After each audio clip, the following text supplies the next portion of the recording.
Tantor Audio, a division of Recorded Books, presents Wicked as Seduction by Shayla Black, narrated by Troy Duran. Chapter 1. January 25th, 11 p.m., Orlando. Stop worrying and enjoy yourself. Everything here is fine, Layla Torres said over the phone to her sister as she leaned over her sleeping nephew's crib to pat his rising and falling back. Jorge fussed when I first set him down, but after a quick bedtime story and a kiss from his tia, he drifted off. How was the concert? It is good. The next band will start in a few minutes, but maybe I should come home now? No, you should not. Are you sure? I feel guilty, leaving you to babysit. Why? I love to. Jorge is a joy, and mamas deserve a little time away for fun. Valeria had been single parenting since the boy's birth. They had relocated to Florida 3 months ago with no sign of their dangerous past catching up to them. Surely it was time to live. Do not worry about me. Now that he is asleep, I will find something on TV and relax. Valeria sighed. Is the house locked? Every door? Every window? Is the alarm set? Layla shared her sister's anxiety, despite the fact Valeria no longer had to worry about her late husband, Emilio, finding their location and trying to kill her for the sin of leaving him. The brutal thugs who had helped him run the vicious Tierra Caliente cartel were very much alive and willing to carry out their boss's final wish. They were hardly the only concern. Rumor was that, following Emilio's surgical slaughter 2 weeks ago, his father, Geraldo, had decided Jorge must be brought back and raised to inherit the family narcotics empire. If that was true and Geraldo succeeded, her beloved nephew would be taught to be all the things they'd run from: a drug lord, a killer, a rapist. She and Valeria would be unable to stop them from warping the little boy because they would be dead. Layla preferred that fate for herself over the 6 dark years she'd spent in Emilio's lavish prison, but Jorge deserved a future that wasn't steeped in brutality and crime. I have checked everything twice. All is well. A squeak from the other side of the house rent the quiet. Layla froze. Since she, her sister, and Jorge had been forced to relocate here, she had cataloged every creak and groan the house made. She had never heard this sound before. The scrape of something. Metal on glass followed. Her heart banged with trepidation. Thank you, Valeria said. You know I worry. Shh, I hear something, she whispered. I will call you back.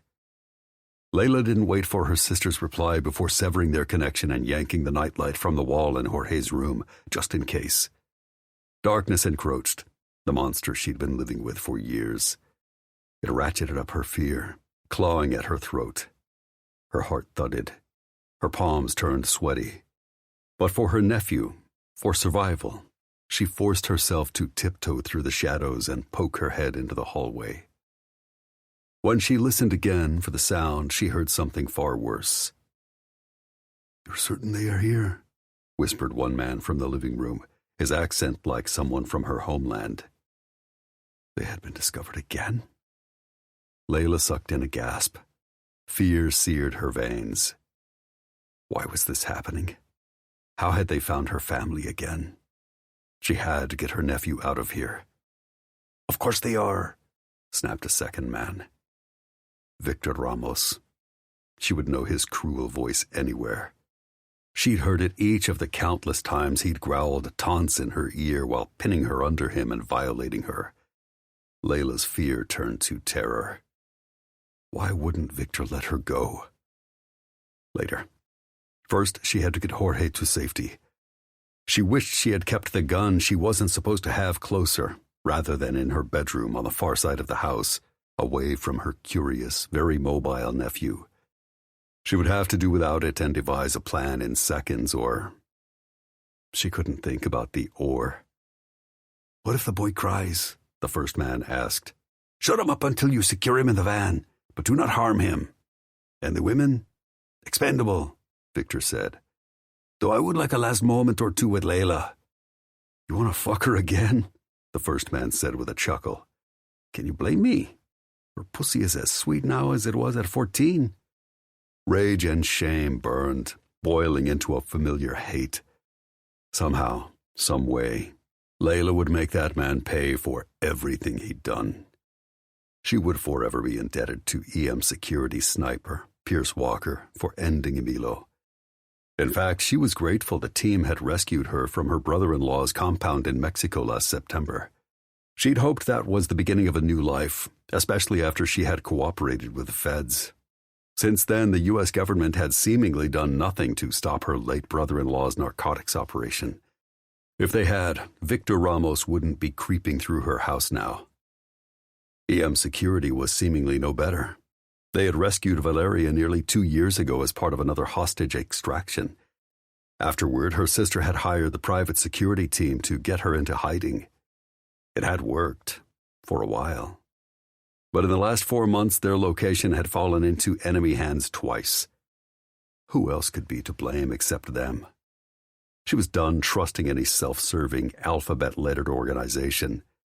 If she had to take down the rest of Emilio's nefarious cartel by herself for her family and her future, she would. "I wouldn't know. You and Hector always hoarded her." The first man sounded bitter. "If you help me find and subdue her, perhaps I will share." Before he killed her. That's what Victor meant. "Go search the west side of the house. I will look east." The place wasn't large. It wouldn't take long. Time was ticking. Layla eased Jorge's door shut and dialed emergency services while gathering some necessities and shoving them into Jorge's diaper bag. If she lived long enough for the police to arrive, hopefully they wouldn't question her immigration status. 911, what's your emergency?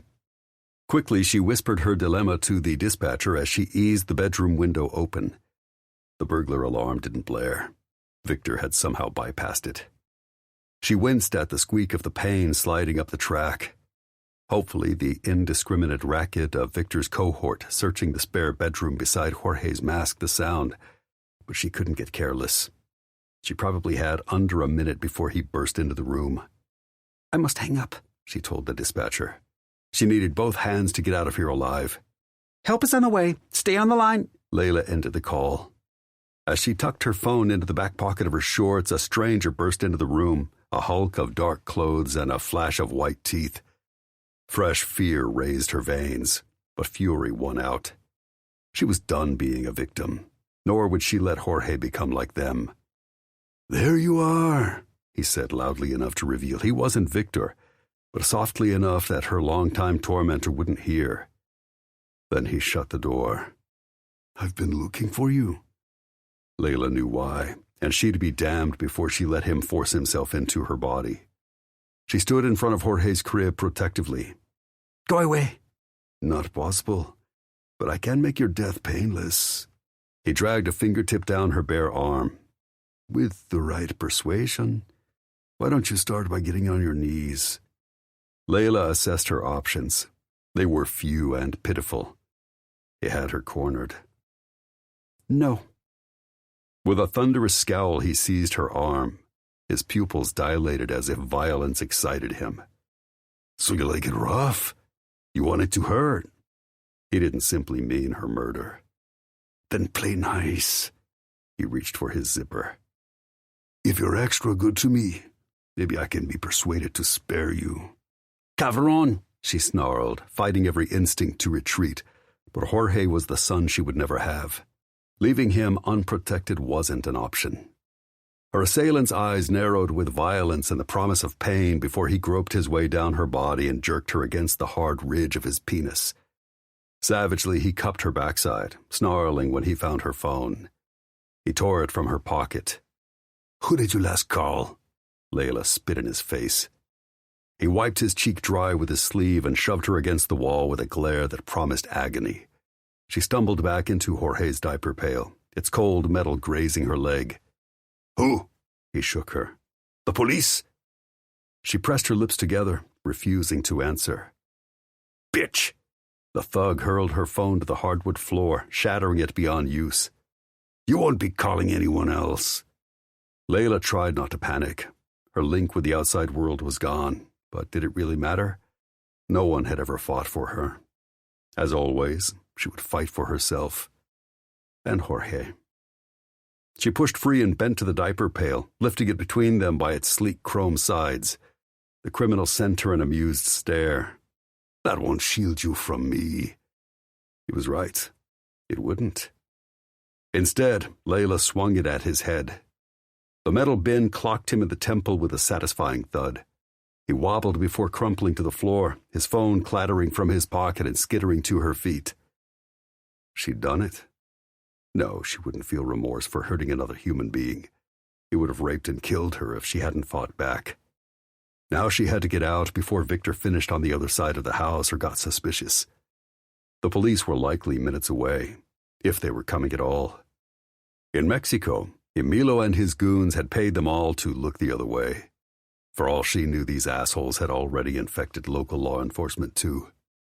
With trembling hands, Layla scooped up the stranger's phone, flashing the device across his face to unlock it. Quickly, she changed the passcode as nerves made each breath roar in her ears. She had to call her sister. Valeria must be frantic, but Layla couldn't let her sister run home and straight into danger. For now, she shoved the phone in her pocket, hoisted Jorge's diaper bag along with some clean clothes she'd been folding before Valeria's call onto her shoulder, and lifting her sleeping nephew from his crib. Thankfully, he didn't stir. Then she climbed the recliner in the corner and jumped out into the inky night. Before she could shut the window behind her, the bedroom door crashed open.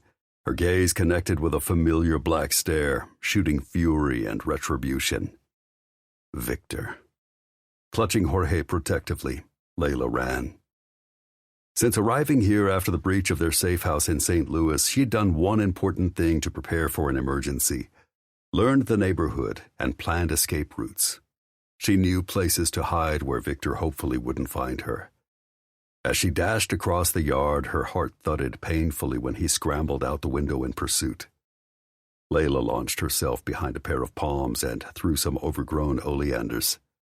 She crouched to hide, groping in the dark until she encountered the fence separating their house from the place next door. Her first week here, she had discovered a gate buried behind a climbing bougainvillea and clipped the fast-growing vine just enough to open it and slip free. The effort paid off now. Layla disappeared through the foliage, biting back a hiss when branches scratched her bare arms, then emerged into the neighbor's yard. The house sat dark since the single man who lived there worked nights. She made her way to his shed, which he seemingly didn't lock, and breathed a short sigh of relief. Victor was undoubtedly wondering where and how she'd disappeared. It would take him a while, and a flashlight she would see coming, to figure it out. Inside the dark, confined space, she watched through the tiny prefab structure's window for light or movement as she soothed a groggy Jorge with one hand and pulled her assailant's phone free with the other, quickly turning off location services. Then she rang her sister to reassure her. No answer. Layla tried to rationalize reasons Valeria wouldn't answer, other than Victor's brother, Hector, or another of Emilio's underlings somehow finding her. She couldn't imagine many. Beating back panic, Layla dialed her sister again. After 4 rings, Valeria's voicemail kicked in. With her heart racing, she cut the call and started to text, until she saw a flash of light eking from the gate she had just used to escape. No time to warn Valeria. She had to put distance between her and Victor. Jorge fussed, grunting, a furrow forming between his half-open eyes as he worked up a wail of displeasure. No. Frantically, she used one hand to search the pockets of the diaper bag to find her nephew's pacifier, while trying to placate him with the other. If Victor got his hands on her, she was dead, and Valeria would never see her son again. Anxiety choked Layla until she found the rubber nipple and worked it into Jorge's mouth. He took to it, sucking contentedly and settling back into her arms with a slumberous sigh. Grateful, she let herself out of the shed and stole across the neighbor's patio through the shadows. On the far end, she let herself out the backyard on the side of the house, where she plastered herself against the fence, panting hard. Thankfully, she didn't see any of Victor's other goons, yet. She needed to get out of the neighborhood, but Valeria had taken their one car to the concert. She knew none of her neighbors. The police still hadn't arrived. and she wouldn't get enough distance to escape Victor with a sleeping toddler in her arms. She had to think. Scanning the street, she spotted the house occupied by an older woman who walked her 3 dogs nearly every morning. Shortly after she and Valeria had been relocated here by the EM security team, Layla had observed a gathering there. A wake, based on the fact everyone had worn black. The woman's husband had probably passed away since Layla had never seen a man there. She had also noticed that the woman often left her keys in her car. Taking one last glance around the empty cul-de-sac, she dashed to the small SUV, avoiding the streetlights, and said a prayer upward as she pulled the door handle. Unlocked. Thank God. Since she had no car seat for Jorge, she clutched the sleeping toddler against her as she grabbed the keys from the middle console, then slid into the driver's seat and eased the door shut, hoping Victor hadn't heard. Shaking, Layla shoved the key in the ignition and started the car, then looked in the rearview mirror. She gasped. Victor stood at the end of the driveway, pointing a gun at the back windshield. She was as good as dead. January 26th, EM Security Management, Lafayette, Louisiana. Forrest Scott pushed back from his desk with a curse. Says driving 7 hours, following the takedown of a crazy cult in the Texas Hill Country, he'd returned to the office and started analyzing the laptops of 2 fellow, suddenly former, operatives, looking for a miracle that would save his ass. A sleep-deprived night later? Nothing. At his elbow, his phone vibrated. He glanced at the display. One of his bosses was calling at this hour. It wasn't good. Edgington? Yeah, Hunter confirmed. Why are you at the office, Trees? What was the politically correct response for telling his superior that, contrary to popular belief, he wasn't the douchebag leaking the safe house location of the company's most vulnerable clients? Checking out Cutter's and Josiah's machines before wiping them clean. At 4 a.m. In other words, when we're not in the office to keep tabs on you. I figured there was no time to waste since you've already replaced Josiah with... Fuck, he was so fried that he couldn't remember the small-town Texas deputy's name. Kane Preston, Hunter supplied. Right. He'll have a computer when he starts the job in a few hours. But they both knew that making sure the new guy was set up with tech wasn't the reason Trees had foregone sleep. Ever since Valeria Montilla's safe house in St. Louis had been breached last October, and his fellow operative, Pierce Walker, had temporarily been taken captive by her late husband's cartel, he'd worried EM Security's owners, the Edgington brothers and Joaquin Munoz, suspected he was selling info. His conversation with his best friend and fellow operative, Zyron Garrett, on their way back to Louisiana earlier had confirmed that. Trees had hoped that something on his former teammates' laptops would show that hackers, not a mole, were the root cause of their problem. Nope. Since both computers had been clean and the office network didn't appear to have been infiltrated, that meant someone on their team was cashing out company intel. As much as Trees hated to say it, his money was on Tessa Lawrence, the office's single mom receptionist. But his eye had fallen too hard for the pretty blonde to believe her capable of betrayal. So until Trees could prove to the higher-ups that he wasn't the traitor, he was suspect number 1. We're going to figure out who's been selling our secrets. That's what he'd promised when Zai had asked him to help. Their bosses had put his buddy between a rock and a hard place, ordering him to root out the identity of their turncoat, along with details about why and how Valeria's whereabouts had fallen into the wrong hands. He and Zai had been friends too long and nearly died together too many times for either of them to believe the other would sell out. But after a night with these computers, Trees was back to square one in finding a culprit. So despite his exhaustion, he kept searching. His ass was on the line. We have a developing situation, Hunter said. You'll be leaving for Florida as soon as we get more information. They were sending him on a mission? He'd just gotten back. Had they picked him because they were so short-staffed? No. They'd tapped him on the shoulder to get him out of town so they could perform a more in-depth investigation on him. Whatever. He had nothing to hide. Maybe the bosses would finally figure that out. What's up? Someone broke into Valeria Montilla's safe house last night. She was at a concert, but her sister and her son were there. She rushed home to find them gone. There were signs of a struggle. If Layla got out, she left in a hurry because her phone, wallet, and money were all still there. But that might also mean the cartel took her. Unfortunately, that was the most likely scenario. He had never met Layla, but he didn't see how Valeria's younger sister, a woman barely legal to order a beer, would be wily enough to escape professional thugs with a toddler. On our go, you and Kane need to get there. We'll bring Valeria back ASAP. Maybe now she'll finally grasp why choosing privacy over around-the-clock guard is a fucking horrible idea. He sighed. You find Layla and Jorge, whatever it takes, and bring them back in one piece. I doubt Montilla's organization has any interest in killing the boy, but Valeria's sister... The worry she wasn't long for this world hung heavy in Hunter's voice. She's nothing to them, Trees agreed. Except as a pawn they'll use to control Valeria. Yeah, apparently it wouldn't be the first time. Trees felt really fucking sorry for Layla. The cartel probably hadn't been kind to her. I'm on it. Good, be fast. Run clean. Report back often. And don't fuck up. Roger that. 3 beeps told Trees that Hunter was gone. It was a relief. He rose and stretched. At 6'8", he managed to touch the low industrial ceiling. Longingly, he thought of the super comfortable sofa in the conference room. Since he'd managed to wash everything in his duffel before leaving Texas, he could crash for a few hours, then change into clean clothes and bug out as soon as the bosses gave him the go-ahead.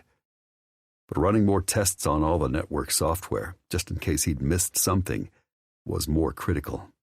Especially now that Valeria's location had been breached again, and the woman's sister and son were missing. He had no concept of time passing until he heard the front door open a bit later and looked up to find Zai. Trees rose from his chair. Hey, Jesus, his friend looked him up and down. You're still wearing yesterday's clothes. Did you even go home last night? No.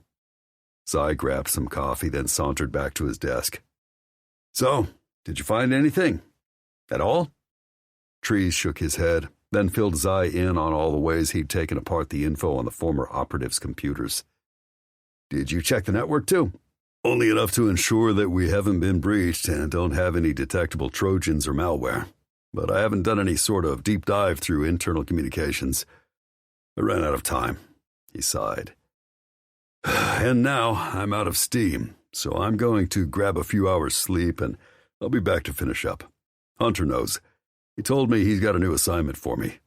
Do you need me to take you home? Nah, I'm good. He waved, then left the office, hopping into his Hummer, his eyes gritty like sandpaper.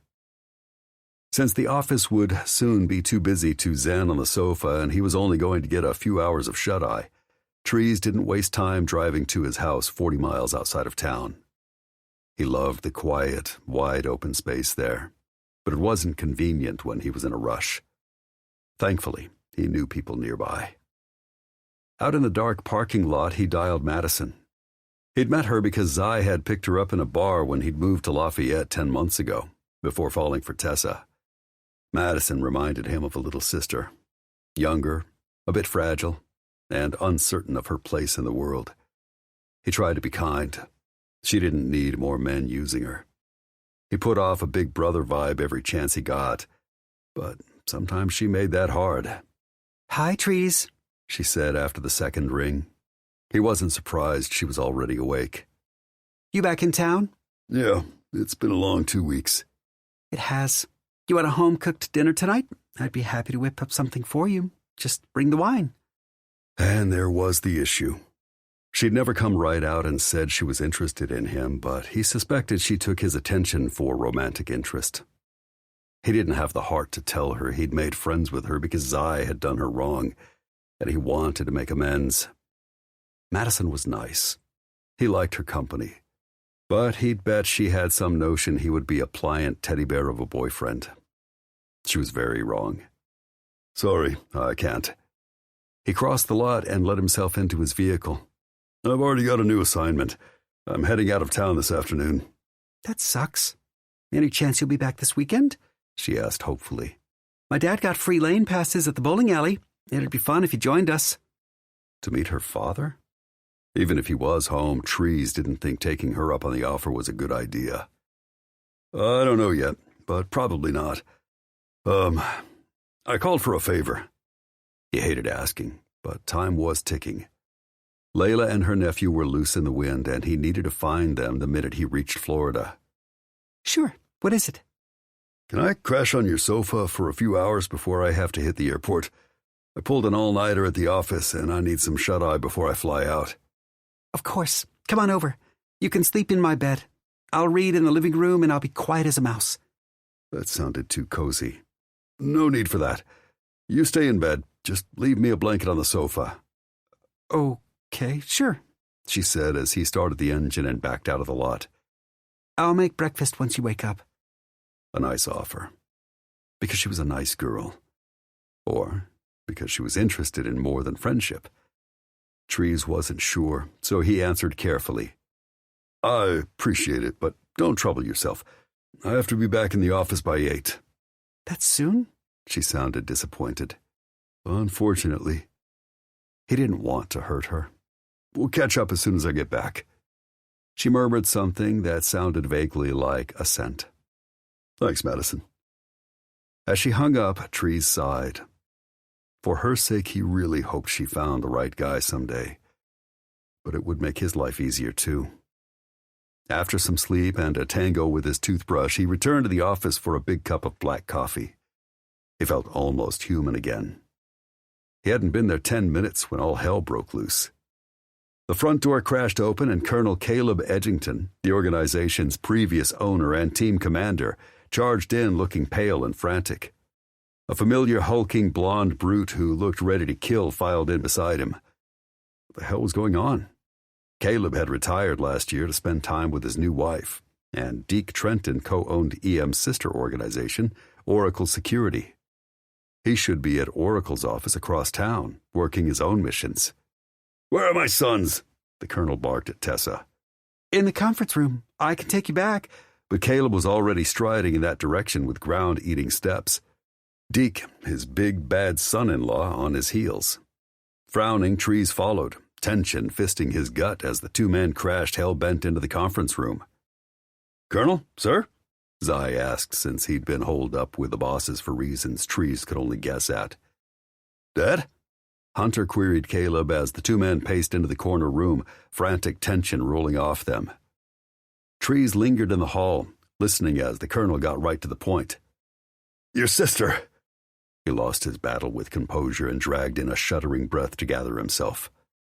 The anxiety in the room notched up. What's wrong with Kimber? Logan demanded. I received a threat recently. It wasn't specific, just a lipstick, a photo of the crew who originally smuggled Valeria Montilla from her husband's compound in Mexico, and a warning to hand her over before they took whoever the tube belonged to. I didn't know who. Emotion stopped the colonel's words again. He paused, seemingly gathering the fortitude to continue. Trees didn't blame the man for being distressed. Something bad had obviously happened to his only daughter. Hunter turned expectantly to Deke. Kimber's husband picked up where his father-in-law left off. She's gone. She dropped the kids off at daycare, then made a trip to the grocery store, and didn't come home. A courier delivered this 30 minutes ago. Everyone crowded around as he whipped out a picture of Kimber, her auburn hair tangled, her big eyes red-rimmed, with a gag over her mouth. Her hands tied behind her back, and a gun to her head. Tree's heart stopped. Oh, fuck. A man like Caleb had probably made a lot of dangerous enemies over the decades, but falling into the crosshairs of a cartel, it was the worst development. We'll get her back, Hunter sounded determined and pissed off. We'll do whatever it takes. You're fucking right we will, Deke spat. I want my kitten home. Most of the Oracle team is at our office strategizing. Any help you can spare, you'll have it. We need to lock down the rest of the wives and kids. Fast, the colonel managed to choke out. Before it's too late. Then, barely holding it together, he ducked out. The colonel was the most stoic man Trees knew. The worry and guilt that his line of work might cost his daughter her life had to be eating him alive. Deke didn't look any less desperate. Thanks for whatever you can do. Fuck that, she's our sister. We'll devote day and night to saving her. Kimber's husband nodded his thanks, then he was gone too. After a terrible silence, Hunter dragged in a centering breath, forcing himself to find control. His younger brother, on the other hand, grabbed an empty coffee mug off the table and hurled it at the wall. It shattered on impact. Joaquin Munoz, the team's co-owner and their stepbrother, clutched Logan's shoulder. "We don't have time for this." "I know. I fucking know," he shouted. "Goddamn son of a bitch!"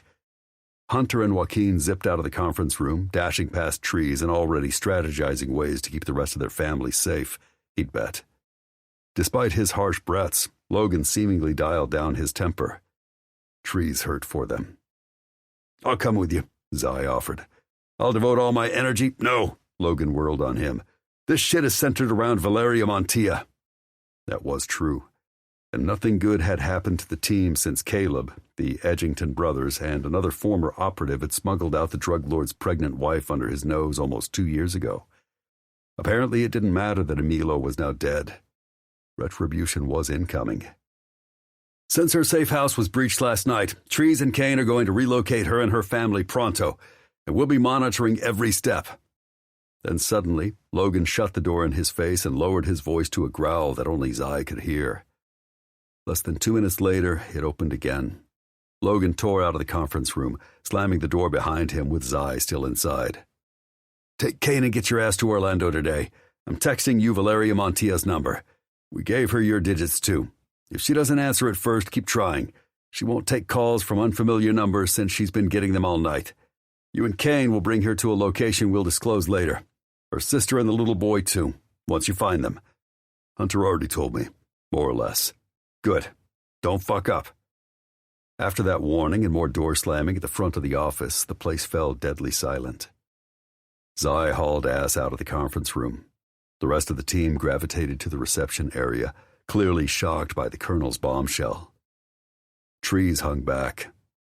The truth was, none of them had seen this sudden, horrible development coming, but he should have. It would be a problem until they smoked out their goddamn mole.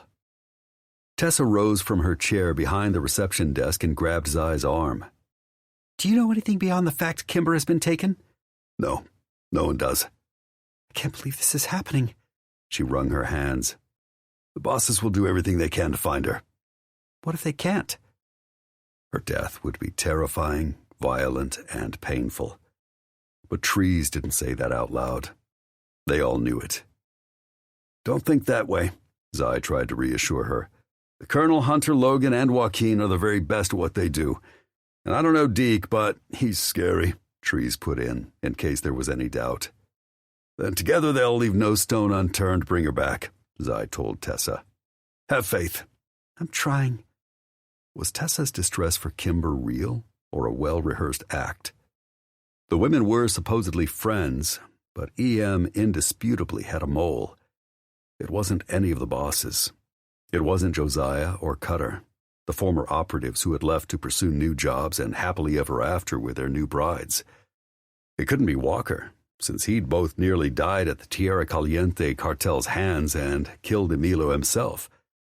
It couldn't be Kane Preston, since it was his first day on the job.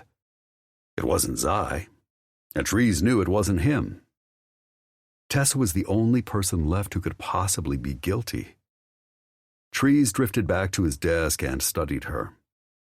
Once he'd been convinced Tessa was as in love with Zai as he was with her. Now, she'd seemingly wrapped his body around her finger with her big tits and batting lashes over huge green eyes. How could Zai not see that Tessa might be playing him? After launching another in-depth network scan, Trees headed to the back of the office for more coffee. Kane, the new guy, joined him, grabbing the Java first. "I've been here an hour and shit's already real. Is it always this eventful?" "No," he assured. "Hell of a first day, though." Kane nodded. "You could say that." The guy seemed all right. Trees wasn't convinced he had the experience to fill the shoes of a former CIA agent and report up to a couple of former SEALs, but they had a mission to complete. Trees would perform to the best of his ability, regardless of Kane. From what he could tell, Valeria and her family had been through enough. She deserved some safety from the murderous cartel who kept hunting her. Her sister, too, if they hadn't already ended her. Of course, their rescue lessened the likelihood that Kimber Trenton made it out of captivity alive. Pierce Walker, their resident sniper, who preferred to be called 1 Mile, approached, shaking his head. "Hell of a Monday morning." "Yep." Trees poured himself a steaming black mug, then set the pot down for Walker, who snatched it up and dumped the last of the brew into his cup. Zai approached then, muttering under his breath, "Those fuckers we worked for left me in charge." Someone had to be while the bosses devoted themselves to rescuing Kimber, but Zai was a rebel. Him being an authority figure was really ironic. Still, they trusted him. Besides, who else was there? Kane was too new, Walker was crazy, and Trees, well, they thought he was guilty as fuck. "Where are we with your trip to Florida?" Zai asked. Clearly the bosses hadn't told him much before they raced to their sister's aid. "We don't know exactly where we're going yet," Trees said, then explained everything Hunter had relayed about Valeria's missing sister and son. Zai nodded. "Logan said as much." So they were on the same page. But something about this situation bothered the hell out of Trees. If the cartel took Layla and Jorge, why would they have kidnapped Kimber this morning, demanding to know Valeria's location? They seemingly have hostages they can better use as leverage. Zai shrugged. "Because they want to flush Valeria out fast and they're leaving no stone unturned?" "Maybe," but Trees wasn't buying it. Maybe the woman and the toddler had somehow escaped. "No one has heard from Layla?" Zai asked. 1 Mile shook his head. "She has my number. When I left Florida after relocating them, I made sure she knew how to contact me." Without her phone, how could she? "Unless you hear from her, we need to come up with a plan," Zai insisted. "If Layla managed to escape, every hour she and Jorge are floating out there without help or resources is another hour they're likely to be scooped up by Emilio Montilla's gang. Do we know who's running the show now that Walker put a bullet in his head?" 1 Mile shrugged. "I made a few friends while I spent a month in Mexico, trying to off the son of a bitch." "And?" Zai prompted. "I've heard that some underlings inside Emilio's compound are trying to seize power. But there's also gossip that his father intends to take over and oust anyone who gets in his way." That made sense. Inside Tierra Caliente, Emilio had been a guppy. Geraldo was the shark. Trees had a suspicion that the elder Montilla had given the Splinter faction to his son in the hopes he'd grow a set of cojones big enough to run the entire cartel someday. Now that his son was dead, Geraldo was too much of a narcotics king to turn over any part of his operation to Emilio's underlings. Zai nodded. "Do we know where Valeria is holed up?" "No," Trees answered. "I have a number to call. When we get to Orlando, we'll need to arrange a meet." "And we're certain she still hasn't heard from her sister?" "Yeah. She's had calls from an unfamiliar number, but she's been afraid to answer it. I'll tell her she should next time her phone rings." Zai nodded. "Keep me posted." The powwow was about to break up when a phone buzzed. 1 Mile pulled his mobile from his pocket. "Walker." A frantic, high-pitched voice on the other end had him frowning. Wait, I don't speak Spanish." He pulled the phone from his ear and glared at the rest of them. "Who the fuck speaks Spanish?" "Who is it?" Zai demanded. "Layla." Thank God. Hopefully the woman had gotten free and Valeria would have one less death to grieve. "She's crying and too upset to speak English, so I can't understand a fucking word she's saying." Trees was about to volunteer since he knew un poquito Spanish, but Kane beat him to the punch. "I do. I'll talk to her." The new guy held out his hand. "Thank fuck." Walker pressed the phone to his ear again. "I'm going to give you to another guy. He's one of us, so he'll keep you safe." He slid the device into Kane's palm. "Find out where she is," Zai murmured. Kane raised the phone with a nod. "Bueno?" The former small-town sheriff exchanged rapid-fire Spanish with a clearly distraught woman. Trees and the other operators watched, waiting impatiently until the new guy ended the call. "Well?" Zai prompted.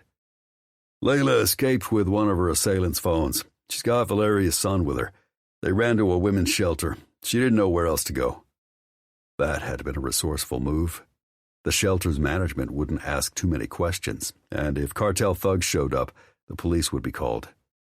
She needs to dump the phone. She turned off location services, but yeah, the longer she holds on to it, the more of a liability it becomes. She's concerned that she'll be without any way to contact her sister once she trashes the device. Where did you two leave things? Did she tell you where to find her? Not exactly. She wanted to know about Valeria. Layla was panicked because she's been calling her sister, who hasn't picked up. That explained the unknown calls to Valeria's number. I assured her that Valeria is fine and suggested she try calling her sister again. I also told her it wasn't a good idea for them to hook back up until we roll into town. I hope she listens. Kane shrugged. By the end of the call, she seemed calmer, but she's still rattled. We need a plan. Let's put our heads together, gentlemen. Chapter 2. Orlando. After nearly 20 hours, Layla would soon be reunited with her sister, but she didn't like how this was unfolding. First, Pierce Walker wasn't involved. His friend, whom she'd spoken to on the phone, had come to Florida with a different operative to take them elsewhere. Both men were strangers. What assurance did she have that they were who they claimed to be? What did she know of their character? Second, EM Security had relocated her to safe houses twice since they had helped her escape Emilio, and both had been breached. Obviously, they had a problem keeping their clients' locations a secret. Why should she believe relocating a third time would end any differently? She needed a longer-term strategy. Valeria seemed happy to pay these men to hide them from their enemies. Her sister swore they were the best. Layla disagreed. True, they had freed her from captivity last September, but almost nothing had gone right since. She didn't trust them. Then again, she trusted no man. Beside her, Jorge played fitfully with a stuffed animal she had found in his diaper bag. He was bored. He was running out of diapers and food. There hadn't been even a bite to spare for her, and she refused to ask for charity. Night had fallen. Hiding in one place for so long had made her nervous. Hector and Victor weren't stupid. They would guess, rightly, that she had not gone far with her nephew in tow. Undoubtedly, they were looking for her and Jorge. Valeria, too. If she only had herself to worry about, Layla would have disappeared. But she wouldn't abandon her sister. Glancing again at the phone she'd swiped from her attacker, Layla resisted texting Valeria. If her assailant logged into his cloud account, he would see her messages. She didn't dare say anything that might give away her location or their plans. Suddenly, the device in her hands rang. It was hardly the first time. Victor had called all night. She hadn't answered, but every time his name appeared, she'd fought panic. What calmed her was knowing that if he had any idea where to find her, he wouldn't waste time dialing. Thankfully, the number on her display now was the one Walker had told her to expect. Hello? She answered cautiously. When the man on the other end asked if she was all right in Spanish, she recognized his voice. Walker's friend. You can speak English. She was calmer now. All right, I'm Kane Preston. I have your sister with me, along with fellow operative Forrest Scott. He's called Trees. We're on our way to your location, and we'll take you to safety. Were they foolish enough to believe any place was secure from the violent Ramos brothers? From the ruthless Geraldo Montilla? Where? I'll explain when we arrive. Layla opened her mouth to object. Jorge! Her sister's wail filled her ear. How is he? Is my son all right? Layla understood the worry since she'd loved Jorge like her own. Fine. You know I will protect him with my life. Her sister sobbed in relief. Thank you. I will always do anything I can to keep you two safe, she assured. You're so brave. Valeria dissolved into tears. Kane took the phone again. Be ready to leave in 10 minutes. The shelter? The state. We're taking you far from Orlando. Finally, a decision she agreed with. She had never felt safe in this city. Too many neighbors too close together. Too many unfamiliar, transient faces. Too many people seemingly stared as if they knew she didn't belong. All right. Once she learned where Kane and Trees planned to settle them, she would decide if it made sense to remain. For too long she had allowed her sister, and therefore EM security, to decide. No more. She was captaining her own ship. No one else was making her choices, and if Valeria didn't agree, she would persuade her older sister to her way of thinking. 7 minutes later, the same number rang back. Yes? "We're here," Kane replied. "Exit the building into the alley. You'll find 2 vehicles. Bring the boy to the minivan, then get into the RV." She didn't like his authoritative demeanor. Walker had worked with her when, with the rest of EM Security's help, they had escaped Emilo and Mexico. Kane barked orders as if he knew the enemy better than her. Arrogant man. Why 2 vehicles? Did he intend to separate her from her sister? "I'll explain once you're outside. In other words, trust me." Layla scoffed. I want to hear now. Before she put her life and her nephew's well-being in the hands of strangers. "Since we're blocking the alley, the shelter only gave us 5 minutes to collect you and get out." That was likely true. The narrow lane had been used early this morning for delivery to the restaurant 2 doors down. A bank on the far end had received a visit from an armored car a few hours back. Besides, she couldn't continue risking everyone else at the shelter. They had problems of their own. That meant she either had to run away or comply. Since it was dark and cold, and she had no way to care for her nephew, she would follow Kane's edict, for now. Was there any possibility he and Trees had planned it that way so they could lure her and her sister to their doom? Kane sighed impatiently, and Layla's thoughts raced. She glanced around what had once been a bedroom in this old house. Now bunk beds lined 3 of the 4 walls, all full of women unfortunate enough to find themselves at the receiving end of some man's threat, including a sobbing woman with a bruised face and an infant. Layla's heart went out to her. Then she caught sight of the paring knife a volunteer had brought the woman to cut her apple and some cheese.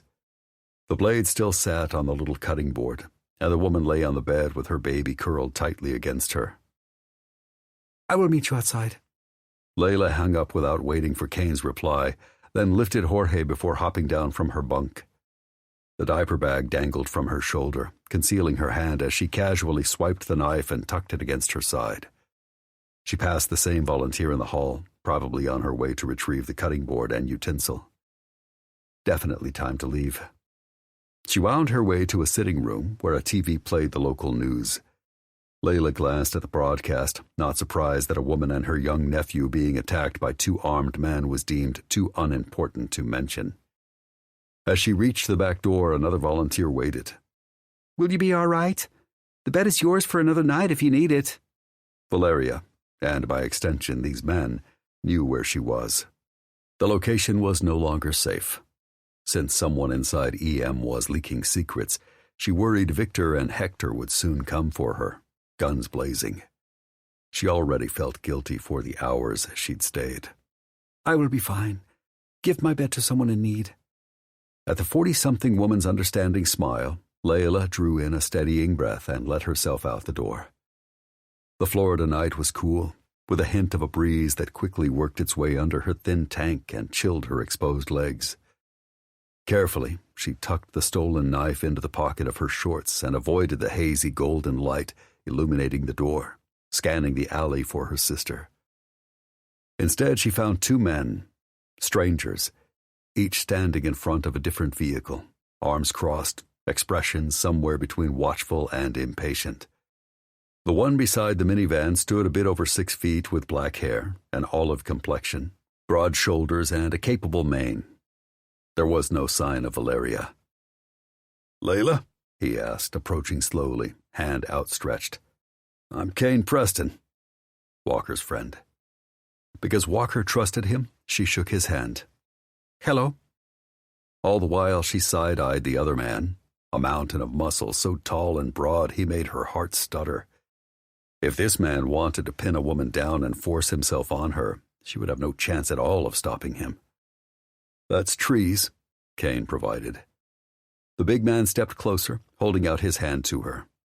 Instinctively she retreated, cradling Jorge protectively. But it was a pointless gesture. If he intended to rip her nephew from her arms, she could do nothing. To her surprise, he froze, then eased away, making no further move to come near her. "He's safe. He's one of us," Cain assured. She scowled. The men's blank expressions said that Walker's fellow warriors had no idea what she had endured at the hands of the Tierra Caliente cartel. Layla wasn't sure whether she preferred their ignorance or pity. "Where's my sister?" "In the van." Cain bobbed his head toward the nondescript gray vehicle behind him. "You two shouldn't be seen together." Yes, there were eyes and ears everywhere, but Cain blocked the view of anyone who might spot them from the east side of the alley. Trees more than blocked the line of sight from the west. So why wouldn't they let Valeria out of the van for a few short moments? Was she even here? "I insist on talking to her. I will not take another step until I do." Cain cast a dark stare to Trees. He was a giant in his mid-30s, with short hair and a close-cropped beard, both in a warm brown. The seeming softness of his full mouth was offset by his massive hands. His intent stare made her shiver. Trees nodded and pointed to the van. 2 minutes. Inside." His deep voice rattled in his larynx with a hint of rasp, as if he hadn't used it in so long it had become rusty. He intimidated her, more than any man ever had. Victor and Hector were thoughtless, vile, and cruel, but not physically frightening at a glance. This man could take them both apart simultaneously without breaking a sweat. What could he do to you? Layla refused to let them lead her to their van, with no escape routes, like a lamb to slaughter where she had no assurance her sister was inside. For all she knew, they had already ended Valeria and disposed of the body. "Then what?"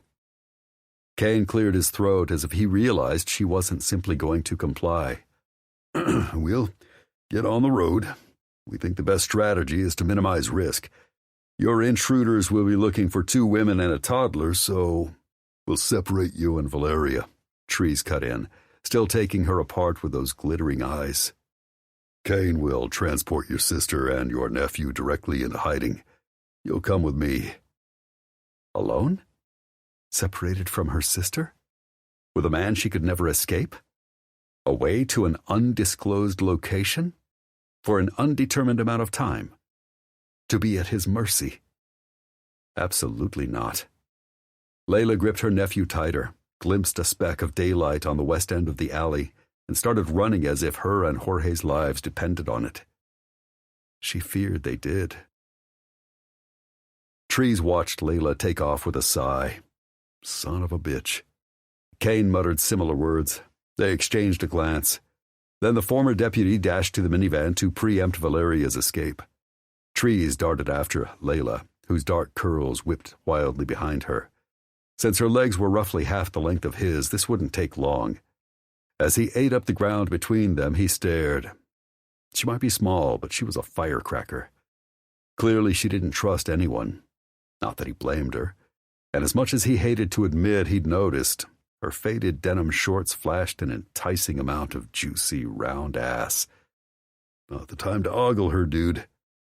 In less than a dozen steps he was on her, wrapping one arm around her small waist to still her and the now crying boy. With his free hand he covered her mouth, cutting off the scream he knew was coming. She thrashed like a feral cat, clawing and hissing, throwing her elbow and launching her knees wherever she thought she might land a blow. Still, he didn't release her, until she bit his finger hard enough to draw blood. Shit! He shook the digit as she tried to lurch from his grip before grabbing her tighter. Layla, stop. She glared over her shoulder, hazel eyes shooting fire. Stay away from my nephew. Let me go. Her whole body trembled, lips, chin, hands. She was hauntingly beautiful and absolutely terrified. Time to try another tactic. Trees released her and held up both hands. I'm not going to hurt you. I'm only here to help. I have heard that before. She turned to him, scrambling back. And I will not give you the chance to prove yourself a liar. Her nephew cried, and she soothed the dark-eyed boy with soft, reassuring sounds. Her motherly instinct was strong. Clearly, she would protect Jorge at all costs. But she was running on adrenaline. It wouldn't last. She looked exhausted. When had she last slept? Or eaten? Trees closed in slowly, hands still raised. "Let me help you, little one." Layla turned even warier as he inched closer. If she was over 5 feet tall and more than 100 pounds, it wasn't by much. Since his height alone must be imposing to her, he did his best to appear harmless. Suddenly, she pulled a blade from her pocket, lunged on her tiptoes, and shoved the sharp edge against his neck. "You will not touch me again. You will not separate me from my sister. If you are capable of taking us to a new safe house and keeping us hidden, and I have my doubts, we will all go together. I will not budge until I see her." Did she really think she could call the shots wielding a knife best suited for spreading butter? He'd been stabbed with far worse. Trees stared impassively, considering the gentlest way to end her rebellion. "I already said you could have 2 minutes with your sister. Threatening me isn't necessary, Layla." "Because I can trust you? Ha!" Her smile glinted like the blade at his throat. "I trust Walker. You are not him. I do not know where you have hidden my sister, but you will tell me now, and when I leave to find her, you will not stop me." Trees seized her wrist. It didn't take much effort to shove the blade away, spin her around, and fold her arm behind her back, forcing the knife from her hand. As it clattered to the asphalt, he stepped on the blade and clasped his free hand around her throat. "Because I won't hurt you. You don't need to fight me." She trembled, breaths harsh, as she clutched her nephew. He could practically feel her concocting ways to escape. "Layla!" Valeria peeked out from the minivan where Kane stood sentry at the open door. Gasping, Layla whipped her gaze around. "Are you all right? Of course. Do not be afraid. These men are helping." Layla looked unmoved. "We do not need them." How did she figure that? Neither sister had been able to escape the Tierra Caliente compound without EM security.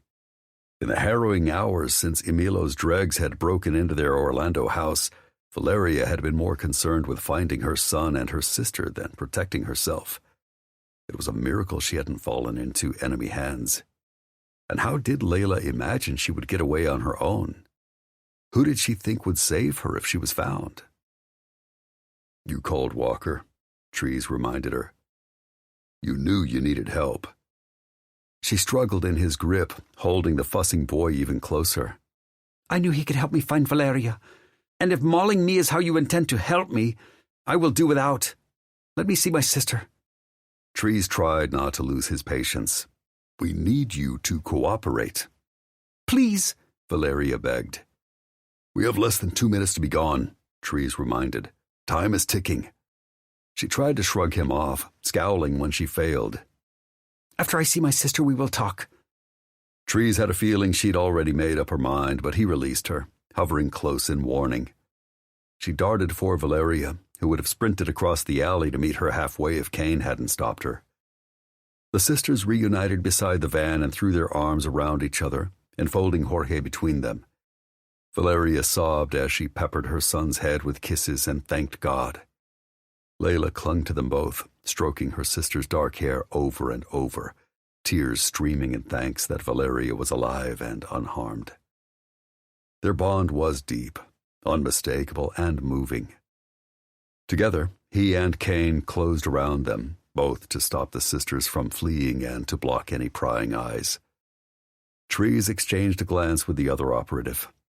In Kane's expression, he saw their shared knowledge that the women had only survived a difficult and cruel world because they had each other.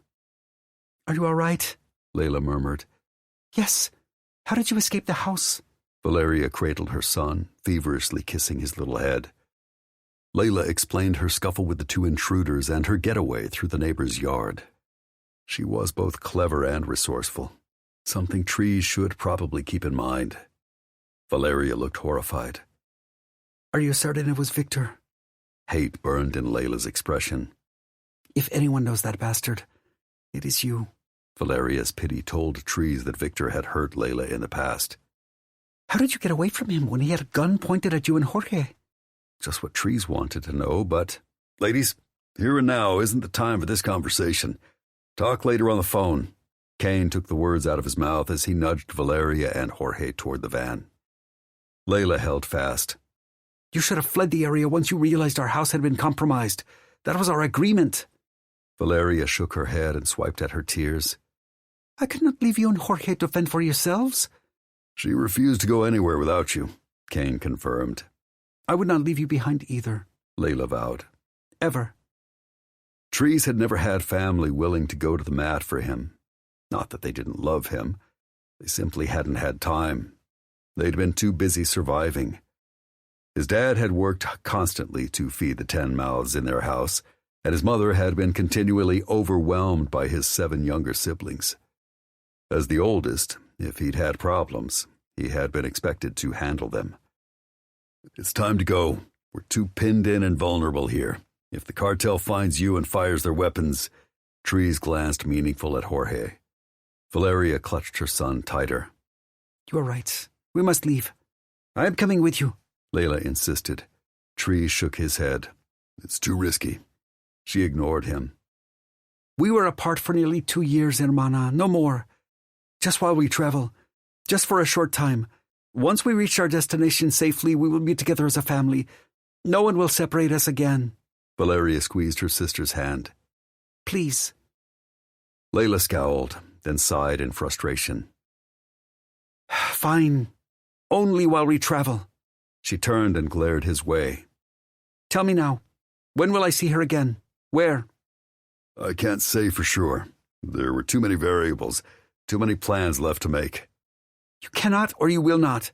She pinned Valeria with a displeased stare. You hear this nonsense, yes? How do you know this is not a trap? It is not, her sister promised. They will get us to safety. Trust them. When Layla huffed like pigs would fly first, Valeria tried again. Trust me. You'll see her soon, Kane swore. And you'll be in the States. That's all we can say now. It will be fine, Valeria reassured her sister. Will it? They are strangers. Men. Twice they have relocated us. Both times the cartel has discovered us. Think about it, Valeria. They must be the reason our location has been compromised.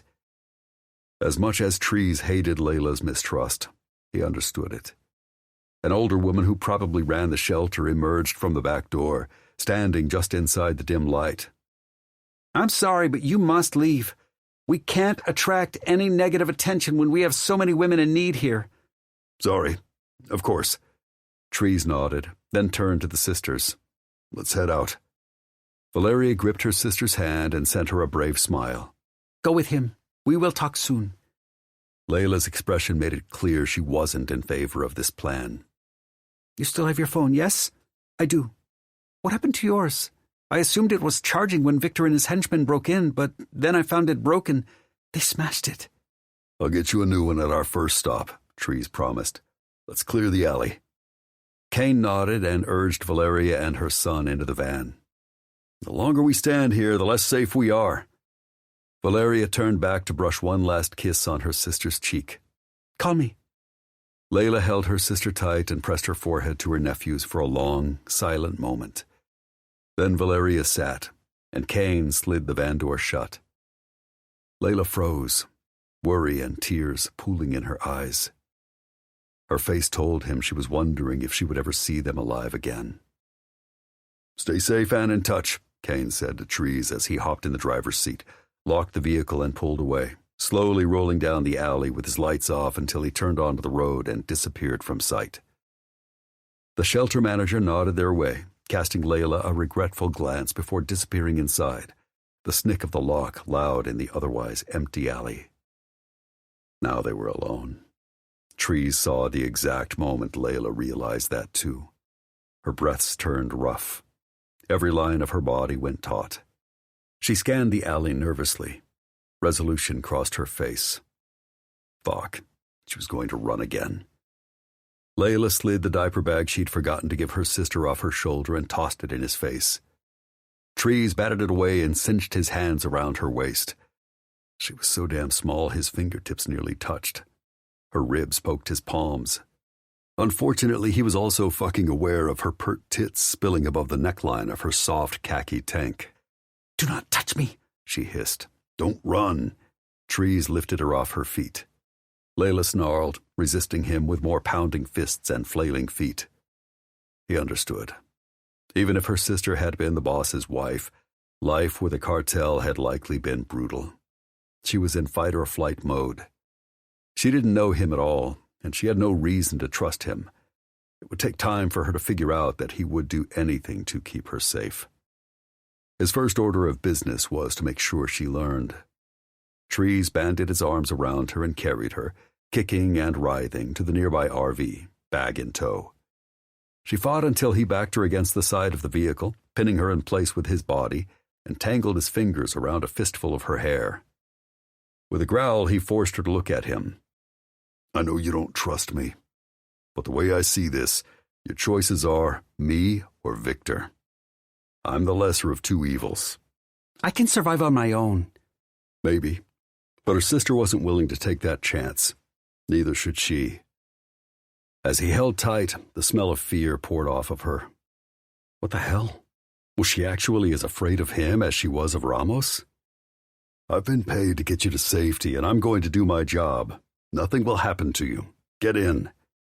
Thanks to his long wingspan, he could hold her immobile against the RV and still open the door.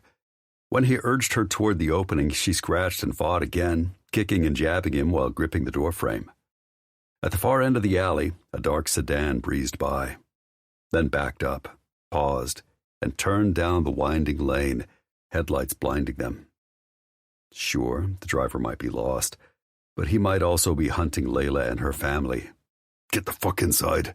He shoved her through the door, then followed, locking it behind him as he tossed the diaper bag aside. "Stay down." With one hand, he withdrew his cig from his shoulder holster. With the other, he pushed her to the floor. He crouched beside her as a sleek black Mercedes pulled alongside them so slowly it set his teeth on edge. The tinted windows of the car made it impossible to see inside. Whoever it was, they were looking for something. Or someone. Beside him, Layla trembled. Horrible things had happened to her, and he'd dig into that later. All he could do now was assure her she was perfectly safe with him and try to earn her trust. "Can you tell if that's him?" he asked. She lifted huge, dilated eyes toward the windshield. I am not sure." But the terror in her expression said there was a good chance. They were pinned in this fucking alley. He needed to maneuver the RV out of here and get on the road, but he didn't dare leave Layla to her own devices. He wouldn't put it past her to hurl herself out of a moving vehicle to get away from whoever was in that sedan. And him. The black car crawled past the RV. He half expected the vehicle to stop, block them in, and come out with guns blazing. But finally, they cruised to the far end of the alley, then turned out of sight. If that was Victor and his cohort, he and Layla had caught a break. Time to get the fuck out of Dodge. "Stay here," he commanded, stepping around her to grab his duffel from the seat of the small eat-in table. As he unzipped the bag, a crash on his right had him lurching around, just in time to see Layla shove frantically against the RV's door. "Son of a bitch!" As he leapt for her, she twisted and tugged at the knob with shaking fingers, screeching at him with saucer-wide eyes. He enveloped her against his chest and growled in her ear. "Are you crazy?" "To want freedom? Put me down." "Someone is out there hunting you. You get that, right?" Frustration crept into his voice. He'd slept maybe a handful of hours in the last few days, and just for shits and giggles, his stomach had decided to growl too. "I am the one who was nearly abducted last night. I got away from them without you. So why are you holding me against my will? And how does that make you different?" In her head, he wasn't. She was fighting for her life. "Because I'll never hurt you. I'm sorry I yelled. Quit panicking so we can get you out of this fucking tourist trap. It's great that you escaped last night. You did good. But I'm the professional here. I'm taking over. You're not making the demands, little one. Stop fighting me." "Never." She squirmed as she spit rapid-fire Spanish at him. Trees only knew every third word, but it was enough to know that he was better off not understanding. With a single lunge, he heaved her onto a seat in the little dining area, towering over and blocking her in with his body. He hoisted the duffel on the table and rifled through it, shoving what he needed into his pocket. Then he lifted Layla off the padded bench, stomped to the front of the RV, and dropped her into the passenger seat. "Don't move." Her eyes narrowed. "I will do as I please. You do not scare me." "Bullshit. You're terrified, and I'm going to prove there's no reason to be. Tomorrow. Tonight." He fished the implement from his pocket, clutching the cold metal. Then he clipped a handcuff around her wrist. She gaped at the restraint before sending him an incredulous stare. "What are you doing?" He anchored the other cuff to the sturdy door handle. "Making sure you can't escape." Layla screeched a litany of curses in Spanish. Trees did his best to tune her out as he slid into the driver's seat, started the RV, and pulled away. When he eased onto the road, he glanced over. "Want to know where we're heading?" The little Spitfire merely continued cursing him. Too bad that didn't deter him from staring. Layla's dark curls tumbled past her flushed cheeks and smooth olive shoulders. She flashed bare midriff above her minuscule tank, and her legs. They might not be long since she was a short little thing, but they were smooth and firm, and too easy to imagine wrapped around his hips as he plowed into her soft, sweet body. Dream on. She was too much for him. Too petite, too young, too wary, too beautiful, and too off limits. He especially couldn't forget that. A few months back, his former teammate, Cutter Bryant, had been bodyguarding TV star Shayla West in L.A. He hadn't merely stepped a toe over the client bodyguard line. He'd stomped over it with unabashed glee, even being captured by paparazzi kissing the starlet into next year. The moment he'd been identified, all hell had broken loose. Hunter, Logan, and Joaquin had powwowed about firing him. They might have if Cutter hadn't quit to marry his starlet and move halfway across the country. No thanks. Trees wanted to keep his job. Not that Layla would have him anyway. Now if he could just stop imagining kissing his way up her neck while sliding the thin strap down her shoulder and exposing the lacy bra he'd glimpsed under her tank. Fuck, she was still cursing him and he had a raging boner. Not helpful. Gritting his teeth, Trees stopped the RV at a stoplight. Street lamps abounded, and neon signs gave off the kind of big city illumination that ensured residents rarely saw the stars. When Layla turned to deliver another well-aimed curse, she caught sight of his erection tenting his jeans. Suddenly, her insult fell silent as she gaped at his overeager cock. "Sorry," he muttered. Not that he could hide it. His shirt wasn't long enough to cover his reaction, and he didn't have a blanket handy to toss over his lap. She scrambled back in her seat against the passenger door. "Stay away from me." The abject terror in her eyes made him wonder. Had she been not only confined by the Tierra Caliente cartel, but violated? "You have nothing to fear from me." He held up a hand to reassure her. "I won't touch you." Layla huffed. "Your assurances mean nothing." "I'm here to protect you. Give me time to earn your trust." She didn't reply, just crossed her arms over her chest and turned away. Trees tried to stop noticing her plumped-up cleavage. Words might never convince her of his sincerity. His actions would have to prove he meant what he said. Ogling her and sporting a hard-on definitely wouldn't put her at ease. He might be nearly 35, but damn it, when he looked at her, his cock seemed to think he was a perpetually horny 17. It would help if you stopped thinking about her naked. Trees focused on the road and the vehicles around them. An uncomfortable silence fell. He wished he could think of something to set her at ease, but nothing came to mind. 15 minutes later, they rolled up to a big box store on the northern outskirts of Orlando. He parked between a big rig and a travel trailer, then killed the engine. "We need supplies, so this is how it's going to go. You'll come with me. You won't make eye contact with anyone. In fact," he stooped his way back to his duffel and pulled out a ball cap. "You'll wear this, and you'll hold my hand every moment we're in public." He'd give her a shirt to cover up with too if it wouldn't be so comically big it would attract even more attention. Layla shook her head. "I will wait here." "By yourself?" "Handcuffed to the door." where you'll be vulnerable and unable to fight back if Victor and his right-hand thug find you. Then uncuff me, and I will stay. No chance in hell. You'll be long gone when I come back, so you can either remain here, handcuffed, or come with me. Your choice. Stop backing me into a corner. I'm trying to keep you alive, he argued. Are you always this bossy? Yep. You have no idea. I do not like you, she huffed. You don't know me. Are you staying here or coming with me? She heaved a frustrated sigh. I will go. Good. He let himself out the driver's side and scanned the parking lot for anyone or anything out of place.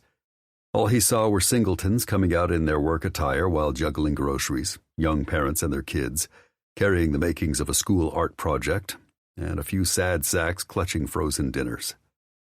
Sure, he also caught a glimpse of the occasional tourist taking advantage of Florida's warmth and wearing shorts, despite the breezy January evening. But mostly they stood out, just like Layla would. He couldn't let that stop them. They had to get in, get out, and get on the road before anyone found her. Trees rounded the oversized vehicle and slowly opened the passenger door. Since she was cuffed to it, the move displaced her off the seat. When he caught her in his arms, she froze. Their gazes connected. She didn't breathe, didn't blink.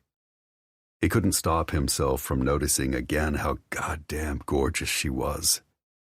There was something so vulnerable about her that made him want to protect her. Yet the strength in her posture, her eyes, and her will all told him not to let her size fool him. Put me down, she demanded in a breathy voice. When she squirmed against him, he automatically caught her by grabbing palmfuls of her lush backside. The move crushed her breasts against his chest. As she slid down his unflagging dick, he found her pussy with the accuracy of a heat-seeking missile. Layla writhed against him, fighting for freedom. She only aroused him more. Fuck, he needed to set her down or he'd be tempted to take her up against the RV, without giving a shit how much attention they drew. Letting out a rough breath, he dropped her to her feet. Yanking the ball cap from his back pocket, he gathered her curls in hand, their soft silk spilling over his fingers. Touching her this way felt impossibly intimate until he settled the hat on her head. Then he dug the cuff key from his pocket, careful to avoid any appearance he was playing pocket pool, and uncuffed her wrist, leaving the other end attached to the door. We're going in. He enveloped her small hand in his. Don't let go of me, and don't leave my side. Or? Her voice was surprisingly unsteady. Was there any chance she felt the pull between them two? Dream on, dude. I'll hunt you down, and it won't be pleasant.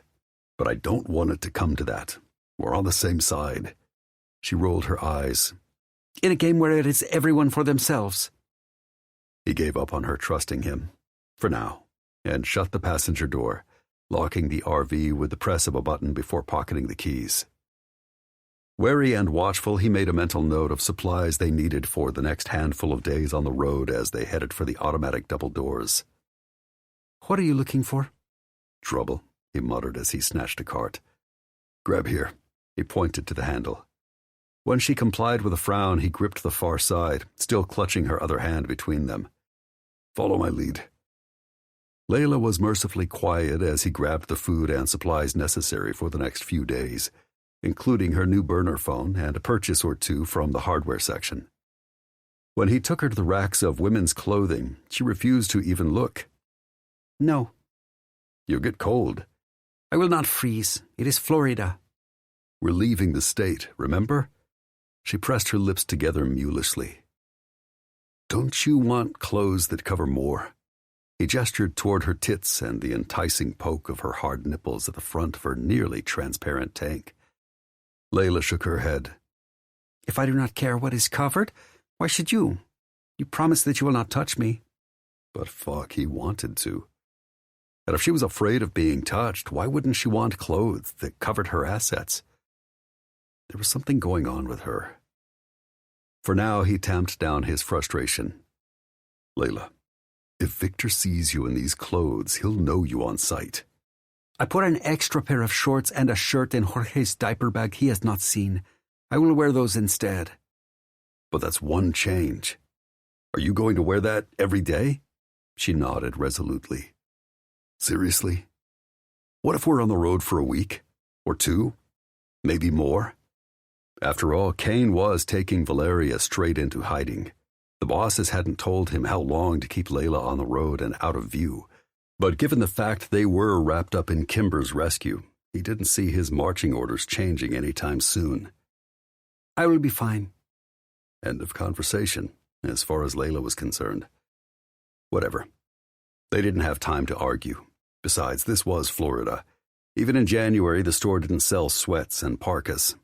He'd wait until they found more practical clothes. Right now, they needed to get on the road and put as much distance between her and Victor Ramos as possible. Trees led her to the front of the store. The checkout lines were clogged, and he picked the shortest one, behind a 60-something woman with a pair of teenage grandkids dressed in theme park shirts, seemingly more interested in their phones than their surroundings, and braced himself for a wait. He scanned the nearby faces. The older woman sent them a kind smile. Layla frowned, so Trees tried to act normal and smile in return. After all, she was seemingly someone's grandma. She'd done nothing wrong. Are you on your honeymoon? The silver-haired woman asked. Trees didn't sweat the question. Someone older and more likely to chit-chat with strangers was nothing new in a state known for its snowbirds. At his side, Layla slid him a distressed stare, because she wasn't used to small talk, or nice people in general. It couldn't be because the woman looked like a threat. It's so sweet to see lovebirds holding hands, she added. So I assumed... No, he finally answered. It's not our honeymoon. Vacation? Romantic getaway? Baby moon? Thankfully, her questions gave him an idea. We're seeing some of the country before our first baby comes. So your wife is pregnant? The nosy stranger sounded excited.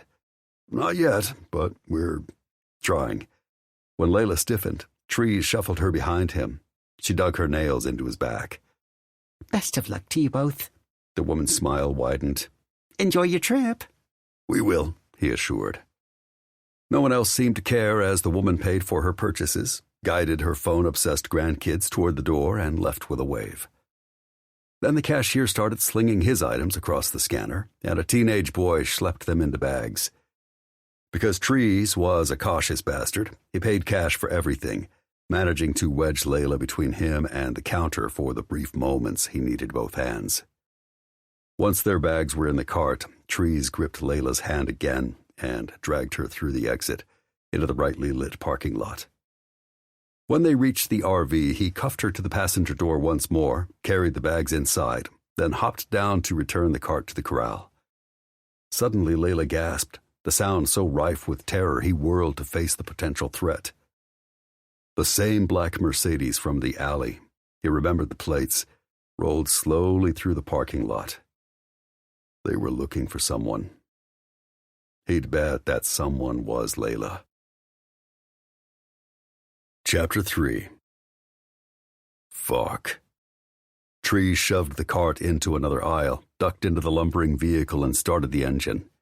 Fear cascaded through Layla in a paralyzing drizzle as the sedan rolled past, 2 aisles in front of them. The car wasn't parking. No one emerged to shop. Like last time, the occupants seemed to be on the hunt. If that was Victor, how had he found her again? Why couldn't she be free of men trying to control her life?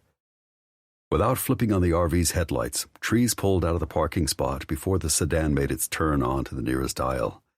He hugged the shadowy edge of the parking lot before disappearing behind the big box store. Layla kept watching out the windows until the sedan, still cruising at a careful pace, dropped from sight. "Are you wearing anything they could be tracking?" Trees demanded as he steered the vehicle out of the parking lot and engaged the headlights. What do you mean? She frowned as she watched him merge into traffic. "Did he ever give you jewelry or clothing or—" Yes. Layla couldn't look at him. She hated to think about having once accepted Victor's and Hector's kindness so naively. But I no longer have those things. I left Emilo's compound in nothing but a bath towel. He frowned. I heard that. Layla didn't believe the concern or empathy or whatever that note in his voice was. You are not a part of the extraction team. Why? I was sick. He grimaced, glancing in the rearview mirror. I ate sushi from a truck stop and ended up in the hospital. It seemed difficult to believe anyone sane would do something so foolish. Neither was Kane Preston. As trees rolled through a yellow light and continued north, he checked behind him again, then seemed to relax. This was his first day on the job. Are you wondering if we actually work for EM Security? Is that the problem? Call Walker now. He'll tell you. No. Senior Walker already made your association clear. Why is he not here? Pierce Walker had proven honorable, even in the worst of circumstances. He had never touched her beyond the ruse necessary for them to both escape. He hadn't even been erect when she had showered with him to make her seduction look believable for Emilio. Trees? He had been visibly hard while looking at her fully clothed. In her experience, that was a terrifying sign of things to come. Her supposed protector sent her a sour glare. Other assignments. But we work for the same firm. We have the same priority to keep you safe. You need to trust me. He sounded miffed that she didn't. Foolish man. If she had her way, she wouldn't be with him long enough to try. Where are you planning to take me? We need gas for this guzzler before we leave civilization, so I'll have to stop. Before I do, I'll put as much distance as possible between us and that Mercedes. She would make her escape then. All right. If Victor is in that car and you're not wearing anything he could track, how the hell does he keep finding you? Layla slid him a suspicious glance. Perhaps they are tracking you somehow. With this enormous vehicle, maybe. It sticks out. I'm thinking through that possibility, trying to come up with contingencies. But after we left the alley, they didn't follow us. I looked, more than once. Yet somehow they reached the store by the time we left. Is this not your area of expertise? Yeah, but things aren't adding up. If they had an exact bead on you, why didn't they attack us in the alley? A valid question. Because the area was too public? Because they did not want to confront you? Tree shook his head. No one else was around, and they would have been happy to double-tap me in the head if it led to you. Drug runners aren't shy about murder. Or any other crime. Layla knew that firsthand. True. And if they had your exact location, how were we able to slip from the parking lot of the store just now without them realizing? Layla shrugged. Certainly she'd been doing her best to avoid Emilio's men since her escape from the compound last September. She couldn't think of anything she'd done to compromise that. Worry wrinkled Treese's brow, but she didn't make the mistake of thinking he cared. More than likely, he hated to be outsmarted. Most men did. After another 20 minutes of silence, he pulled onto a side street, then rolled up to an older gas station. I'm going to fill this up. It will take a bit. I won't be far. Now was her chance. I need to use the bathroom. There's one in the RV. She glanced behind her. One of the closed doors hid a toilet. She had never seen a vehicle that also served as a portable house. If she had time, she would explore it simply to assuage her curiosity. But his reply ripped away her excuse to disappear into the attached mini-mart and sneak out the back. Time for another plan. Layla held up her wrist, jingling the cuff against the rubbery door handle. I cannot reach that far. You will have to uncuff me. Yeah. He reached into his pocket, then narrowed a glare at her. No running. No tricks. No BS. Or she would be sorry. The words hung unspoken. He was big and forbidding and strong as hell. Though her sister seemed convinced he was one of the good guys, he lived a life of violence, and he seemed to see straight through her. I can hardly run away when I'm using the toilet. She glanced down at the sacks they had acquired at the store. Maybe you could give me my new phone so I could call my sister? It would occupy me. I would use the one I took from Victor's thug, but... You still have it? He growled, lunging for her. Layla resisted the urge to shrink back. Would he hit her now? Do something even worse? Yes. You didn't ditch it last night? No. Why would he think that? I kept trying to reach my sister and... Fuck. He banged his fist into the side of the vehicle. Is it still on? Yes, the battery is low, but... God damn it, give it to me. And cut off her only source of communication? Her only way of calling for help? Now, he snarled. That's how they're tracking us. They're pinging the cell towers. Motherfuck. They can do that? If they know the right people and drop enough cash, you bet. Dios mío. If Trees was right, he was blameless. At least in this. She had foolishly given Victor the means to follow them. Frantically, she tugged at the cuff. Release me. Tell me where to find the phone. The diaper bag. In a long-legged stride, he hurdled their purchases and swiped the toy train-covered tote from the floor, slamming it on the eat-in table and ripping into it. Moments later, he came up with a device. What's the passcode? What will you do? Take it? Trash it? Punish her horribly for having it? Start by turning it to airplane mode so they can't track the fucking device anymore. With an unsteady voice, she rattled off the 4-digit code. Trees punched it in and the screen brightened. His thumbs flew across the flat panel as he whizzed through the menus, then breathed an audible sigh of relief. Victor can no longer track the phone. Every way he could digitally locate this device is off, but I'm going to trash it to be safe. Then he darkened the mobile and looked up. You still need the bathroom? She didn't, but the urge to flee, before Victor showed up again, rode her even harder. Even if he couldn't trace his henchman's cell anymore, Trees was abnormally big and incredibly easy to spot. So was the RV he drove.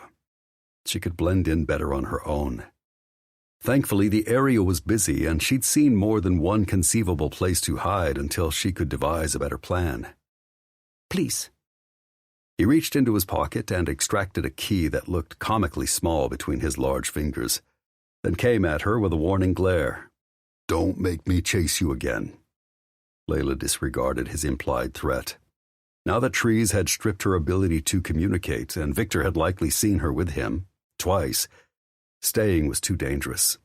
She'd already considered the nightmarish possibilities of what Trees could do to her with his massive hands and his massive erection. He'd taken away her freedom, shoved her into this rolling motel room, and separated her from her sister for reasons that suited him. She would not allow him to force anything else on her. Of course not, she agreed. After all, she was incapable of making him do anything. If he chased her, it would be of his own accord. His menacing expression spoke volumes about how much he didn't trust her, so she sent him her most innocent stare as he freed her wrist. When he stepped back, he positioned his big body between her and the door. Go on, he gestured to the bathroom. As she tried to think of another means of escape, Layla made her way inside. Small sink, toilet, and a shower she couldn't imagine Trees wedging himself into. Above it, a thin rectangle of a window only a cat could slink through. But there must be other ways out of the RV. She refused to give up. While she relieved her bladder and thought through the situation, the door to the RV opened and shut. She hurried through the rest of her ritual, then peeked out the bathroom door. He was gone. With a glance out the nearest window, she found him pumping gas and talking on the phone. She prayed the distraction was enough. Dropping to her knees, she crawled to the exit, lamenting the fact she couldn't risk prowling through the bags for her replacement phone, and eased the trailer door open. The wind howled. Trees had his mobile pressed to his ear, and the door was on the opposite side. If she was quiet, he wouldn't hear her escape. The moment her feet hit the concrete, she eased the door closed, then darted to the edge of the parking lot before disappearing into the shadows blanketing the vacant lot next door. She was unfamiliar with this part of Orlando, but heading toward civilization and lights made sense. If she could find a place to lie low, she would flesh out a better plan. Since Trees had been driving north, Layla circled back in the opposite direction, crossing the busy highway, then heading for a brightly lit hotel she had seen a few blocks ago. Under the portico out front, she avoided eye contact with the valet, then walked inside as if she belonged there. She didn't dare stop to get her bearings, simply headed left, past the bar area, then through another set of double doors and into a center atrium not visible from the street. She settled in a padded chair on a corner of the patio, away from children splashing in the hotel's pool under their parents' watchful eyes, and let out a deep breath. She couldn't stay here, but at least she had escaped. Now she had some breathing room. Layla wished she knew where Kane was taking Valeria, but she would continue heading in the same general direction Trees had been until she could contact her sister. She prayed Valeria and Jorge remained safe. Suddenly there was a commotion in the lobby. Layla looked up, half expecting to see Trees snarling at a desk clerk as he searched the hotel. Instead, Victor and the thug who had attacked her last night rushed into the building, methodically scanning the space. Her heart stopped as they paused to speak to a hotel employee. The man pointed to the pool. Fear gripped her throat, but she forced herself to stand slowly, head down, and slip behind a big leafy bush along the perimeter. When the two thugs spilled out onto the patio, they split up, Victor veering left, his determined lapdog heading her way. Layla tried not to panic. Now what? Behind the greenery, she inched along the wall, deeper in the shadows. When Victor's goon disappeared into an area marked employees only, and Victor was nowhere to be seen, Layla sent up a silent prayer, ensured her dark curls were tucked under Trees' cap, then spotted a family heading into the attached restaurant. Trembling, she slinked from her hiding spot to merge behind the kids, trying to blend in. A shout and the pounding of feet later told her that she'd been spotted. Panic spiked. With her heart racing, Layla ran blindly through the mostly empty restaurant, looking for an escape other than the empty parking lot behind the hotel. She stumbled into a hall and pushed into the ladies' room, but there was no lock on the door, and she wasn't naive enough to believe the gender orientation of the bathroom would keep Victor out. As desperate as it was, she hoped she wasn't in here alone. Another woman could act as a buffer. Victor would think twice about unleashing violence in front of witnesses, at least in the States. Maybe she could borrow the hotel guest's phone and call. Who? Other than Walker, who would refer her back to Trees? She had no one on her side. Even Valeria couldn't help. And no matter how much the giant with the searing green eyes claimed he would protect her, she couldn't risk trusting him. But fate wasn't on her side. The bathroom was empty. Resisting the urge to cry, Layla threw herself into a stall and locked the flimsy door. Her panting sounded too loud in the still. As she crouched on the toilet, she squeezed her eyes shut and prayed she'd lost Victor. The world proved it had abandoned her again when the bathroom door squeaked open. Layla, I know you're here, chiquita. She cringed every time he called her that. He only did it when he was pissed and bad things were coming. I know because I saw you run across the street like a scared little girl and followed you. Of all the terrible luck. The tall man can't help you anymore. Come willingly, and I will make your punishment bearable. No, he wouldn't. She should have stayed in the middle of a busy area, around a lot of people, near security cameras. He would not have dared to drag her out of this hotel against her will with employees and protective families looking on. But all he had to do now was haul her out of the bathroom, down the isolated hall, then out the back door mere feet away. Even if there were cameras covering the door, Layla wasn't foolish enough to hope that anyone would care to look for her. And if Victor and his brother, Hector, had their way with her again, and again, they would make sure she could never get free. Not making this easy for me, he tisked at her. There are only so many stalls to hide in. Where else do you think you can go? There's no window, unlike your house. You can't steal a neighbor's car and nearly run me over to get away. It's just you and me. And no escape. Tears stung her eyes and closed up her throat. He was right. But that also didn't mean she would just give in. He didn't know which stall she was locked in. She had the element of surprise. Would you need it if you had stayed with Trees? He would have protected her from Victor, yes, but who would have protected her from him? Time's up. I guess you want to do this a hard way. You know that suits me, Chiquita. She bit her lip to hold in a whimper, grabbed the sides of the stall, and braced to kick her way to freedom. And she prayed. He smashed open the stall beside her and stepped in. The door clattering against the wall made her start. She managed to bite back a gasp, but fear gnawed her belly. Her heart beat so hard she felt jittery and faint. Every one of the 22 hours since she'd last eaten now haunted her. What if she didn't have the strength to fight off Victor? As he spun and backtracked toward the front of the stall, Layla dragged in a deep but silent breath. The next 10 seconds might determine if she lived or died. The thought had barely buzzed through her brain when he grabbed her fingers, still clutching the top of the stall, then latched onto her arm and gave it a vicious yank. She fell off the toilet and stumbled face first into the metal wall. Tree's hat fell to the tile as Victor dangled her off the floor by her arm. She struggled to get her feet under her, fearing he would pull her shoulder from its socket. Then, abruptly, he let go. Her backside landed on the hard tile floor. As she scrambled to stand, he appeared in the door of her stall, his dark expression straight from hell. She tried to retreat but had nowhere to go.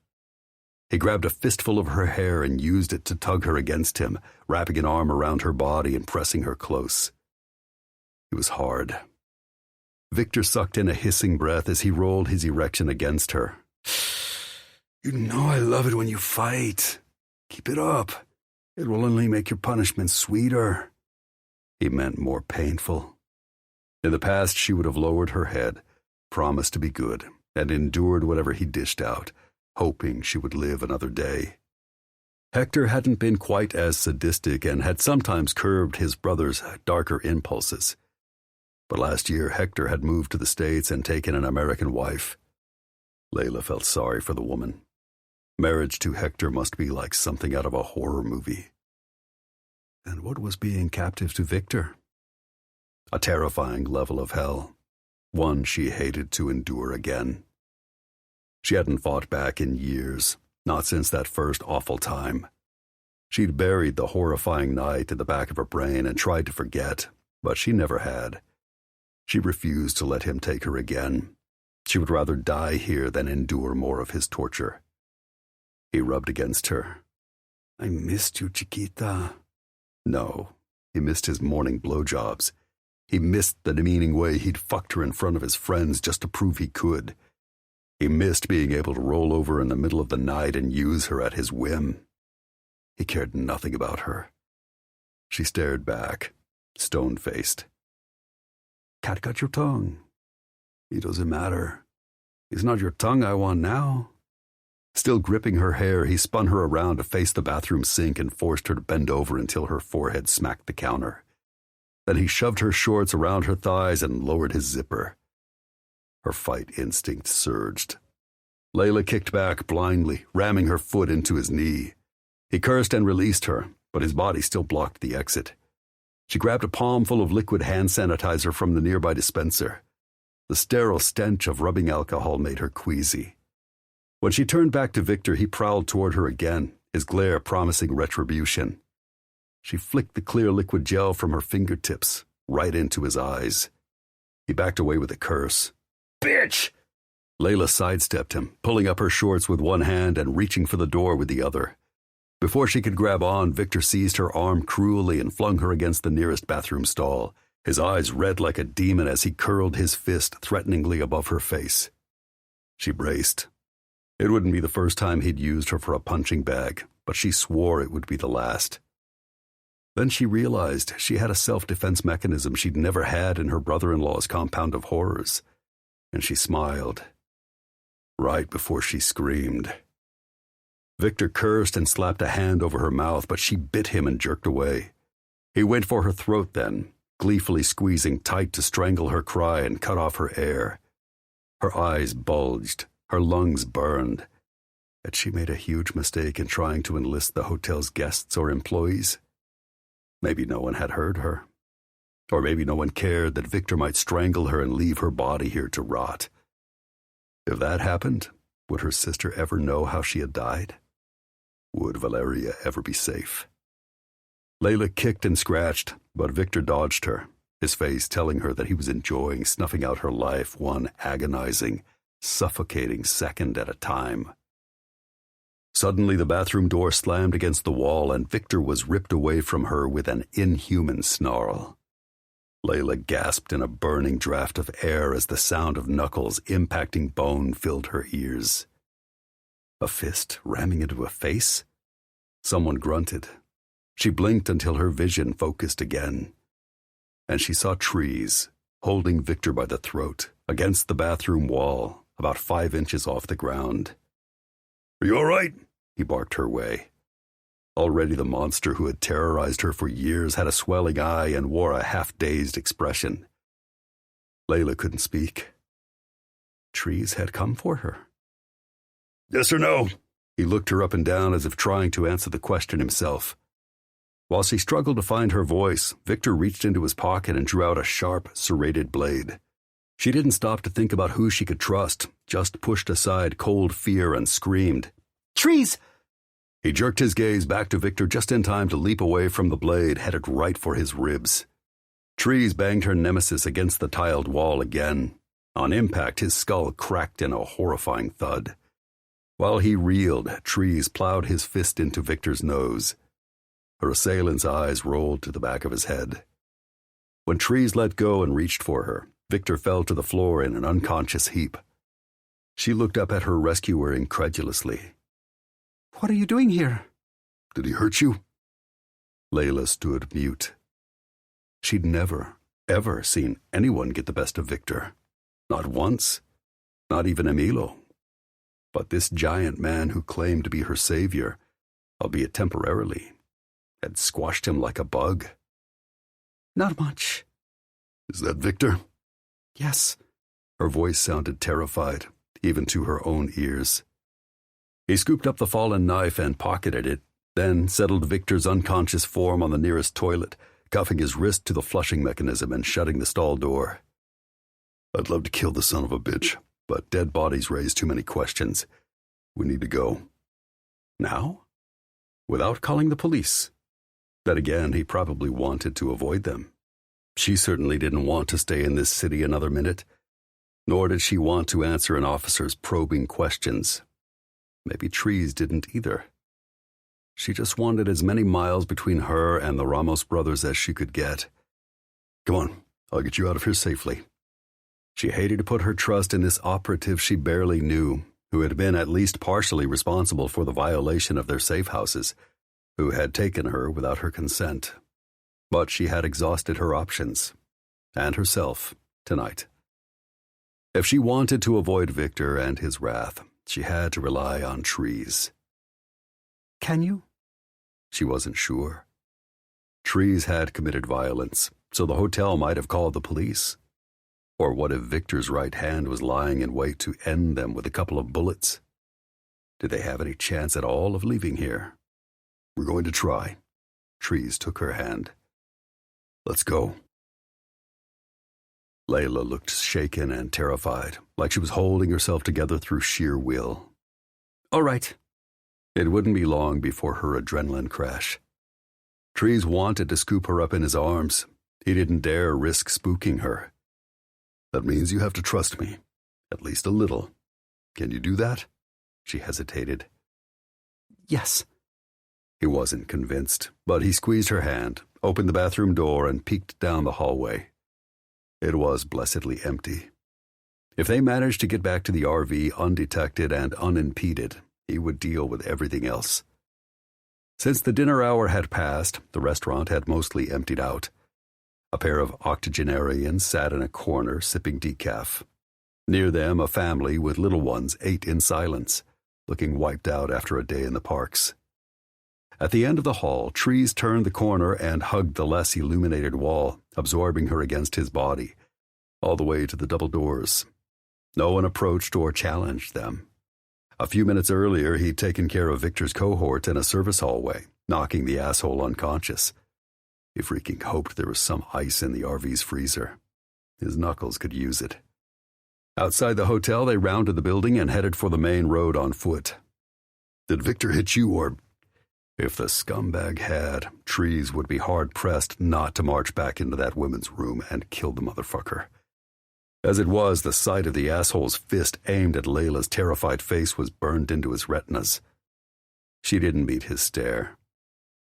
He would have, so thank you. How did you find me? Trees gritted his teeth at the memory of filling the RV's tank and hopping inside again, only to find Layla gone. He'd been shocked by her brazen escape, and he shouldn't have been. She had fled her brother-in-law's compound without even a shirt on her back. He should have expected a woman willing to give up everything for freedom, even her dignity, to run. Given what he'd witnessed of Victor Ramos's treatment, he understood. When I realized you'd fled, I figured you would head for the road, maybe steal a car and get out of this area. I do not know how. Good to know. Then I saw the Mercedes pull into the hotel. I followed, just in case they'd found you. Inside, I tailed Victor's little helper. Honestly, Trees still didn't know how the asshole hadn't seen him. When I realized he had no idea where to find you, I punched the fuck out of him and kept looking. I was combing the restaurant when I heard you scream. How did you know it was me? He'd felt her cry all the way through his body, deep in his chest. That would probably freak her out, so he simply shrugged. I figured no one else had cause to scream. The lights flashed then, signaling they could safely use the crosswalk. It was a far cry from his wild dash across the highway, in between cars and during rush hour to reach her. As he guided her toward the curb, he scanned the traffic, scowling menacingly at a teenager who revved his engine and poked his head out of the driver's window to get a good look at Layla's backside.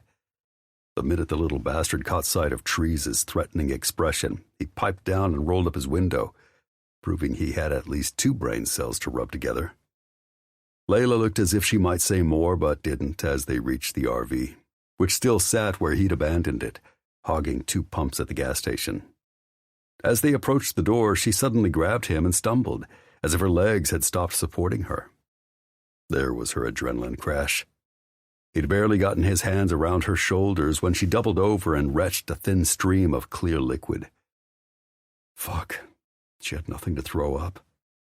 She was dehydrated, starved, and exhausted. Finally, she heaved a heavy sigh and went limp. Trees lifted her in his arms. Layla protested, but he ignored her, carrying her inside and locking the door behind them. The fact she let him proved she had no more fight, at least not tonight. He set her in the passenger's seat and crouched in front of her. Are you all right, little one? Fine. She turned away, as if embarrassed. It has happened before. Because Victor had terrified the hell out of her?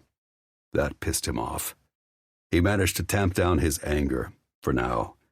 She needed hydration, sustenance, and sleep. They could also use a less recognizable vehicle. But they needed to get on the road more, so waiting around until morning for the rental company to open wasn't an option. Never taking his eyes off her, he dug through their grocery sacks, coming up with a bottle of water, a protein bar, and the burner phone he'd bought for her. He handed her the first 2. Slowly, okay?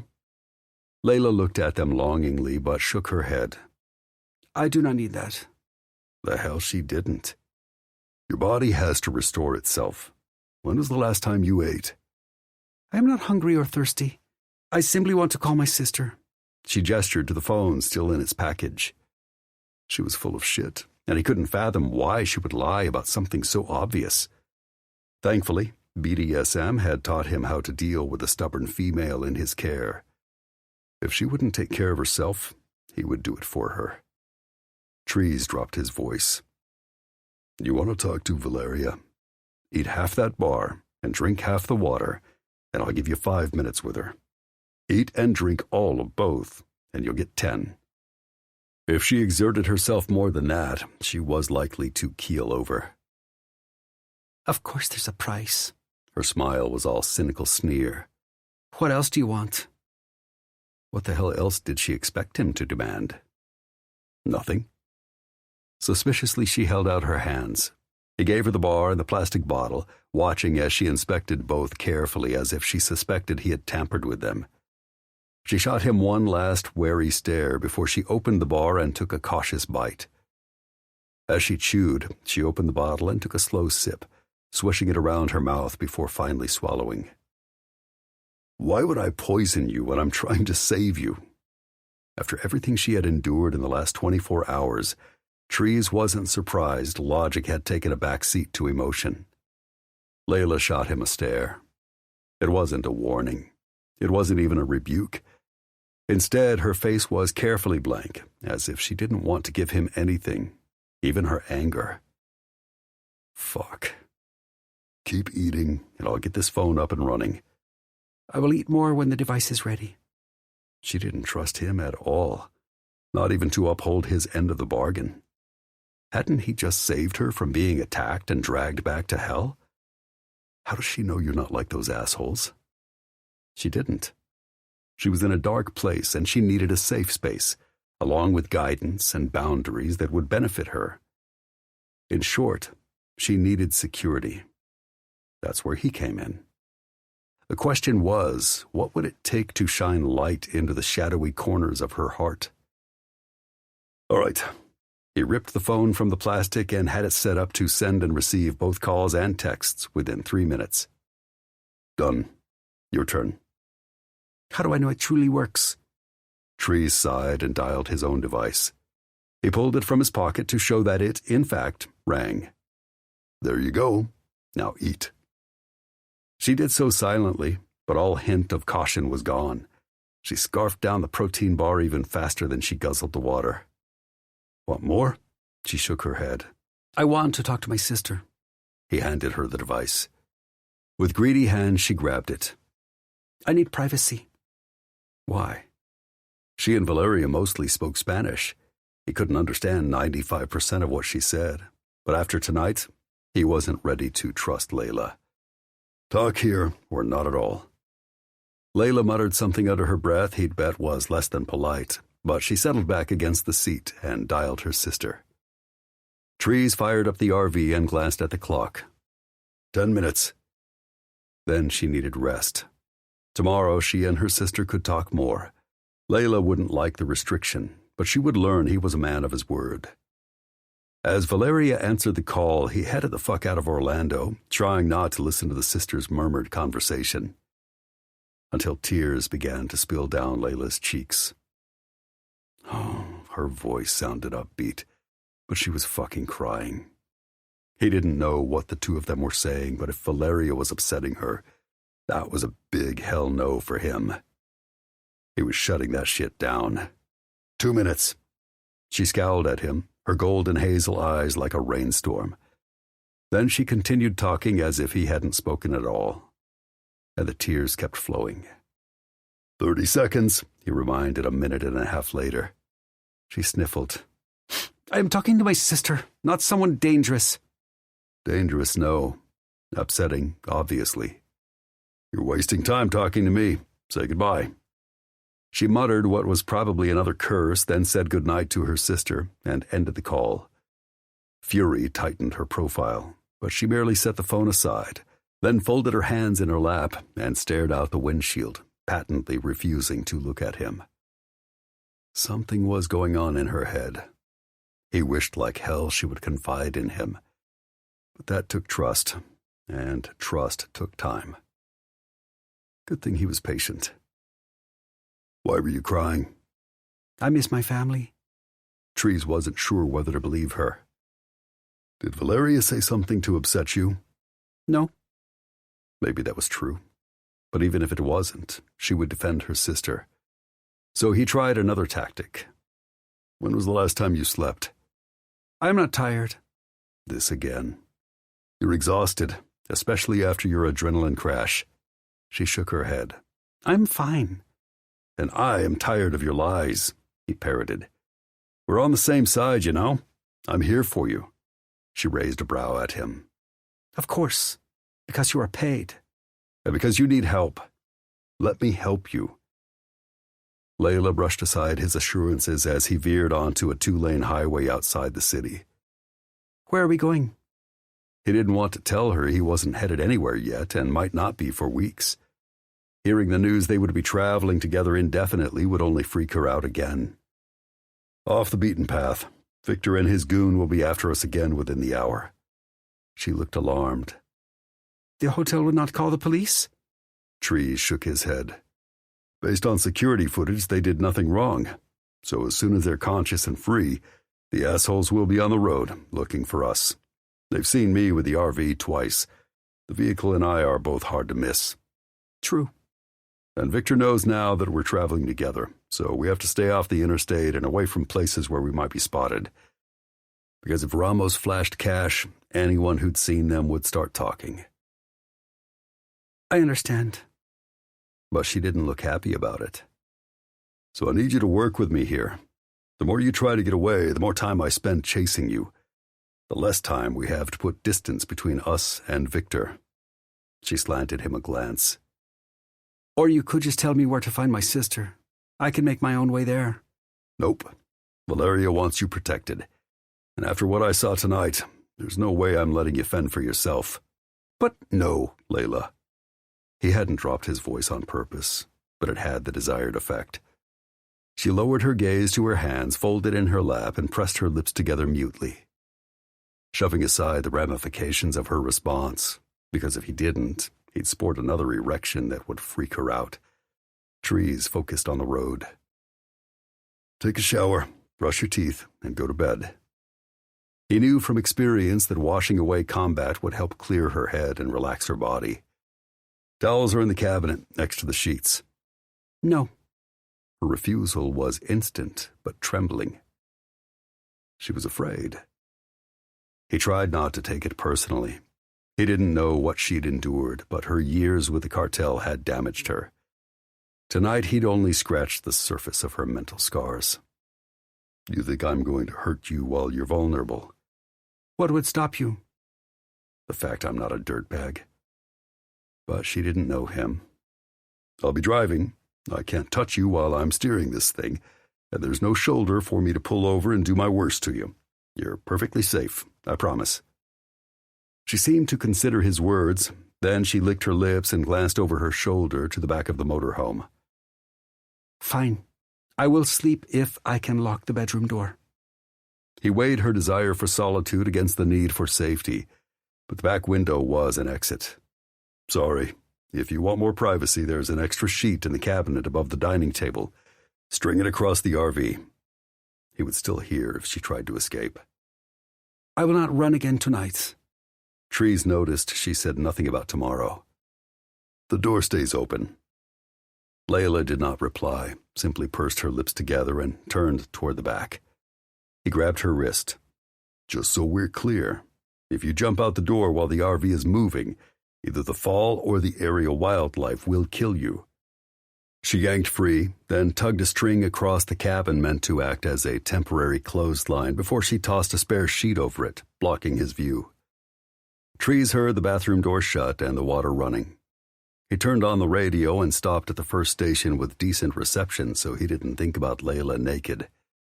She didn't need to know that he hadn't felt an attraction to any woman like this in years, maybe ever. The music sounded like it belonged at a dance party, all electronica and shit. He tried to get into it, but music these days just sucked, and his mind wasn't on tunes. Finally, the shower cut off and he heard her rummaging around the back. If you need a t-shirt to sleep in, I have a spare, he called. I'm fine. Which meant she would either don her dirty clothes or the only clean change she had. Stubborn woman. In the very back of the RV, the light flipped on. After some rustling, she climbed into the bed. He wished holding Layla would make her feel safer. She needed comfort and security. It sucked that, at least for now, staying away from her was more likely to put her at ease. The bright lights in the bedroom cut off, plunging the back of the vehicle into darkness. A whimper broke the quiet. After a squeak of the mattress and a huff of frustration, the overhead light in the bedroom lit up the back of the RV again. Is there another light? Something less bright? I can leave on while I sleep. She wanted a nightlight? In the bedroom? Please. You don't want to sleep in the dark? No. Her voice shook. Because she was afraid? After everything that had happened with Victor, maybe he shouldn't be surprised. Leave the light in the bathroom on. She sighed. Sheets rustled. Her footsteps padded toward the middle of the vehicle. Bright light flared through the white sheet before she headed back to bed. Better? Yes. Good night, Layla, he called back. She crawled between the sheets again. 10 minutes later, he hadn't heard a peep. Now he could focus on his other problem. Like the fact that when he'd stopped for gas and checked in with Kane, the new guy had let him know that, in the wake of Kimber's abduction, the Edgingtons were now using the safe house they had intended for Valeria and Layla for their own wives and kids. Trees understood that, absolutely. But where the hell should he be taking Layla once he got the green light to bring her in? Since Zai was in charge, Trees grabbed his device and dialed his buddy, who thankfully picked up right away. Hey, man. Trees frowned. Zai sounded distracted. Hey, I figured I'd check in with you. Yeah? Give me 5? You talking to me? Trees asked. Sorry, talking to Tessa, Zai replied. Then some rustling and some nighttime sounds told him that his buddy had stepped outside. What's up? Shit. He'd been so wrapped up in his situation with Layla that he'd forgotten the bosses had removed the non-fraternization clause from everyone's employment contracts this morning, allowing Zai and Tess to finally be together, so Zai could investigate whether she was their mole. In his opinion, it was a stupid idea. Zai was way too into Tessa to do any part of the job thoroughly except the fucking. Did you finally take her to bed? If I had, why the hell would I tell a nosy prick like you? So that's a yes. Was it everything you thought it would be? Let's put it this way. I have an appointment to look at engagement rings tomorrow. Zai might be a rebel through and through, but he was rarely impulsive. You're that sure? 100%. Either Zai was convinced Tessa wasn't selling them out, or he loved her too much to see it. Either was a blind spot that could be dangerous. Wow. Congratulations, man. That's awesome. What else could he say when his best friend sounded so damn happy? Well, even if I buy a ring tomorrow, she's not going to say yes right then. A little gun-shy? Or a little guilty? Yeah, that's what she says, and I get it. Tessa had been through a lot with her ex, so it was possible. Likely, even. Trees just wasn't sure that was the reason for her reluctance to commit. But you didn't call to ask about us, Zai went on. What's up? You and Kane get everything worked out with the sisters? Finally, he sighed. It was a fucking long, scary-ass day. But yeah, we're on the road now, and I need to talk to you. He spared Zai the gory details about the evening. What's up? Kane and I connected with Valeria, and she got her son back. They left a few hours ago in a minivan. He plans to drive straight through. But since the safe house reserved for Valeria isn't available anymore, where do you want us to go? I'd ask one of the bosses, but with everything they have going on, I didn't want to come to them with more problems. Yeah, Zai sighed, seemingly as stumped as he was. Let me call Cutter. He's a local boy, and he and Shayla are back from their honeymoon. Good thought. Zai might not consider himself any sort of leader, but he was a damn capable one. Since her sister's wedding to Josiah got derailed by violence not long ago, they might be busy, Trees pointed out. Well, we're likely to have another situation like that on our hands if Cutter doesn't spare me 5 minutes. True. Yeah, call him. Then let Kane know. What about you and Layla? I rented an RV. He spilled to Zai about the cover story he developed on the fly at the store. When the chatty woman started talking to us, Layla seemed terrified. She literally expects Emilo's henchmen to jump her at any moment. Not surprising, since thugs have been on their tails for hours. They messed her up. She feels safe with you, though, right? As safe as she feels with any man, but it's not much. She knows I'm a friend of Walker's. It's helped. A little. He's apparently the good guy since he politely declined to rape her. As he'd heard the story, she'd offered herself to Walker for some escape scheme when he'd been captured and held in Emilio Montia's compound. Since she was seemingly terrified of men, she'd obviously been desperate to escape. Jesus. So what's your plan? We're going to make our way back slowly. Be sure Valeria gets situated into whatever safe house you find for her. If it looks good, like no one is watching, then I'll take Layla there. If it gets hit, my plan B is to take her to my place. Though she would be furious at being separated from her sister. Well, it's secure enough. It should be, yeah. There's just one problem. Trees dropped his voice so she wouldn't hear. Layla is so damn sexy I can barely keep my eyes, and everything else, off of her. He felt like a shit for that. But he would never cross the line and come on to her. His desire wasn't her problem. Does she suspect? Thanks to the close quarters and lack of privacy they'd endured during their years of service, Zai had seen that he wasn't just tall, but built big everywhere. There are only so many ways to hide an erection like mine. Yeah. Do you need to speed up your trip? Because she was too afraid to be around him? That couldn't be a deciding factor. Her protection came first. What happens if I do and Tierra Caliente figures out where Valeria is hiding? Layla could be collateral damage. After the hell I suspect she's been through, she deserves some fucking safety, man. Okay, let me see what I can toss together. You keep on keeping on, and I'll touch base with Kane soon. Not a perfect answer, but the only one he was going to get now. Besides, in this big-ass vehicle, needing to avoid the interstate, it would take a day or two to reach Lafayette. Great, buddy. Thanks. Talk to you tomorrow. Don't hang up. Trees had to give Zai some bad news. Something else going on? Yeah. Talk to me. Are you sitting? No, and I don't have time now. What the fuck's happening? When Layla escaped the house in Orlando, she couldn't get her phone, but she managed to knock out one of her assailants, and how the hell did she do that? Because if you're attracted to her, I know she's a tiny thing. Fuck, I hate that I have a type, he grumbled. Yeah, she is. And she knocked the son of a bitch out by surprising him with a loaded diaper pail to the face.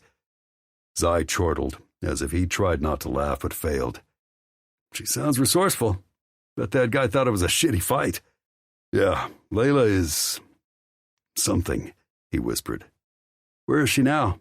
Sleeping in the back. Finally. That's why I wanted to call you. At our last stop, we pulled into a gas station. He explained how Layla got her assailant's mobile. I browsed the phone while we were filling up.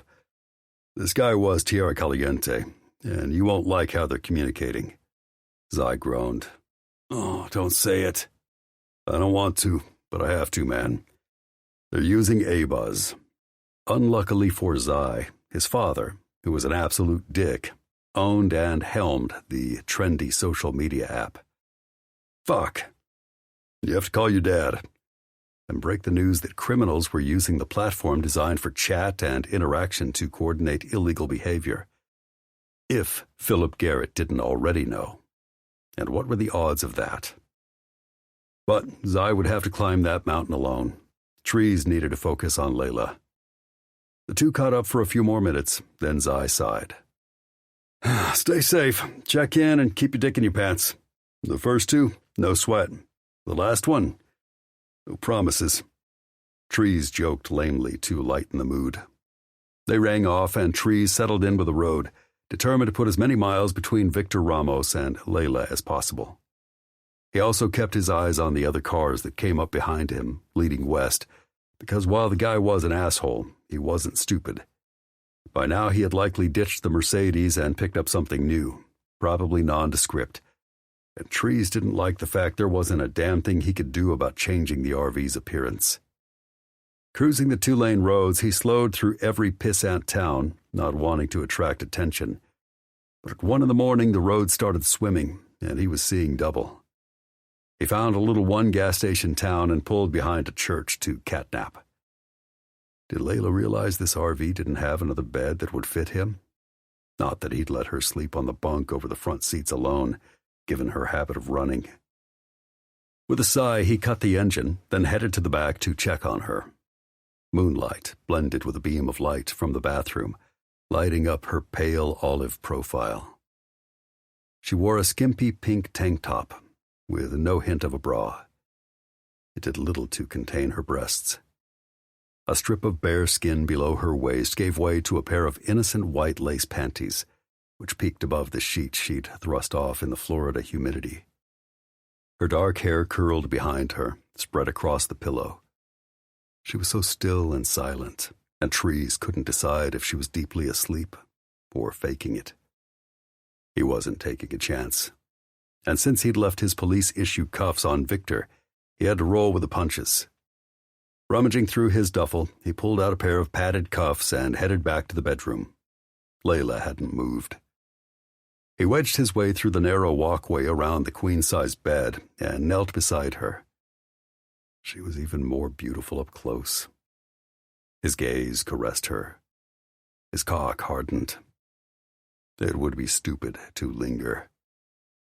After wrapping one cuff around the built-in nightstand drawer, he secured the other around her wrist. Then he fixed the padlocks in the fastenings of each one. He would answer her inevitable questions later, but for now, at least, she wasn't going anywhere. With an exhausted sigh, he let himself into the postage-stamped bathroom, hit the head, then did his best to wedge his big body into the shower. After bumping his knees and elbows on the enclosure at every turn, he gave up and toweled off.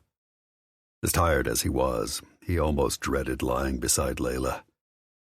Would he actually sleep, or just lie there, hard for her? His desire was damn inconvenient. Usually he had no problem resisting. He was the guy everyone trusted with their sisters, girlfriends, and wives. Sure, he played at clubs and private parties now and then. He even dated some, but he rarely indulged in sex. Usually he had to know someone for a while. Instinct had to tell him it was right, that they'd be good together. Right now, his intuition must be all kinds of fucked up because it kept urging him to strip Layla down and bury himself as deep inside her as he could. Not happening. He needed to get supine, close his eyes, and pray sleep came. He tugged on a pair of clean basketball shorts, made sure the vehicle was locked up, set his cig on the little nightstand, then got horizontal, putting his back to Layla. The damned light from the bathroom shined in his eyes. But that wasn't what kept Trees awake. Now that he was beside her, he smelled her.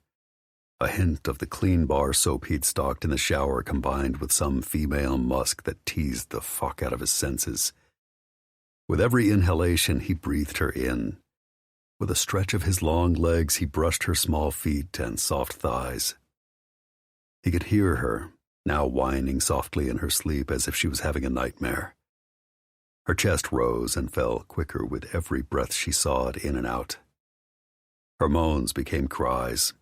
She thrashed, fighting an invisible enemy in her sleep. She needed comfort. Fuck. Shh. He rolled over to face her, then wrapped his arm around her small middle and dragged her body against his. I'll keep you safe, little one. Rest. Slowly, she stilled, her brow smoothed, her body relaxed. His didn't. He'd splayed his palm across her abdomen. Under his thumb, he could feel the swell of her breast. Her lush ass wiggled against his steely cock. Finally, she sighed, falling back into a deep sleep. He lay awake for interminable hours, enduring the next level torture before finally drifting off. His last thought, how the hell could he resist Layla for days, or weeks, before they reached Lafayette and could go their separate ways? Chapter 4. With morning light invading her lids, Layla opened her eyes and stifled a gasp. She didn't know where she was or what time it was. All she knew was that, for the first time in months, she was lying with a man's bare chest plastered to her back, his beefy arm constricting her middle, trapping her against his hair-roughened body. She was in hell again. Her first instinct was to fight, to kick, to scream, but she had learned the hard way that would either be futile or counterproductive. Instead, she lay frozen. Inhale, exhale. Don't panic. Devise a way to escape. She glanced around the small bedroom. A window sat less than 2 feet from her face, taunting her with a view of a parking lot. Beyond that, the sun eked above winter-ravaged trees dotting an empty field. If she could close the distance between her and that wide-open space, she would be free. But she didn't dare make a move toward the door. Her tormentor was blocking her path. As terrifying as it was that she couldn't remember being violated last night, she'd prefer to keep it that way. Layla risked a glance over her shoulder, but she didn't find either Hector or Victor. Instead, trees loomed behind her, taking up most of the bed and snoring softly. Memories fell into place. He had saved her from Victor and gotten her out of Orlando. He had let her shower alone. A glance down proved she was still clothed. A wriggle against his body told her he wore shorts. Maybe the man had merely slept beside her? Looked, but not touched. Then why is he in your bed if he didn't force his way into your body? Maybe because he didn't trust her. Maybe because this was the only bed. Or maybe because he wants to wake up with a proper screw. Layla didn't know, but after last night she had to at least consider the possibility she was unfairly painting trees with Victor's brush. Even so, she had vowed never to be this close to any man again unless it was her choice. Since Trees was asleep, now was the time to leave his bed. But last night had proved she shouldn't flee again until she had a plan. Without wheels, weapons, and money, she wouldn't get far. She had to think, concoct a solid plan to reach her family while keeping herself safe along the way. As soon as she did, she would be gone. She refused to trust her fate to anyone else, especially a man she barely knew, who worked for an organization she didn't trust. Slowly, she kicked the covers aside and stood, only to be stopped short by a cuff around her wrist, tethering her to a nightstand. But it was nothing standard police issue. With this line of work, Layla expected Trees to have those. Instead, the restriction around her wrist was made of soft, buttery leather that had been buckled in place and secured with a dangling silver padlock. Its match was attached to the nearby drawer handle. Layla stared in horror, her heart hammering.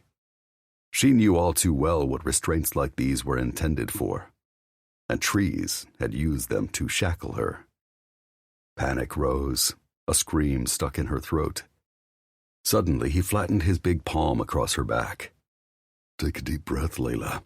There's no reason to be alarmed." The hell there wasn't. "What do you want?" "To go back to sleep." "I am awake."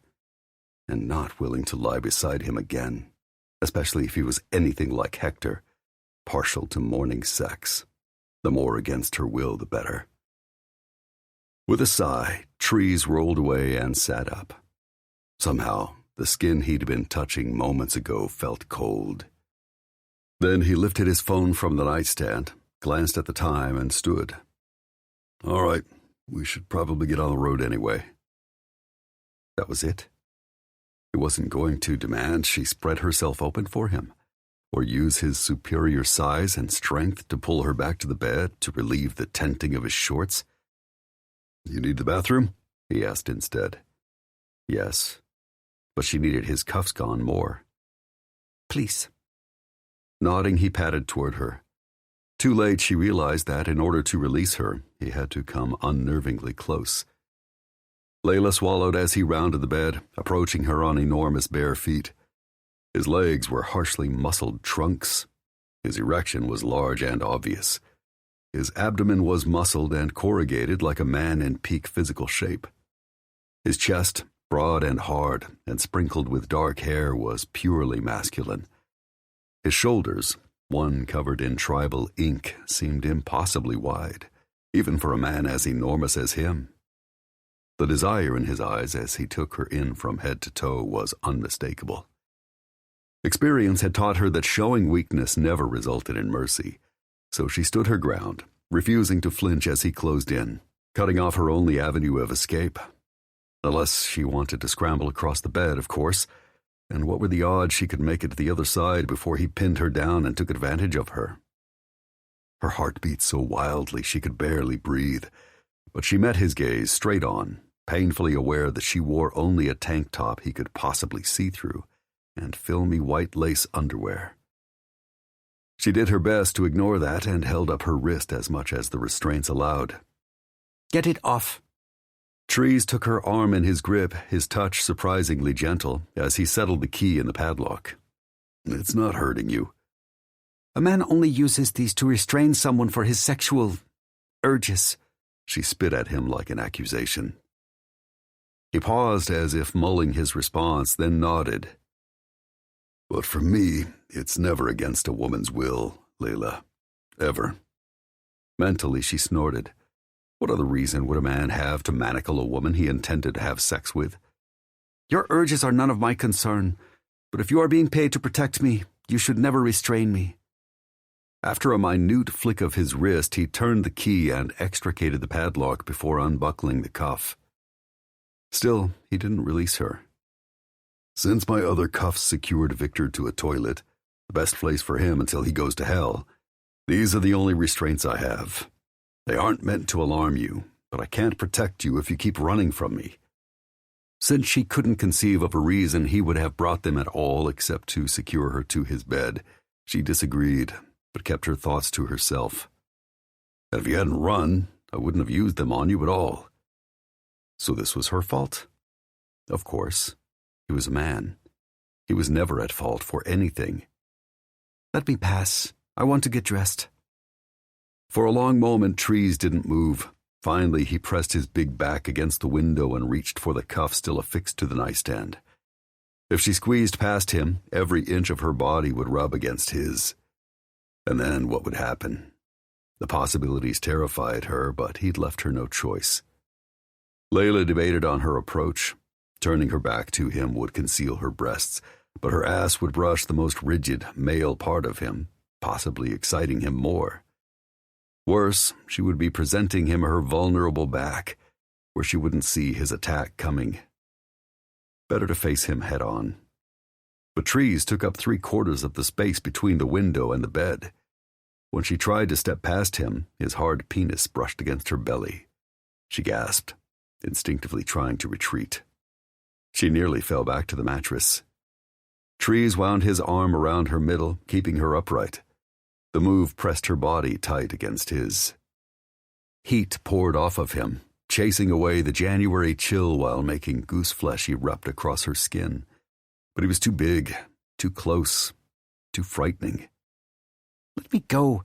Layla wriggled and writhed, but she only succeeded in making his erection stiffen and grow against her middle. It was all she could do not to scream. I'm trying. Stop moving. Fuck. He grabbed her hips in a rough grip and used his brute strength to still her. Do not touch me. He worked his palms from her hips to her waist. Take a deep breath, little one. Don't panic. I won't hurt you. With every word, his voice went deeper, softer, not more gentle, but velvety. She'd heard him use that tone before, and like last time, she felt strangely compelled to comply. Her gaze flew to his. Their eyes met. His burned. He wanted her, and he wasn't trying to hide it, but everything else about his face was calm, almost reassuring. Layla didn't understand. Slowly, she went still.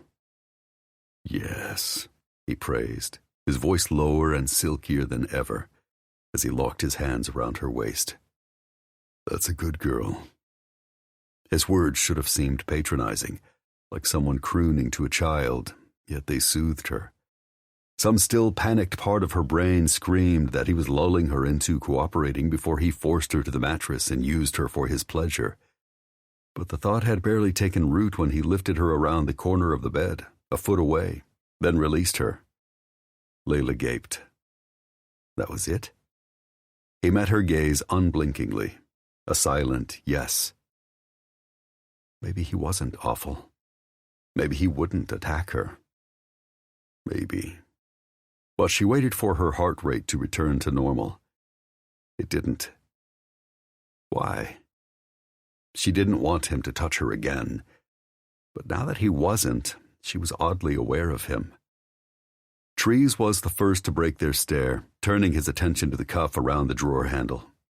He had giant hands, but they were both gentle and adept as he fitted the key in the padlock and unbuckled the cuff.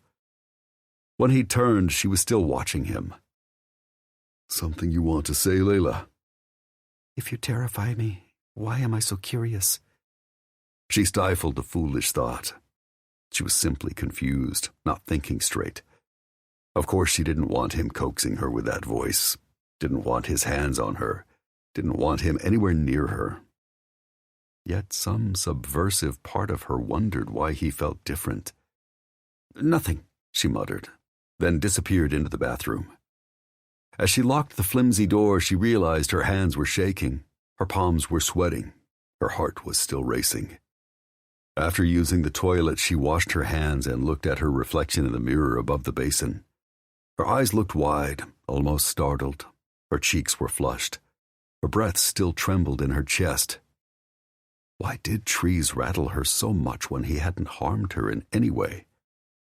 After she emerged from the bathroom, she went straight for Jorge's diaper bag and retrieved the shorts she'd left there after her shower last night. Trees stood at the front of the vehicle with his back to her and rummaged through a plastic sack in his hands. Below his thick neck, every part of him bulged and swelled when he moved. Arms, shoulders, and back.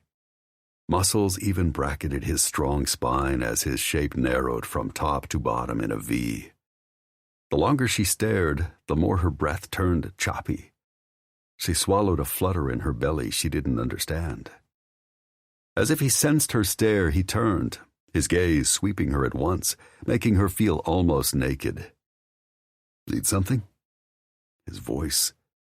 She heard a note in it that she didn't know how to interpret. It invited her closer. Layla couldn't explain how he was drawing her in or why she was tempted to accept. Because she wanted to study him? To figure him out? But that made no sense. She would never be interested in any man. What are you looking for? She finally asked.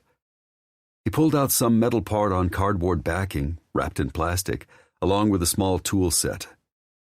He tore into both, grabbing what he needed, then set the plastic bag on the table. "This stuff." Items in hand, Trees faced the door and raised his arms. She found herself staring again at the ridges and ripples of his body. Suddenly he stopped, sighed, and faced her. "Just so there's no misunderstanding, I'm installing a lock on the door." She frowned. "Does it not already have one?" "Since you don't want me to use the leather cuffs on you again, this isn't to keep others out, but to keep you in." That filled her with panic. Even if he hadn't taken advantage of her this morning, he still intended to imprison her. "No."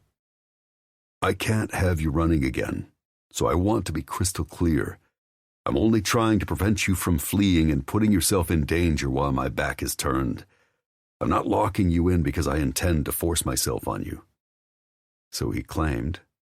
Even if he meant that, he was still subjugating her and subverting her free will. "You will not cuff me to the car door or the nightstand again?" "Nope." "You promise you will not use the cuffs on me at all?" she demanded, then nearly laughed at herself. He might be a less criminal man than Victor, but that didn't make his word worth more. "I promise I won't. Unless you ask me to." She scoffed. "I will never do that." "I believe you." Regret crossed his face. "And that's a pity." Layla frowned as she stumbled into her shorts, still staring at his broad back as he held up the part to the door with one hand, then sorted through the tools, now spread out across the table, with the other. There was no sense in asking him to explain, and she shouldn't care, but... "What do you mean?" He turned to her with a sigh. "You know the cuffs are for sexual play. I can guess how Victor used them on you, but I would never do that." "Then why have them at all?" "I only engage in play that's consensual. If any woman says no, that means no. Hard stop." Layla eyed him. "You want me to believe that if any woman refused you, that you would leave her untouched?" "Yes." "Without violence?" Of course. He sounded as if that was obvious. Without anger? I wouldn't be angry. Frustrated, maybe, but... You would not force her? Never. He believed that, at least in his own mind. Layla wasn't convinced. Then why restrain a woman to your bed at all? His eyes flared with heat again. Some like it. Impossible. Surely he lied. Oh, they do. And so did he. His face and the engorging of his erection again said so. Why would a woman want to be manacled to a man's bed and held down while he did whatever he pleased? I do not believe you. The buzzing of his phone interrupted whatever he'd been about to say. He scowled and pulled it from his pocket. Zai, talk to me. There was a long pause, and she could hear another man's muffled voice. Trees nodded before the other man even finished speaking. Roger that. Then he flicked a glance her way. I'll let Layla know. Another pause. Fine. Yeah, I'll check in later. Thanks. Then he hung up, and Layla was relieved to have a change of subject. Do you have news about my family? He nodded. They've arrived at their safe house after driving all night. Valeria and the boy are sleeping now. Your sister will call you later. Where are they? Someplace safe. Layla had heard that tripe before. Why wouldn't he tell her where EM Security had hidden her family? Unless they intended to keep her and Valeria apart so they could use the separation to control her. After all, Emilio had been a master at that. As soon as her sister had rested, she would call and verify Trees' claim, then make plans accordingly. Trees turned his attention back to the lock he meant to install on the door, and she thought through the situation. What if he lied? What if he intended to use his restraints on her? What if she needed to escape? She couldn't let him install that lock. Trembling, Layla approached, touching her fingertips to solid concrete muscle over the surprisingly supple skin of his back. You can stop. Installing that is not necessary. I think it is. What if I promised I would not escape? And she meant that, at least for now. You'd be lying and I'd be forced to cuff you again. No. After last night, I know Victor will not give up easily and that I am safer with you. He hesitated. I can't take that chance. Please. I would feel safer if I was not being kept prisoner. But if you lock me up against my will, I will always be afraid. Trees hesitated, then sighed before he shoved everything back into the bag. Son of a bitch. Fine, but I'm watching you. One more attempt to get free, and I won't hesitate to both lock you in and cuff you to whatever the fuck I need to, whenever the fuck I want to, until you realize that you have to stay. Are we clear? Of course. What else could she say? All right. He shoved the bag away. If I even suspect you're trying to escape me, I'm warning you now. I'll be all over you until you beg me for mercy, and I won't have any. A day and a half later, Layla was still trying to understand Trees. Except for a handful of hours he had driven to reach this campground in Nowhere, Alabama, he never took his stare off her. He watched her as she ate, as she paced the RV with nervous energy, as she talked on the phone to her sister. He stood guard outside the bathroom while she brushed her teeth or washed her face. He glared as she yawned and fought to keep her eyes open. Then he ignored her protests that she wasn't tired and carried her to bed, cursing her stubbornness, eventually invading the uncomfortably small mattress and lying beside her to shield her with his big body. A few times he tried to initiate conversation, asking about her sister, Jorge, or her childhood. For what reason did he need to know those things? To use the information against her? He claimed he was curious, but why? Sometimes she answered. Mostly she ignored Trees, pretending she never noticed him at all. Not that such a thing was possible. But he hadn't touched her, despite the fact he clearly wanted to. That confused Layla. They both knew she couldn't stop him. If he violated her, she could tell her sister, of course. But it would be too late. Then again, maybe Valeria would see that as a small price for her to pay to escape Victor and Hector Ramos for good. In some ways, she would be right. Much to Layla's relief, Trees had also tucked away his soft leather cuffs, probably somewhere in his bag.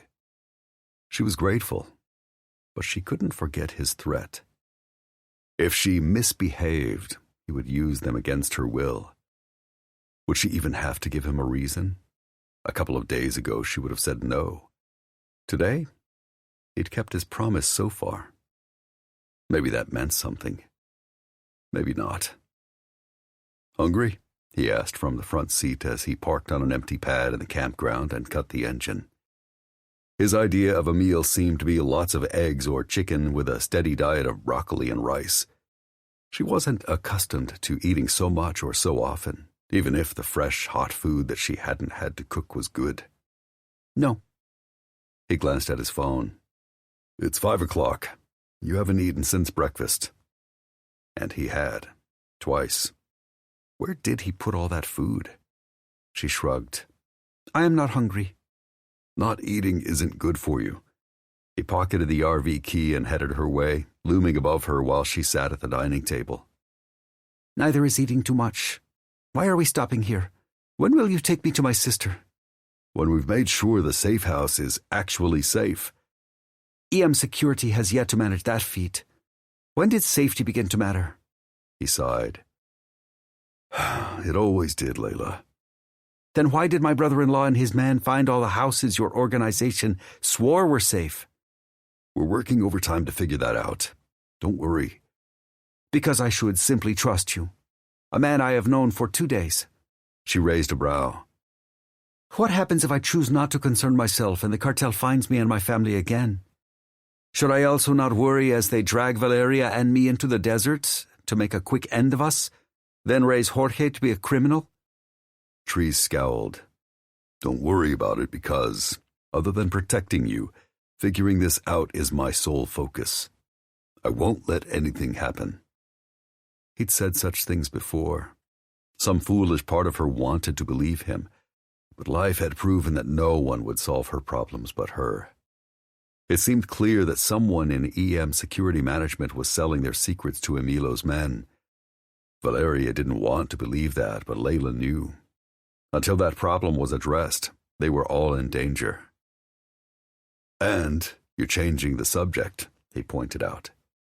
"Skipping dinner isn't acceptable. Tell me what you want.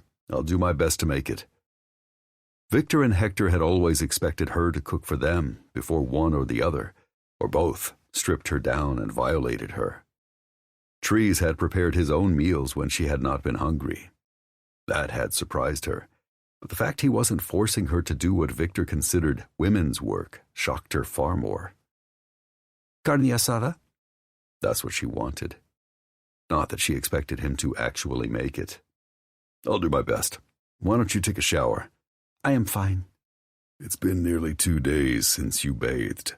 He dropped his voice to that low, silky tone she found difficult to disobey. "It wasn't a request." "Will you force me?" He scowled.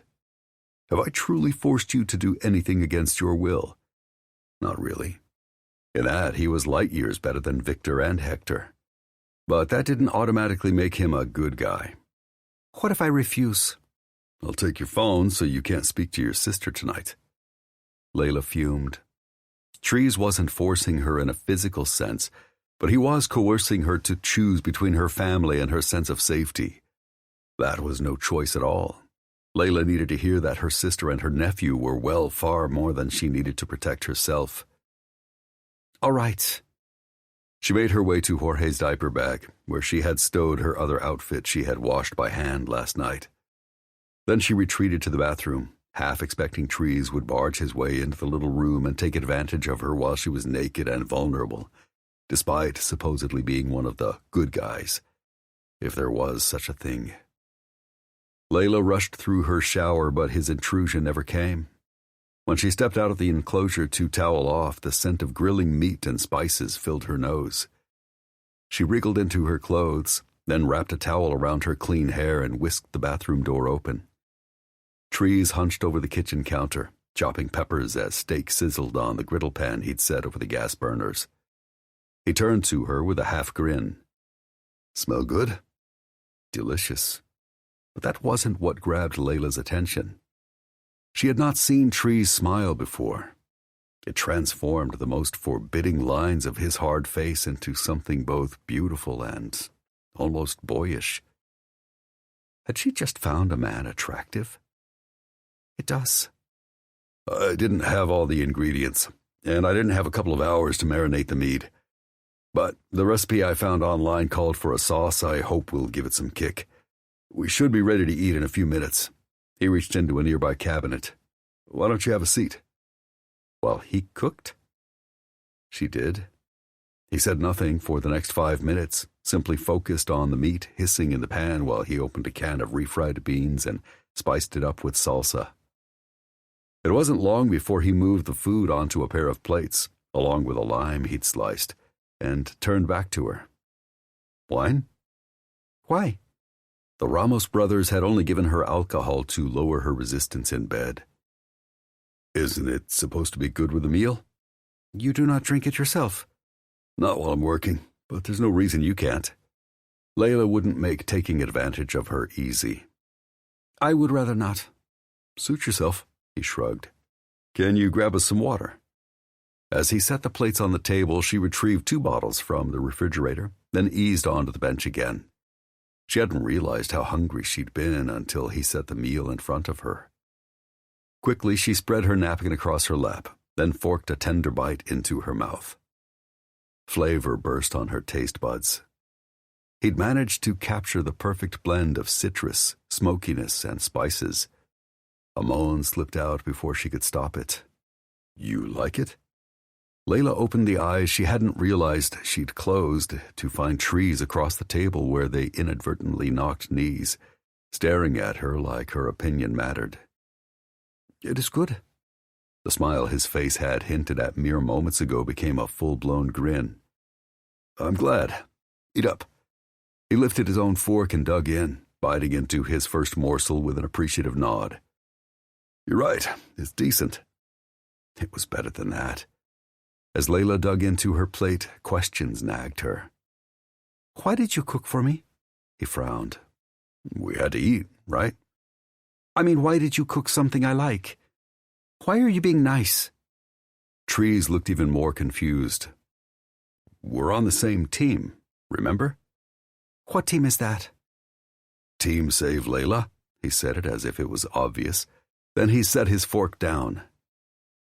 "Look, I can only imagine what happened to you in Emilo's compound. I'm sure it wasn't pretty, but I'm not Victor." "So far, no, but—" "You are on my team simply because you are paid. I have no illusion that if he or his brother, Hector, paid you more, you would develop different allegiances." He stilled, then leaned in, his eyes narrowing. "I wouldn't. This is my job, but I don't do it just for the money. I have the size and skills to protect people. That's my goal. I have 5 younger sisters. If any of them experienced anything close to what you did, I would be on the rampage to fuck up some assholes and put them 6 feet under." That sounded noble. Unbelievably so. She had never met a man who was more motivated by morals than money. But calling him a liar served no purpose, so she focused on the spiced steak.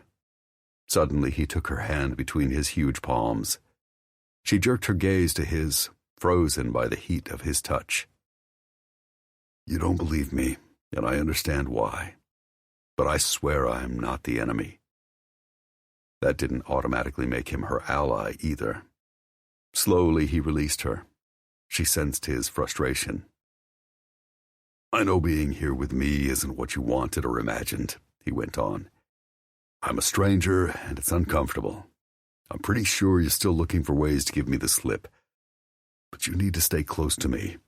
We both know Victor won't give up looking for you." "He will not." Victor's ego couldn't tolerate being bested by anyone, especially the woman he'd subjugated for years. "There may come a time when your life depends on you trusting me to save you. Perhaps. but doing that would never be easy. The buzzing of her temporary mobile broke the tense silence between them. She hopped up from her seat, ignoring the strange flare of heat when her legs brushed his again, and plucked up her little device from the front seat. "Are you well, hermana?" she asked her sister in Spanish. "I am fine, but Jorge?" Valeria sounded both exhausted and teary. "He is burning up. He falls asleep but will not stay asleep. He is cranky and listless and keeps tugging at his ears." Another ear infection. "How long has this been going on?" 24 hours, but it is getting worse." Which explained why Layla had barely heard from her. "Remember the last time this happened?"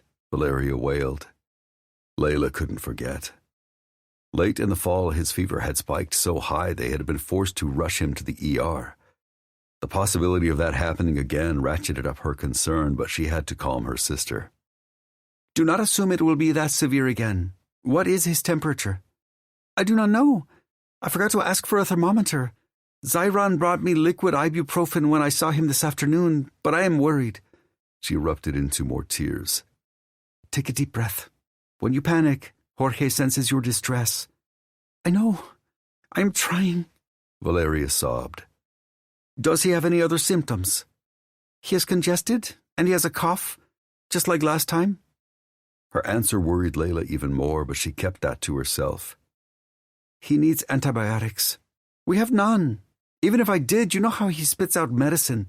He did it with his last dose of ibuprofen." A big reason Jorge had needed to go to the hospital, so he could have medicine intravenously. "Keep trying." "Of course, but what if I fail? What if his fever goes up again? Taking him to a doctor may give away our location." Valeria dissolved into tears again. Layla couldn't leave her sister to handle this alone. "Where are you?" "Lafayette, Louisiana. In an apartment." How many hundreds of miles away was that? Why had EM security taken Valeria so far from her? "Hang on. I will be there as quickly as I can." She could help nurse Jorge and support her weary sister. Hopefully that would keep her nephew out of the hospital. "Trees is bringing you here? Oh, thank goodness." "He has not said when. If he is not going straight there, I will find you on my own." "You cannot leave him," Valeria screeched. "He is your bodyguard. He is keeping you safe from Emilo's men, while keeping me captive. How does that make him different?" "Has he touched you against your will?" "No. But if you'll recall, nothing happened when I first arrived at the compound. I was a naively trusting child then. I know better now. But I hired EM Security to... I know why you hired them, and I realize you have faith in them. But I do not share your confidence. They rescued us both. Men who commit violence, whatever their reason, are still thugs. I never want nor trust one to make my decisions, especially when he feels justified in doing it against my will. Is that really how you feel?"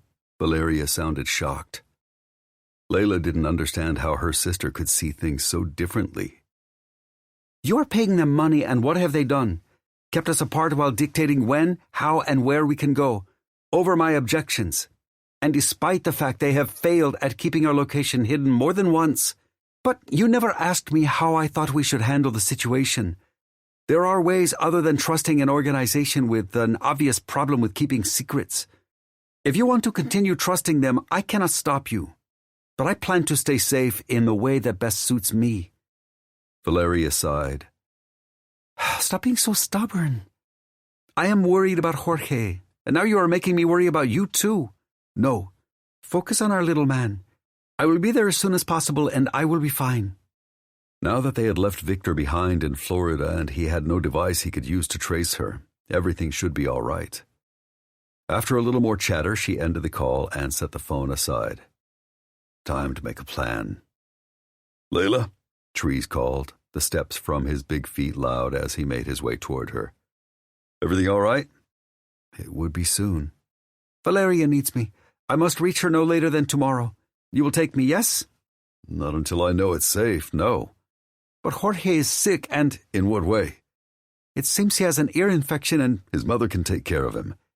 "Valeria needs help and rest, and she is too distraught—" "Layla, keeping you safe is my priority. Kane is with her 24/7. He'll give your sister whatever help she needs." "What does he know about children?" Tree shrugged. I don't know, but he's smart and capable. He'll figure it out, and you'll stay with me, safe and sound. So you have decided that I should abandon my sister when she and my nephew need me most? Tree scowled. Don't twist my words, Layla. You need to let your sister handle her son, with Kane's help. If Jorge needs a doctor, he'll get the kid one. But there's nothing you can do, except put yourself at risk. I won't let that happen on my watch. Layla stared up at Trees. The resolution on his face told her he wasn't playing around.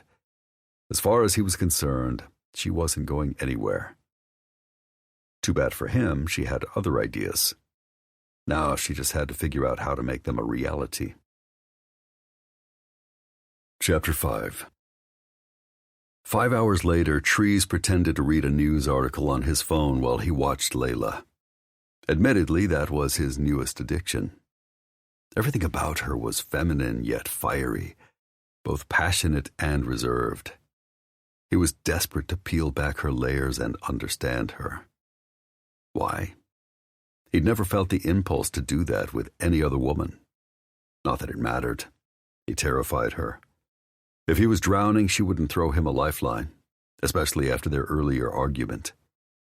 She was pissed he wouldn't abandon his marching orders to take her to Valeria. Maybe she'd understand. Someday. But he wasn't counting on it. Not for the first time, Layla stifled a yawn as she flipped through a fashion magazine he'd picked up for her after she'd eyed it in the big box store. To his shock, she set it aside and stood, stretching her graceful arms above her head and arching her back. It was impossible not to see that she had great tits. He was a fucking heel for noticing, but why lie to himself and pretend he hadn't? I am tired, she announced. I will go to bed. He didn't have to coerce or even prompt her. That was a first. Usually she fought sleep, even leaving lights on, he suspected, because she feared being vulnerable in the dark. So why was she now volunteering? Was she finally starting to trust him?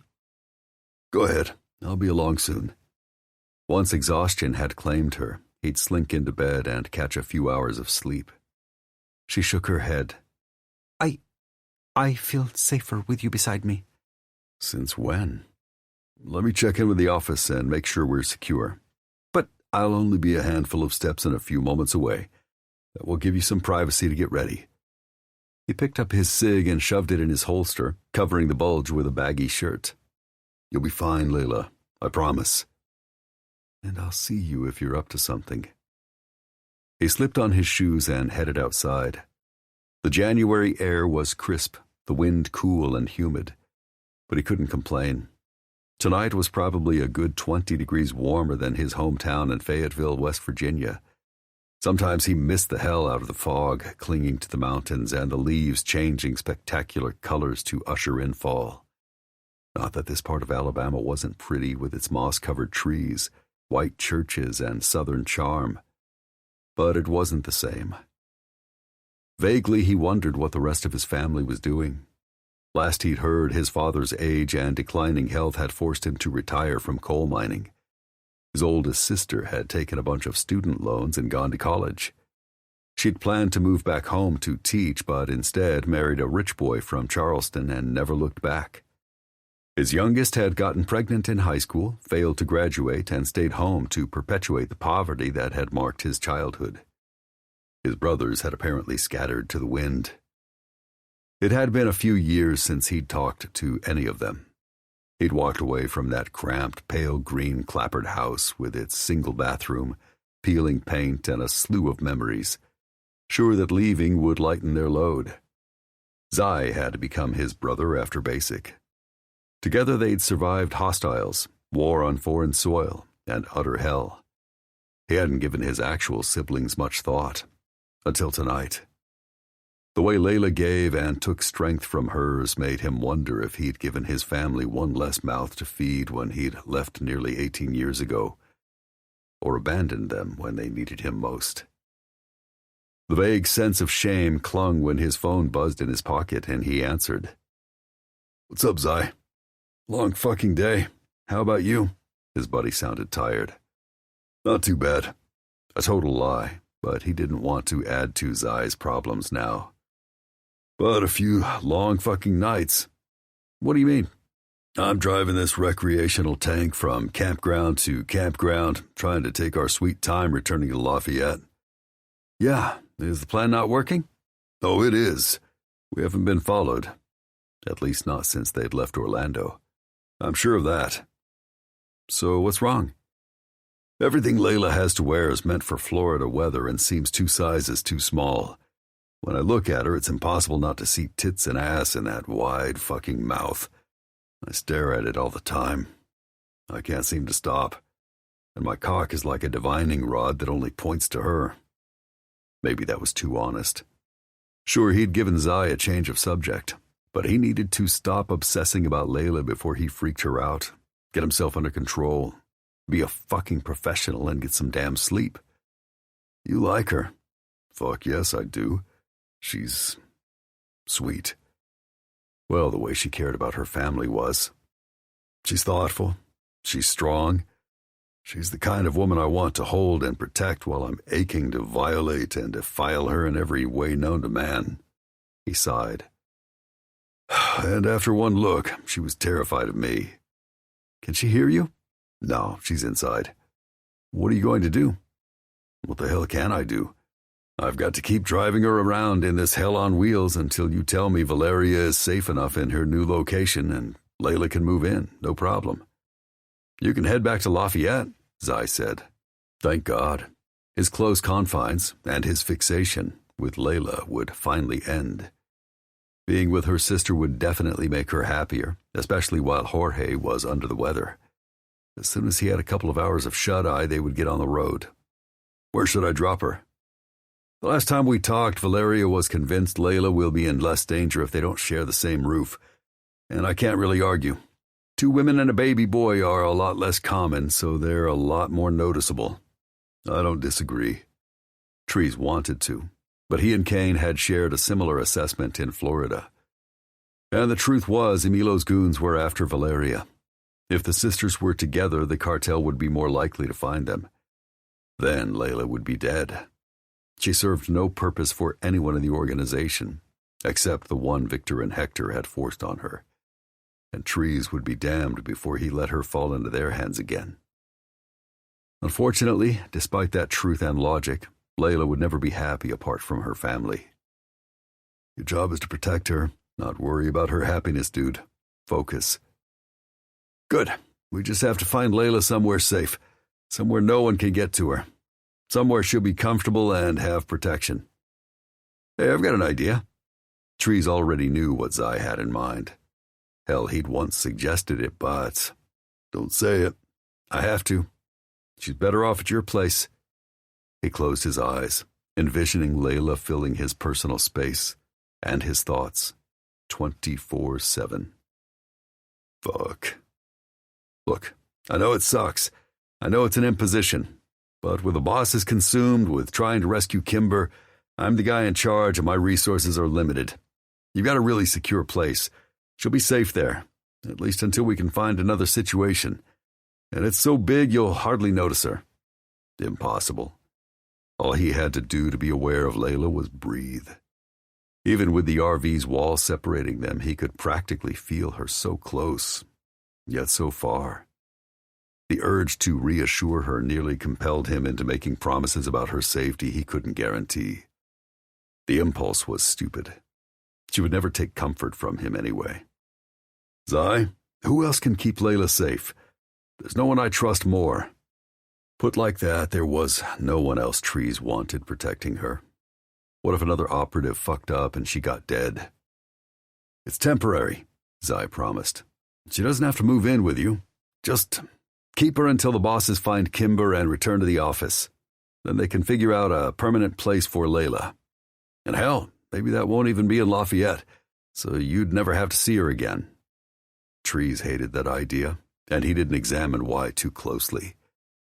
I didn't say I didn't want to see her. I said I didn't want to live on top of her. I'm calling bullshit on that, Zai drawled. Back off. I'm trying to be a gentleman. There's no fucking privacy here. Even the shower is so small it's impossible to jack off. Zai laughed. So you're having a hard time? Shut the fuck up. Do I need to remind you that you had a goddamn hard time with Tessa before the bosses finally took pity on you? Suddenly, his buddy sobered. No. Not that it matters right now. She's barely speaking to me. What the fuck did you do? Not lay her right? The job called me out last night before I could touch her again. She seemed okay, though. Tired, but not mad. This morning, she came into the office looking like she'd been sobbing, but nothing I've said persuaded her to open up. She claims she has a migraine. Those suck. Yeah, Zai conceded. But I don't believe her. Why would she lie? I don't know. Hallie's not sick, Trees asked of Tessa's baby daughter. Tessa would have said so. Whatever upset her, when I stopped by her place, she refused to let me stay. But my gut tells me she didn't really want me to go. So nothing makes sense. Trees sighed. I know you don't want to hear this, but is there any chance she's guilty? Of what? Come on, man. The bosses are convinced that either I'm their mole or she is. They're wrong. Maybe. But you know I'm clean because you searched my shit. One room. Then go fucking search the whole place before I get home. You won't find anything and you know it. Yeah, what's your point? You haven't searched Tessa at all. Hell, you flatly refuse to even consider her a suspect. It just doesn't make sense. Tessa is no spy. She doesn't have the abilities or the connections or that you know of. But be logical. Trees went through the entire team, both current and former, then drew the only conclusion he could. If it's none of us, that leaves Tessa, buddy. It can't be. Why not? Trees asked, hoping Zai would stop thinking with his heart. If he didn't, he was going to get all kinds of hurt. Because this shit started when she was on maternity leave. She wasn't even around. Valid point. True, and I'm not saying she is the guilty one. I'm just not sure who else it could be. Let me ask you this. What happens if you don't figure out who EM's mole is? She's fired? Trees suspected she wouldn't be the only one on the unemployment line. Look, when I get back, I'll sit down and perform a thorough top-to-bottom scan of all the internal systems. I'll even come in on a weekend and scan every single person's computer so I'm not in anyone's way. But until then, you need to prove you can rule her out completely. How the fuck am I supposed to do that? Seriously? Zai had run more than one double-cross disinformation mission in the past. Trees snorted. Stop playing games with yourself, man. I know you love her. I fucking bought her an engagement ring today. Ouch. Wouldn't you rather know now if you should give it to her? After a long pause, Zai answered. When do you think you'll make it here? I'm going to head in so I can get out of this rolling torture chamber by tomorrow night. I'll see you at your place then, and I'll try to have some answers.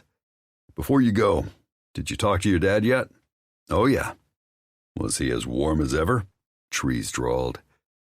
If he had stopped speaking to his family to be less of a burden, Zai had cut his from his life out of pure contempt. You know it. We exchanged insults for a few minutes. I'm the hot-headed, rebellious prick who blows up everything, figuratively and literally, wherever I go. I told him that's better than being a sniveling shit who licked globalist ass for cash. So the usual? Pretty much, but I did tell him about Tierra Caliente using A-Buzz to coordinate their crimes. He said he'd investigate and take appropriate action. Why do I feel like that means he won't lift a fucking finger to stop it? Trees cursed. You know my father so well. He's not hard to figure out. What else can we do? I gave all the screenshots to Joaquin when I saw him earlier. Maybe something in them will help pinpoint where the cartel has Kimber stashed. Good call. Let me know if I can do anything. There is one more thing, and Zai sounded reluctant to bring it up. Shoot, you know I'll do whatever you need. I, had a chat with Valeria when I stopped by earlier to drop off supplies to her at the new safe house. Is Jorge really sick? Layla is worried. Tell her not to be. We'll take care of it. But when I saw Valeria, she also had something else on her mind. That tone told Trees he wasn't going to like it. What? She doesn't like the way you look at her sister." She'd seen that in the alley? Trees winced. Damn. Yep, and she wasn't shy about expressing her concern. That he would touch her? Violate her? I would never hurt Layla. Even the thought made him sick. "I know that because I know you," Zai pointed out. "But she doesn't know me," Trees sighed. "It's the problem I have with Layla. She's really fucking wary. Except tonight," which still didn't make sense to him. "Valeria says her sister is fragile and desperate for safety. She claims that if you give it to Layla, she'll cling to you." Trees had to laugh. "Fragile? No. And she's the least clingy woman I've ever met. Like, ever. I don't know, man." He heard the shrug in Zai's voice. "That's just what she said. So, be aware and be careful." Layla grasping onto him wasn't even a possibility, much less a concern, so Trees didn't argue. Sure. After a few more minutes of shooting the shit, he hung up and headed inside. Hopefully she would be asleep so he could grab a quick shower and hit the bed. Maybe he would even be tired enough to sleep without erotic dreams of her plaguing him. Through the door he found the space silent. A few scattered lights around the campground peeked in, blending with the bathroom light Layla always left on, revealing the fact that she lay on the far side of the bed, cuddled beneath the quilts, her dark hair spilling over the white sheets and onto his pillow. And just like that, he was hard again. "Son of a bitch," he muttered as he stripped by the shower, knowing he'd find no relief in the tiny enclosure. At least he'd be clean. After a quick rinse, he tossed on a fresh pair of basketball shorts, sans boxers, and made his way to the kitchen. He pulled open the fridge door, more to stall before lying next to Layla for another torturous night than because he was hungry. On the top shelf in the middle was the half of Layla's dinner she hadn't finished, along with a small square of cheese and a banana, all wrapped up neat and tight. A bottle of water sat right beside it. Did she intend to eat that hodgepodge for breakfast? Shaking his head, he shut the door and resolved to stop avoiding the inevitable. The walk to the bed took all of 5 steps. Thankfully, when he eased onto the mattress, she didn't stir. Maybe she was getting more comfortable with him, or at least beginning to believe he would never violate her against her will. Hell, maybe she really was starting to trust him. He rolled to his side, away from her, and closed his eyes, willing sleep to come. That was the last thing he remembered, until he woke sometime later to the shock of his life. Once Trees finished his long, low-voiced conversation outside the RV, Layla dashed to the bed, huddled under the blankets, and pretended to sleep. The door to the motorhome shut with a quiet click. His footsteps approached the little bedroom. Moments later, his gaze traveled over her. She repressed a shiver, but not because he scared her, at least not the way he used to. What she felt tonight wasn't fear. Understanding this unfamiliar feeling wasn't important. Reaching Valeria and Jorge was. Finally, Trees turned away. When he started the shower and climbed inside, Layla scampered from the bed and stepped into her nearby shoes. As she crept through the vehicle, she found the bathroom door ajar and froze. Risking her escape was stupid. So was poking the bear. But before she could tell herself that, she was already staring. The top of Tree's dark head, along with his elbows and his hair-roughened knees, stuck out from behind the shower curtain. What did the rest of him look like inside that steamy cubicle, all wet and naked? Was he as muscled and masculine everywhere as his shoulders and chest suggested? Layla flashed hot at the questions and jerked away. What he looked like didn't matter, except when measuring the superior size and strength he would undoubtedly use to bend her to his will. Quickly she rifled through his duffel, but the cuffs she sought to bind him with, the ones with the dangling padlocks, were nowhere to be found. Ditto for the rest of the drawers and compartments in the motorhome. That meant she had to scrap her easy Plan A. Plan B, running out the door now, it was. But before she could grab her things and make a mad dash for freedom, the shower cut off. Carajo. She wouldn't get far before Trees gave chase. In less than 2 minutes, he would realize she was gone. What were her odds of finding helpful strangers or a ride to Louisiana that quickly? 0. That left only dreaded Plan C, seducing him into a good night's sleep. Layla pressed a hand to her tightening belly, dragged in a shaky breath, and sneaked back to the bedroom. As he approached the bed, she trembled and prayed and told herself everything would be all right. She could handle what came next. It wasn't as if she'd never exchanged sex for favors before. She simply had to gather her courage. Don't think, just do it. It will be over soon. Screwing her eyes shut tight, Layla dropped every stitch she wore, crawled into bed, and closed her eyes, doing her best to dredge up gumption and calm. The next few minutes passed in the blink of an eye before Trees emerged from the bathroom. He paused in the kitchen and she held her breath, hoping like hell that he wouldn't notice anything amiss. When he shut the refrigerator door a moment later, she was sure she'd avoided raising suspicion. And when he settled onto the mattress beside her, turning away to give her the illusion of space and privacy, she waited, her lips pressed together to hold in a whimper as she stared through the window at the crisp, still night. Soon she would be out there and on her way to Valeria and Jorge. All she had to do was make sure Trees slept soundly.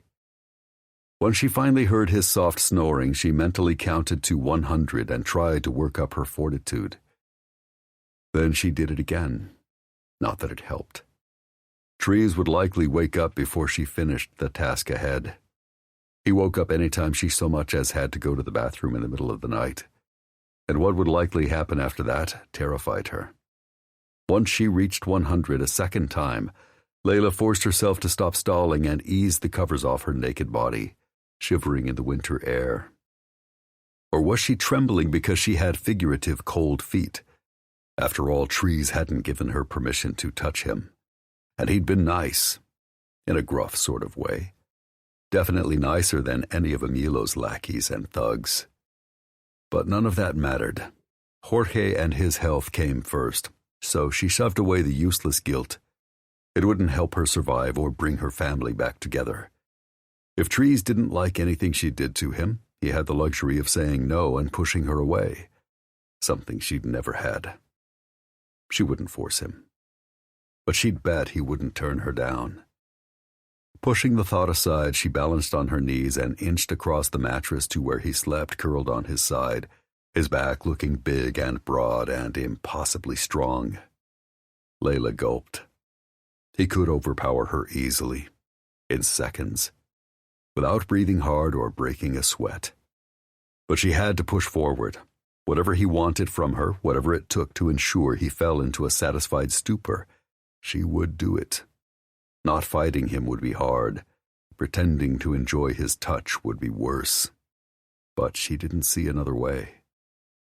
Her heart rattled wildly against her chest as she reached under the blankets and slowly tugged the elastic of his shorts down past his buttocks.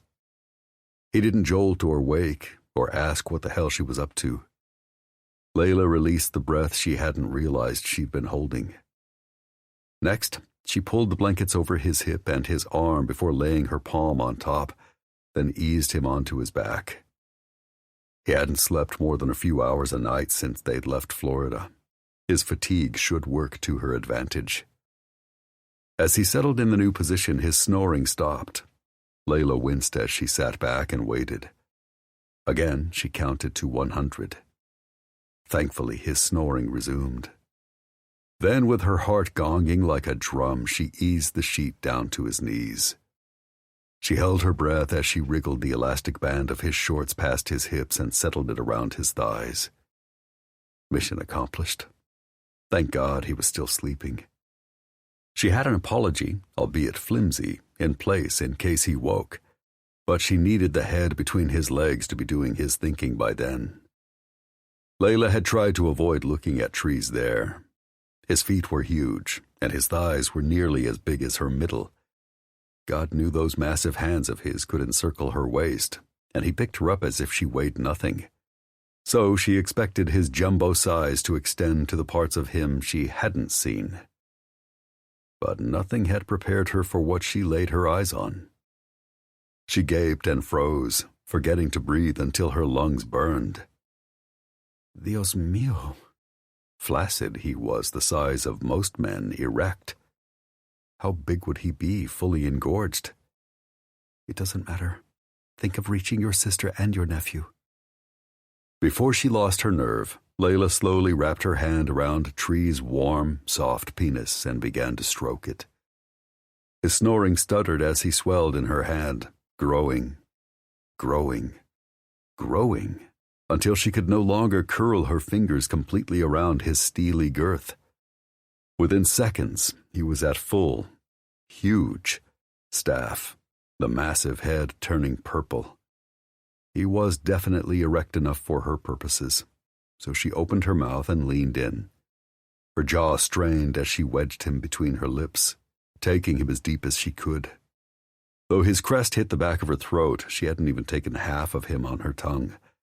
How could she possibly fit all of him in her mouth? Hector had liked it when she gagged. He'd taken particular delight in tying her hands behind her back and... No. Now was not the time to think about that. She must focus on Trees, on giving him pleasure, on stimulating him to climax so he slept through her escape.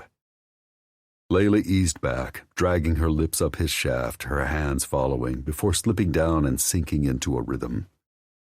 Impossibly, he got harder, and he moaned in his sleep, moving restlessly on the bed, his head twisting slowly from side to side, as if he was in sensual distress.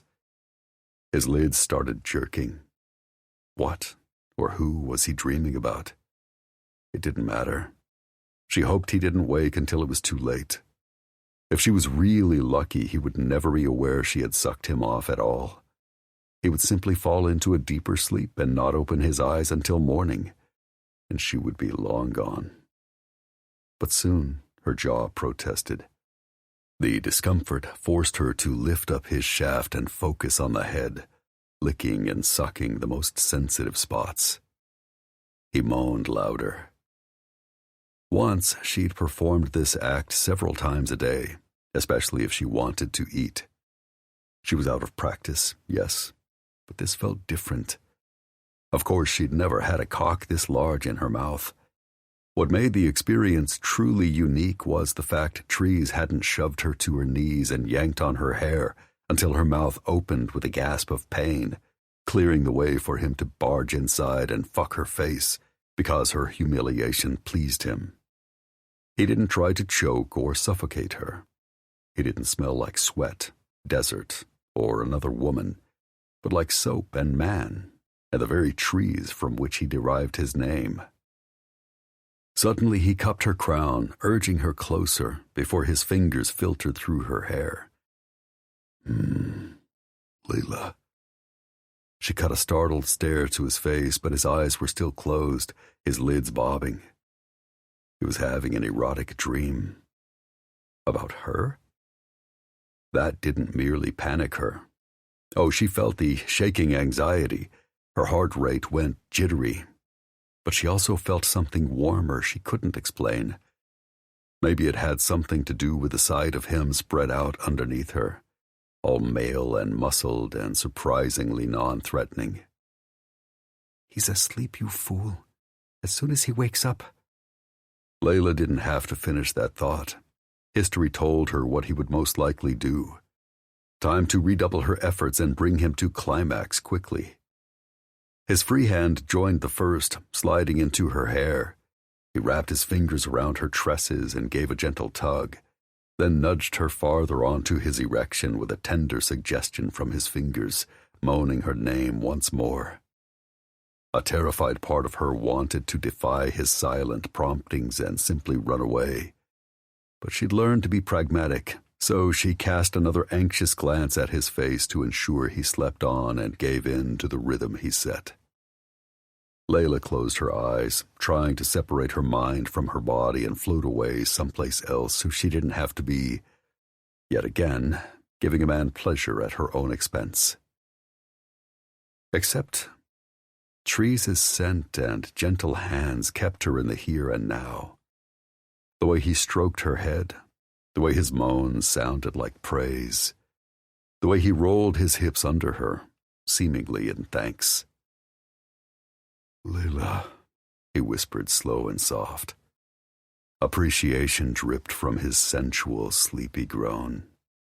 She wasn't eager to continue exactly, but for the first time, she didn't hate this act. A dangerous curiosity urged her on. She didn't feel like his victim, but like a seductress working for her lover's pleasure. That excited her, and it disturbed her too. Softly she hummed.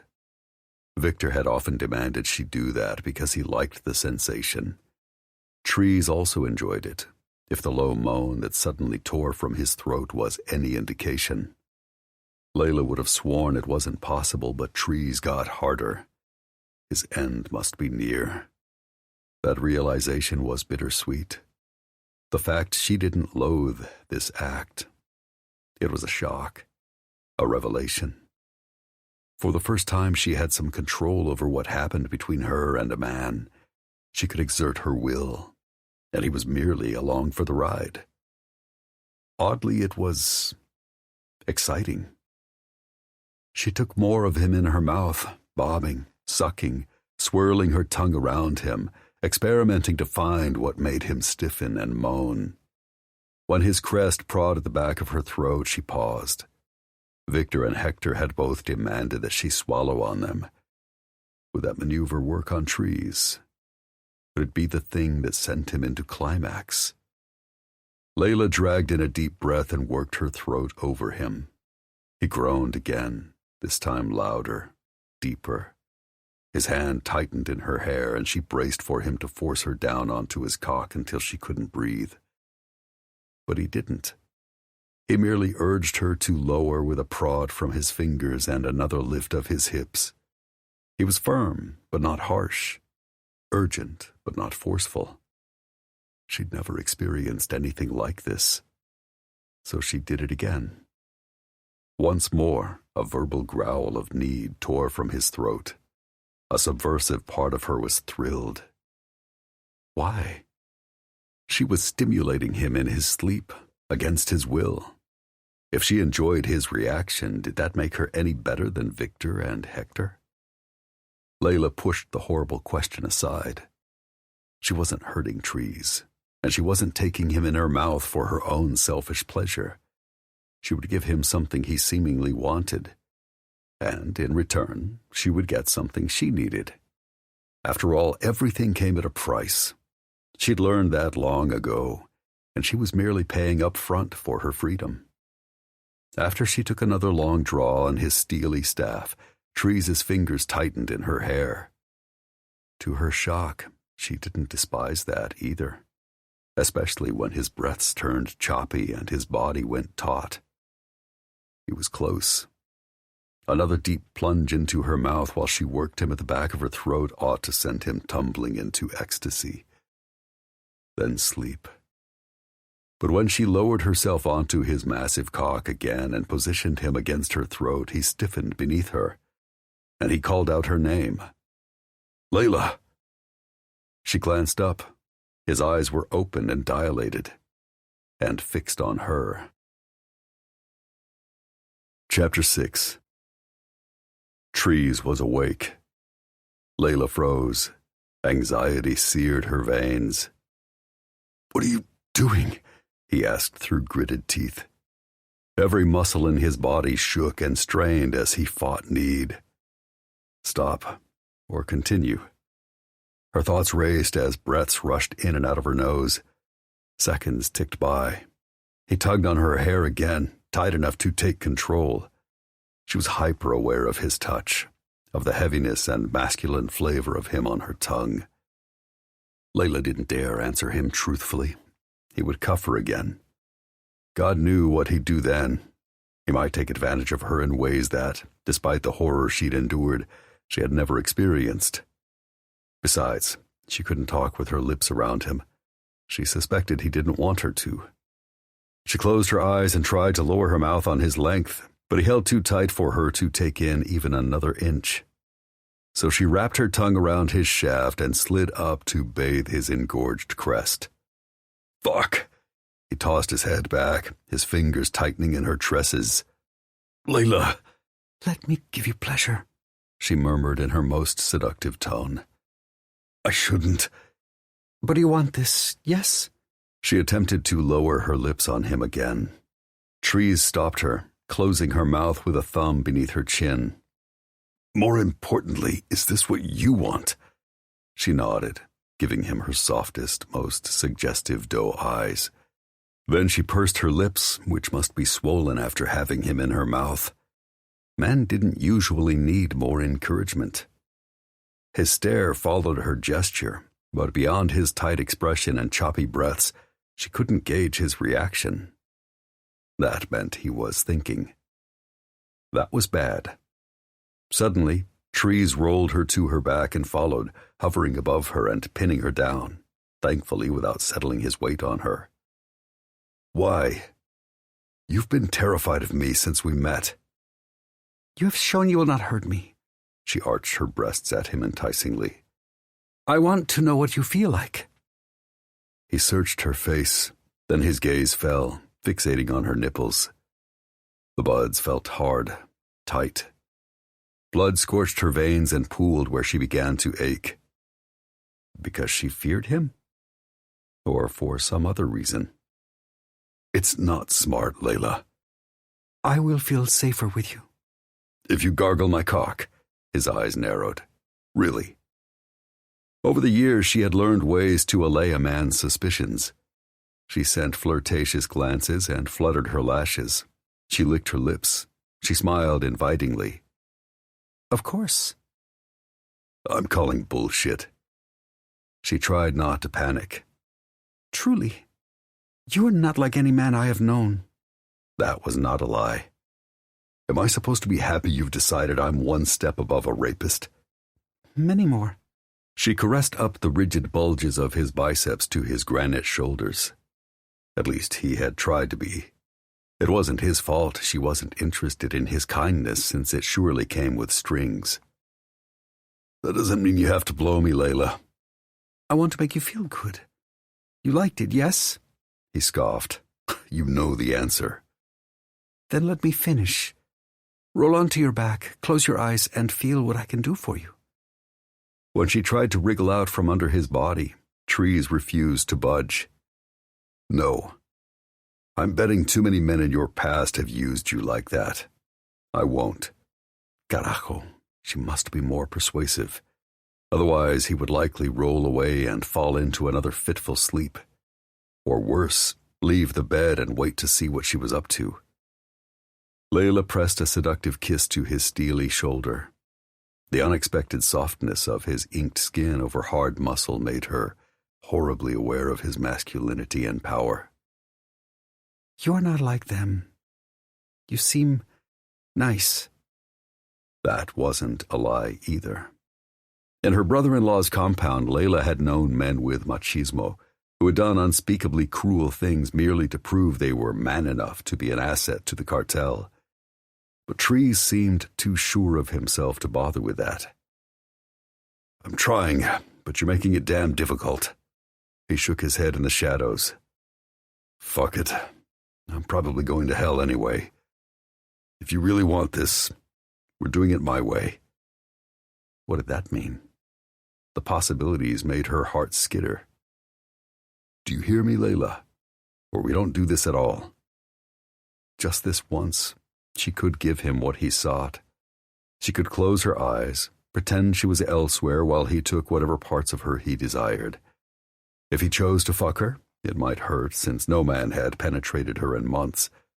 But after he was done, the pain would subside, and intercourse shouldn't last long.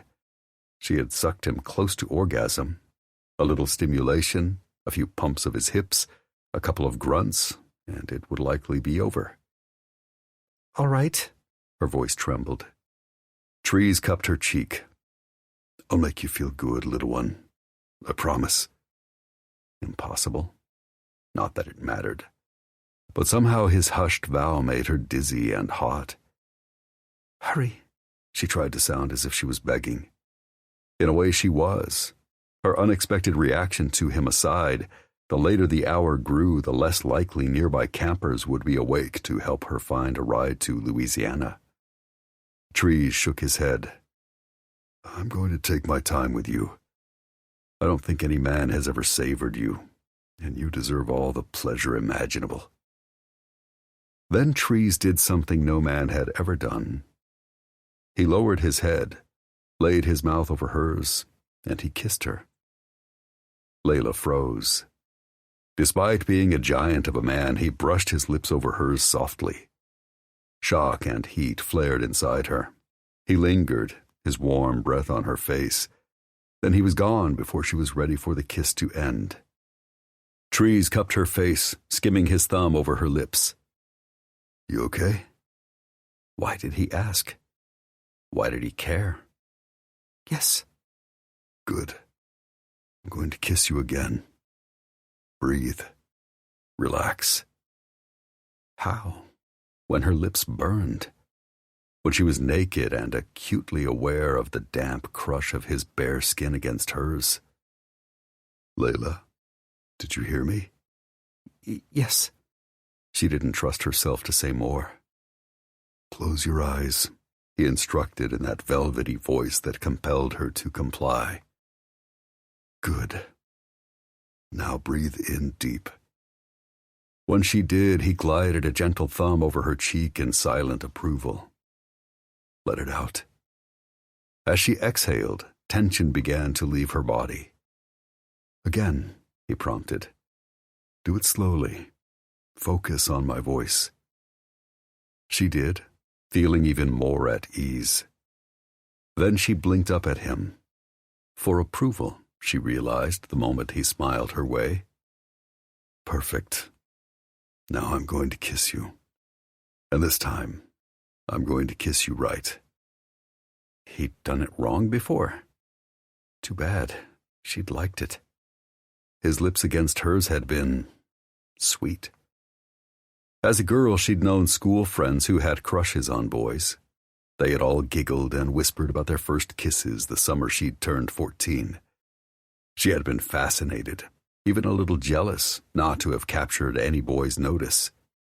She'd been so curious to know what kissing felt like. Not long after that, she'd become horribly aware of men's desires, thanks to life in her brother-in-law's compound. Then she'd no longer cared that she had never been kissed. But as with everything else, Trees seemed different. Is that all right? He was asking permission to touch her? Layla frowned, as if she could stop him. Still, if real kissing, whatever that was, would excite him enough to demand a blowjob, then her purpose would be served. She could escape afterward. Fine. I won't hurt you, he assured. If anything I do scares or upsets you, just say red. You will stop touching me if I say that word. Absolutely. Immediately. He was lying. There was no way she could utter a simple word and he would cease taking his pleasure. That would be giving her all the power, all the choice. No man would ever do that. After all, what would be in it for him? Why? She asked skeptically. Because we'll need to talk so I can understand what upset you. So he could do it again? So he could do it harder? More painfully? More degradingly? Was that his game? The tenderness in his eyes made her wonder if she was wrong. But her head, and her experience, said otherwise. Layla didn't dare show weakness. The word red could not cross her lips. Okay, kiss me. As he settled his weight onto her, his stare never wavered, seemingly penetrating all the way down to her thoughts. Layla's breath caught. Her heart thudded. She felt shaky, and it wasn't fear. A nervous excitement she didn't understand made her tremble. As he drew closer, Trees' approaching heat and his warm breath against her lips had her eyes sliding shut. Instantly, the dark made her feel too vulnerable. She squirmed, eyes flaring wide again. "It's okay. I won't hurt you." If he did, he wouldn't be the first. She would be fine once she reached Valeria and Jorge. But to get there, she had to give in and let trees take over. Layla closed her eyes again. "Good girl." His mouth settled over hers, perching there as if gauging her reaction. She held her breath. Tension gripped her. Would he stay here until her thundering heart beat out of her chest, or attack her when her guard was down? Trees did neither. He cupped her face and nudged her mouth open, drawing her bottom lip between his for a soft, shocking moment. Her skin sizzled as he sank deeper, stealing her thoughts, her breath, and her reluctance. She got lost in the dizzying sensation. Before she realized it, she opened beneath him to invite him inside. Clearly, he knew what he was doing. She was panting when he pulled away to search her face. "Layla." She couldn't look away. The moment felt terribly intimate. She was stunned to realize how much she liked his kiss. What was he doing to her? "Yes." The question was lost when he covered her lips again, this time urging them even wider. His tongue slipped inside and caressed hers. She recoiled against the new sensation, but he stayed patient and firm, cupping her nape and plunging in again. She couldn't avoid him, so she yielded, giving him free rein of her mouth until lightning, unlike anything she'd ever felt or imagined, flared through her veins. The moment she moaned and surrendered, he wielded his power like a king. He ruled over her blossoming pleasure, using it ruthlessly to sweep through her mouth and take every inch, as if proclaiming that, at least in this moment, she was his to touch and please as he wished. Dazed, she curled her arms around his neck as she tilted her head and yielded to him. He continued his siege, sweeping one hand down her ribcage, dipping in at her waist before cupping her hip with a groan. "Oh, Layla." His whisper swept through her, blanketing her skin with goosebumps and tightening her belly with heat. If he was the king, why did he sound as if he worshipped her? It confused her, just like her desire for more of his touch. "Want me to stop?" Her body answered for her. "No." After his slow smile, he didn't bother with words or a soft brush of lips. He seized her mouth again, thrusting in and overwhelming her. A fresh surge of desire left her feeling flushed and overheated as sensation spread through her body. Her nipples hardened to painful points. The place between her legs began to ache. She felt a dangerous urge to open herself and welcome trees inside her. His other hand drifted down her body in a slow glide of fingertips that left her gasping. As he settled both on her thighs and spread them apart, she shuddered, her heart beating so rapidly she could hear the roar in her ears. His hips sank between her parted legs. He nudged his erection against her sex. Instantly, cold iced all the hot aches in her body. Every muscle tensed, preparing for the imminent, painful invasion of his massive penis. "You can endure this. Focus on Valeria and Jorge." "Relax," Trees murmured as he glided his lips across her jaw and down her throat. "I won't do anything you're not ready for. Let me explore you, little one." He proved again he was a man of his word when he skimmed her collarbones with his lips, then dropped lower with a soft drag of sweet gumdrop kisses. Against her better judgment, Layla softened until he approached her breasts. She'd been groped, pinched, fondled, and squeezed against her will in the past more times than she could count. Hector had always called himself a boob man and had been seemingly fascinated with hers, often tweaking them until she cried. But Trees proved himself different once more. He cradled one in his palm so gently she almost wondered if she'd imagined it. Then his thumb brushed over the distended tip. Layla gasped at the shocking new sensation skittering through her. "You're so beautiful," he breathed against the hard crest. "I dreamed of you." Though she'd known that on some level, she still trembled. "Why?" "Everything about you makes me ache to touch you." "And now you are." "But I need to protect you too." "That is your job." Softly he shook his head as his lips caressed the side of her breast. "Not because I'm paid to, Layla. Because the man in me—" He stopped himself from finishing that sentence. His silence unsettled her. What had he intended to say? That he felt sorry for her because she had been treated badly in the past? That he saw her as too weak to protect herself? "What?" Trees stared, his gaze so piercing, so achingly personal. She felt penetrated without him even entering her. "Let's just say I don't want anything to happen to you for reasons that have nothing to do with EM security." What did that mean? Before she could puzzle it out, Tree skimmed his lips up the side of her breast again, this time dangerously close to her throbbing nipple. Her thoughts evaporated. Against her will, she arched up, offering herself for his mouth. Why? That usually brought teeth, biting, pain. Had she lost her mind? But Trees merely lapped at her hard bud with his soft tongue. His deep rumble of approval reignited her. Layla met his stare, hot and dark and demanding. With their gazes fused, he enveloped her nipple in his mouth, closing his lips around the sensitive bud and sucking deep. The pull jolted clear through her body. Her sacs clenched, her womb cramped. She whimpered as fire spread across her skin. "Does that feel good?" Lying never crossed her mind. "Yes." The syllable had barely left her lips before he enveloped her tender bud again and sucked with a sensual pull that shook her to the core.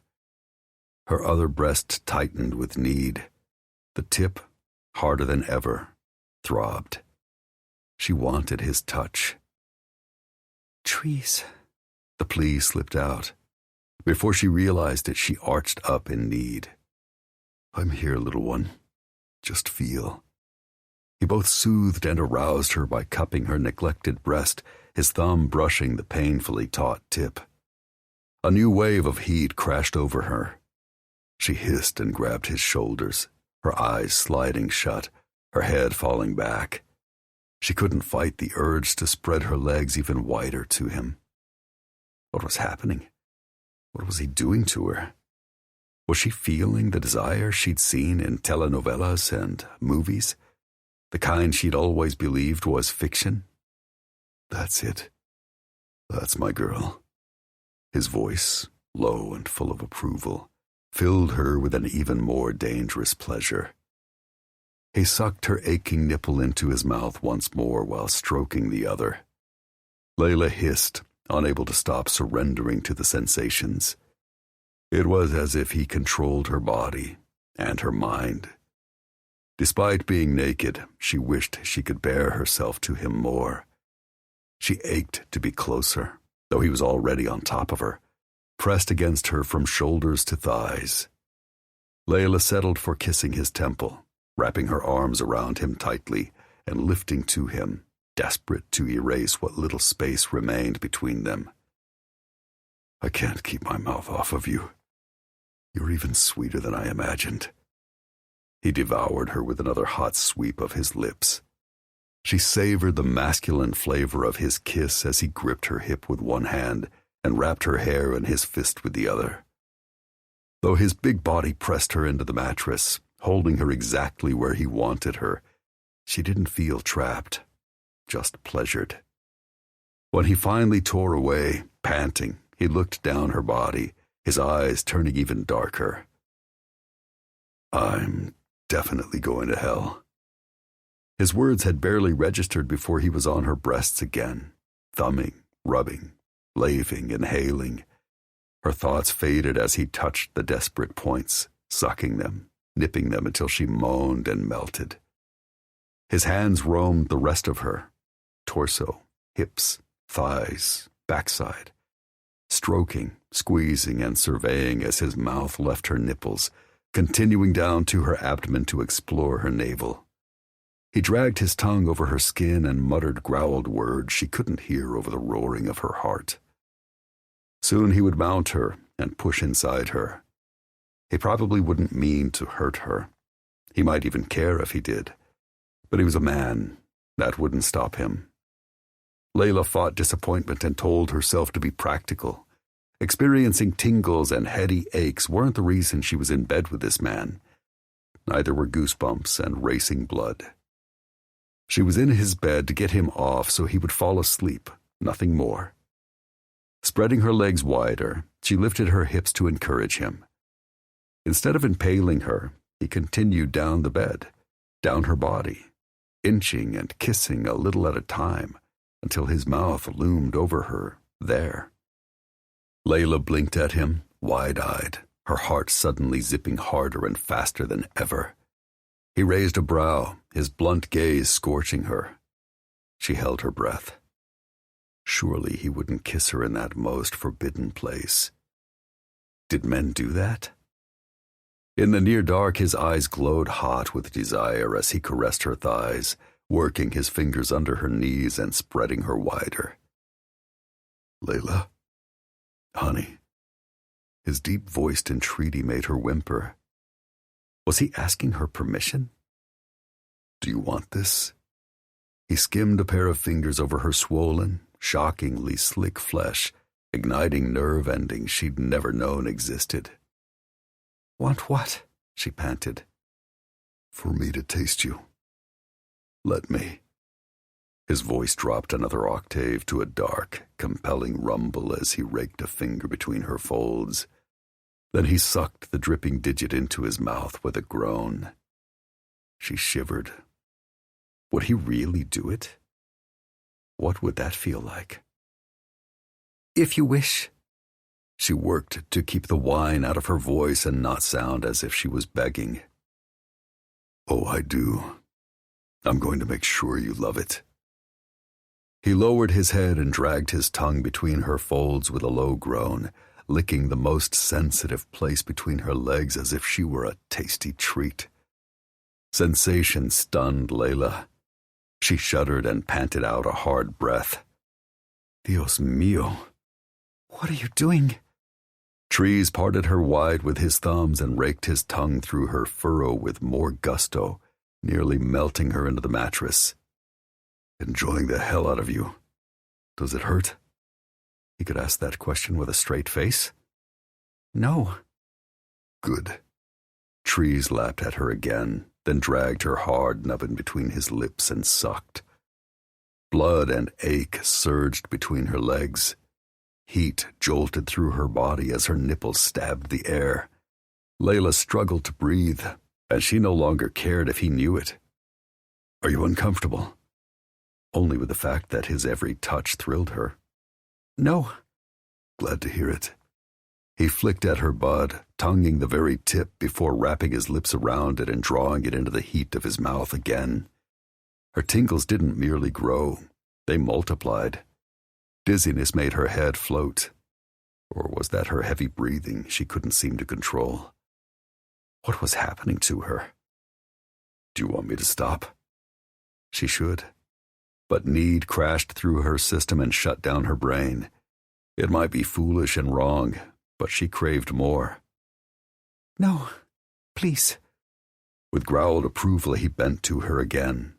If he'd been taking her in one slow suckle at a time before, now he consumed her, opening his mouth over her sex as if to kiss her the way he'd seized her mouth. Sensations brimmed and roiled. She twisted and cried out, stunned and shocked and on fire. Something inside her was building. He added to the sensations by working one of his big fingers inside her. It slid in with astonishing ease. No pain, no force necessary. She was wet, something she had never been in her life. His mouth wasn't the only cause. Trees. Before she realized it, she'd moaned his name, plunged her fingers in his thick hair, and urged his face deeper onto her sex. Yes, that's it. God, you're sweet, little one. Fuck. Come on my tongue. How? In her experience, orgasm was for men, but TV and film suggested otherwise. Maybe it was possible for her to cry out and gush with pleasure. The more he ate at her with his mouth, the more she felt that something inside her cresting. If she climaxed, would she fall asleep afterward? Was that why he was heaping pleasure on her? She couldn't let that happen. She had to reach her sister. No. Layla meant her denial to be forceful. Yes, I want you to. The flat of his tongue stroked her sensitive bud again, swiping, flicking, teasing. He slipped another finger into her and twisted his hand to rub a spot that had her crying out for more. Do it for me. The rumbling timbre of his command sizzled through her, unbearably seductive. In that moment, she ached to comply. You can do it. Be my good girl. Come right here. He stuck out his tongue, then marked the spot by manipulating her rigid bud back and forth, unrelentingly, unceasingly, his burning stare demanding everything from her. She couldn't refuse. Moments melted away with the sawing of her breath and the gonging of her heart.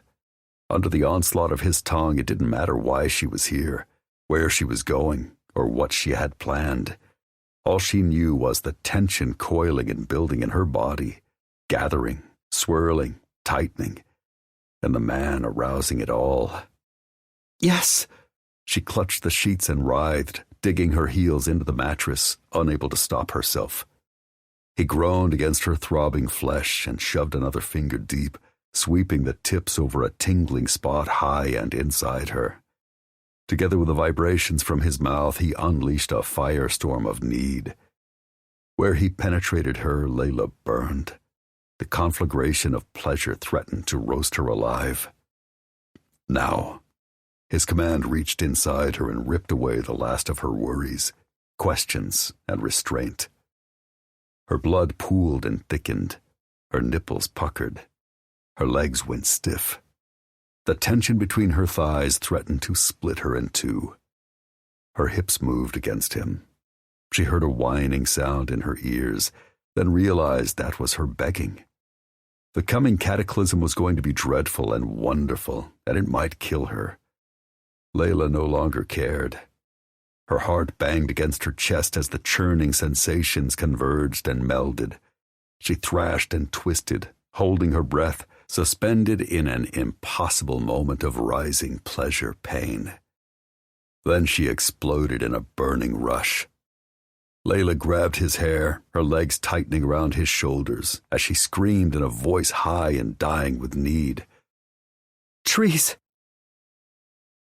Layla came like a woman discovering pleasure for the first time. Nothing turned Trees on more. She writhed and keened through an orgasm that jolted her whole body. He kept at her slick, swollen pussy, laving, licking, and heaping all the sensation on her he could, as if it was his biological imperative.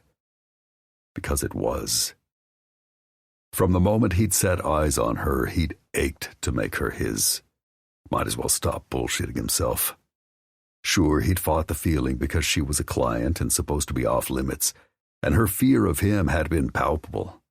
None of that had stopped him from watching her every move, listening to her every word, guessing her every thought, wanting her with every breath.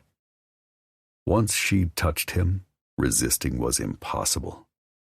Now she dripped on his tongue, and the reality of having her under him, bucking for him while screaming his name in ecstasy, was way better than his fantasies. Trees clutched her thighs and ate her with unabashed zeal, dry humping the mattress like a teenager desperate for his first lay. Layla did that to him. She was beyond beautiful. She was everything. Finally, her high-pitched shriek of excitement, one every person in a 2-mile radius had likely heard, dwindled to soft moans, then the occasional cry. Whimpers followed before she twisted and tried to close her legs. Too sensitive. Right. Trees knew that in his head and tried to back off, but she tasted so sweet and he craved more. His brain had gotten the memo. His libido didn't give a shit. That part of him had zero intention of letting her go. Sliding his way up Layla's body and taking her in his arms, he stared down at her flushed cheeks and parted lips, drinking in her panting breaths.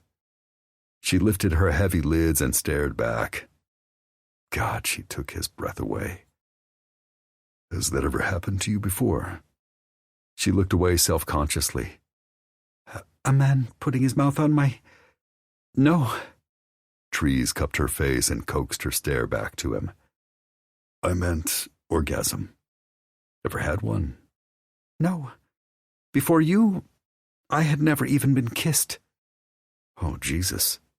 He'd been the first? How the fuck was that possible? He scrubbed a hand down his face. Had he misunderstood her? Layla, are you a virgin? She sent him a bitter laugh. Not for many years. How many? She couldn't be more than 22. Fuck, he felt lecherous, wanting a woman who was more than a dozen years younger. But everything in his gut told him he could do more than keep her safe. He could make her happy, too. And damn if she didn't feel like his missing half. Slow down, buddy. You barely know her. Besides, what Layla had inadvertently divulged confirmed some ugly math. Never been kissed, plus not a virgin, multiplied by orgasm deficit, divided by afraid of men, equaled she'd been raped, probably by someone in Emilio Montilla's cartel. His money was on Hector and Victor Ramos. Suddenly, Trees itched to go on a killing spree. But Layla, looking defiant even as she tried to make herself seem small, needed him more. I'm sorry, little one. I'll never hurt you. Ever. He pressed a tender kiss to her forehead, drinking in her warmth and the hint of perspiration sheening her skin. I meant what I said earlier. She frowned in confusion. All you have to do is say red, he reminded her. I'll stop whatever I'm doing. Her frown deepened. Why? There were a lot of ways to interpret her question, but she didn't know or care about the dominant code of conduct. She probably didn't believe that there were men who would never take pleasure in forcing a woman against her will. He settled for the simplest answer. I want you to feel safe with me. You should know that you have the ultimate power between us. If anything hurts, upsets, or scares you, tell me. There won't be any judgment, blame, coercion, or belittling. We'll stop. We'll talk. We'll work it out. She traced a finger up his arm and licked her lips. What if I want you to make me feel good again? Tree's heart jumped into his throat as he started to shimmy back down the bed. I'm more than happy to. Spread your legs and... That is not what I meant. She hesitated, biting her lip nervously. Can you make me feel like that if you are inside me? Oh, hell yeah, he could. But short-term gratification, as much as he wanted it, wasn't the point. Are you sure you're ready for that? I can be patient. I can love your body in a million other ways. We don't have to... Fuck. I want to if you can make me feel good again. He fucking wanted it too, but I can. I just don't want to rush you. Why wait? She pressed kisses along his jaw, then drifted down his neck. In a few minutes you gave me more pleasure than I have ever known. I could be afraid of all that has happened to me, but if I let fear control me, they win. Trees couldn't fault her logic. She hadn't mentioned any emotional attachment to him, but that didn't worry him yet. She had no idea he was already half in love with her. And after everything she had been through, did she even know what she was feeling, except the urge to be brave and accept her desires? That was fine. He could work with it. Then we'll make sure they lose. What's the word to say if you need to stop me? Red. Yep. Anything you know you don't like? Don't want? Anything guaranteed to fuck with your head. She bit her swollen lip, then brushed a stray strand of damp hair from her temple. Do not hit me. Trees swallowed back his anger to clarify. Define hit. Spanking your butt? As if I am a child? She scowled, shaking her head as if she'd never heard of such a thing. No, with your fist, to my face. That was it. He was definitely going to kill some motherfuckers the second he got a chance. All she had to do was point them out and he would end them. Preferably with his bare hands so he could both feel it and ensure he inflicted maximum pain. She recoiled. If that request makes you angry... No. Was she saying she'd let him hit her? I'm not mad at you, little one. He forced his expression to soften and cupped her cheek. I'm furious anyone would treat you with force and violence. But you have nothing to worry about from me. I only want to please you. That wasn't totally true. He also wanted to protect her and avenge her. He wanted to love her, own her, and dominate her too. God, she'd look beautiful in nothing but sheer lace and his collar. But he was getting way ahead of himself. Then I want you inside me now, she whispered. Layla was unexpectedly blunt, and his aching cock didn't mind at all. I'm happy to oblige. Beneath him, she smiled and spread her legs. Then something damn inconvenient occurred to him. I don't have any condoms. The doctor in Florida tested me. I do not have any disease. Her indignation was cute. I don't either, but you could get pregnant. The image of her swelling and ripe with their baby made his desire claw at the door of its cage, determined to be set free. He didn't care. She shook her head. My sister and I have had shots. For birth control? Yes. Why? If Layla was no longer being held hostage by her rapists and she had never taken a lover voluntarily, it didn't make sense. Valeria thought it was a good idea to maintain such things in case Emilio ever found us. And they got dragged back to be abused again. Fuck. Your sister was thinking ahead. Yes. But now that they'd agreed to have sex and put the business end of the details to rest, she looked nervous again. Layla. She blinked. I've never done this because I wanted to. Only because a man demanded it. And she didn't know how to act or what to do. He hurt like hell for her. She'd endured so much. Trees vowed to give her nothing but the utmost pleasure. We don't have to rush. I'll kiss you for a while, and if you still want this and you feel ready... No, I do not want to wait. Because she had worked up the courage to have sex with him? Trees would like this loads better if she wanted it because she wanted him. But if he made her feel good, that would hopefully come. Maybe her feelings would too. He'd never expected to fall for a client, and the bosses were going to have his ass. But he didn't give a shit. Yeah, he might lose his job, but his sweet Layla had been through so much adversity, fighting for survival alone. She needed someone willing to fight for her, to take care of her no matter what. She needed him. He cupped her face. You're sure? Yes. She surprised him by raising her head, slanting her lips under his, opening to him softly and inviting him inside. The kiss jolted him. Their connection kicked him. The rightness of it nearly bowled him over. He didn't feel this way just because she was beautiful. He'd known beautiful women all over the world. It wasn't just because he ached to protect her. He'd protected the vulnerable for half his life. It was Layla herself. Her will was so strong, but her fragility underneath kindled every one of his protective instincts. Tonight, she had finally begun letting go of her wariness and suspicion and opening herself to him. He knew that because when he'd set his mouth on her, Once she had been moments from orgasm, he'd felt her total and utter surrender. Coaxing Layla, winning her trust slowly but inexorably, that fucking did something to him. So did knowing he'd been the first man to kiss her, the first man to make her come. Now he ached to give her first consensual sexual experience and make damn sure she enjoyed it enough to come back for seconds, for thirds, for more, forever. So he would be the first and last man to win her heart. Stop getting ahead of yourself, buddy. Reluctantly, he ended the kiss. Am I crushing you? No. Would you feel more comfortable on top? Of you? She frowned. I have never done that. How would that make me more comfortable?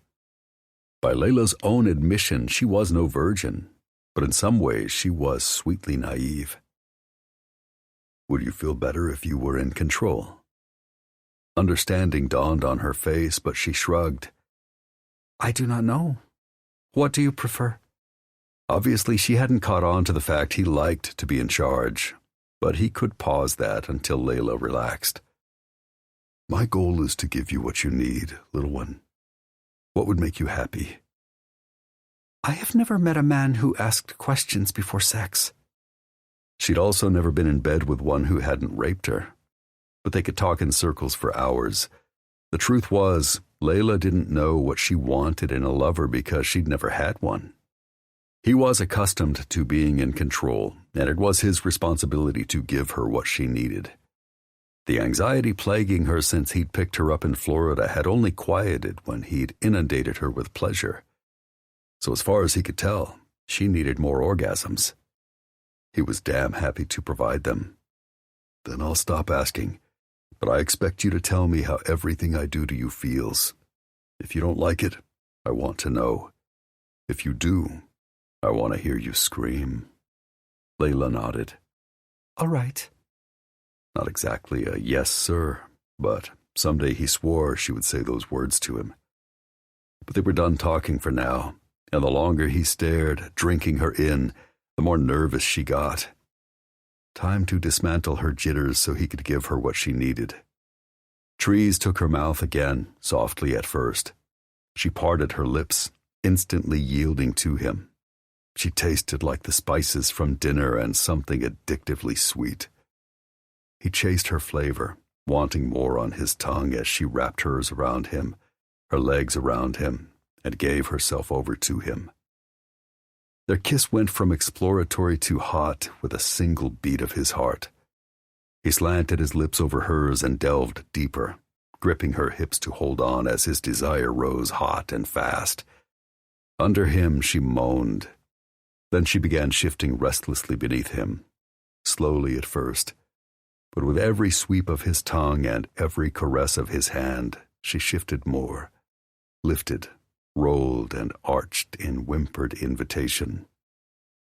Fuck, she was torching his self-control. Thankfully, she seemed equally affected, clinging to him with needy fingers and locking them behind his neck as she gasped into their next kiss, spreading her legs wider for him. He tore away from her mouth long enough to see her dilated eyes, heavy lids, and flushed cheeks. She struggled for air, for understanding, for pleasure. Trees didn't have to ask if she was aroused. He just hoped like fuck that penetrating Layla wouldn't cause her pain. Tucking her knees into the crooks of his elbows, he prodded until his cock aligned against her slick, swollen flesh. Are you ready, little one? Mentally? Physically? He knew she was. Yes, she breathed, her lids floating shut. Then she kissed her way across his jaw, pressing her lips to his ear. I have never felt this way. Please. Why the hell would he ever resist that? Slowly he pushed forward, inching his way in. She closed around him like hot, tight silk. Her body gripped the head of his cock, twitching around him as if she sought to suck him in deeper. Already she felt so epic his head began to spin. He drove down another couple of inches, She tightened and gasped before breathing out in long, ragged pleasure while she squeezed him like a vice. Holy shit. He withdrew until the head of his cock barely kissed her opening. Then he surged inside her, driving down until he met gentle resistance, and he shuddered in a shocking flash of desire. She was fucking going to burn him alive. Feel good, honey? Layla blinked up at him, soft, confused eyes, framed by thick black lashes. She exhaled and all but melted against him. Yes. That fact surprised her. She didn't understand why she liked his touch. He'd bet her head tried to intrude on the instinctive pleasure her body was feeling, telling her to be afraid, telling her to fight. Trees wasn't letting that shit come between them. Good. I won't do anything to your body that you don't love. Feel my touch. Focus on my voice. Give in to the need. She nodded, head bobbing slowly as he packed another inch inside her so-tight pussy. Again, Layla clenched. She dug her nails into his back. Her thighs tensed, but her expression, eyes sliding shut, mouth gaping open, was full of rapture. He was already big and tall, but her reaction made him feel like a giant, like he was on top of the world. Trees trailed kisses across her temple, to her ear where he nipped on her lobe. You're so tight around me. It's heaven. I wanted you the moment I laid eyes on you, but this blows my fantasies away. Her breathing picked up pace. More. In good time. I don't want to go too fast. I don't want to hurt you. She shook her head. Please. With Layla begging, she was fucking impossible to resist. He wanted to be buried inside her, balls deep, now. Hell, he'd wanted that days ago. But she probably hadn't been touched in months, and there was no way he would plow inside her like an insensitive asshole when she was feeling pleasure for the first time in her life. Soon, honey. I want this to be good for you. Layla nodded but let out a whine of protest as she planted her feet on the mattress and lifted her hips, impaling herself with more of his inches. Jesus. He dragged air in, starting to sweat as sensation tingled its way through his body and slammed down his spine. She tossed her head back, body twisting, and gripped his shoulders. More. He definitely had more to give Layla. Lots more. Inches, pleasure, and love. Gripping her hips, he pulled back, again nearly withdrawing, then plunged forward with gritted teeth, a bellow of a groan and a blindingly insistent urge to bury himself completely inside her. Something he could rarely do with any woman, given his size. Her back arched. She cried out, nails digging into him, as pure ecstasy softened her face. It spurred him on, driving him to dangerous places. He needed to stop here, give her the orgasm she'd asked for, and play it safe. The risk of hurting her was too great. But damn it if he wasn't dying to bury every inch he had inside her until she screamed from being packed so full. Then he'd take her over the edge with stroke after hard, driving stroke.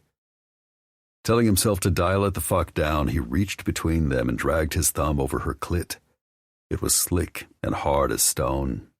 At his first brush, she gasped. Her body jolted. Her cunt clamped hard on him. You like that? She nodded. What is happening? Orgasm, little one. It's coming. He could see it gathering inside her with a flush blooming across her chest, reddening her cheeks. Even her lips had gone full and red. Her nipples were like diamonds raking his chest. When she looked up at him again with a plea in her wide, glazed eyes, he felt her need in every cell of his body. So close. He rubbed her clit again, starting a steady, demanding rhythm that matched his tempoed strokes.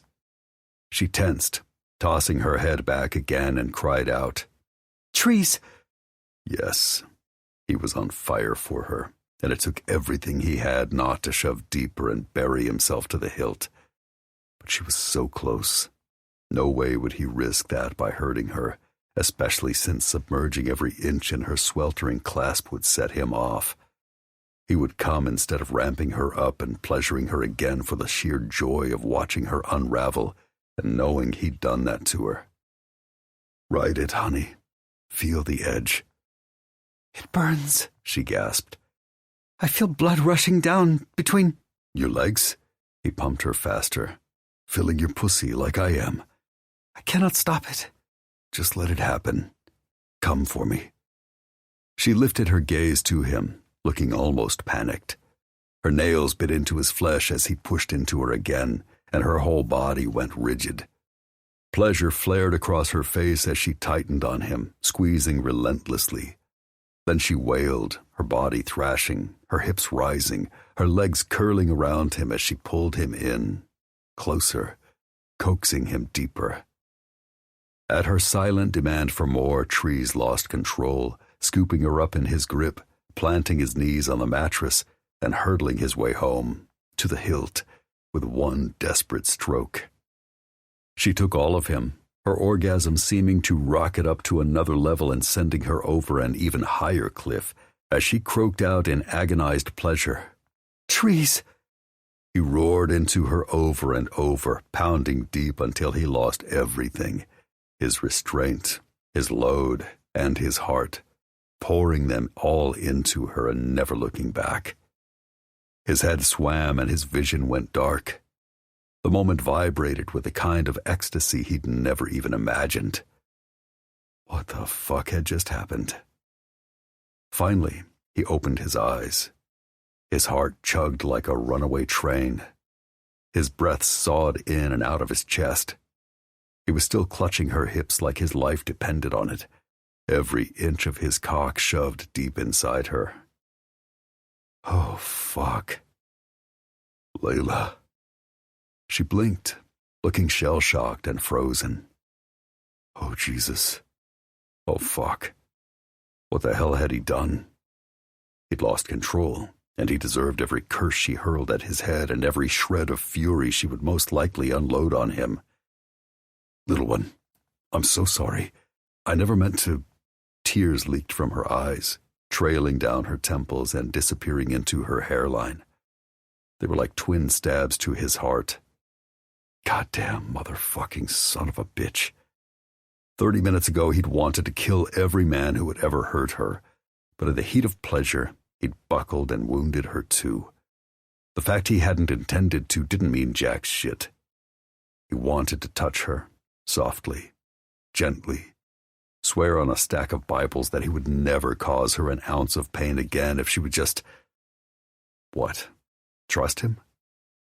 Yeah, he'd fucked that up. He would be damn lucky if she ever spoke to him again. There was no way she would ever let him near her, and he didn't blame her one bit. Trees wiped her tears away with a gentle touch. When she flinched, it felt like she'd sliced his heart in half. Slowly, praying like fuck he didn't hurt her more, he began to withdraw. He was stunned when her arms and legs tightened around him as if she didn't want to let go. Honey, he brushed a curl from her hot cheek. What do you need? What can I do? She gaped. What happened? I did not know. How deep he would plow her, how bad it would hurt, how much she would regret her decision to trust him. What? My body would respond in such a way. I have never felt anything like that. Wait. She wasn't hurt, but shocked? Didn't anticipate being able to climax with me inside you? Yes. Earlier when you... Fresh red blossomed across her cheeks. After what they just shared, she was embarrassed? Licked your pussy? With downcast eyes, she nodded. The pleasure I felt then did not surprise me. No man had ever done that to me, so I had nothing to compare it to. But when you fucked me... I did more than fuck you, Layla. At least he'd meant to. I was trying to show you how I feel about you. That sex isn't about force, but feeling good. Instead, I'm worried I hurt you more. I will be sore tomorrow. That was a given. I know. I'm sorry. So fucking sorry. It was not pain you made me feel. She sent him a crooked, coy smile. It wasn't? She shook her head, then stifled a heavy-lidded yawn. Trees tried to do the same. He was so damn tired after days without a full night's sleep, and the monster orgasm had nearly done him in. Don't do that, he scolded, unable to hold back his yawn. Layla laughed, the sound so light and feminine, even full of joy. She liked him teasing her. Sorry, I will try. But it didn't work.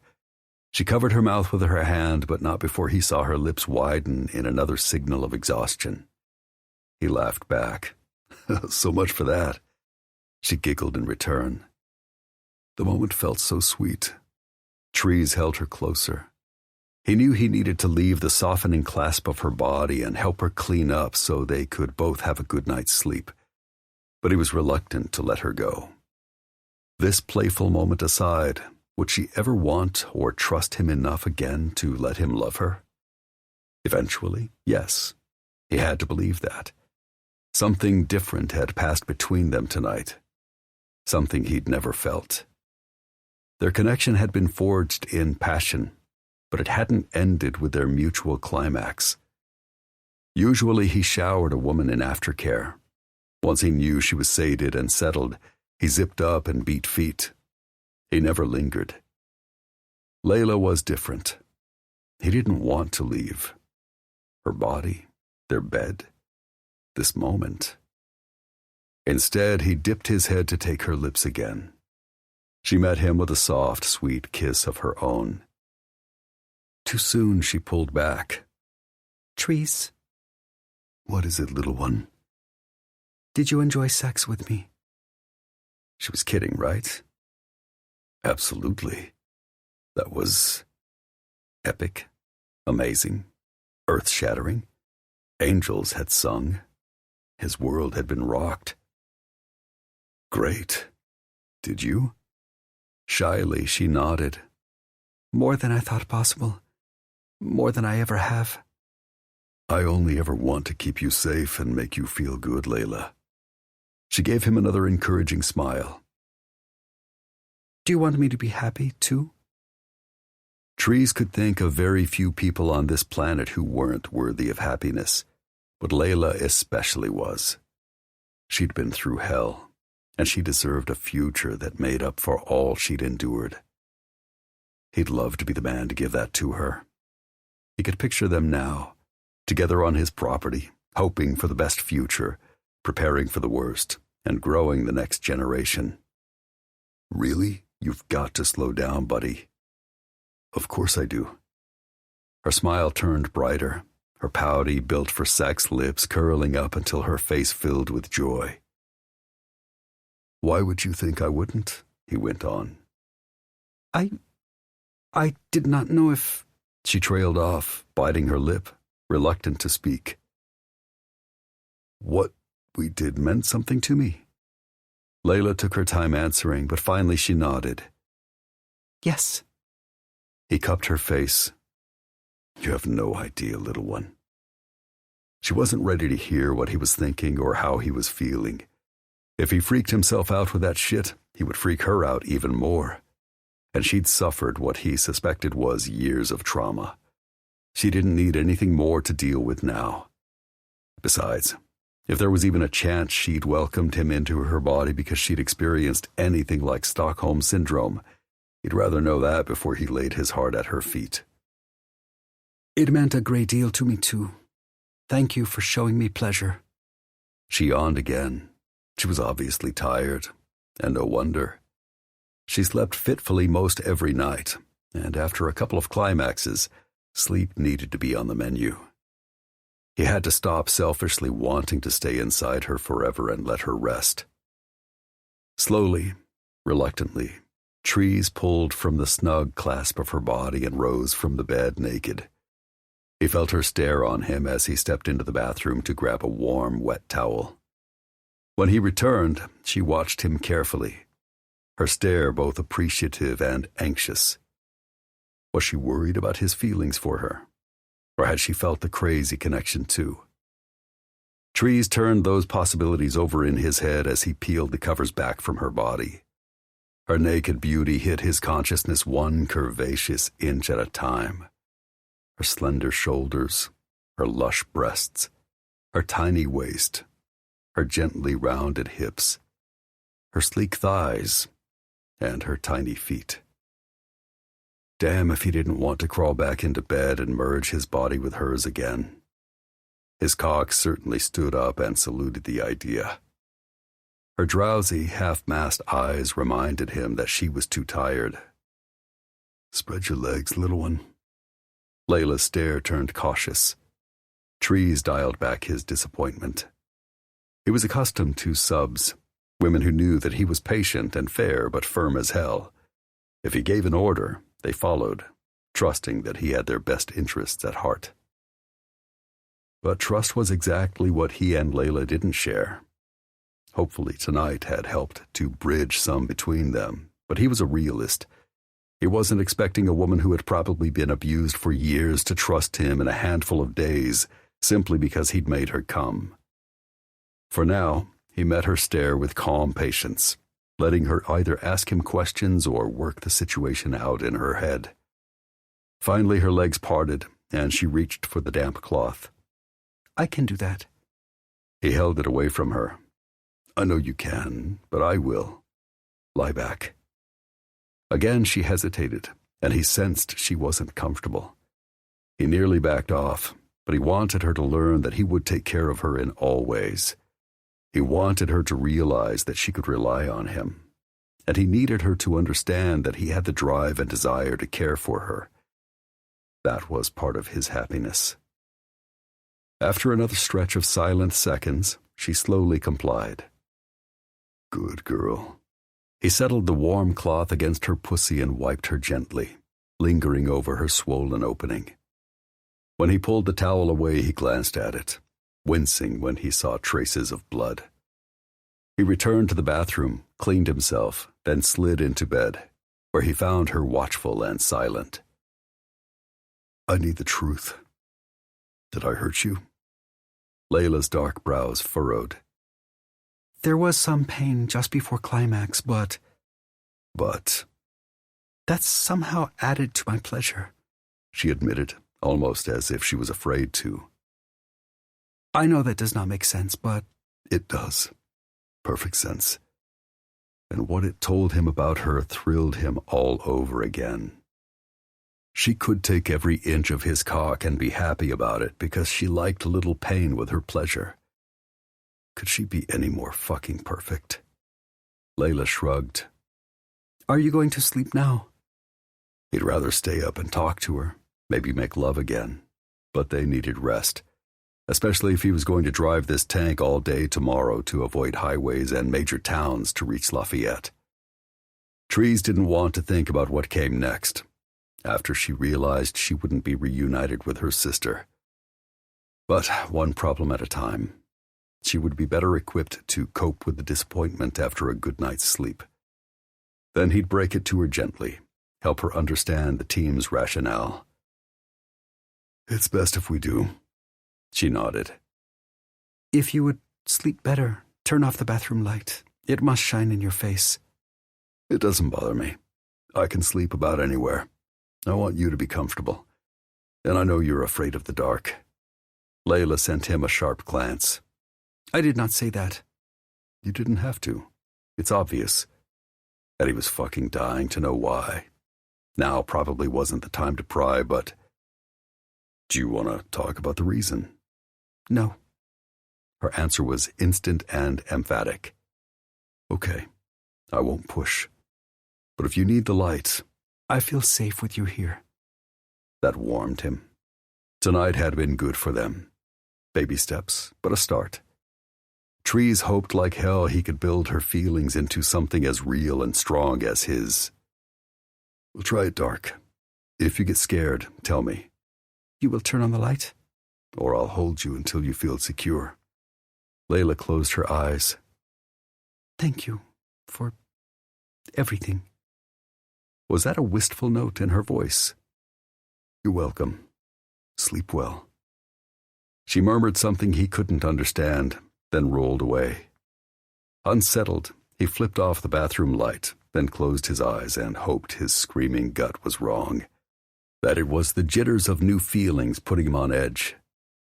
Trees tried to stay awake to hear her deep, even breathing before he drifted off. But days without rest and the heavy, lazy drag of sexual gratification washed over him. He was asleep in under a minute. He woke up sometime later to the sound of a click, like a latch slipping into place. He reached for his gun, then rolled over to find Layla, to protect her, only to discover her side of the bed empty. She was fucking gone.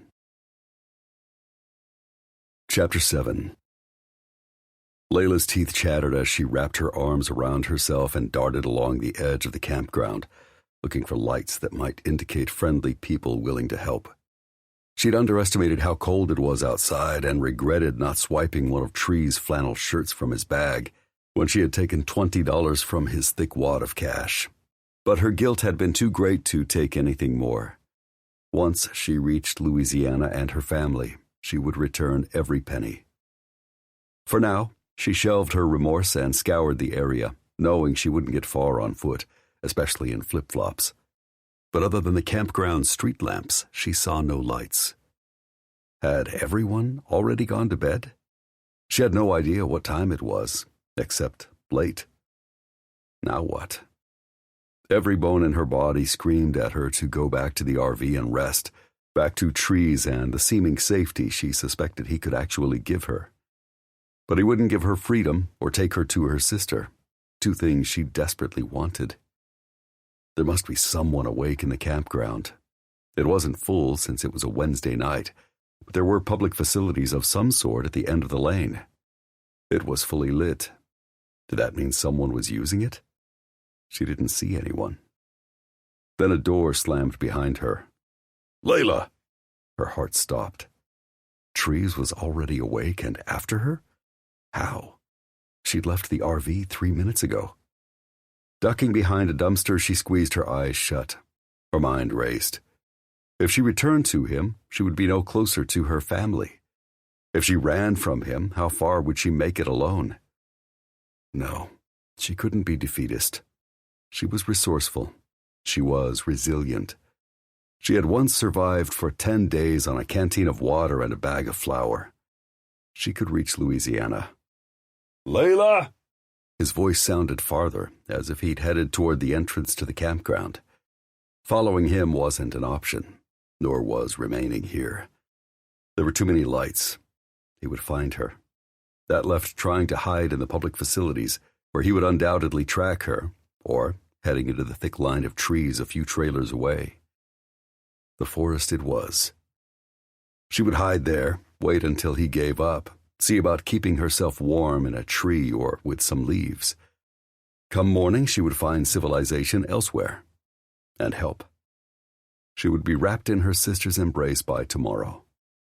Peeking around the dumpster, she caught a glimpse of Trees' retreating back as he headed for the campground's office, now dark.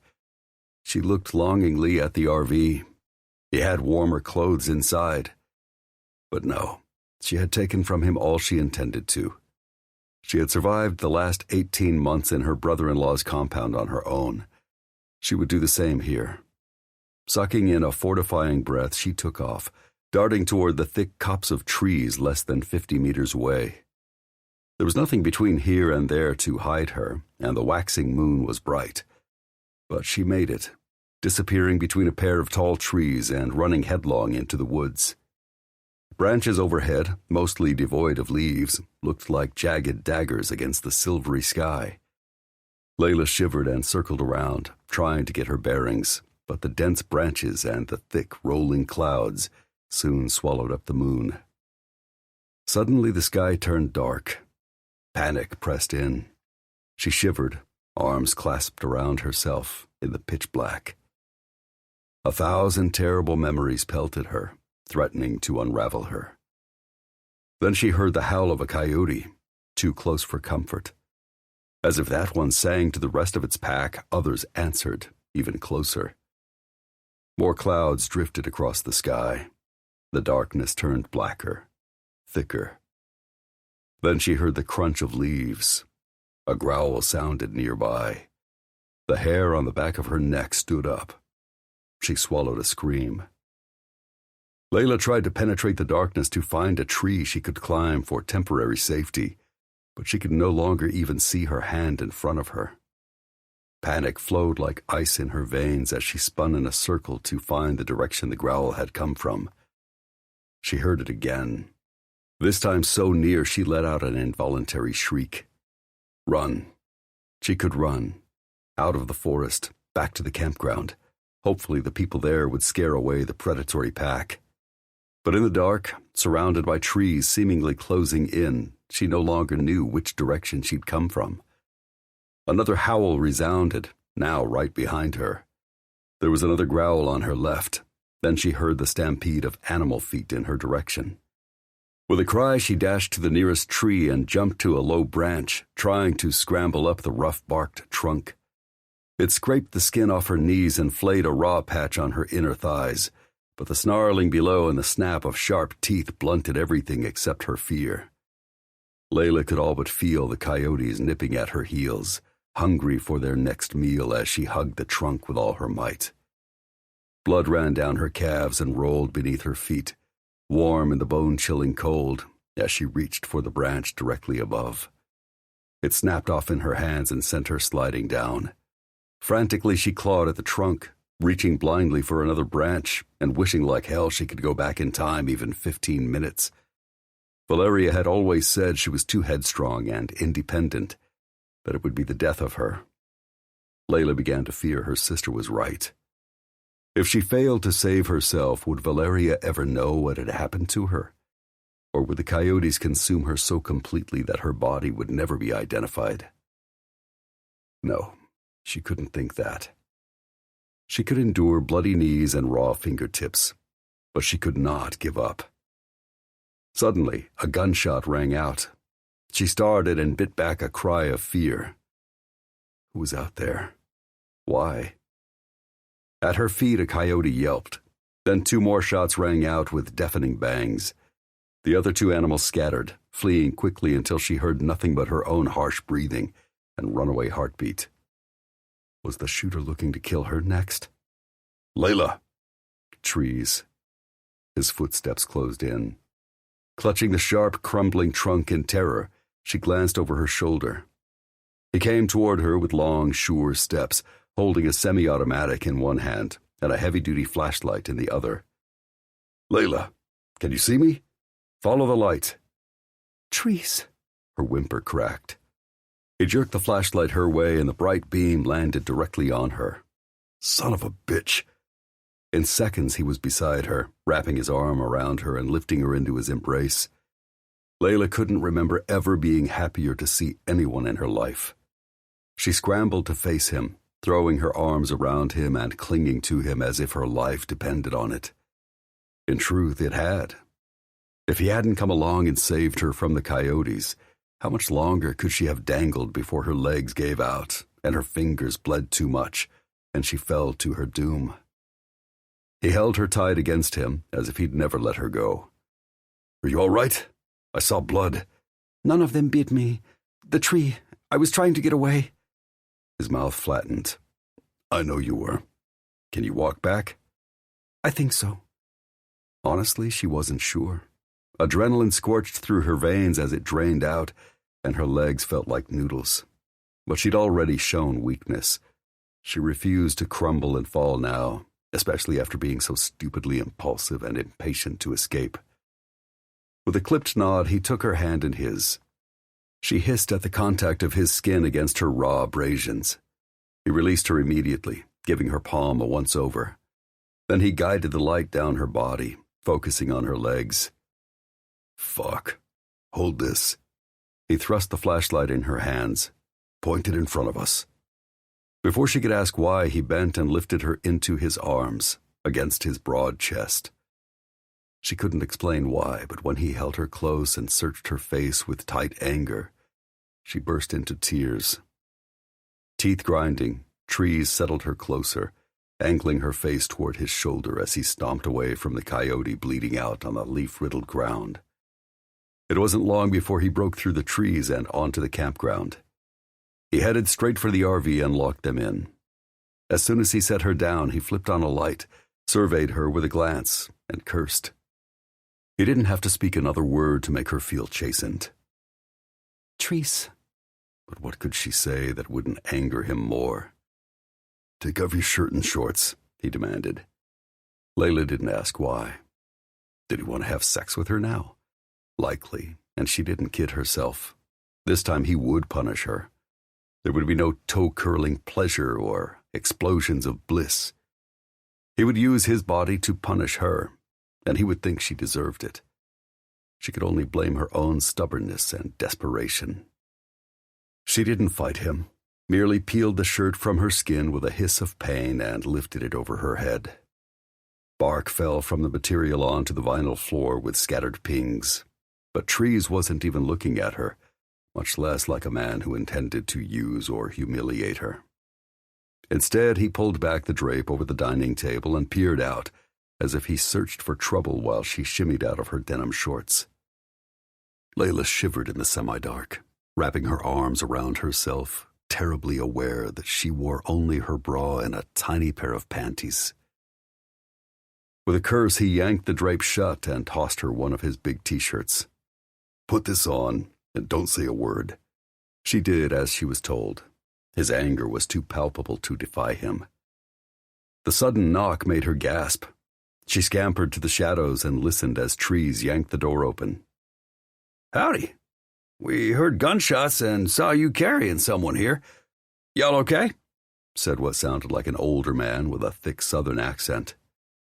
"Fine. My wife went walking and stumbled into a pack of coyotes." "They can be a problem around here. She didn't know?" A gray head appeared in the door, scanning the inside. Layla shrank back, trying to disappear into the shadows of the bedroom. "She's not from around here. Thankfully, she wasn't bitten.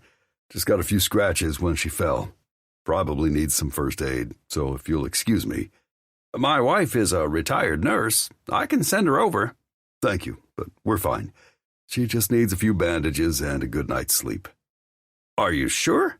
The old man tried to look like an affable good old boy. "I think my wife would rest a whole lot easier if she got a look at your missus." "My wife is very shy and would prefer privacy, but we appreciate the offer." "How about in the morning?" "We'll be gone early. Good night." Trees slammed the door. Layla winced. Since he had done little to allay the man's suspicions, they would definitely have to flee well before sunrise. But she stopped worrying about that when Trees stalked down the middle of the vehicle and headed straight for her like a man on a mission. To punish her for running away? When he reached the bedroom, she retreated to a corner and watched as he opened a closet and withdrew a black case. "Come here." What would he do? How much would it hurt? Layla had never been a coward, and she wasn't about to start now. But oddly, it wasn't his physical show of anger she feared. It was his tongue-lashing. Slowly, arms clutched in front of her, she made her way toward him. "Shirt off. Lie down. Arms at your sides." She shuddered, but complied. With an angry huff, Trees flipped on the bedside light. "Where does it hurt the most?" Everywhere, to be honest. She felt as if her entire body had been abraded by steel wool until she bled. My thighs." Grimly he nodded. "Stay here." He stomped into the bathroom and flipped on the water. Minutes later, he returned with a warm, damp towel. Layla expected him to drag it across her raw, sensitive skin to teach her a lesson. Instead, he gently settled the cloth over her scrapes. He wasn't punishing her, but rendering first aid. When she tensed at the sting, he cupped her shoulder. "I know, little one, but we've got to get you clean so infection doesn't set in." He repeated the process twice more, pausing to pluck out pieces of bark and splinters meticulously before he cleaned the area. Then he opened the black case and rummaged through first aid supplies to apply antiseptic. It burned like hell, but she endured in lip-biting silence. He repeated the process everywhere else on her body, his hands moving gently yet thoroughly. He followed that by giving her a cup of ibuprofen and a cup of water. Once she'd swallowed both dutifully, he sat and pulled her into his lap. "What the hell were you thinking?" I have to reach my sister. She needs me. "We're heading to Louisiana in the morning." Shock flared, followed by hope. I did not know. "You didn't ask." True, she should have. I'm sorry if I caused you problems. "Since I picked you up in that alley, you've caused nothing but problems. If I weren't so angry right now, I'd paddle your ass." Layla reared back. Because you want to humiliate me? "Because the stunt you pulled tonight deserves punishment. I suspect getting the hell scared out of you was punishment all its own. But if that's what it takes for you to finally fucking grasp that we're on the same team..." She looked away. Thank you for saving me. He took her chin in his strong grip and forced her to stare to his. "I'm always going to save you." It is your job. "It is. But after tonight, it's my responsibility. My right." Suddenly he set her aside and stood, towering over her. "Or maybe I'm fucking kidding myself." I do not understand. "Why did you seduce me earlier?" Layla stared at him, not sure how to answer. "It wasn't because you wanted me, was it? Or because you wanted to know what I feel like? It definitely wasn't because you would feel safer with me if we fucked, was it?" She bit her lip. If she admitted the truth, would he stop talking to her? Funny, in some ways she feared that more than him hitting her. "Not going to fess up to the fact you wanted to make sure I was good and asleep so you could sneak out and run away again? Not going to look me in the eye and tell me that what we did in this bed earlier didn't mean a goddamn thing to you?" If she told him it had, he wouldn't believe her now. Instead, she swallowed, curled her knees up to her chest, then wrapped her arms around them. Sometimes Victor or Hector would get too rough with me. I learned that when I gave them orgasms with my mouth, they would calm and go to sleep. I did not expect you to want more. "Then your obligatory blowjob?" Trees reared back. "No matter what I've said or done over the past few days, you're still determined to cast me in the role of villain." What did he want from her? Everyone in Emilo's compound who had ever claimed he intended to help her had merely wanted pleasure. Once they had tumbled her a few times, they had been far less motivated to improve her situation or help her escape. And that's if Hector and Victor didn't find out someone had poached their property. When they had, her helper hadn't lived long. I do not understand you, she said softly. "It's fucking simple, Layla. I was hired to protect you until we could find another safe house closer to the team. You've done your best to defy and undermine me at every turn. And trick me. Can't forget that." She had responded to Trees with uncertainty and mistrust. But what else did she have to compare him to except criminals and rapists? Why did you have sex with me? She turned the question on him. You are angry with me for seducing you, but you could have said no. You did not because you wanted... What? Gratification? Easy pussy? The power of mounting and penetrating a woman smaller and weaker? Trees huffed out a bitter laugh. "No, I'm an idiot because I just wanted you. When I was inside you, I told you that I wanted you the moment I laid eyes on you. That wasn't a lie. I'm not interested in easy lays or cheap thrills. If I wanted a booty call, I could pick up the phone and have multiple choices. But I don't because I'm over sex that has zero meaning. And I'm the schmuck for hoping that what we did tonight meant anything to you except the means to an end." A wave of shame overcame her. Usually she didn't bother with guilt. It had no place in survival. when every breath, every morsel of food, and every bit of clothing was dependent on catering to monsters' whims.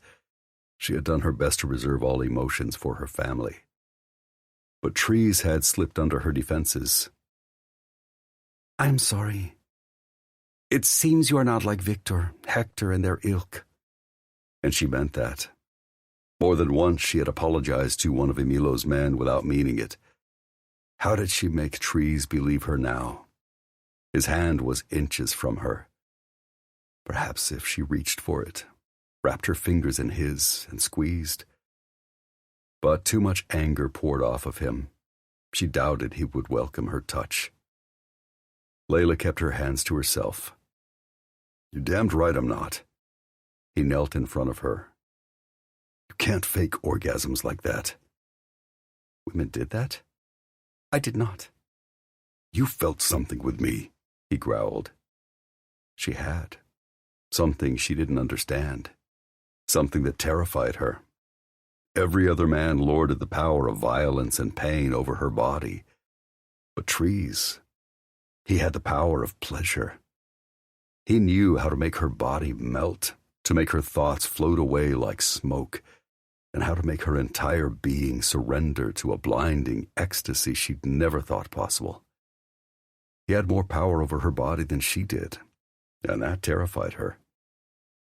Not for anything would she admit that. No reply, huh? He challenged, then shook his head. You know what? It doesn't matter. You're supposed to be a job, and I was wrong to take you up on your oral offer. For the rest of the trip, it will be strictly professional. And by tomorrow night, we'll be in Louisiana, and I'll do my best to make sure you're someone else's problem. He turned away, slamming the bathroom door when it blocked his path, and rummaged through his duffel. Moments later, he turned back to her, padded cuffs in hand. Give me your wrists. She shrank back. I told you what would happen if you ran from me again. He had, and she had believed him. But she hadn't had a choice. Please. Layla hated the whine in her voice, the fear racing through her veins. It made her feel weak to beg for his mercy. After everything tonight, she didn't expect him to have any. Fuck me. With a sigh, he marched back to the front of the RV, flipped on every light, dragged out his tools, and in a handful of minutes installed the lock he'd bought to secure the door from the inside. There, no cuffs, but you're not going anywhere. I will not try. Trust is a two-way street, honey, so excuse me if I don't believe you. Go to sleep. Trees turned away, utterly ignoring her as he doffed his boots, shirt, and jeans, then settled into the bed, turned out the lights, and rolled away. Layla stayed awake, listening to his even, raspy breaths, drowning in regret and guilt. Sleep was a long time coming. Trees couldn't remember a shittier night of sleep, or a more tense day as he drove a circuitous route through parts of Alabama and Mississippi, avoiding highways and cities, before finally approaching Lafayette. When he had stopped for gas earlier, he'd called Zai and asked if there was anywhere besides his place to drop Layla off. Of course there wasn't. He was stuck with a woman whose finger he'd mentally put a ring on, impregnated twice and pledged his undying love to while she had merely fucked him to get away. Good job reading the room, moron. Worse, except when she was talking to Valeria about Jorge's worsening condition, she was too quiet. Not sulky, but withdrawn. Remorseful? He didn't know. He didn't exactly make the effort to strike up a conversation. The stupid-ass part of him wanted to hold her, talk to her, resolve their strife. But he'd been too angry to handle last night well, and she was too damaged to believe anything he said. They were a recipe for disaster. He needed to stop obsessing about her and move on. A few miles from his place, he sent a text to Zai. Text. They're in 10. Everything ready? Yep, Zai wrote back. Thank God.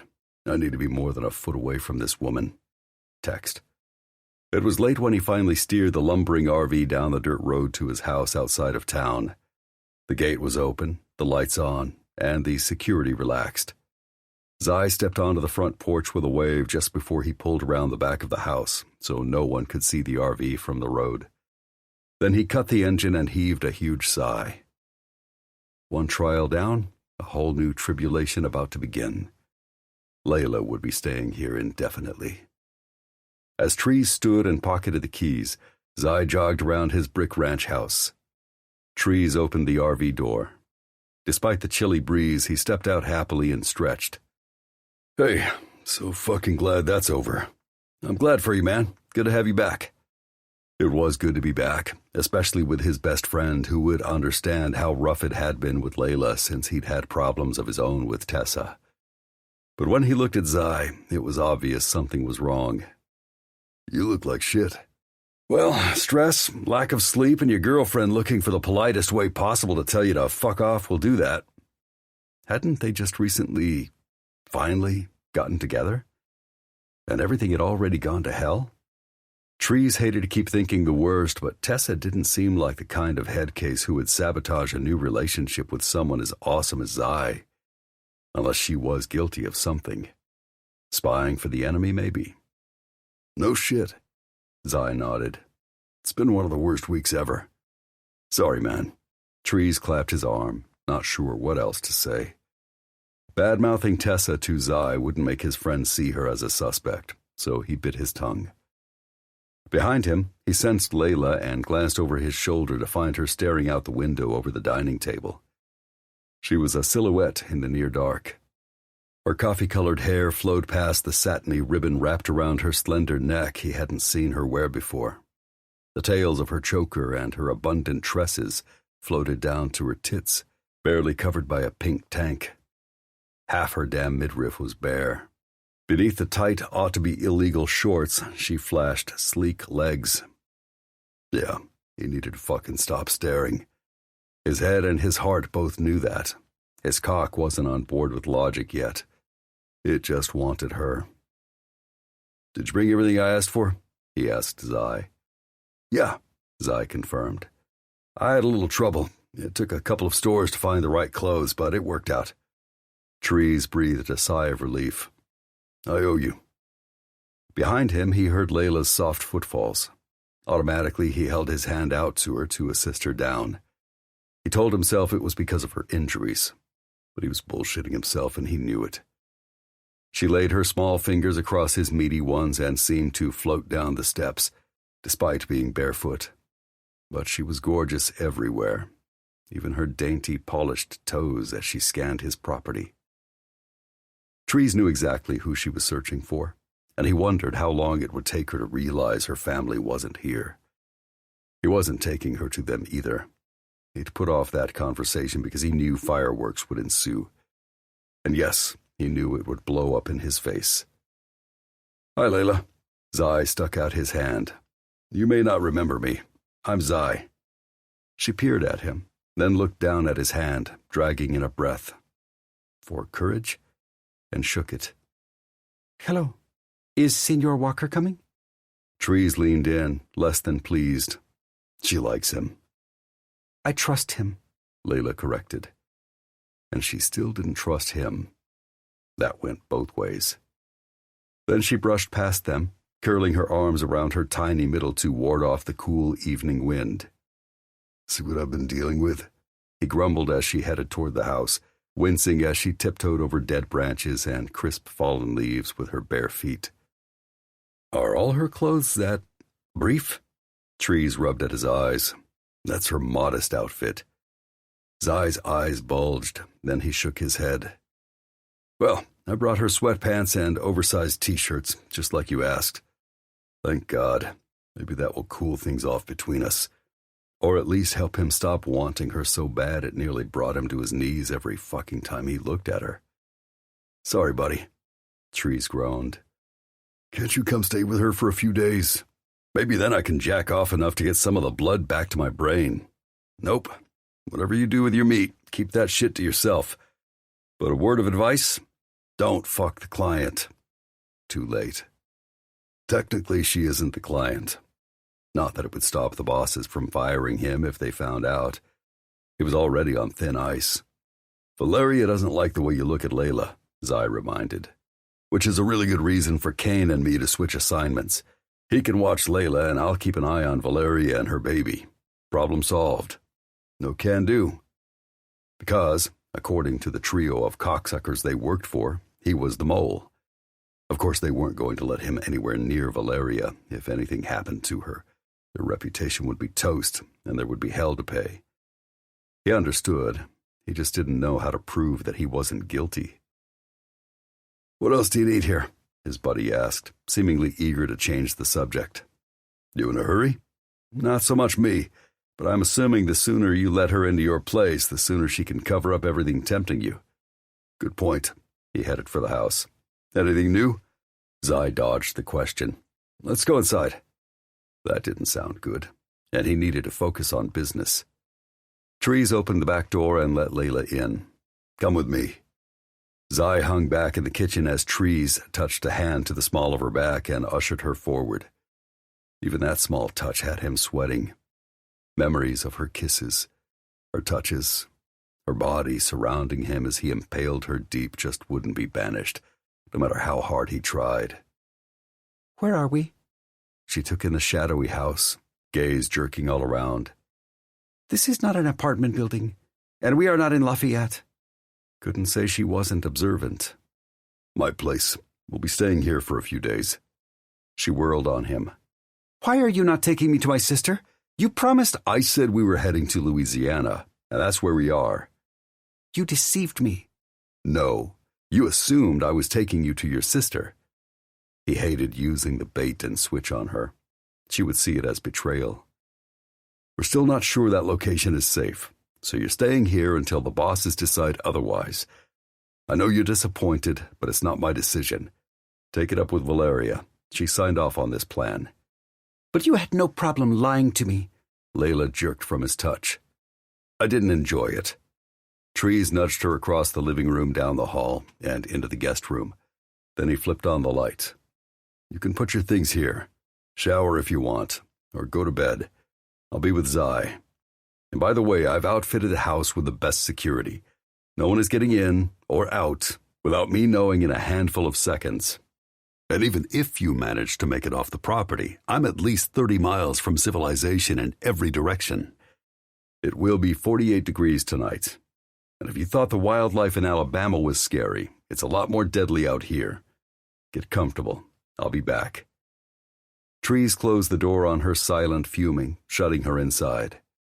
He had the house alarm armed 30 seconds later, and he tried to relax. But he didn't dare. Layla wasn't done trying to reach her sister.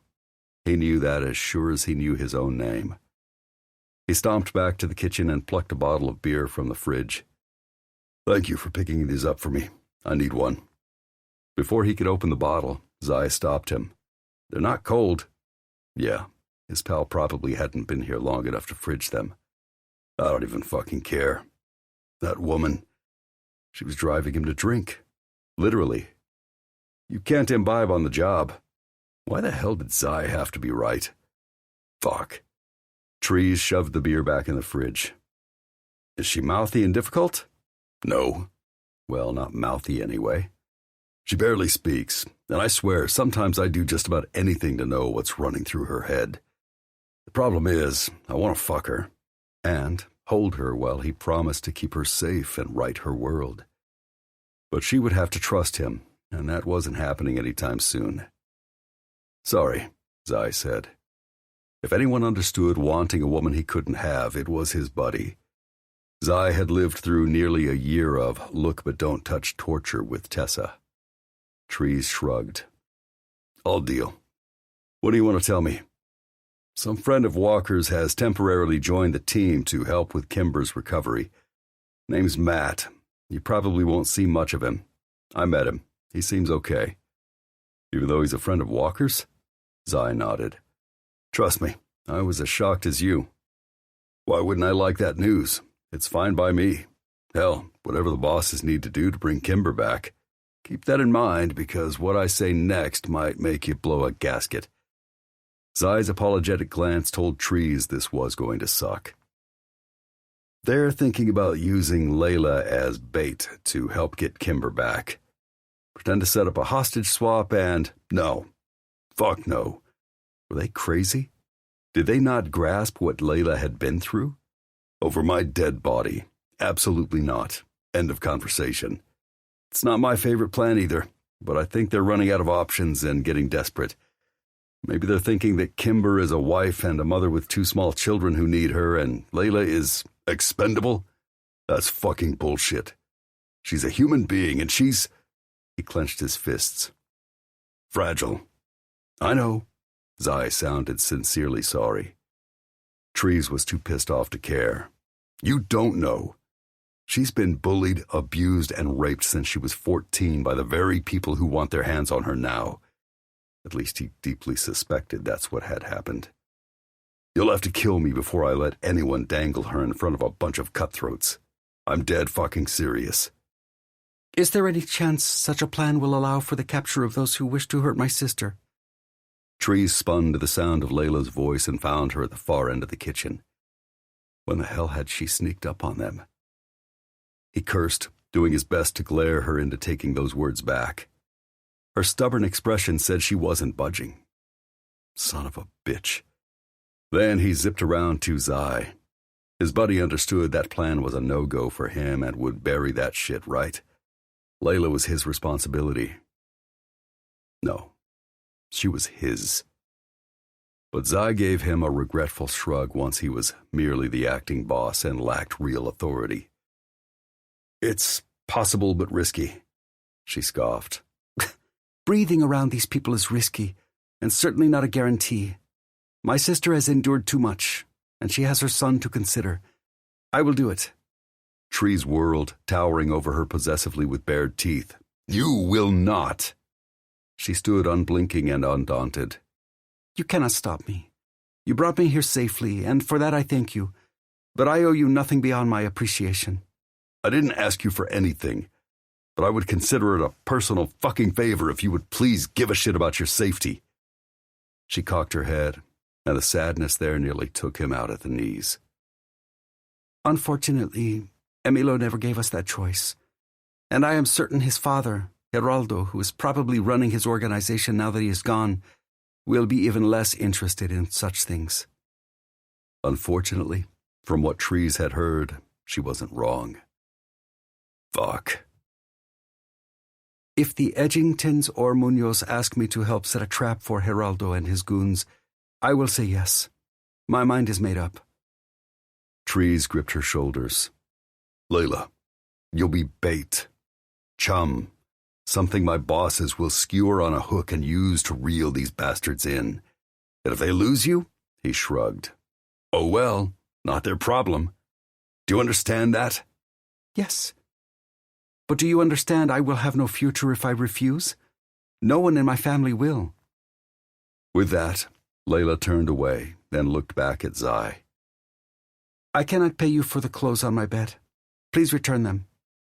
It's not a problem, his buddy assured. You left your house in a hurry and you weren't dressed for our winter. I will not accept your charity. Then she was gone. As soon as he heard her bedroom door shut, Trees lost his shit. See what I mean? She's going to drive me crazy. Zai shook his head, his face full of sympathy.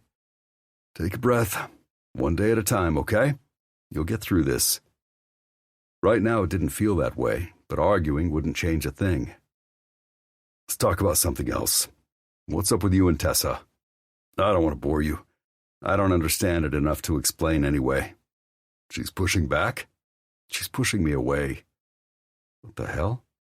I would have sworn that woman loves you. At least in her way. But maybe money had become more important to her than love. I thought so too, but she's never said that in so many words. And now she's barely answering my texts. Something is weird. Something is wrong. Well, that's definitely not right. I don't know. Maybe I pushed for too much too fast. I told her at Christmas that I love her. About 3 minutes after we got the all clear to have more than a working relationship, I asked her to move in with me. She said she needs time to think, but it doesn't feel like she's thinking. It feels like she's just putting daylight between us. So what if you've moved fast this week? I don't think you rushing her is the issue. After all, you two have been eye-fucking and exclusive for months. You wanting to start a life with her didn't come out of left field. It's something else. And Trees could only think of one thing. She was guilty. Yeah, I was at her place a little bit ago. She actually begged me to leave. Clearly it was killing Zai because he was so in love. And she's been lying to me. Sure, about little things like her headache, but still, lying. Any chance there's someone else? Zai pondered, then shook his head. No, I think it's me. Or she's guilty and she has something to hide. I don't see it. Because you don't want to. Keep pursuing her, man. You'll never be happy if you just walk away from her. But while you're doing that, look into her. Take her seriously as a suspect. Do your fucking job. Zai sighed. I don't have a choice. I guess that's priority one. Sorry, man. It's better to know than not. Roger that. You need anything else, or are you two set? Wasn't that a good question? Honestly, Trees wasn't sure. But if Zai wasn't staying to spell him, then he might as well start dealing with Layla on his turf and figuring out what came next. He had a feeling they were in for a battle. Chapter 8. When Layla hung up with Valeria, tears streamed down her face. Jorge's condition had not improved. That worried her a great deal. So did her sister's exhaustion. If the boy wasn't better tomorrow, supposedly Kane would take them to a doctor. That was good news, but Layla hated not being there to tend to her nephew and support her sister. And she hated that, just like Trees had told her, Valeria refused to let her come there and help because she feared it wasn't safe. Arguing with her sister had done nothing to change her mind. Trees had known that when he told her he would bring her to Louisiana. He had twisted his words to mislead her, then hidden her less than an hour from her family. So close, yet so far away. It seemed cruel. His deception hurt more because, despite plotting to seduce him, when she had given her body to Trees, he had somehow slipped under her skin because of the way he touched her, the way he had given her pleasure, the way he seemed to care. For the first time, for a brief moment, she had felt treasured. Now, he merely seemed terse and happy to put distance between them. She would oblige him. It was more important to focus on finding ways to help her family, especially ending the danger to her sister and Jorge. If that meant she had to offer herself as bait, she would. Swiping the wetness from her face, she availed herself of the warm shower. The house was older but meticulously kept. The bathroom was entirely bright and white, except for the black penny floor tile. Once she was clean, she dressed again in her dirty clothes and tiptoed out of her bedroom. The house was quiet. The motorcycle that had been in the front when they'd pulled up was absent. Zai must be gone. She and Trees were alone. Pressing her hand to her nervous stomach, she made her way toward the only other light on in the house, the kitchen. He stood in front of the stove, heating something in a saucepan. It smelled good. Spicy. She was starved. "You hungry?" he asked, pulling a can of green beans from his nearby pantry. How had he known she was there? I am fine. He skewered her with a frown over his shoulder. "You're not. You haven't eaten in over 12 hours, and you're still wearing goddamn dirty clothes meant for Florida weather. Why, Layla? I'll take care of you if you let me." Nothing in life is free. Not the food you eat, not the clothes on your back, not the bed you sleep in. You have paid for all of those, yes? Yes, but... You did not expect anyone to give them to you for free, because taking from others is wrong and you are proud.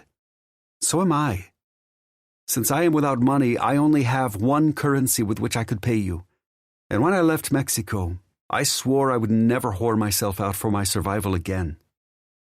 He dropped the spoon in the pan, its clatter a loud clang in the kitchen. "You think I would make you fuck me for a meal? Or a shirt? Or a comfortable night's sleep? Layla hated to admit how she'd given herself to scum for years to survive, but she saw no other way to make him understand. It is the way the world works. Not here. I'm choosing to give you things. You don't have to pay for them. He was playing games with semantics. That is the same thing. Why would you think that? I'm heating up soup and vegetables. I'm making enough for 2, and I'm offering to give you some. In Emilo's compound, if I wanted to eat, I had to suck cock. If I wanted warmer clothes, I had to spread my legs. Are you listening to me? This is not Emilo's compound. I'm not asking you for anything in exchange for your meal. They did not ask. They simply forced. I would never do that, Layla. He looked furious. Ever. So sit down and eat. No. He ground his teeth together, and Layla worried he would lift his arm across his body and backhand her, or clench his fist and plow it into her belly. It wouldn't be the first time a man had done that. But even fearing pain, she stood her ground and put on her most defiant face. Why are you so stubborn? Am I? Why is it when a man wants to make his own way, he is proud? When a woman wants to do the same, she is stubborn. Finally, he heaved a frustrated sigh. You ate the food in the RV. My sister paid to get us out of Florida, including whatever I ate. She's paying for this too. She is not. This came from your pantry. Be reasonable. I am being realistic. I apologize if that upsets or offends you. Trees raked a hand through his hair. After everything, can't you extend me a little trust and believe that I'm offering you some food, no strings attached? I would still feel the strings, like a puppet. When he glared at her, Layla sighed. She was going to have to get graphic with him. The winter before I turned 15, Emilio had been keeping me in a bunker to punish my sister for not catering to his every whim. Valeria and my mother were allowed to see me for 15 minutes a day. Those were the only 15 minutes I wore clothes. As soon as they left, Victor and his brother Hector would strip me bare. It was merely humiliating at first, constantly being naked and fondled, passed from brother to brother, being forced to fuck one in front of the other. That was how I earned my meals. But as the winter went on, the bunker turned cold. I had no blankets, so I shivered every night and slept under the mattress for warmth. For Christmas, Hector offered me long pants, a new shirt, and warm socks. He told me it was a present, but that night I found out the cost of my present was anal penetration against my will. So perhaps you can see why I'm cynical. Fury, the likes of which she had never seen, thundered across his face. Reflexively, she stepped back as trees snapped off the stove and shoved the pan from its burner. He reached for her, wrapping his arms around her and bringing her close. Little one, I'm so sorry. If I could kill them now, I would. I would strangle the worthless life from their bodies and gleefully watch them die. They deserve that and more for what they did to you as a child. He set her down and cupped her face. But I would never, ever demand anything of you that you didn't want to give, no matter what. I gave you a safe word in bed. Red. With that, you can stop me anytime. But I swear, I would give you the shirt off my back and my last morsel to keep you safe. He probably meant that, at least in his mind. Likely he saw himself as the noble savior come to rescue her from her wretched fate. And perhaps he was. After all, the rest of his team had saved her from Emilo's compound less than 5 months ago. She'd been wearing only a towel when the operation had gone down, and she'd been nervous everyone in the helicopter would expect her to fuck them in appreciation. Instead, an operative named Cutter had given her his shirt. Hunter Edgington had insisted she take a blanket he'd stowed in his bug-out bag. His younger brother, Logan, had given her his rations. None of them had so much as laid a finger on her or looked at her with anything more than pity. Had she misjudged Trees because he hadn't been there and because she'd rarely been around good men? Perhaps. But did the nature of men ever really change? Thank you for those words. They aren't just words. I mean them. He nodded toward the stew. Let's eat. She shook her head. I still have no way to pay you. He heaved another frustrated sigh as if he was struggling to hold his temper. How about if you do the dishes? If you'll do that, I'll consider your meal paid. His proposition surprised her. Layla turned his offer over in her head. That is acceptable. Thank God. He settled the pan on the burner again and dumped the can of vegetables into a bowl, then shoved it in the microwave. 3 minutes later, they were eating at his kitchen table in silence. And even if the stew had come out of a can, it tasted like heaven. How did you wind up in Emilo's compound? I know your sister married him, but... Not by her own choice. My father married Valeria off to Emilio. Why? Papa was a farmer with fallow land. We were dirt poor and he wanted to be rich. He wanted to be important. Emilio sought to use my father's property to aid his growing drug empire. They came to an agreement which included Emilio paying lots of cash to marry Valeria. So he sold her to that scumbag on purpose. Trees looked shocked. Layla hadn't been at all. My father had been nothing his whole life, and now he could join his poor family to a wealthy one and gain influence. Others would look up to him. He could finally stop a life of toil and enjoy his days. Of course he did. Trees scowled.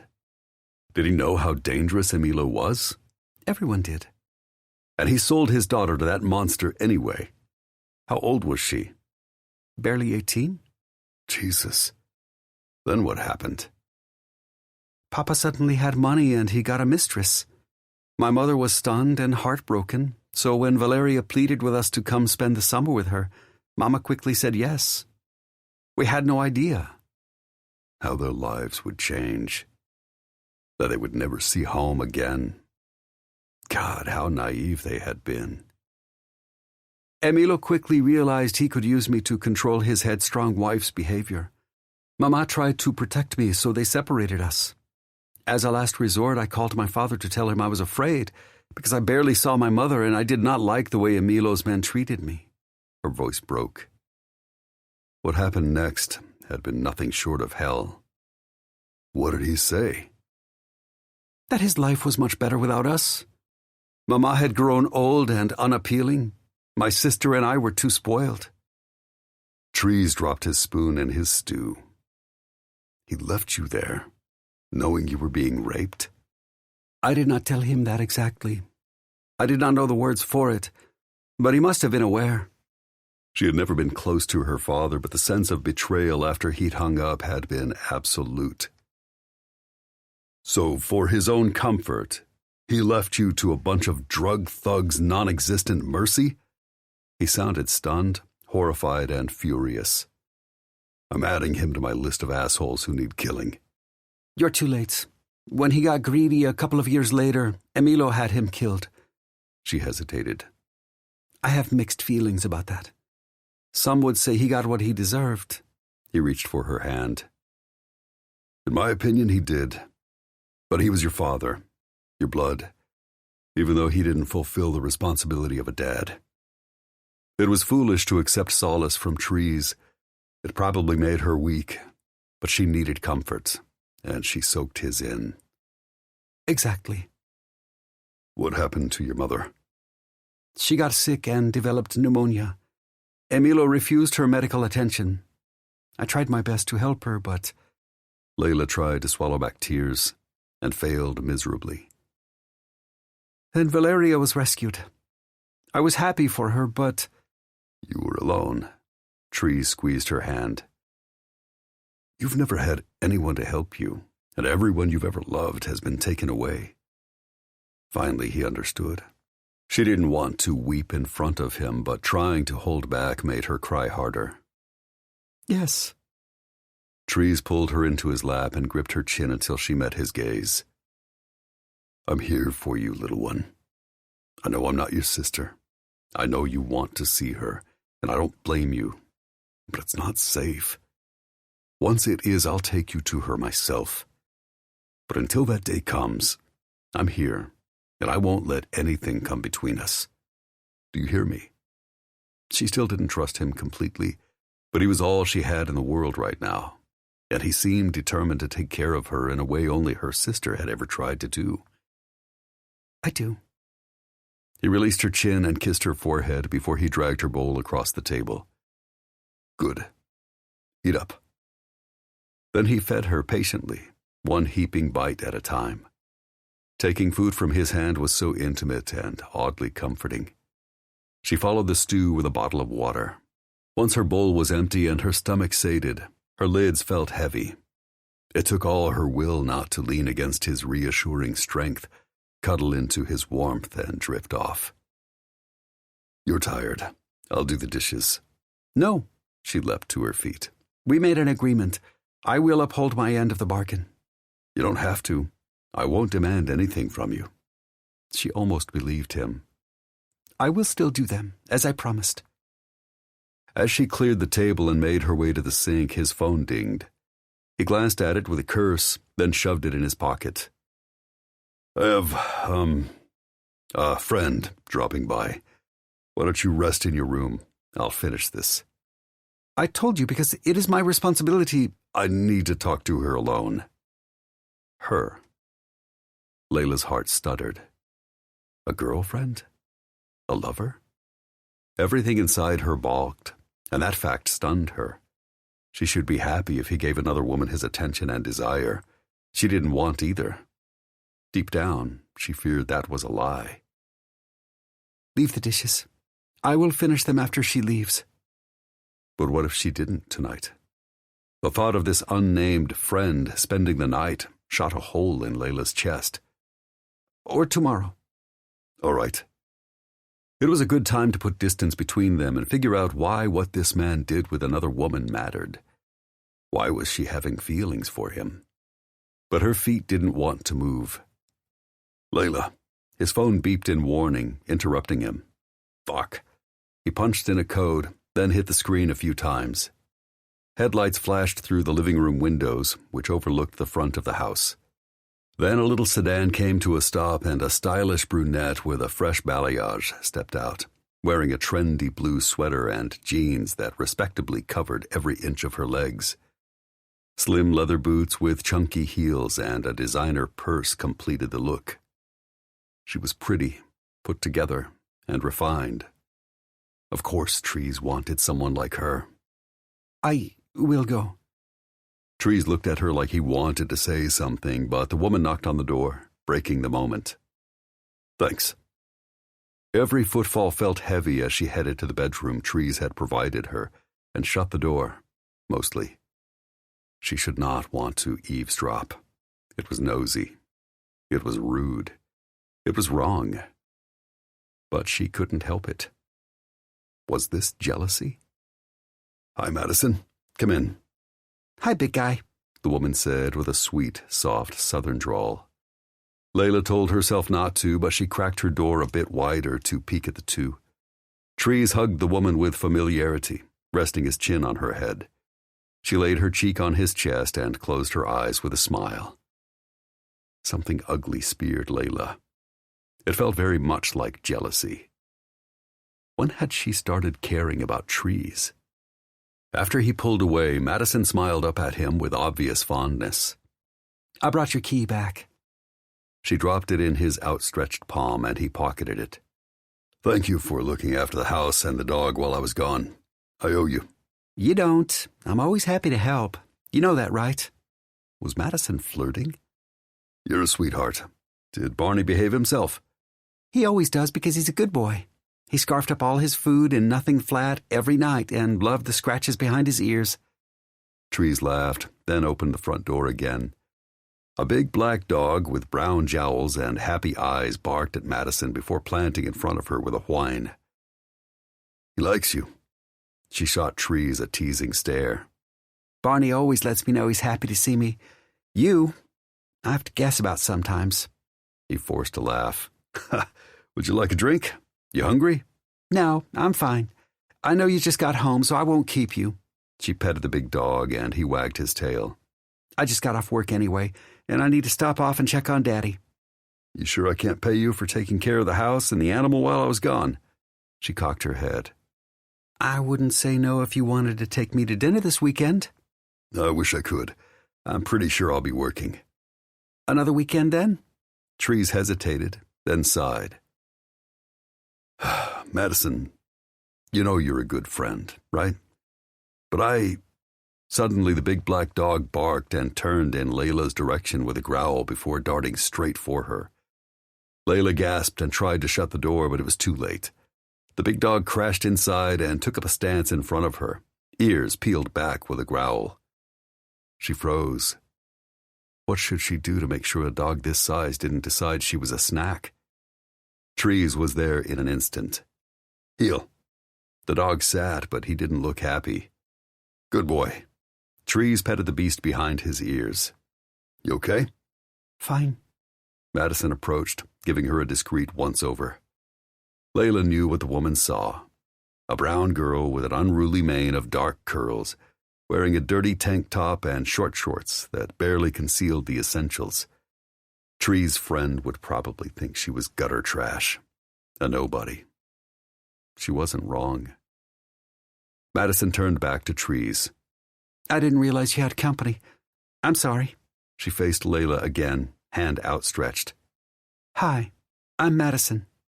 Layla. She took the woman's hand cautiously. I'll leave now and let you two get back to your evening. Madison flashed them a big smile. Layla didn't believe it. Or maybe she only felt that way because she couldn't bring herself to smile back at the pretty flirt who batted her lashes at Trees. I'll walk you out, he offered, then turned to the dog. Come.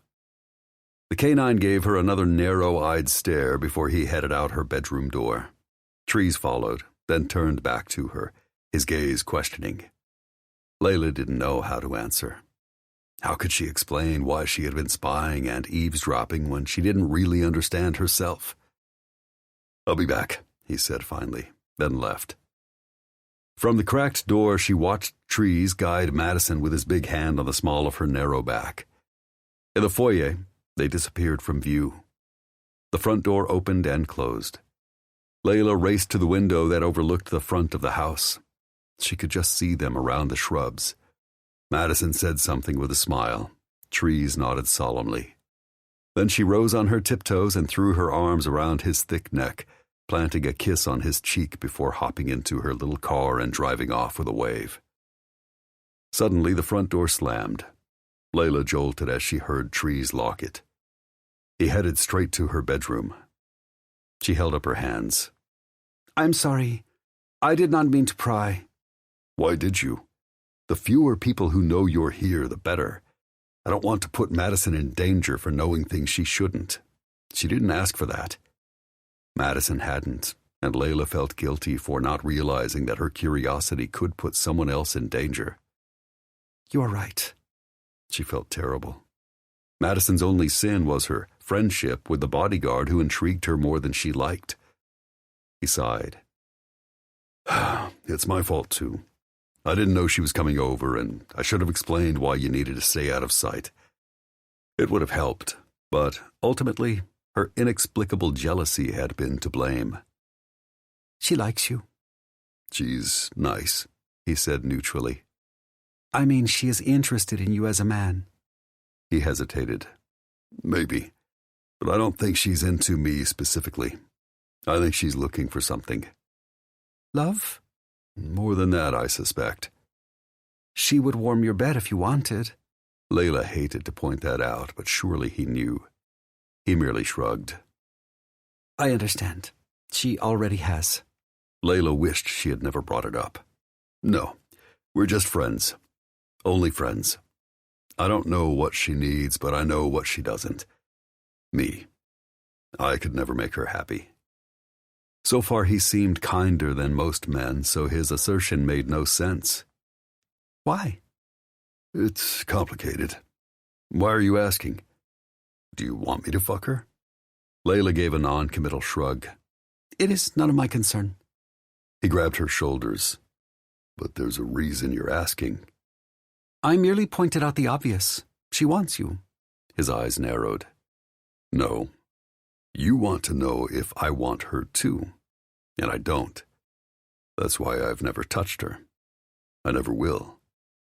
Despite the fact that she would say yes to you without hesitation. I told you I'm not interested. It seemed Trees was actually telling the truth. Madison had given him subtle hints that she was quite willing to be more than his friend. Trees apparently had never taken her up on the offer. That amazed Layla. Back in Mexico, Victor had often bragged about tumbling local women. One in particular he laughed about every time they'd fucked. He claimed he had to close his eyes because she was so ugly, but her amazing tits made up for it. Victor's attitude was despicable, but she had expected nothing less from him. From either Ramos brother, really. I only want a genuine connection. Trees gripped her arms tighter, and by his own admission, he felt something for her. Layla had feelings for him too, though she wished she didn't.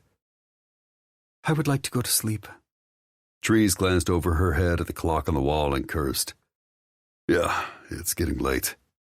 You've got two choices tonight, so I can make sure you don't escape. Either I cuff you to your bed, or you sleep in mine with me. Layla reared back. I will not run again. At least not tonight.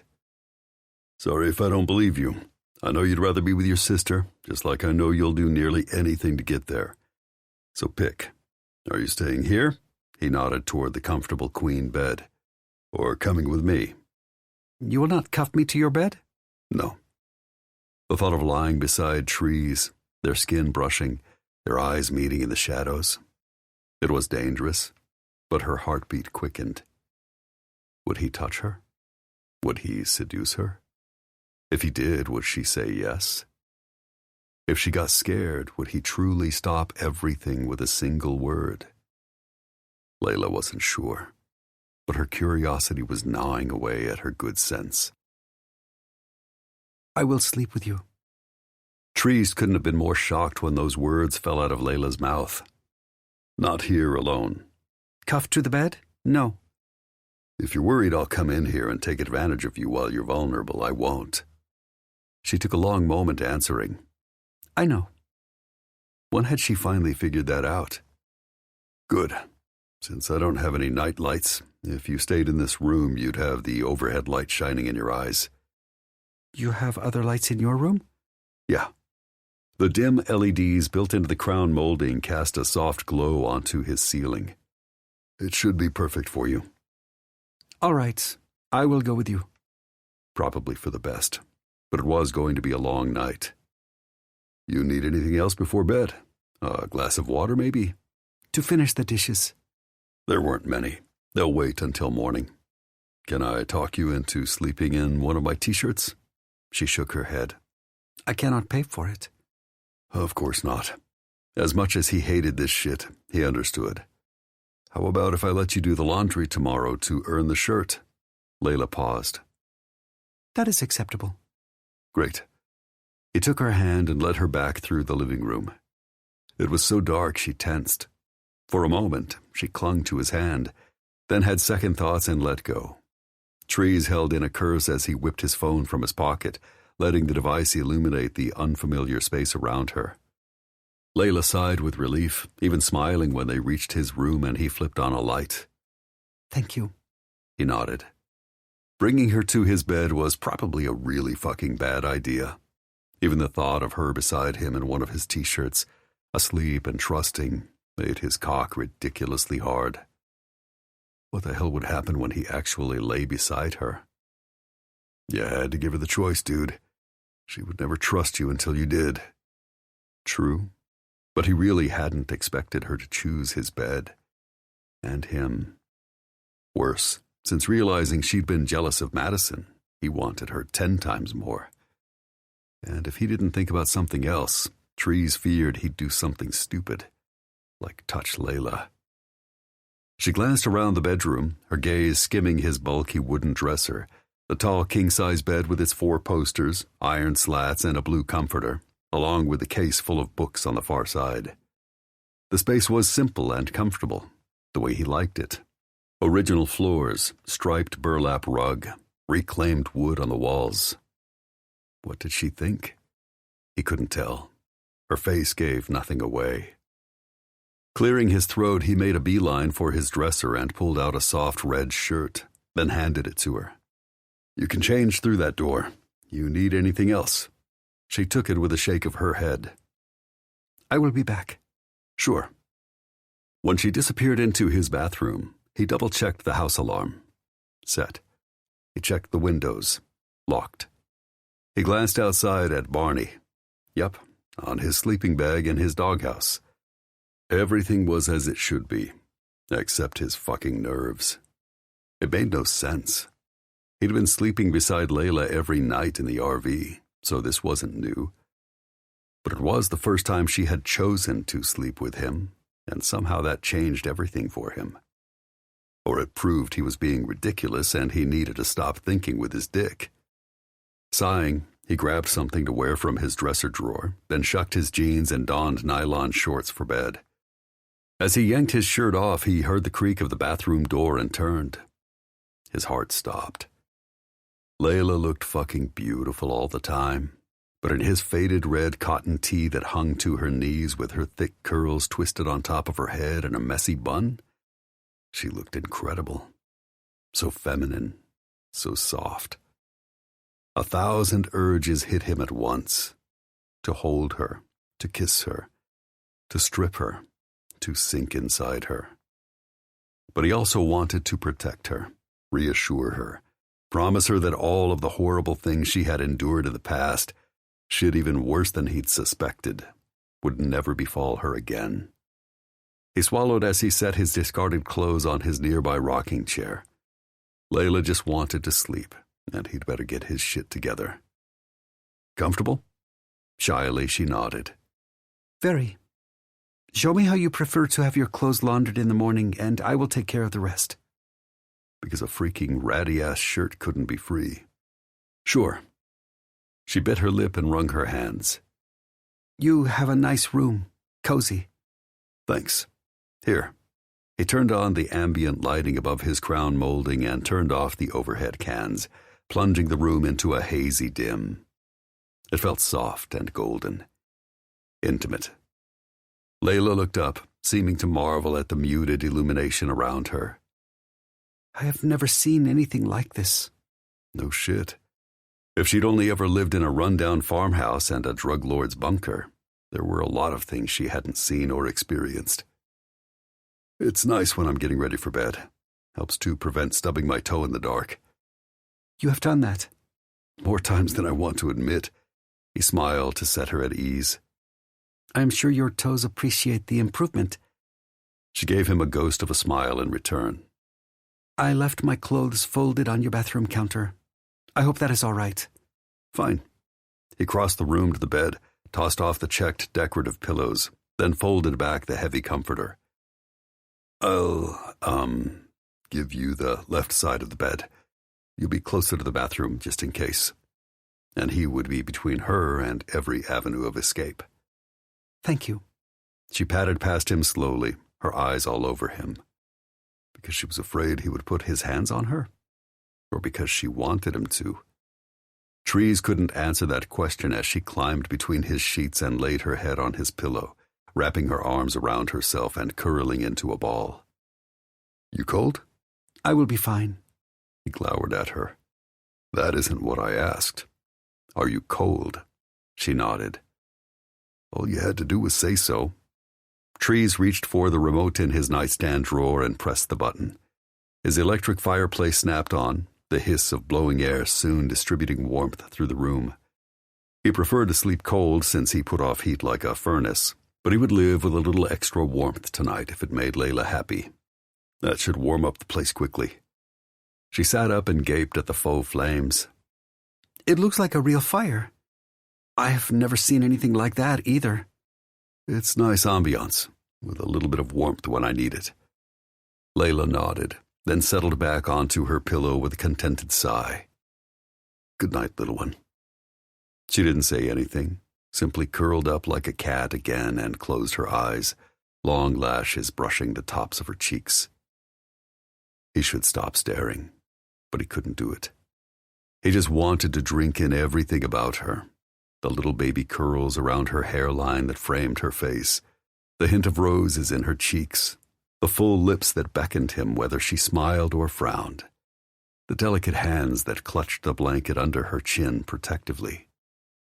In the real world, if he wasn't her bodyguard, she would never have looked twice at him. Trees knew he was a big brute without an ounce of polish. He was from flyover country. He hadn't finished college. Hell, he hadn't had running water most of his childhood. He lacked size, charisma, good looks, pedigree, and charm. Sure, he appealed to some women, but most were subs who wanted his gentle but firm discipline, not his handsome face or sparkling personality. And Layla might be the most gorgeous woman he'd ever laid eyes on. Graceful, sensual, stunning. What the fuck did she see in him? Safety? Or was her seeming acceptance of the comfort of his bed another ruse? Beside him, she shivered and scooted closer. Even from 2 feet away, he felt the chill of her feet. You want another blanket? He had a quilt in the closet. She gave him a drowsy-eyed glance. No. Then she inched closer. Shit, if that didn't make him harder. With a sigh, he plucked his phone from his nightstand and checked in with one of his online prepper groups. Yeah, all his friends thought he was crazy, racing now for the erosion of society into anarchy. When chaos ensued and there was no such thing as a supply chain anymore, he'd be set for years, and everyone else would be shit out of luck. He tried to focus on the community chatter. Live below your means. Duh. Store water in collapsible containers. Double duh. Don't store all supplies on one place. So fucking obvious. No wonder he was way more aware of Layla stretching beside him before balling up again, this time even closer. Her feet were seriously like ice. You're still cold, he set his phone aside. She didn't answer, simply opened her eyes and met his stare. Their connection zinged. Jesus, how was he supposed to stop himself from touching her? But after everything she'd been through, he had to. He didn't want to give her any reason to think that she had to pay for the food she'd eaten or the shirt she wore in ways other than the ones they'd negotiated. On the other hand, he couldn't stand doing nothing while she shivered. He sighed. Turn over. What? Lie on your other side. And put my back to you. The way she said it sounded like a giant hell no. I won't hurt you, Layla. I won't touch you without your consent. Remember, if anything is ever too much, you can stop me with a word. But I'm simply trying to help you get comfortable so you fall asleep. She hesitated before finally nodding and rolling onto her side, giving him her graceful nape and slender shoulders. He hooked an arm around her middle and dragged her against his body, avoiding the ache of his cock. Put your feet on me. She stiffened, but didn't move away. I do not wish to make you uncomfortable. I'll be fine. All right. She wriggled closer and pressed her 20 below feet against his thighs, then relaxed with a sigh. Thank you. You're welcome. Surely she felt him hard as fuck against the small of her back, but she wasn't freaking out. Did she trust him? Did she hope that if she didn't mention it, he wouldn't press her? Or did she not realize how fucking much she aroused him? Slowly her body lost its starch. She didn't fall asleep. He would have heard the change in her breathing. She was awake and completely relaxed against him. He tried to close his eyes and get some sleep. Tomorrow would be another day of potential surprises and hell. He had to be prepared. All he could feel was Layla's ass against his throbbing cock. All he could smell was the faint soap and feminine musk wafting from her soft skin. Fuck, he should have grabbed a few minutes in the shower with his bath gel in his hand. 5 minutes turned into 10, then into 20.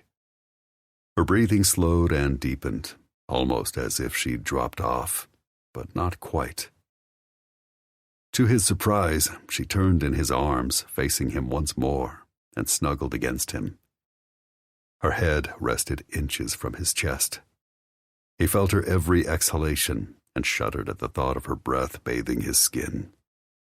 Trees would have sworn it was impossible, but his cock stiffened even more, weeping in need for her. But she was finally warmer. He could feel that in her toasty toes and the laxness of her muscles. He couldn't take that away from her just because his dick was nagging him like a toothache. It was going to be an excruciating night, but Layla needed to sleep in peace. He repeated that like a litany over and over, like a mental leash he used to jerk himself in line, until she sighed contentedly against him again. Trees. Then she pressed her lips against his chest. His whole body lit up. What? Her lashes fluttered open, and she speared him with a soft, sultry glance. Will you kiss me goodnight? Was she serious? Was she crazy? I don't think that's a good idea.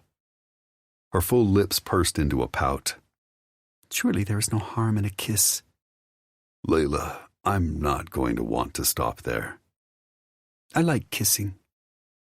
For Layla, that was a big admission. I like kissing too, but if we're not careful, it will lead to more. It does not have to. Please. Her eyes slid shut and she lifted her face to him, offering him her pillowy lips. He was a fucking goner. With a groan, he rolled her to her back, wrapped his arms around her, and took her mouth in a desperate kiss, barging his way past her lips. Instead of pushing him away, her arms curled around his neck and she opened to him without hesitation. Then he thrust his tongue against hers, into the deepest recesses of her sweet, silken mouth. God, she was heaven. She made his thoughts dissipate, his caution evaporate, and his desire roar. Experimentally, he pulled back. To his surprise, she followed, moaning in protest as she lifted closer to renew the kiss. Shit. Did she actually want this? Want him? Was this more than another escape attempt? Or was she merely trying to pay him for the roof over her head? That jerked him out of the moment. Why? Layla bit her lip. Because you make me feel good. You want that now? I need it. Without you, I would feel so alone. Without her sister and her nephew? Her lifelines? He could see that. He understood it. He just wasn't sure he 100% believed it. I'm here. Not as close as I want, she murmured, pulling him back down to her lips. He didn't resist. What was the point? He could barely say no when she was reluctant, but when she was pleading in that husky, lost little voice. Trees covered her mouth again, sinking deep and groaning as she met him halfway. His fingers tangled in her hair. She clung to his shoulders. Their hearts beat together, and he felt her breathing quicken. Passion surged, scorching his blood. Fuck, how was he going to stop this? She met his groan with a needy whimper, then broke their kiss, panting. Touch me. A live wire of want jolted him. Did she know she was flirting with trouble? Layla, please. Son of a bitch. He slid a hand down to her thigh, carefully avoiding her abrasions, and lifted his fingers under the overlarge t-shirt, palming her hip.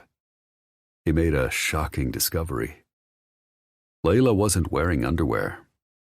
His raging heartbeat surged, thrashing against his chest as his fingertips continued their path up her body, dipping in with her waist, floating up her ribs, until he cradled her breast, thumbing his way over the rigid tip. She arched to him, sighing into his kiss. More? He asked. Yes. I want to feel the explosion you made me feel before.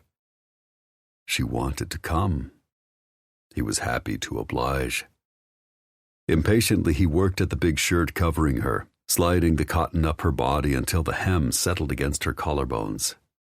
Then he dragged his lips down her neck, nipping at her ear until she shivered, before descending again, pressing kisses around the straining tip of her breast until she dug her nails into him with a protest that sounded like something between a huff and a groan. He nosed his way up to her nipple, then dragged his beard down over it. She gasped and began to writhe impatiently. He soaked up every moment of her sensual distress, loving the way she gave her body over to him second by second. Finally, he closed his lips around the hard, rosy tip of one breast, pinching and twisting the other between his fingers. She responded with an anguished wail of need that torqued him up and urged him on. He upbraided her nipple with his tongue, then followed with a soft bite of teeth before sucking it deep. She grabbed him in a desperate grip. "Trees." "That's a good girl," he crooned. "Let me make you feel good." "Yes. Yes." Whatever else she meant to say dissolved into wordless pleading as he switched from one breast to the other and repeated the delicate torture, stoking her desire and keeping satisfaction out of reach. He wanted her to not merely want him, but to crave him like he craved her, a constant, clawing ache that would not be denied and would not go away. Beneath him, her legs spread, her hips lifted. Her lips skimmed his shoulder before she sucked at his neck, breathing hard against his skin, sending shudder after shudder down his spine. Fuck, this was quickly becoming a runaway train that he didn't see ending without him inside her, thrusting every hard, aching inch deep until she begged him for more with unintelligible words, then cried out in bliss. Trees wasn't thinking about anything else when he migrated a hand down her body, covered her pussy with his greedy palm, and shoved a pair of fingers inside her. Yep, wet. And not just a little. She was downright juicy, and the thought of her body softening and making way for his cock added another gallon of gas onto the raging fire between them. With a mule, she bit into his neck and gyrated herself against his hand, impaling herself on his fingers all the way to the hilt. "Trees." "Need more honey," he murmured against her breast. Frantically she nodded, spreading her thighs even wider, wrapping one of her legs around his, then lifting to him feverishly. How had this goodnight kiss gotten so out of hand so quickly? Does it matter? Are you really going to stop? Fuck no. Hector and Victor Ramos had done nothing but crush her spirit before they'd abused her trust and her body. If he could show her real pleasure and make her realize she deserved it, hell yeah. This wasn't forever. He knew that. Why would she be happy in his 3-bedroom ranch house in the middle of nowhere, Louisiana? It was nothing fancy, and he wasn't anyone special. But he could make her feel good and help her build trust until she returned to life with her sister, and eventually paired off with the man she would marry, whose children she would bear. Some time with Layla was better than none, right? In theory, but her leaving might rip out his heart. Trees refused to worry about it now. He settled his thumb over her clit and thrust his way back into her mouth, making love to her lips like it might be the last time, because it very well might.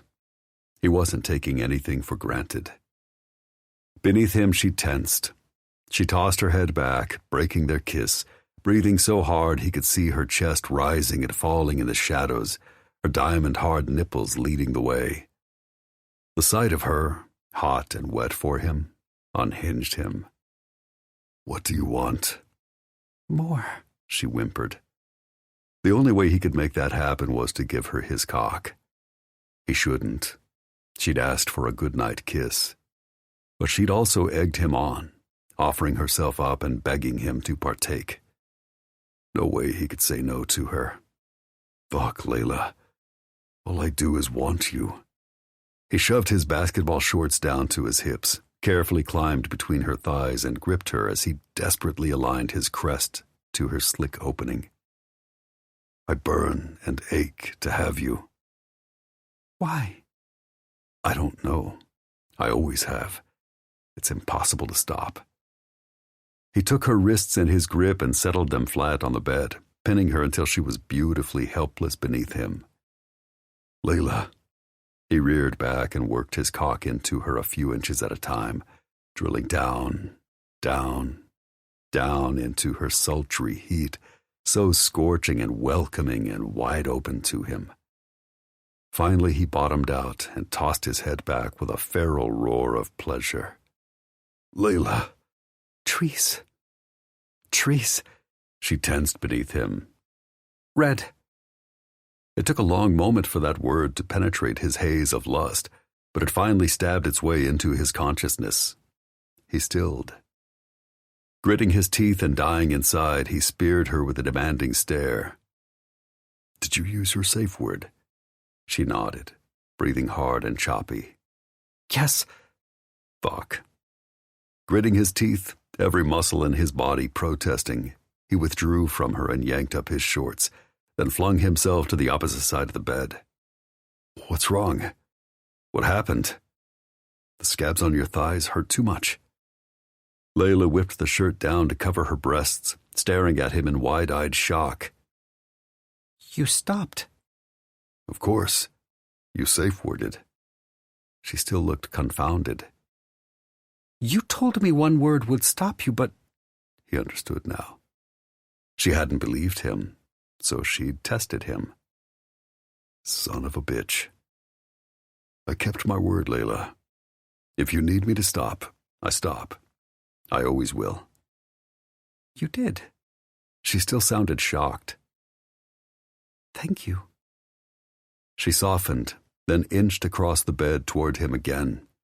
Every receptor in his body went off, and when she reached for him, wrapping her fingers around his shoulder and scooting even closer, his weeping cock ached to jump out of his shorts and burrow its way inside her again. I did not believe you. Clearly. I am sorry. You do not have to stop everything, she whispered, leaning closer. I liked what you were doing. Yeah, he'd liked it too. But he needed to make a few things clear to her. Trees pulled back, eluding her touch. Your safe word? You're only supposed to use it if you're in physical pain or mental distress. You use it to stop me so I can understand how I've hurt you, and we can discuss ways to ensure it doesn't happen again. It's not a tool to test me or a way to build your trust in me. If you have any doubt about a man, Layla, don't consent to let him between your legs. She looked hurt. I understand. You're right. You didn't know. Now you do. Don't use your safe word for anything other than its intended purpose again. I will not. Can we resume now? Having sex? In theory, yes. But she didn't get to yank his chain without suffering some consequences. Come with me. He grabbed her wrist and tugged her off the bed. She trailed him to the bathroom. What are you doing? He flipped on the jets in his big walk-in shower. Shirt off. Layla hesitated, her gaze searching. Yeah, she knew something was off, and she was trying to read him. Trees didn't explain, simply waited for her to comply. Finally, she drew his huge shirt over her head and handed it to him. He tossed it on the counter behind him without a word, then shucked his basketball shorts. He threw them on top of Layla's nightshirt. Her eyes bulged as she took him in from head to toe, her gaze lingering on his cock, standing straight up between them.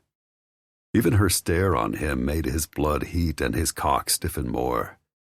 He was half a second from giving in to her. God damn it, she needed to understand that if she toyed with him, he would do the same to her. Get in, he gestured. I do not need a shower? You don't want to get wet? Fine. Stand in that corner. He pointed to the very back of the massive stall. You'll stay dry. Why? Because I can't give you an opportunity to escape. And because you need to understand what's going to happen if you play with my feelings again. Go. With her arms curled around her middle, she ducked past the rainfall head and tucked herself into the spot he'd indicated. It was a measure of progress that she complied, finally believing he would not beat or rape her. But he was too annoyed to be grateful. Her eyes never left him as he followed her in and stood under the overhead spray, letting the warm water sluice down his body. He braced his hands against the dark tile wall and closed his eyes as the heat rolled down his back. He tried like hell to let go of his tension, of his need for her. All the while he felt Layla's stare, both chastened and curious. Fuck, that wasn't helping. He wasn't coming down from the erotic endorphin high of having her underneath him, her pussy around him, squeezing tight as she begged him for more. Might as well get this shit over with. With a sigh, he reached for his shower gel and dumped a glop into his palm. Did you really want to have sex? Yes. Why? A long moment passed before she answered. Because it feels different with you.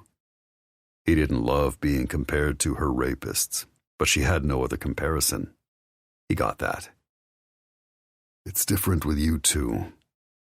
I wanted you, more than I should probably admit.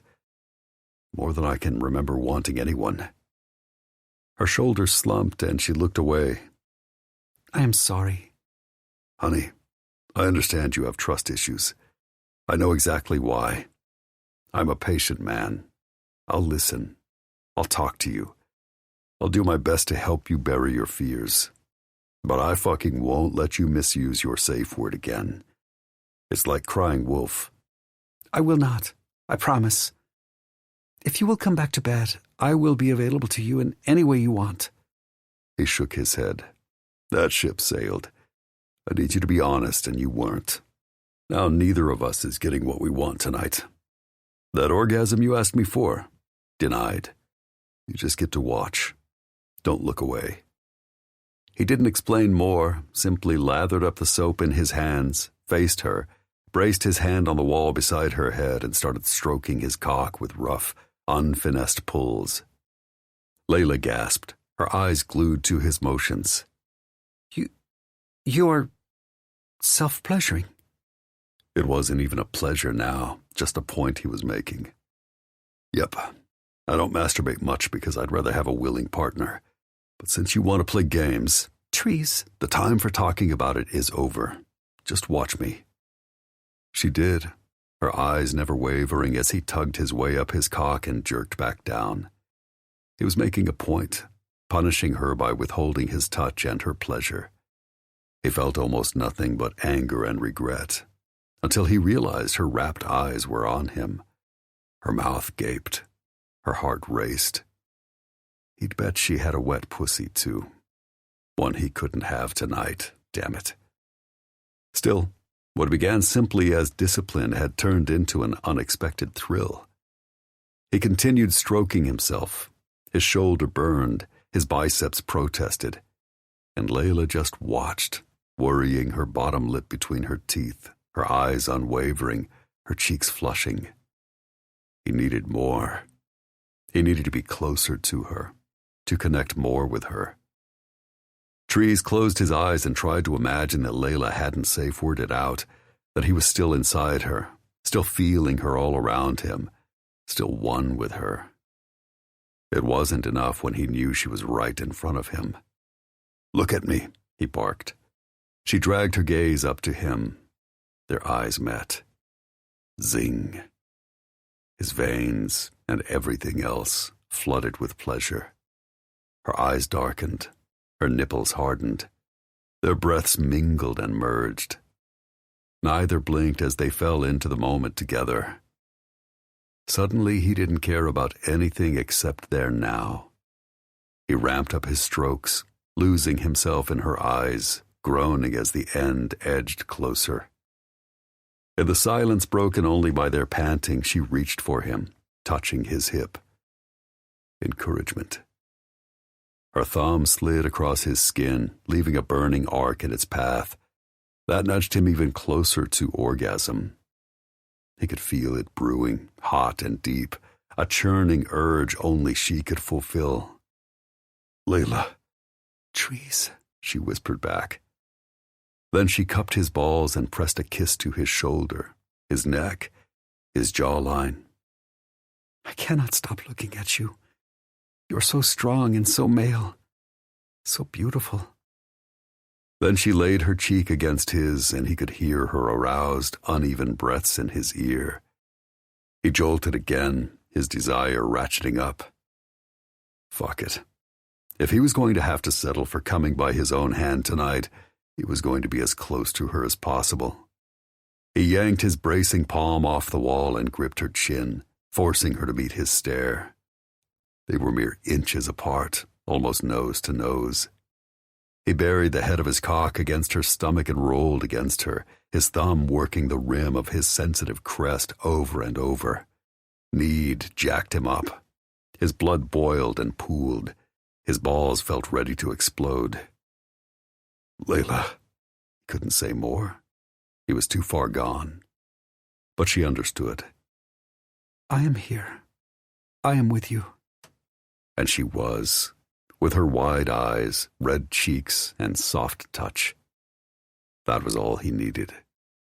The sensation surged, creating a choke point of tingles that finally burst open and gave way to a geyser of ecstasy. He cried out, a hoarse sound of rapture that wouldn't be denied. His semen coated her skin and drove him to a higher, gasping peak of bliss that seemed to go on forever. Finally, the pinnacle broke and he tumbled into a heavy-limbed daze. His body felt momentarily sated, but he wasn't satisfied. Without being inside her, the orgasm had been hollow, like applying a Band-Aid when he needed a tourniquet. Fuck, how far gone was he for this woman? Trees jerked away. He needed some distance between them to sort out his thoughts. Quickly, he soaped and rinsed himself, then grabbed a towel and turned back to her. Clean up. I'll get you a towel. She blinked at him, almost pleading. But I ache. A glance down showed him her slick, swollen pussy. He almost groaned and gave in. But he was a dom. He had to be fair but firm. I know, but that's the consequences for using your safe word under false pretenses. Don't do it again. I will not, but... Her fingers trailed across her thigh, then burrowed between her puffy folds. She began rubbing in circles. He grabbed her wrist and stopped her. She howled out, her groans sounding pained. At any other time, he would let Layla have pleasure. Hell, she deserved it all day, every day. By his hand, by her hand, it didn't matter. But tonight he had to draw the line to ensure she didn't pull this shit again. No. He batted her hands away and washed her off, sending her a stern, warning glare when she tried to circumvent him. Once she was clean, he let her out of the shower, dried her off, then shoved his big t-shirt back over her body. Get in bed. Go to sleep. How am I supposed to do that? When every part of her ached, he understood. Despite his self-induced climax, he felt it keenly and wondered if he would ever stop wanting her. I will not sleep, she said in begging tones. God, it was as if she knew how to push every single one of his buttons. He jumped into his basketball shorts and dragged her back to bed. Well, honey, that makes two of us. Chapter 9. It was dark 100 when his phone vibrated on his nightstand. Groaning after a sleepless night of Layla resting fitfully beside him, Trees grabbed his phone. If Zai was calling at this hour, it must be bad. What's up? Talk to me. We've got a problem, buddy. A jogger came past the office about 20 minutes ago and found a trio of bodies in the EM parking lot. All men, all mutilated. Given everything going on right now, I doubt that's a coincidence. Trees agreed. The Vic's anyone we knew? I don't think so. At least I've never seen any of these guys. We're waiting on IDs now, but the bosses called me here as soon as the police reached out to them. They all look to be Hispanic, late 20s to mid-30s, tatted up and rough. But it's hard to tell actual identities when they had missing eyes or noses. It's gruesome shit. Someone is sending us a message. God damn it. But who? And why? Was it a warning from Kimber's kidnappers? If so, why kill 3 unnamed men when they had the leverage of their pretty hostage? They could drive home whatever point they were trying to make without killing her. A finger here, a toe there. Trees had seen it done to speed along the ransom process. Was it retribution for Emilo's death by 1 Mile Walker's bullet? If so, why not go directly after him? Why hack up 3 unknowns? Or was another party with a different agenda jumping into this shit show? It was conceivable that more than one faction of the Tierra Caliente cartel wanted their hands on Valeria, not just Emilo's power-hungry father, Geraldo. Maybe someone else was throwing in their hat in the ring to fill the power vacuum left after Emilo's death. Trees didn't have a fucking clue. But he knew someone who might. Trees turned to find Layla curled up into a ball, finally sleeping soundly. I don't know who or why. Zai sounded frustrated. 1 Mile is on his way here. We're going to pull the security footage and see if we can find anything helpful. The police have swarmed the place too. Maybe they'll figure out something. But Zai sounded like he had as much hope as Trees.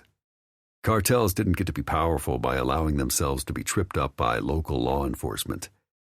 And as good as the Lafayette PD might be, they were no match for this lawless group of drug-pushing thugs who ruled half of Mexico and beyond.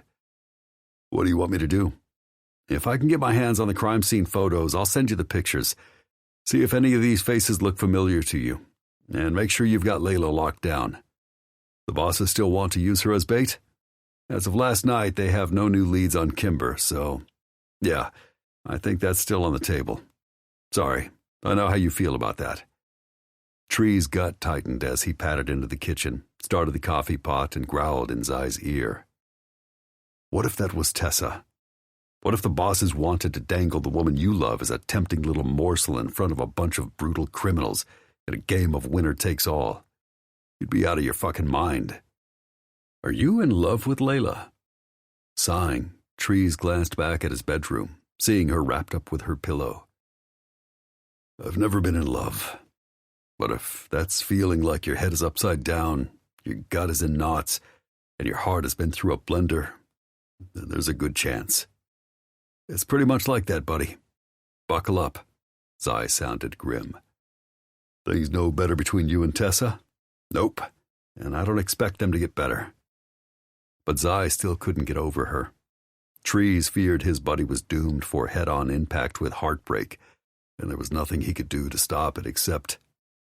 You gotta find out if she's guilty, man. I know.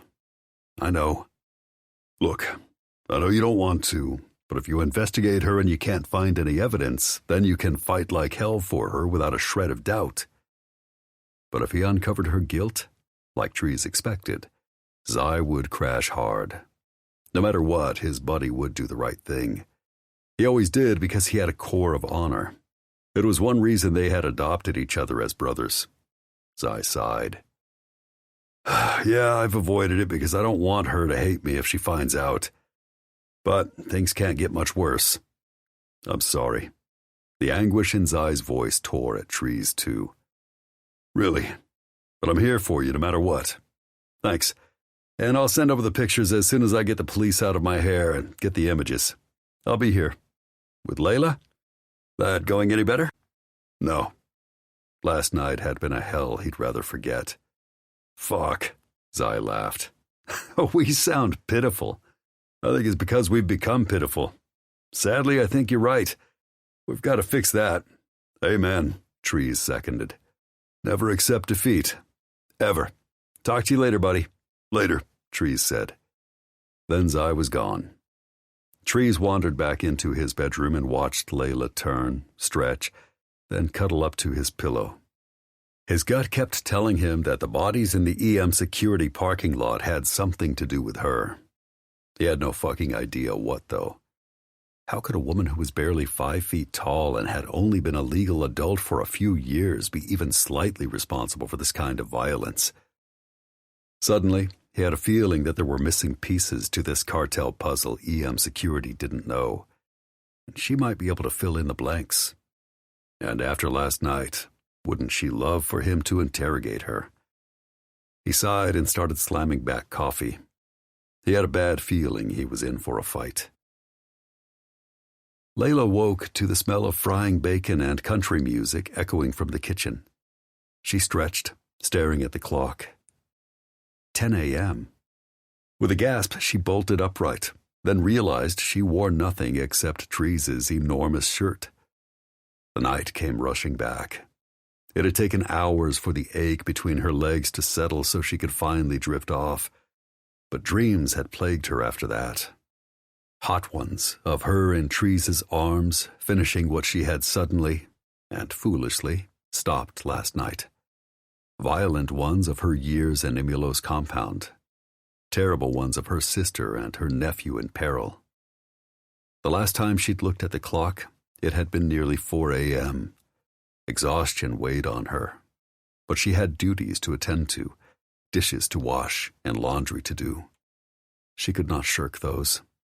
Rising, she tiptoed from Treese's bedroom and peeked at him in the kitchen, broad and shirtless and muscled, his big bare feet hanging off the edge of the mat in front of the sink. Wincing, she tried to make her way undetected to her temporary bedroom. She probably looked horrible, and she felt even worse about last night. As soon as she brushed her teeth and changed her clothes, she would be more equipped to face him. Layla had barely taken 2 steps before Trees turned. "Morning."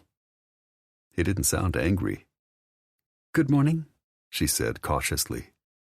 "Breakfast?" "If you will allow me to do the dishes." "Absolutely." "Then I will eat." "Then come on." He crooked his finger. "It's ready." "I need 5 minutes." "Food will be cold by then." Was he suggesting she sit across the table from him and eat a civilized breakfast without underwear or a bra? "Start without me. I will join once I am dressed." Trees dropped the fork he'd been turning bacon with on the stove and approached her. "You're wearing enough to eat. What's the real problem?" "I have on nothing beneath your shirt." "I know." A clandestine glance down told her that aroused him. "I've seen it all, little one. More than once. I've had my mouth on it, too. But I won't jump on you, and you can always stop me with a word. Last night should have proven that." How could she explain this to him? "What you might do does not worry me. It is the memories. Eating this meal dressed in almost nothing will leave me feeling exposed, like meals Victor and Hector forced me to endure." His eyes narrowed. "Meaning?" The memories were humiliating, and Layla hated to talk about them. But if she was going to be with Trees until her sister let go of the foolish notion that they were safer apart, she should help him understand. Thus far, he had seemed willing to listen and able to adapt. "I will feel too vulnerable. The Ramos brothers took great delight in forcing me to various states of undress during meals." "Did they fondle you while you ate?" "Usually. Sometimes they also made me suck one or both of them while my meal sat on the table, waiting for the moment I earned it. It was not uncommon for Emilio and his lackeys to come in and out of the room while I performed these tasks. No matter how humiliated I felt, I was not allowed to stop." "Bastards," he spat. "Did they ever make you service others?" Humiliation stung. She couldn't meet his gaze. "Sometimes." "Son of a bitch." Trees looked ready to lose his temper. It warmed her that he seemed incensed on her behalf. "Did Victor and Hector force you to fuck others too?" She squirmed, but what good would lying do? "When it amused or benefited them." He lifted her chin until she met his probing stare. "Emilio?" Layla tried to hold back tears. She hated to show weakness, but it was futile. "Yes." "They forced you to have sex with your own sister's husband?" She nodded. "They watched." Trees clenched his jaw as his hands curled into fists. Clearly, he was fighting to hold on to his temper. "I'm sorry, little one. Truly." Layla felt desperate to change the subject. I know you are angry about last night." "Not angry. Let's be clear. Disappointed. I gave you my word, and you chose to test me. I understand why, and that's the reason I'm not mad. But now you know I keep my promises." Layla did. The lesson had been an unpleasant one, but she had never met a man willing to stop taking his own pleasure from a woman simply to make a point. Until Trees. I believe you. He cupped her cheek. Good. Then we're making progress. Now let's figure this out. Are you willing to eat with me, as you are right now, and believe that I'll respect your boundaries? I worry about the memories. They had been some of the most nightmarish of her life. What if they overwhelmed her and dragged her back to that dark place she knew too well? Then again, the last few days with Trees, she hadn't felt so hopeless. That realization shocked her. So did her certainty that her fears were from the past and in her head. She needed to move on. But I will try not to let them overwhelm me. He brushed his thumb across her bottom lip, making it tingle. Then he dropped a kiss to her forehead. If they do, you know your safe word. She frowned. How will that help me? I told you last night that saying red will also stop me from anything that brings you mental anguish. If you can't eat in front of me in nothing but that shirt, then say so. We'll discuss and come up with another plan. Was it really that simple? Trees sighed. If you're ever going to trust me, you have to at least try.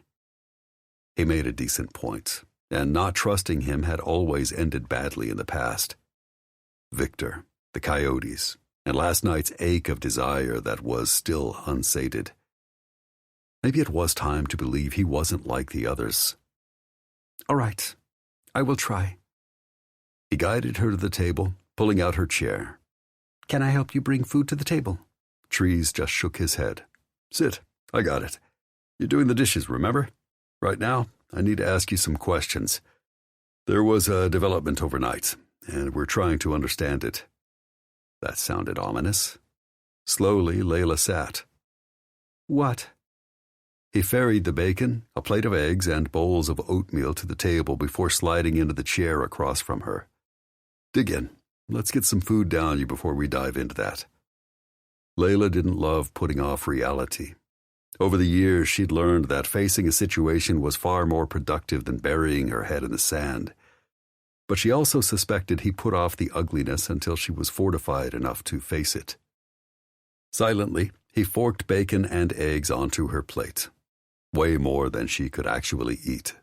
But he only rolled his eyes at her protests, then passed her a bowl of oatmeal before adding a dash of milk and a sprinkle of brown sugar. After he consumed even more food, watching her with an unflinching gaze as she ate, he finally pushed his plate aside. She did the same, stunned to realize that he'd kept her so engaged during their meal that she hadn't felt afraid or self-conscious for even a minute. That spoke volumes about how much she was beginning to trust him. Layla leaned across the table, propping her chin in her hand. Shall I do the dishes now, or— Let's talk first. Help me understand the state of Tierra Caliente before EM extracted you.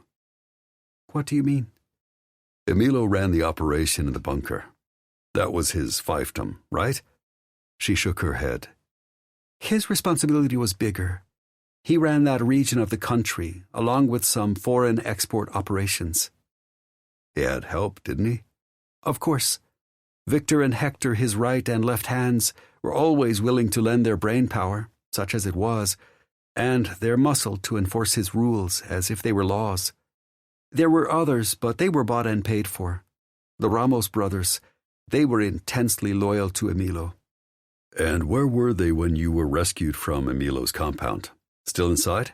She shook her head. About a year ago, Hector moved to the U.S. to spearhead another operation. I overheard that he married an American woman, but I do not know his wife's name or where they settled. Victor stayed behind to help keep operations and employees inside the compound in line. Including her. If she'd thought life without Hector would be better, that she would have fewer degrading demands to adhere to, Victor had quickly dispelled that notion. You were gone from the bunker before Emilio was killed, right? By several months.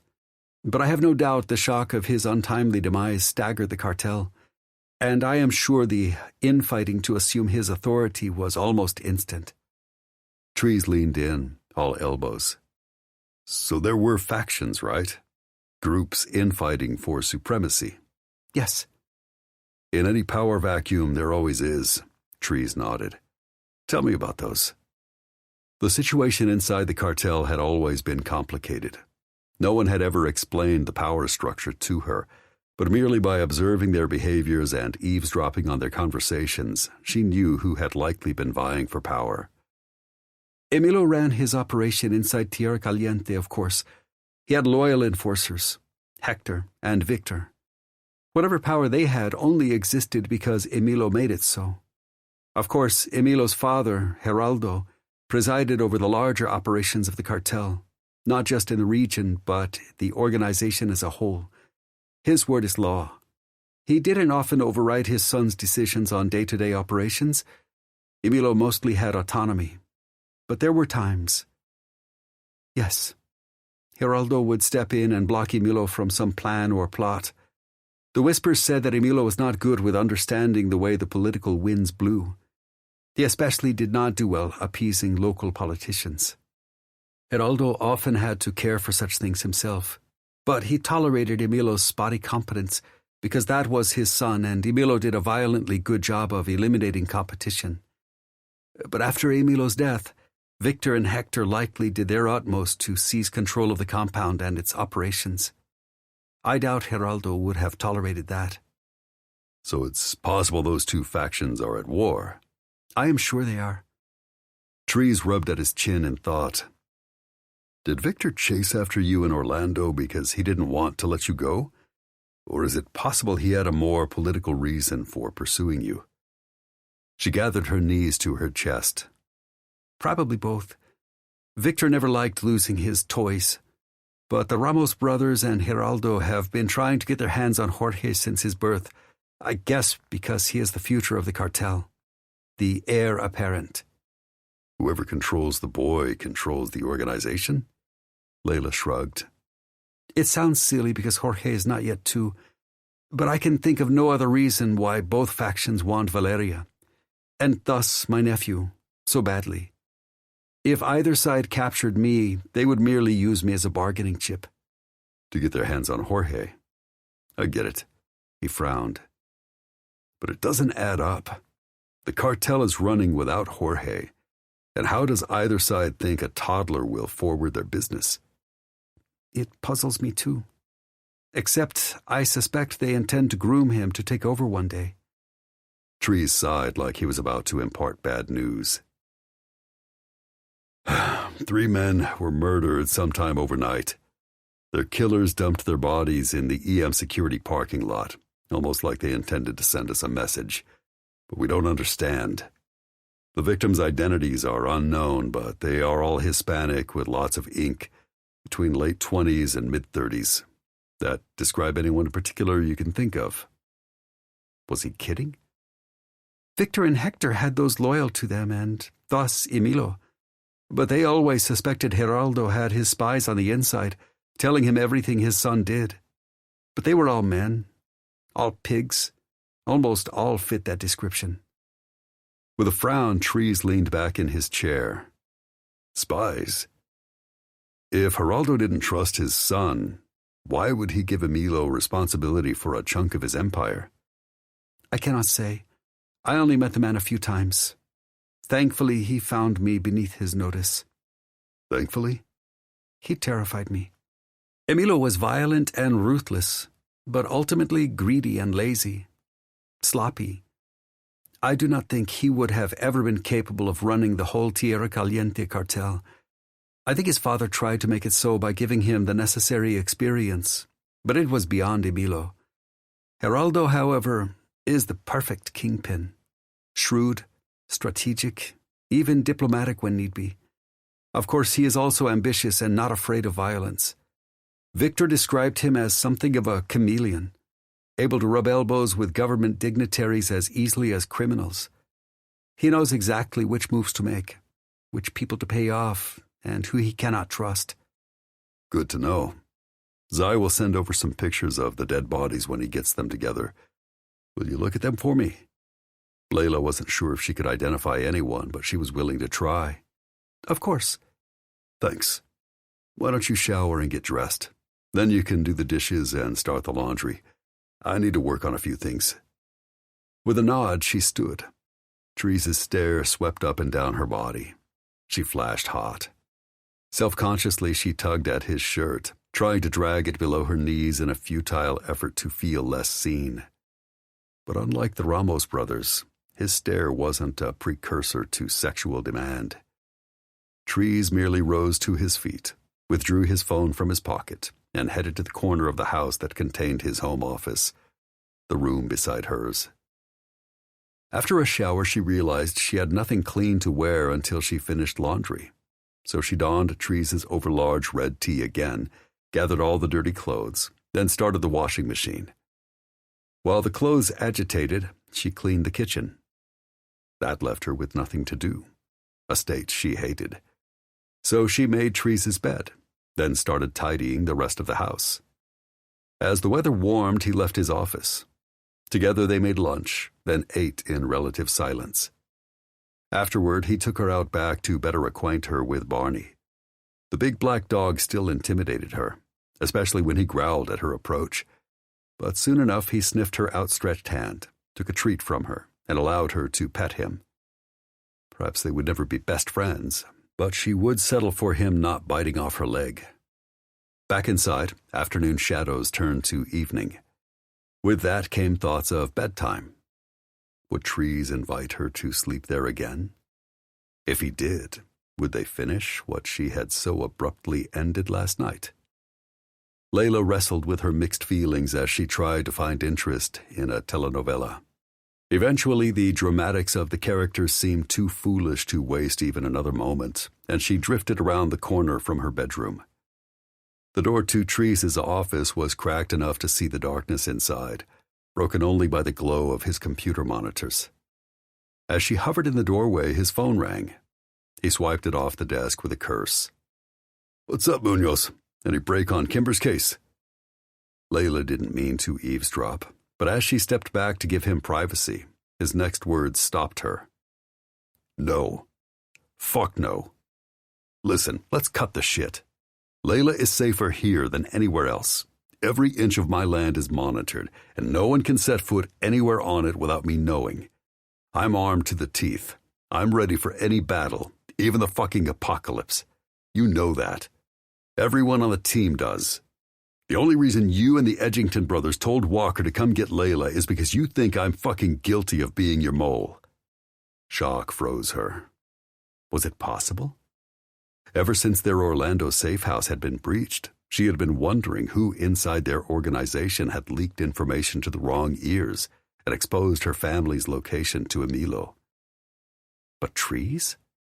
In the past few days, she'd come to believe he was forthright, that he kept his word, that he was one of the good guys.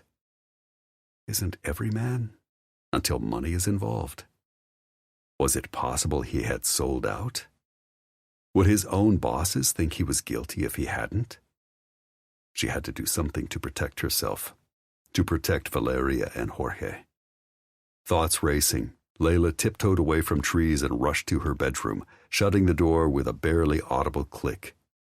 She didn't want to believe Trees would betray her and her sister to men determined to kill them, then lie about it. But she hadn't managed to stay alive in a dangerous criminal underworld without being cautious and using whatever connections she had. She plucked up her burner phone and dialed one of the few numbers she knew by heart. On the second ring, she got an answer and exhaled with relief. "Hello?" The voice was cautious, but thankfully familiar. "Senor Walker, it is Layla Torres." "You okay?"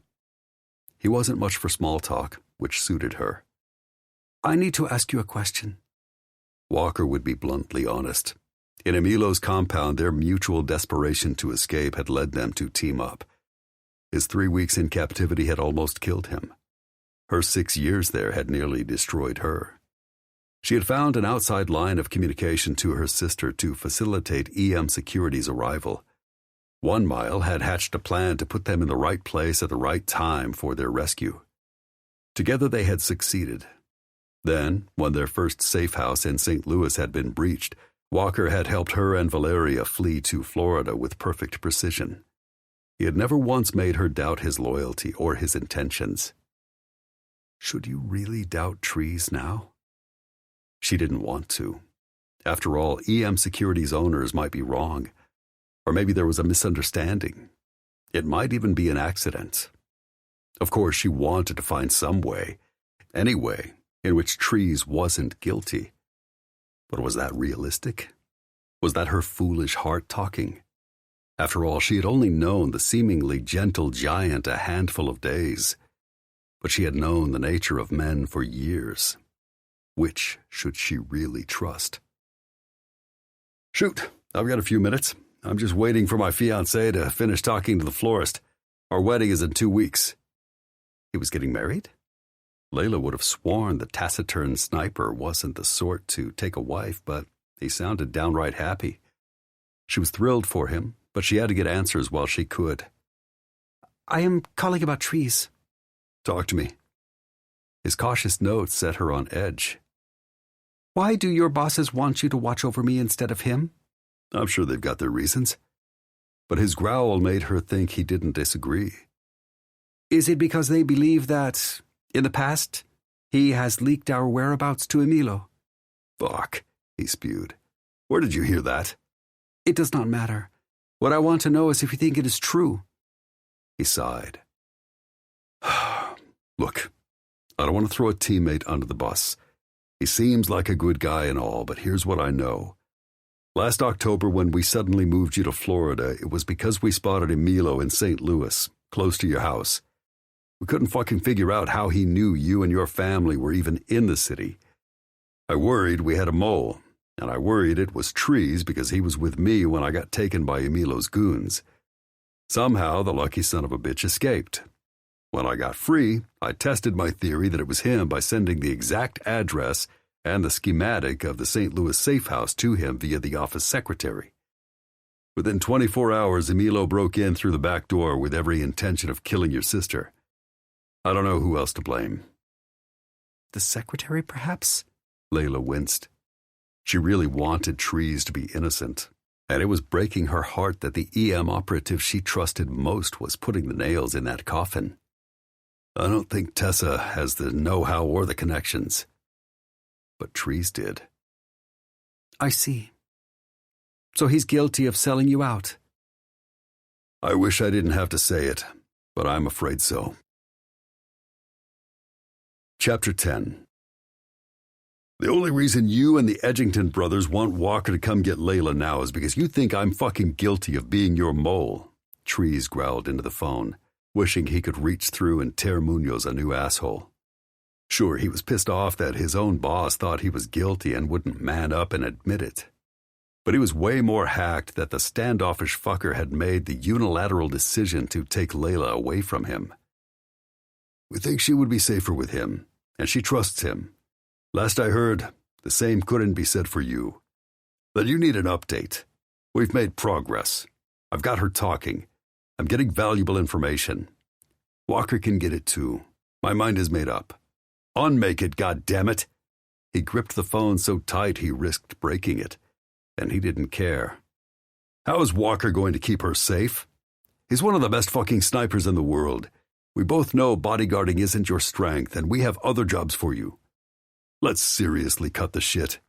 If I was going to sell out Layla and her sister, I could have done that in Florida, or anywhere along the road the last couple of days. Hell, I wouldn't have saved her when she fucking ran off in Orlando and was almost abducted by one of Emilio Montilla's thugs. What? Joaquin sounded ready to blow a gasket. Of course that was news. The bosses had been busy, and he hadn't broadcast all that shit to them. Yeah, and if I was the kind of backstabber just here for the cash, I could sell her, and all of you, out right now. But I haven't. I won't.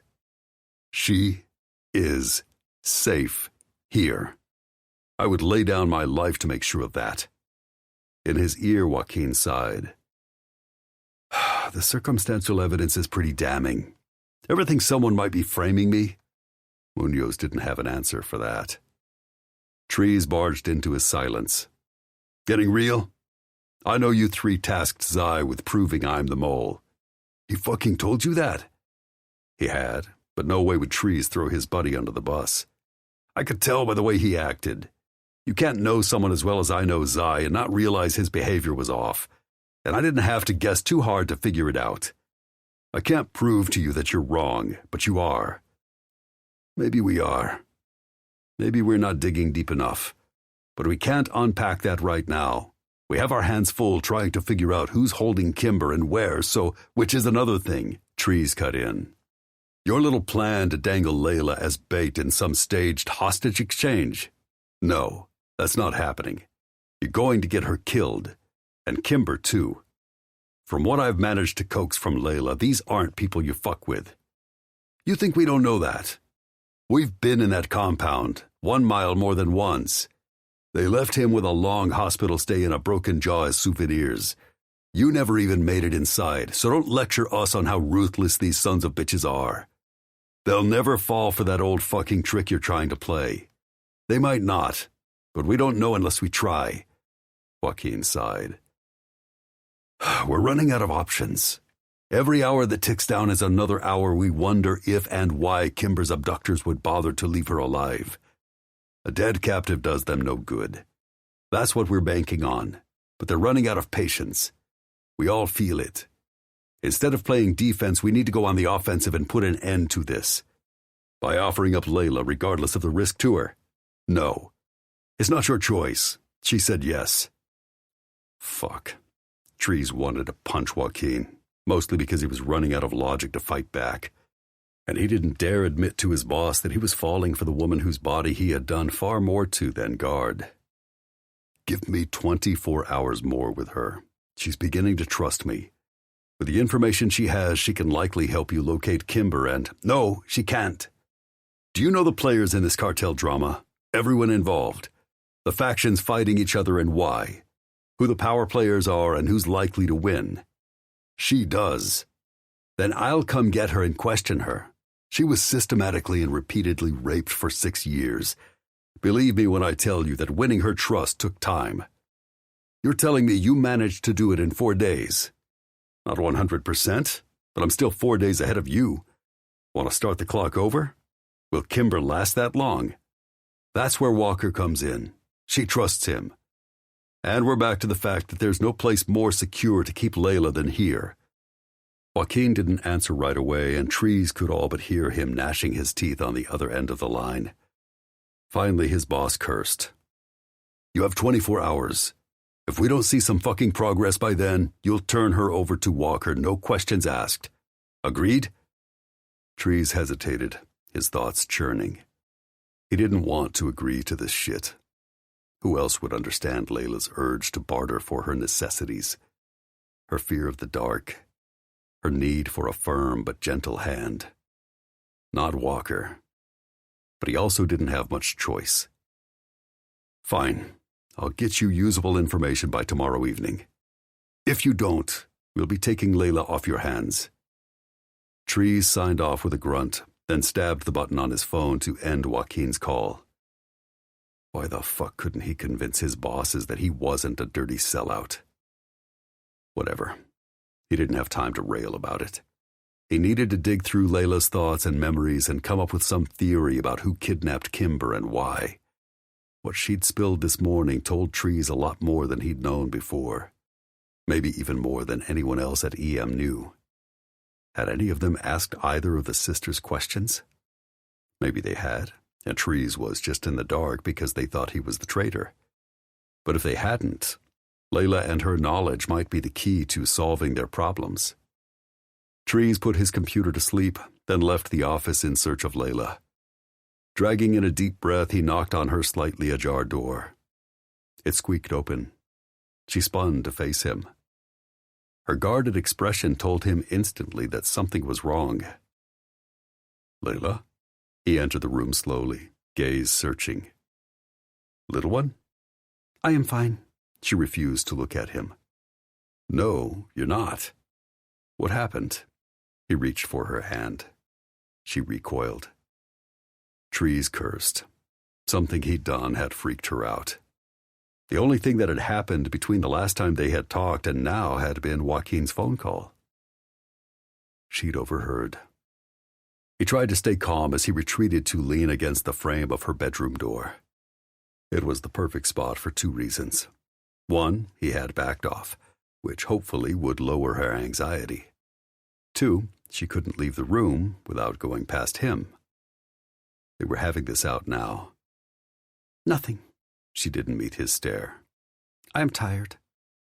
He couldn't call bullshit. She'd been awake half of last night. He'd felt her restless and unsettled beside him. The dark circles bruising her eyes underscored that fact. Want to nap? Yes. Great. You know the rules. If you want to stay in this room alone, I'll need to cuff you. Her big eyes widened. I will not run. Yes, you will. You overheard me on the phone with my boss. You think I'm EM Security's mole. I do not know what you mean. He eyeballed her. You're a horrible liar. And if you'd think about this for more than 2 minutes, you'd realize I've done nothing but try to keep you safe since the moment I met you. But we need your help. We need information to try to rescue Kimber. What makes you think I can help? Their ransom demand is Valeria's whereabouts. Layla paled, then lurched for her phone. Trees hauled across the room and grabbed her wrist before she could dial. Your sister is perfectly safe. The Edgington brothers have no intention of trading your sister for theirs. You think I should simply believe you? Risk Valeria because you gave me hollow assurances? I'm giving you logic. If they surrendered their client to get Kimber back, their reputations would be toast and their business would fold. Their livelihoods gone. Forever. Besides, they're too smart to play this game the kidnapper's way. But they need help. Information you have that no one else does. If we can uncover the identity of Kimber's kidnapper, we can take the fight to them, and we'll be better equipped to keep you and your family safe. He watched Layla consider his words, just like he saw the moment she decided cooperating made sense. What do you wish to know? Where the hell should he start? Of the two factions fighting for control of Emilo's territory, you have any thoughts about which side is more likely to have taken Kimber? Layla paused, clearly considering. When and how did the kidnapping occur? Trees relayed everything Caleb and Deke had told the office the day Kimber had disappeared, including the forewarning her father had received. That's all I know. That tells me nothing. I'm sure both sides are well aware of Colonel Edgington, probably his daughter too. I do not understand why they would threaten the man after he retired. Why not give the lipstick and the warning to one of your bosses, or to her husband? A question Trees had wondered himself. You can't think of a reason? Slowly, Layla shook her head. The picture delivered with the lipstick is obviously of consequence. Retribution for stealing Valeria from them, most likely. The cartel very much believes in revenge. Trees didn't doubt that. The men who participated on that mission were targeted. My bosses and the colonel. The other guy in the photo is an operative named Blaze Beckham. I've never met him. That name mean anything to you? No. Now that Trees thought about it. The person with the closest connection to nearly everyone involved in Valeria's rescue is Kimber.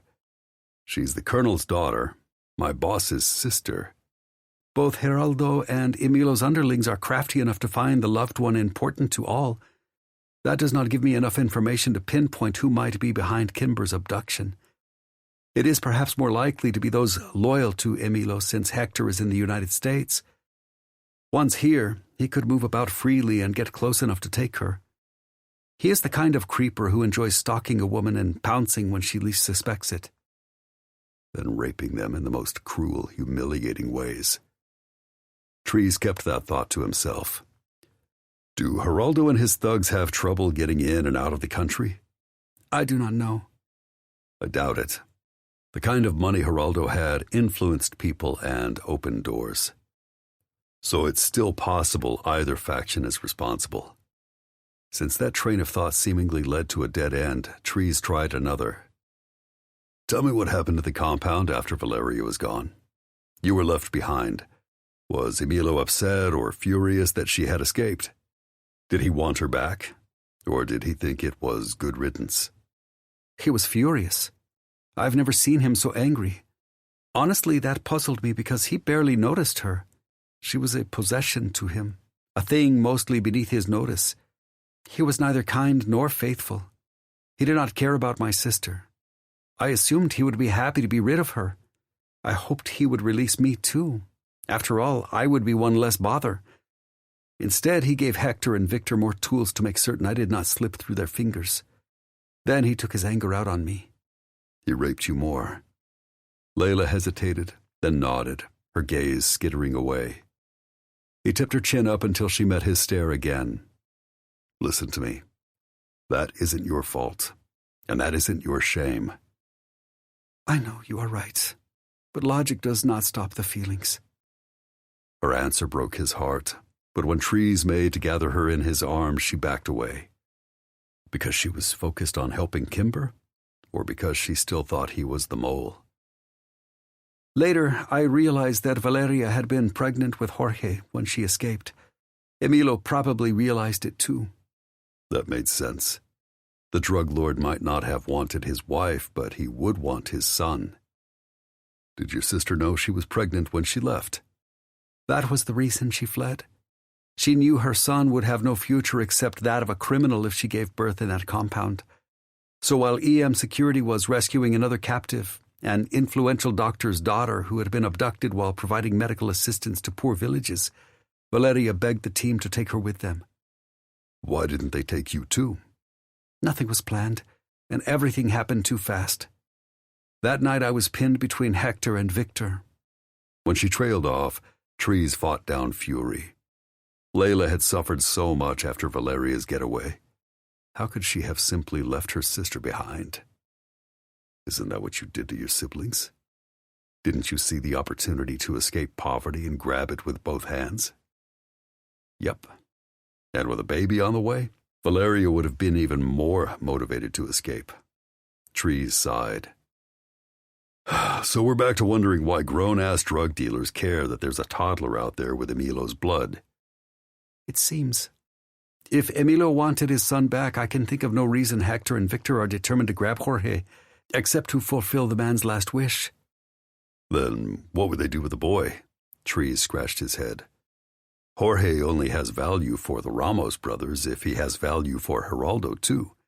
A bargaining chip, if you will. After all, he is Geraldo's grandson. True. But he is even more valuable now that Emilio is dead.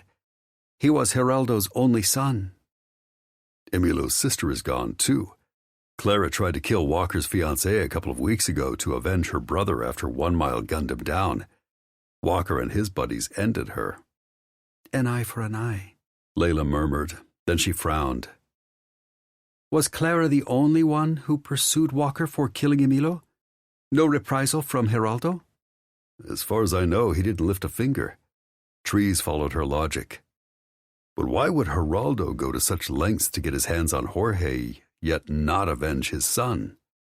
Layla shrugged. I can only guess his reasons. Geraldo's relationship with Emilio was complicated. Perhaps he had resigned himself to the fact that his son was ineffective and would never be fit to lead the cartel. He was not good at his tasks. Layla sighed in frustration. I cannot think of the right word.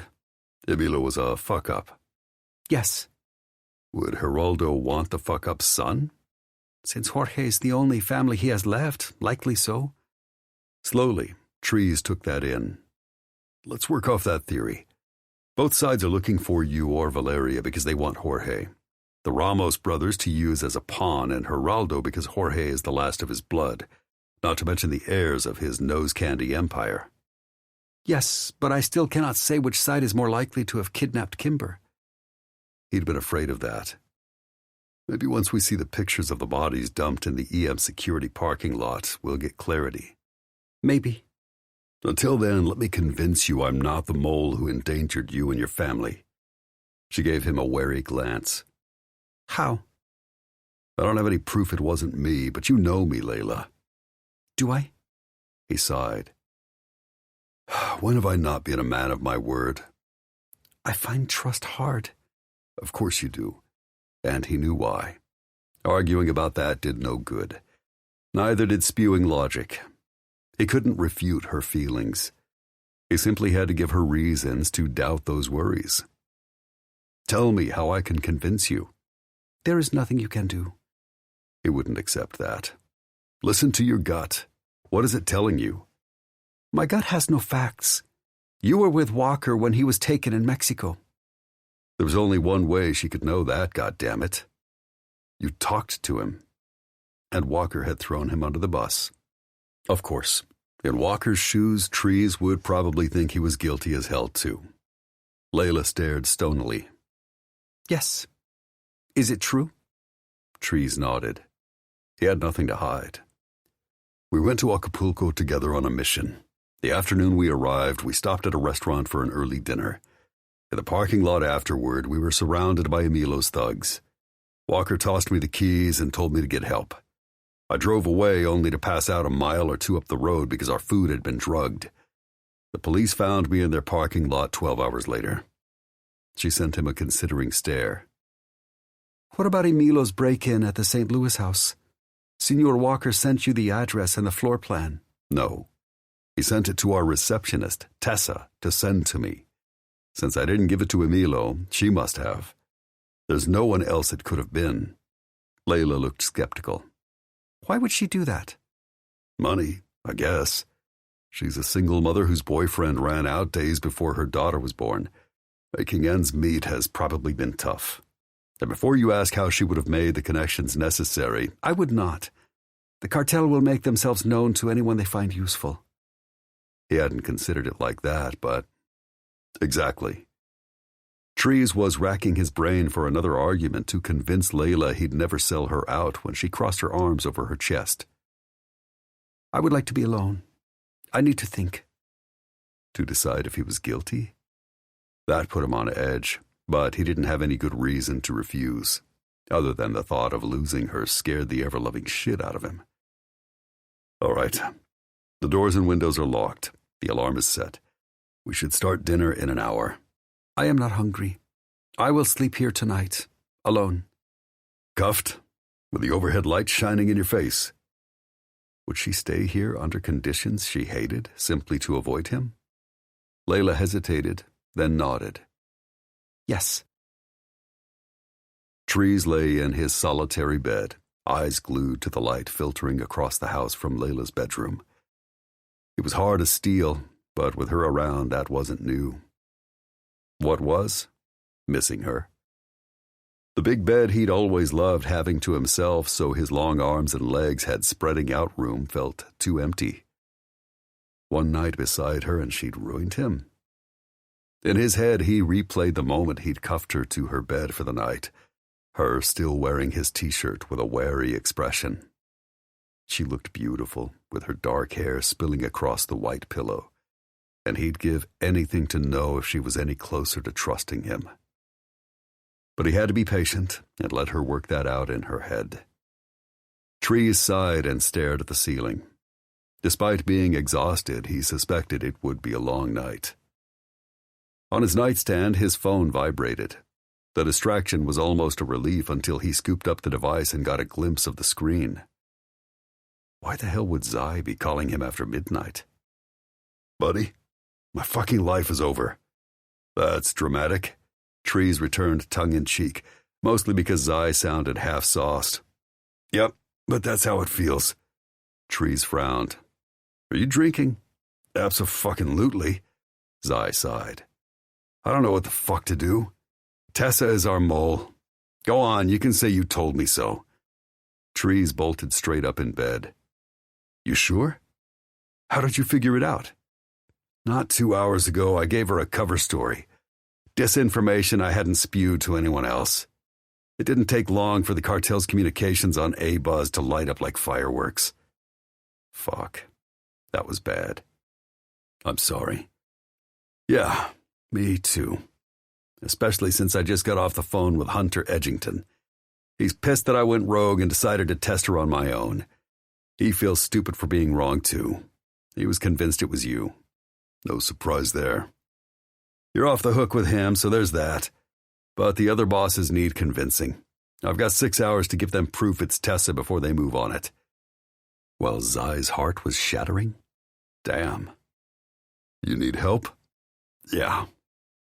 In that rough syllable, Trees heard his best friend's broken hopes for a future with Tessa and wished he could say something to make it better. Do you need me to come out there and get you? He wasn't sure what he'd do with Layla, but if Zai needed him, he'd figure it out. No, I'm not trashed. I just need you to help me figure out how Tessa could have been the mole all along. She was on maternity leave during the first information leaks. You got it. I'll put on a pot of coffee and be waiting for you. Thanks. Zai hung up with a sigh that sounded more than tired. It was eat a bullet weary. That worried the hell out of Trees. With a curse, he rose and tossed on some sweatpants and a tee, then headed across the house to Layla. He half expected to see her curled on her side, tresses tumbling behind her, as they always did in sleep. Instead, she lay on her back, gaze glued to the ceiling. Layla? What? She jolted, then scrambled to pull the covers closer. It wouldn't do any good to remind her that he'd already seen and touched all the parts she tried to hide. Even so, glimpsing the outline of her nipples through her shirt set his libido off again. Every time he fucking looked at her, he felt as if he hadn't had sex in decades, rather than being deep inside her mere days ago. Zai is on his way over. It's work. I won't be getting to bed anytime soon, so if you want me to uncuff you... Please. He approached. The closer he came to her, the faster his heart raced, chugging like mad when he sat on the edge of the bed and took her hand in his. If tonight works out the way I think, I can prove I'm not the mole who sold your whereabouts to the cartel. Something brightened her eyes. Hope? Before she blinked it away. If you can prove it, I will listen. Trees didn't blame her for being skeptical, but it frustrated him. I wish you'd try to believe me regardless. Why do my feelings matter? You are my bodyguard. You are paid to keep me safe, nothing more. Was she serious? You think there's nothing else between us? Can you look me in the eye and tell me you don't feel a thing for me? Layla looked away. Are you going to uncuff me? Yeah. It wouldn't do any good to press the issue. Seconds later, she was free. He left the room before he spilled more of his heart and headed to the kitchen. He flipped on the coffee pot before heading out front, shotgun in hand, to breathe in the crisp night air. 20 minutes later, Zai pulled up and stepped off his bike, gesturing to the firearm. Is that your idea of a warm welcome? I can go if you're that adamant about sleep. Ha, just being cautious, keeping out the riffraff, you know? But now that you're here, maybe I should shoot you just for the hell of it. Pass, Zai sighed. Sorry, I'm all out of jokes. Trees didn't doubt that. Frankly, he felt pretty much the same. Yeah, you look like someone shit all over your life. I was just trying to lighten your mood. I appreciate that, but don't. All right, I'll zip it. As his buddy hung his helmet on his handlebars, Trees opened the front door. Where's Layla? Since Zai had enough going on with the Tessa situation, Trees gave him a flippant answer. In her room, waiting for me to fall asleep before she'll risk getting into bed and closing her eyes. She still doesn't trust you. She doesn't trust anyone. I'm trying not to take it personally. Even if it's not a knock against you, that's got to be hard. You're the dude most people trust with whatever they value. Vehicles, pets, girlfriends. Yeah. Wasn't irony a bitch? She's not most people. Is she making noise about wanting to be with her sister? Tree stepped inside the house and locked the shotgun back in its case. Some, but Valeria admitted to Layla she's the reason they're apart. At least she's not blaming you. Did she ever let you buy her warmer clothes? Negative. No offense, buddy, but could we talk about your misery instead? Besides, the clock to build the boss's timeline of Tessa's guilt was ticking down. Why not? Everyone else is. Together they made their way to the kitchen, and Zai folded himself into a chair as Trees poured coffee and slid a mug across the table. Sorry, man. Tell me what happened. Zai did, explaining that he'd fed Tessa his cover story. It had taken less than an hour for his disinformation to spread through their community on A-Buzz. Tree suspected he'd heard the G-rated version of events because, even at a glance, it was obvious Zai hadn't managed to stay out of Tessa's bed. And that had fucked with Zai's head even more. "This is killing you, and you still love her," Zai frowned. "I try to tell myself I don't, that I'm in love with who I thought she was, and I miss what it seemed we had. But I can't lie to myself. She double-crossed me, and she would only do that for some reason she thinks is necessary. And I can't make myself unlove her. I know. It was fucking sad." Trees had always suspected that when Zai fell, it would be real and lasting. He'd never imagined the reciprocation would be a lie. "She's not capable of intentionally hurting people she cares about, which says she could only do this because she doesn't really give a shit about me at all." And that was killing Zai. "I don't believe that. I've watched her. I've seen the way she looks at you, and I think she loves you. At least as much as she would let herself." The attachment was there, but Trees suspected that Tessa loved money more. "Any chance she doesn't understand the ramifications of what she's doing?" "No. Maybe whatever you're going to say, no. Don't try to make this better. You can't. So let's just get this shit done. The bosses want a timeline of the mole's activities, so I guess we'll start at the beginning. Go through the backups, see what you can find in the electronic records on the EM servers." "How long do you have?" Zai glanced at his phone. Another 5 hours, give or take 10 minutes. Tree scoffed. "The bosses don't want the fucking world or anything. They never do. I've got a spare computer in the office. Would you grab it? I'll start capturing the data sets and pulling them down. Once I've got them, I'll show you what we're looking for. Then you can search the records too. This will go twice as fast if we look." "Sure, on it." Zai disappeared down the hall. After a few minutes and a minor run-in with Layla, they settled back at the kitchen table. "You ready to do this?" Trees tried to focus on the task at hand. "As I'll ever be. I've got the data sets ready. We need to account for all the breaches in EM Security's information, times when the enemy seemed to know shit they shouldn't have, and see if we can trace it back to any communication from Tessa. Identify who it was going to and how she might have passed the information." Zai nodded. "So, what am I looking for?" "Anything. Emails, website hits, logins to online locations that seem fishy. If I have to drill down to the keystroke level, I will. But let's see what we can establish without that, since months of that info would take more than 5 hours to comb through." "Sure. You take January through March. She was on maternity leave most of that time, so the majority of the emails and communications you'll be sifting through will belong to Aspen." Trees almost winced when he said the temp's name. "Oh, God help us all. I'd forgotten about her." "I'd like to." Trees rolled his eyes. "I'll take April through August and see what kind of patterns emerge. Oh, and be sure to look at any cookies, plugins, or other programs she might have downloaded. I compiled a list of EM-approved software." He slid the paper on the table between them. "Anything else is something she would have downloaded without telling the bosses and worth looking at.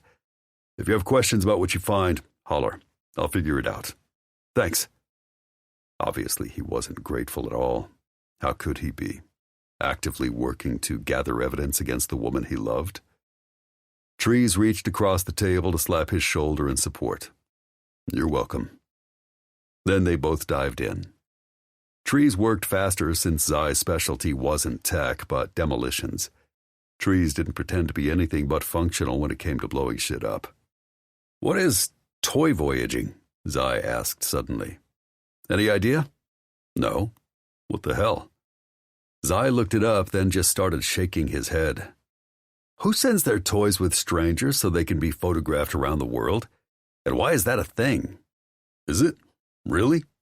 "It is for Aspen," Zai went on to explain. "Apparently she got a kick out of that." "Because that's not weird or anything," Trees quipped. "Not at all. So here's a piece of software either she or Tessa downloaded on January 31st, exactly 1 year ago. The location suggests it was installed onto Tessa's machine. Was she in the office that day?" Since Zai hadn't begun working for EM Security yet, he had no way of knowing, so Trees stepped in. Let me bump that against a calendar I maintained. I told the colonel I wasn't a fan of letting the temp use Tessa's machine because we didn't know her, but we didn't have a spare at the time, so I kept track of who had control of it when. Trees flipped over to another document on his computer and scanned it with a frown. That was one of Tessa's last days in the office before her maternity leave. She was supposed to have worked with Aspen the following Monday through Wednesday, as I recall, but she went into labor on Tuesday morning and didn't come back until the end of March. So Tessa probably downloaded this? Most likely. What is it? Zai scowled as he scanned the code again. Looks like some sort of spyware, maybe. Let me see. Trees craned his head to study the screen, and he didn't like what he saw. Fuck. This is some hand-coded shit that collects every keystroke, but it also enables stealth remote access from anywhere in the world. Zai paled. So whoever installed this could tap into Tessa's computer at will and could see every time she or Aspen hit a key? And they could access our servers without anyone being the wiser? As much as he hated to tell his buddy, Trees couldn't sugarcoat this. Yep. I begged Aspen to let me scan that computer a couple of times. Every time she said it crashed or she finger-flubbed whatever she'd been typing and ended up somewhere in the computer she shouldn't be, like a command prompt. Then Tessa couldn't have had anything to do with this. She's not a computer whiz, and she definitely doesn't know anything about writing code, especially something that involved. You think Aspen does? Trees pointed out. At least Tessa was good at her job. The temp had been a wreck. Is it possible neither of them did this? Possible? Anything is. Improbable? Yeah. And Trees felt really sorry for Zai. Keep digging. See if you can find any traces of contact in March, around the time we went to Mexico and damn near got ambushed. Getting there. After that software is installed, there isn't much in the way of sent emails except to the bosses. It's like Aspen didn't do that much. No, it's not like that. She actually didn't do much. But no fishy communications around the time of our mission? Zai shrugged. Not that I see. With remote access and keystroke recording, all anyone had to do was log into our server themselves, and they could mine almost anything. Do you think that spyware remote access garbage is still on Tessa's computer? Zai clearly hoped Tessa had been passing on information without even knowing it, and Trees had bad news for his buddy. No. As soon as Aspen cleared the building, I restored the computer back to the factory settings, then carefully rebuilt Tessa's profile. I didn't trust Aspen not to have unwittingly screwed everything up. So the rogue software is gone? And we have no way of knowing who might have been accessing our systems and where the information was going? Trees winced. When you put it that way, I should have looked to see what was on the computer before I wiped it. But I had no idea. You couldn't have. You finding anything else? Yeah, and it wasn't good. Let me finish. Then we'll talk. Zai stood and ambled to the coffee pot, brewing another. Coffee? Yeah, it's going to be a long night. Zai glanced down the hall where Layla's light was still on. Should I encourage her to go to sleep? You can try, but she won't.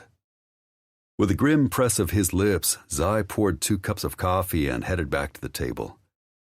Trees absently sipped the black brew and scribbled notes as he peered at the screen, working, until he came across something that made his heart stop. When Trees looked up, Zai froze. What? There are footprints of communications from what looks like a Gmail account to an external mail host with its servers in Switzerland. Why is that important? Why does the server location matter? Because the Swiss have some of the strictest tech privacy laws in the world. No one is getting their hands on that information. A lot of people use this kind of service. People who don't like their emails being scanned for keywords so that online retailers can market to them, for instance. People who don't love government intrusion into their personal life. So you have one of these email addresses? Not this particular provider. This one is expensive. But I do have one like it. It's also commonly used by people who have something to hide.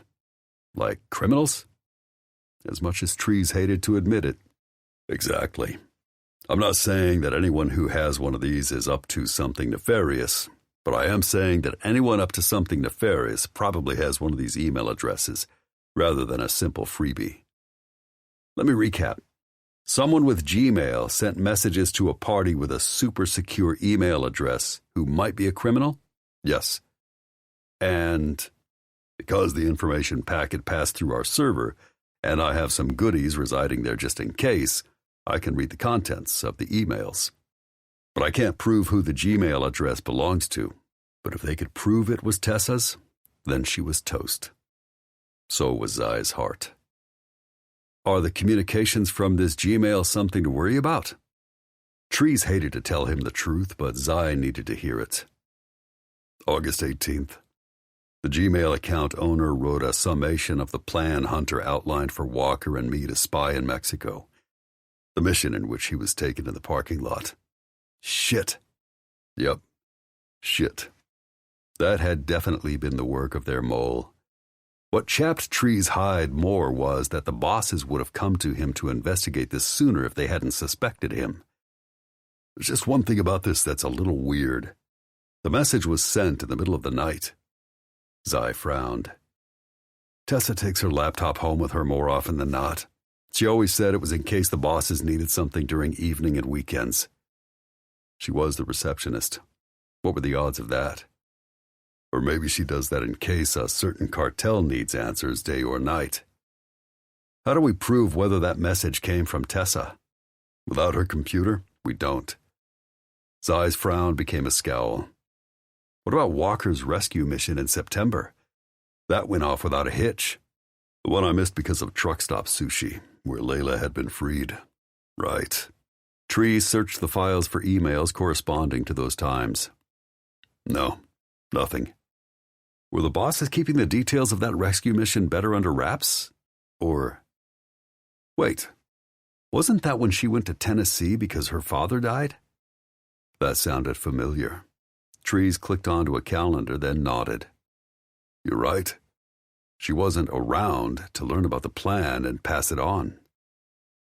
He hated to say it, but he could see her step-by-step betrayal, just as easily as he could tell it crushed Zai. But she was back in plenty of time to rat out the location of Valeria's safe house in St. Louis. Just to be sure, Trees cross-checked that time frame, then nodded. I just accessed the server's October backup. Sure enough, here's another communication from the Gmail account to the secure mail host, forwarding the email Walker sent me via Tessa with the location's floor plan. And like before, she sent the email in the middle of the night. She told the drug lord exactly where to find his estranged wife. Somehow Zai still seemed surprised by her duplicity. He obviously didn't want to believe the woman he loved could be so guilty. Trees hated it, but he had to keep bursting Zai's bubble. Yep, all the way down to the location of her bedroom. Zai's expression hardened over. Anything else? Did she divulge the location of Valeria's safe house in Orlando, too? And who would she be talking to now that Emilio is dead? Valid question, one he'd like the answer to so he could explain to Layla.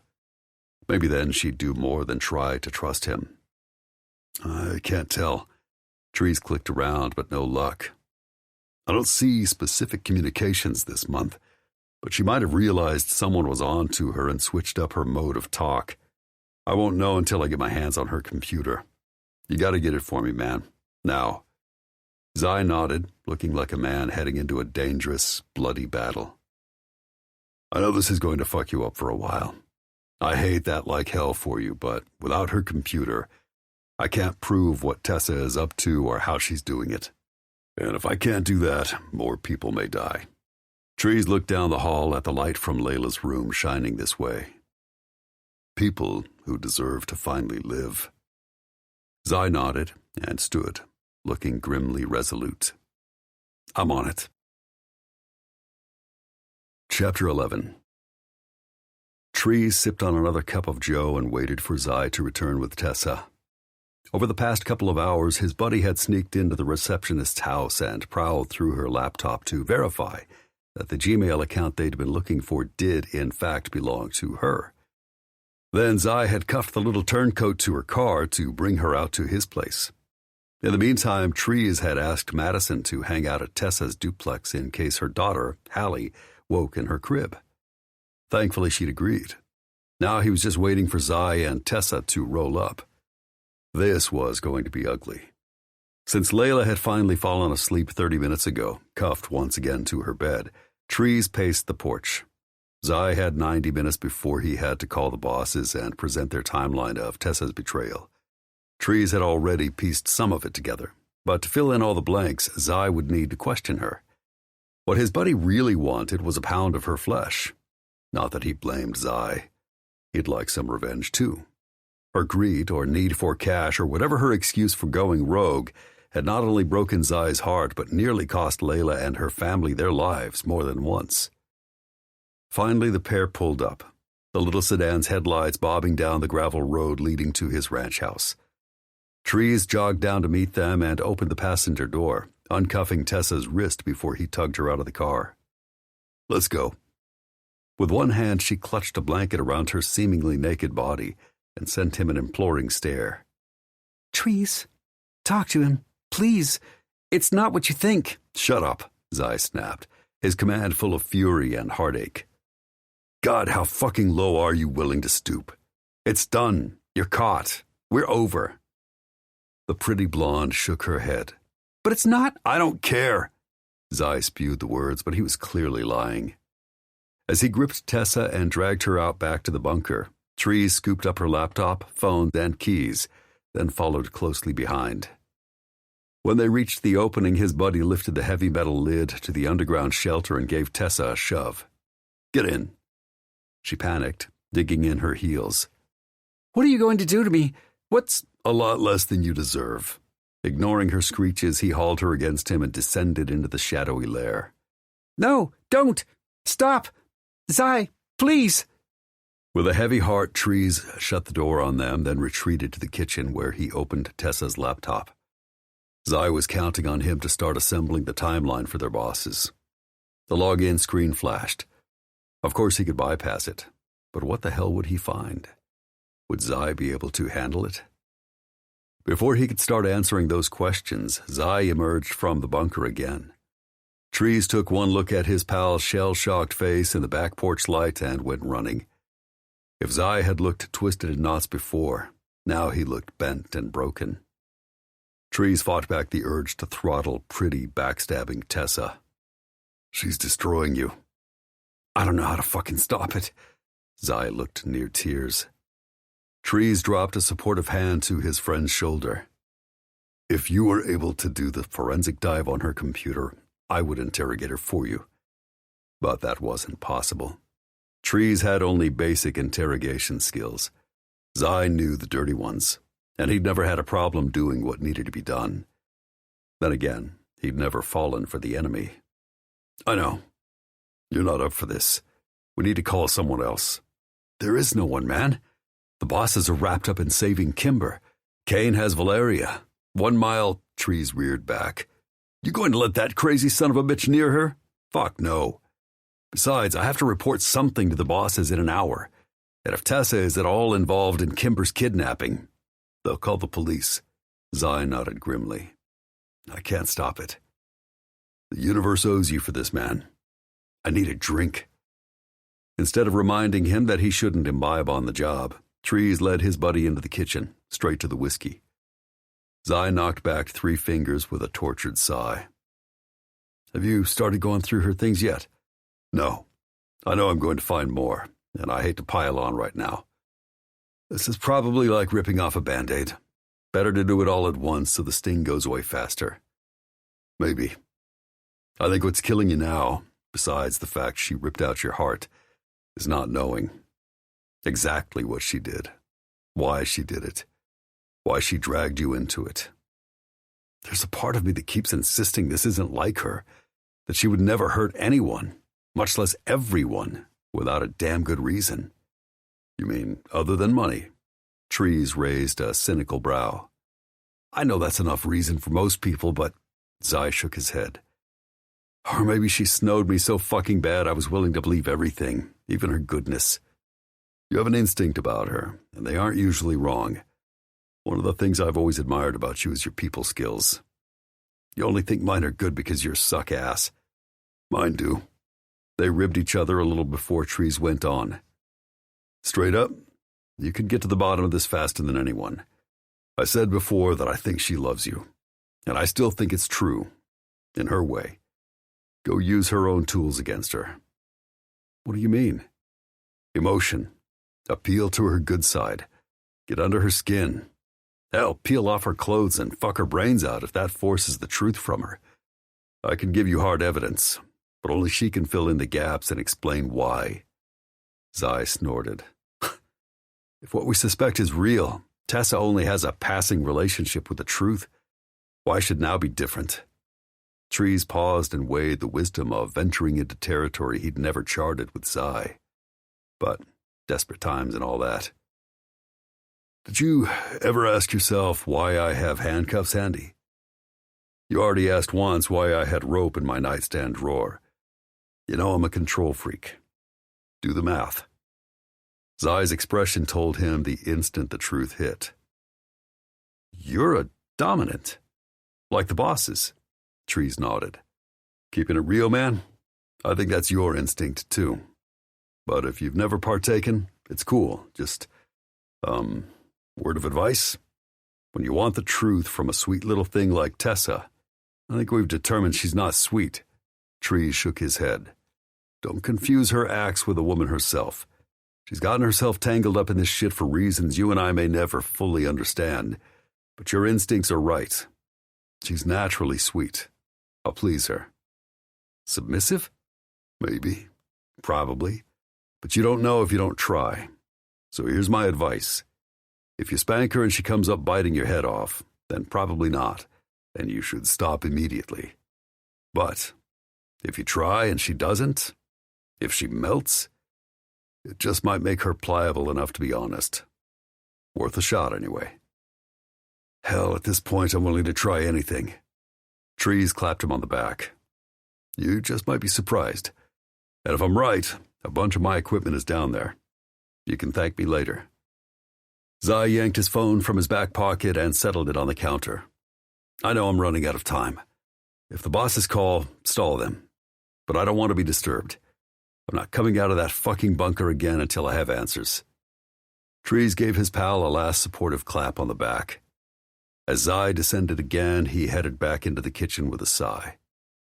He was fucking tired, and he needed another cup of coffee if he was going to outline Tessa's guilt and finish ripping out Zai's heart. He poured a mug from the lukewarm pot and shoved it in the nuker. As it reheated, he made his way to Layla's room. The stupid, impulsive part of him wanted to wake her and insist he wasn't EM Security's mole and he'd never put her family in danger. But it was pointless. So far, he had only circumstantial evidence, not proof. To fully trust him, Layla would need that. She deserved it. When he reached the bedroom, he eased the door open. Like before, she lay on her side, burrowed under the blankets, except her wrist, attached to the bedpost. At some point, she had buried her face under a pillow to block out the bright lights overhead. She must be exhausted, and she looked uncomfortable. Damn it. Trees tried to stifle his guilt. Since Layla had run away one too many times, he was forced to cuff her to keep her here and safe. The self-pep talk was bullshit. Layla had been held against her will for years. Did the fact he was doing it for different reasons really matter? She was still a captive. But what fucking choice did he have? It was dangerous out there, and if Victor Ramos or any of Emilo's men found her again, she'd never leave their captivity alive. Cursing, he stomped to the office, grabbed a trio of items, then returned to deposit them on the dresser. Another errand across the house sent him into his hidden room under the master. He'd built it as a panic room, but he decked it out as a private dungeon. It hadn't been finished long enough for him to put it to good use, but he'd outfitted the place first class, eagerly waiting for the moment he found the right woman to bring here. The notion of using his new equipment on Layla messed with his head.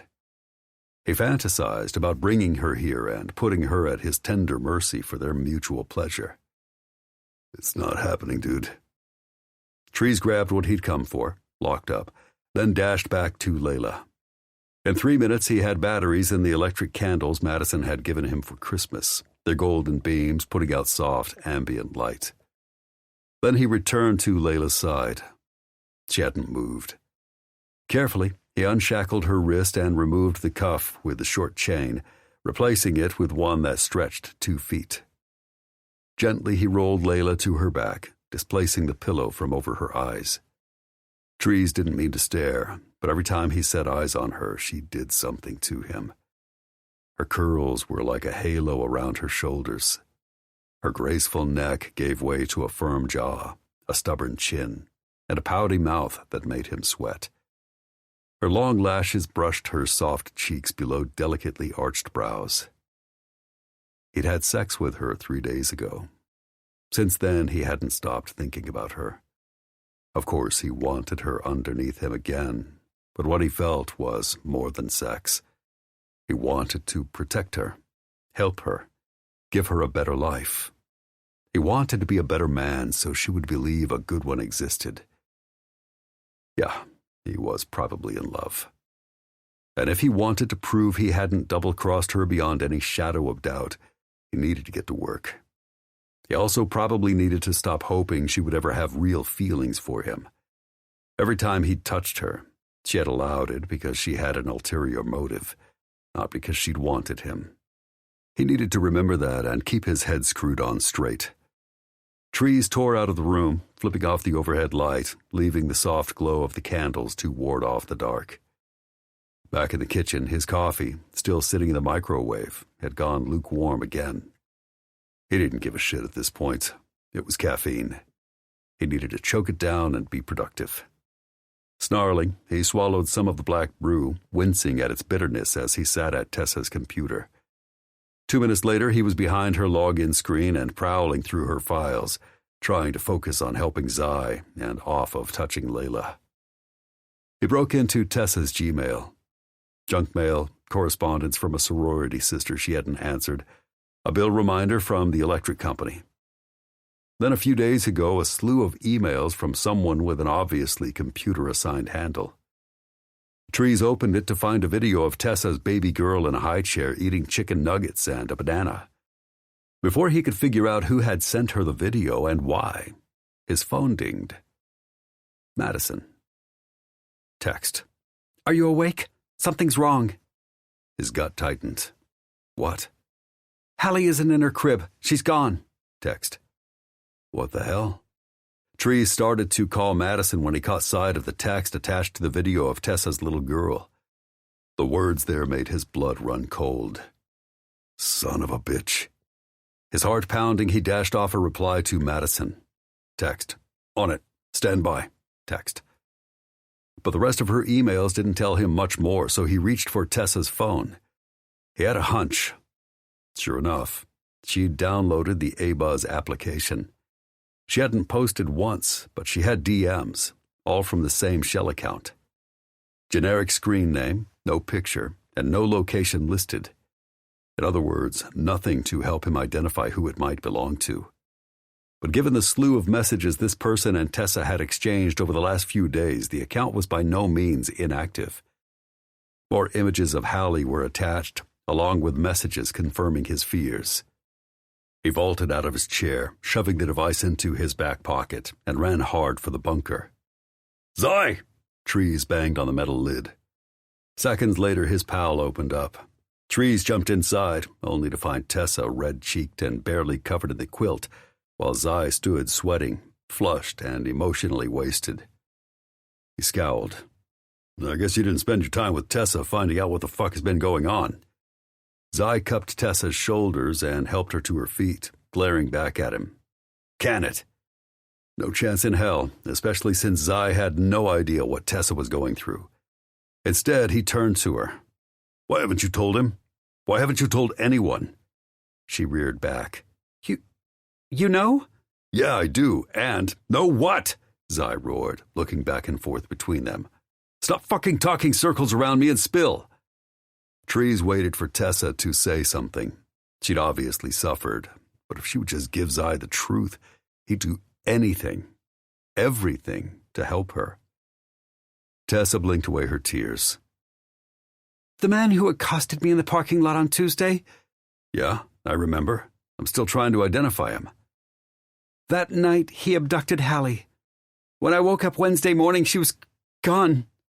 Zai froze as the implication sunk in. He scrubbed a hand down his shocked face.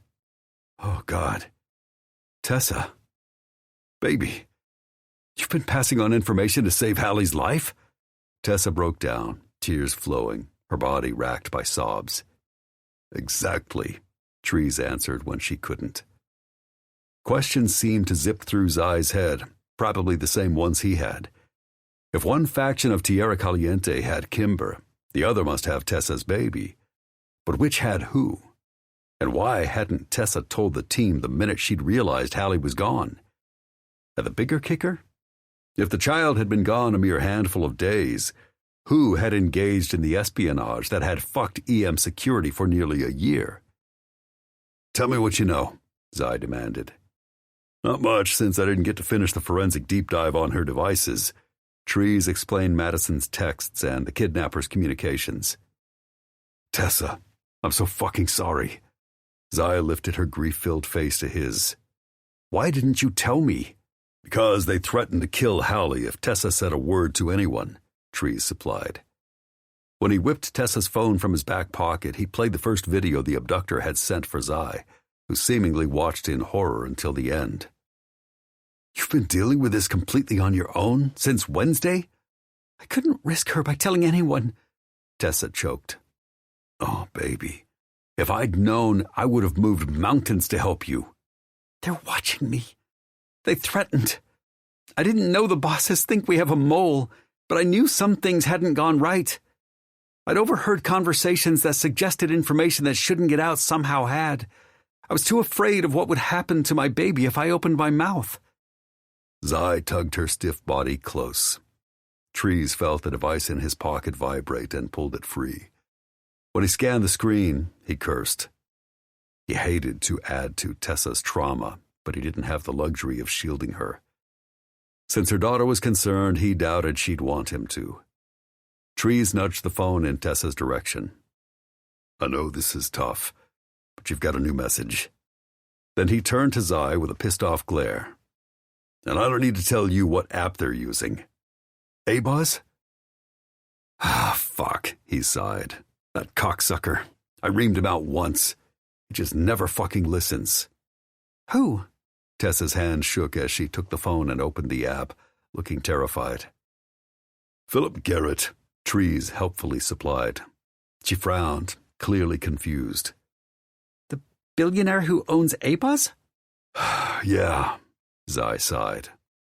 My dad. Music is the breath between the words. Take this time to enjoy that breath. This audiobook is free, and your presence means a lot.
Trees knew he hated to mention the connection, hated people thinking he'd been born with a silver spoon in his mouth. It didn't shock Trees that Tessa didn't know. Really? Her eyes widened with hope. He could help us track down or pinpoint the location of the kidnapper keeping Hallie. Zai snorted. The Tierra Caliente cartel has been using the app to communicate for months. I warned him once that if it's still going on, they're paying him to look the other way. He won't help. Dear old Dad is more interested in making a buck than doing what's right. It's one reason they don't get along, Trees supplied. One of many. Tessa looked stunned. You grew up with a billionaire? Zai winced. And the billion problems that go with that. You never told me. She sounded hurt. Zai didn't respond to that. The kidnapper sent a new message? What does he want now? Tessa's fingers trembled as she opened the DM and fresh tears fell down her cheeks. Something I don't know how to give them. Let me see. Let me help you, Zai insisted. You've been dealing with this by yourself for too long, and I can— You can't, she screeched. See for yourself. When she shoved the phone into Zai's hands, Trees looked over his buddy's shoulder and scanned the message. Text. Who is the mole leaking EM Securities information to outsiders? You have 24 hours to provide information and proof, or Hallie will pay with her life. Text. What the fuck? But the implication seemed clear. Whoever had kidnapped Hallie must not have been the same people paying the mole for information about EM security missions. At least that seemed logical. But in a world of murderous thugs willing to sell deadly chemicals for cash, there probably was no such thing as loyalty. Anyone could be double-dealing. Can I see your phone again? Visibly shaken, Tessa passed it back. Trees couldn't help but feel sorry for her. If there's a way to solve this, we will. Wordlessly, she nodded, but her terrified expression hurt. Zai slung an arm around her, and Trees scrolled back through her Gmail. Bingo.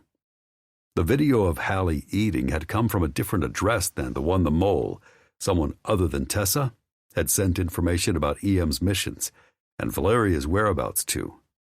Trees wasn't sure who the players were, but they needed to figure it out fast. Let's go inside. Tessa can get warm. We can dig more and game plan. The couple agreed. No wonder, since everyone was drained. Tessa wanted a hot shower, and Trees agreed to meet Madison halfway between his place and town to pick up some necessities for her. After a quick grab of items on the side of the road, Trees squeezed Madison's shoulder in thanks. She gave him a tired smile and a kiss on the cheek. Go home and get some rest. Do you need more help? She was loyal and selfless, and she would make some man an amazing wife someday. Trees didn't know why he hadn't fallen for her. On paper, she was perfect. One thing he did know, he considered her a friend, and he didn't want her any deeper in this. We got it from here. Thanks for everything. With a nod and a wave, she was gone. Trees headed back to his place, trying not to look at the clock and think about all the hours of sleep he was missing. As he parked in the back of his house, he received a text from Zai. Text. I have an idea. You going to be much longer? Text. With a wry grin, he pocketed his phone and shouldered his way inside. No, buddy, I won't be much longer at all. Then he turned to Tessa, holding out the overnight bag. Madison said this should get you by for a day or so. Tessa rose, gripping the blanket around her, and took the sack by the handles. Thank you. And please thank her for me. She said she was happy to do it. I'll go change. Tessa headed to the bathroom. I'll catch Trees up on our theory, Zai called to her, retreating back. Theory? Trees asked once they were alone. We think we figured out who our mole is. Let's call the bosses so I can explain this all at once. They wandered to the kitchen together and sat. Zai dialed Hunter, who answered on the first ring. You got something? Yeah. You sitting? Just a minute. Logan and Joaquin want to hear this too. Trees wasn't surprised they were all up in the middle of the night. Their lives had to be pressure cookers right now. It wasn't long before Hunter spoke again. We're all here. Tell us what the hell is going on, Logan demanded. Long story short, Zai began. Our mole is Tessa's ex-boyfriend. Here's our timeline. Last January, we think Aspen planted spyware on Tessa's laptop since she was using the machine while Tessa was on maternity leave. Tree scowled. How's that possible? She could barely find the button to turn the machine on. The way I heard it, she wasn't good for much but answering phones, Joaquin drawled. It must have been an act. Zai leaned in. At the time, Colonel Edgington hired Aspen to temp after Tessa's ex, Cash, recommended her. Yeah, Hunter confirmed. I don't think Dad knew anyone else. That's how the mission last March, the one in which I was injured, went south, Zai explained. Tessa returned a couple of weeks after that. I reformatted her computer then, which wiped out whatever spyware Aspen put on it, Trees added. Exactly, and every other mission went off without a hitch until August 20th, when 1 Mile was captured in Acapulco, Zai said. It's no coincidence that Cash moved back in with Tessa to co-parent Hallie on August 9th. Around that time frame, emails started leaving Tessa's computer in the middle of the night when Cash was supposedly gaming for work, a job that seems like a bullshit cover. Go on, Hunter prompted. The mission in September to rescue Walker turned out okay because Tessa was in Tennessee when her father died. She'd locked up her computer at the office, where Cash couldn't get to it. But Tessa was back and taking her computer home again when Emilio Montilla received the address and floor plan of Valeria's safe house in St. Louis at the end of October. I helped Tessa boot the asshole from her house for good in mid-November. That explanation makes sense, but there are holes, Logan pointed out. Exactly, Trees seconded. Layla was nearly taken from what should have been a secure location in Orlando nearly a week ago. How do you explain that? That's the one hole in our theory, Zai admitted. I don't know how to account for it. Hang on. I think I might. Trees reached for Tessa's laptop, searched through the code on the back end, and found exactly what he was looking for. The spyware is back, and this version is more advanced. It allows the user to search through our servers. Hunter Edgington swore something long and ugly. Cash must have reinstalled it. Zai looked like he wanted to kill the motherfucker. Trees wouldn't mind getting in on that. The asshole had fucked Layla's peace of mind for $1. The little son of a bitch, Logan spit out. There was just one problem. If they had every keystroke and could break into our servers, why did they kidnap Hallie and make Tessa cough up information? What? The trio of bosses exploded at once. On Tuesday, Tessa was approached in the EM parking lot by a man we can't identify. He offered her money for information. She refused. She woke up the next morning and her baby was gone. They've been using her to extract information from Tessa since. So I'm asking why, if they can read every word we've ever stored electronically, Trees reiterated. Because, knowing we had a mole, we kept the locations of our current safe houses out of all digital communications, Logan said. So the cartel got desperate, I guess, Zai shrugged. But they've already kidnapped Kimber, Hunter pointed out. So why take Hallie, too? There are 2 different factions at work here. Trees explained everything Layla had told him. Silence fell. Hunter finally broke it. That makes a shitload of sense. We've been wondering if Emilo's death splintered the organization. The fact it has sucks ass. Now we have to fight a 2-pronged war.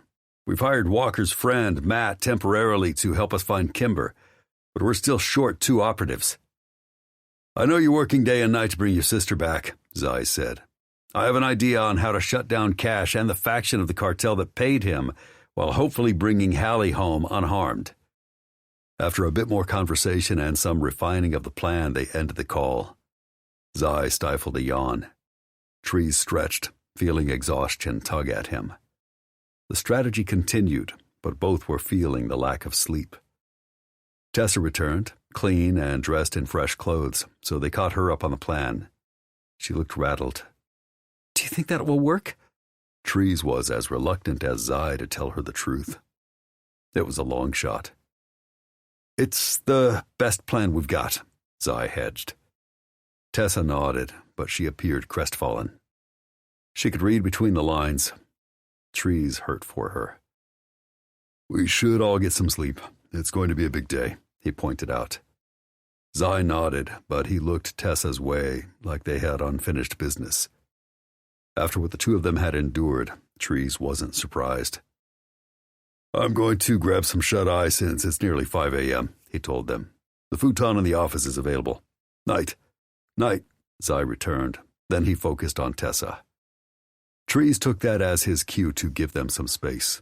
He let Barney in through the back door for a couple of hours of warm slumber. As the big dog always did, he made himself at home on the living room sofa.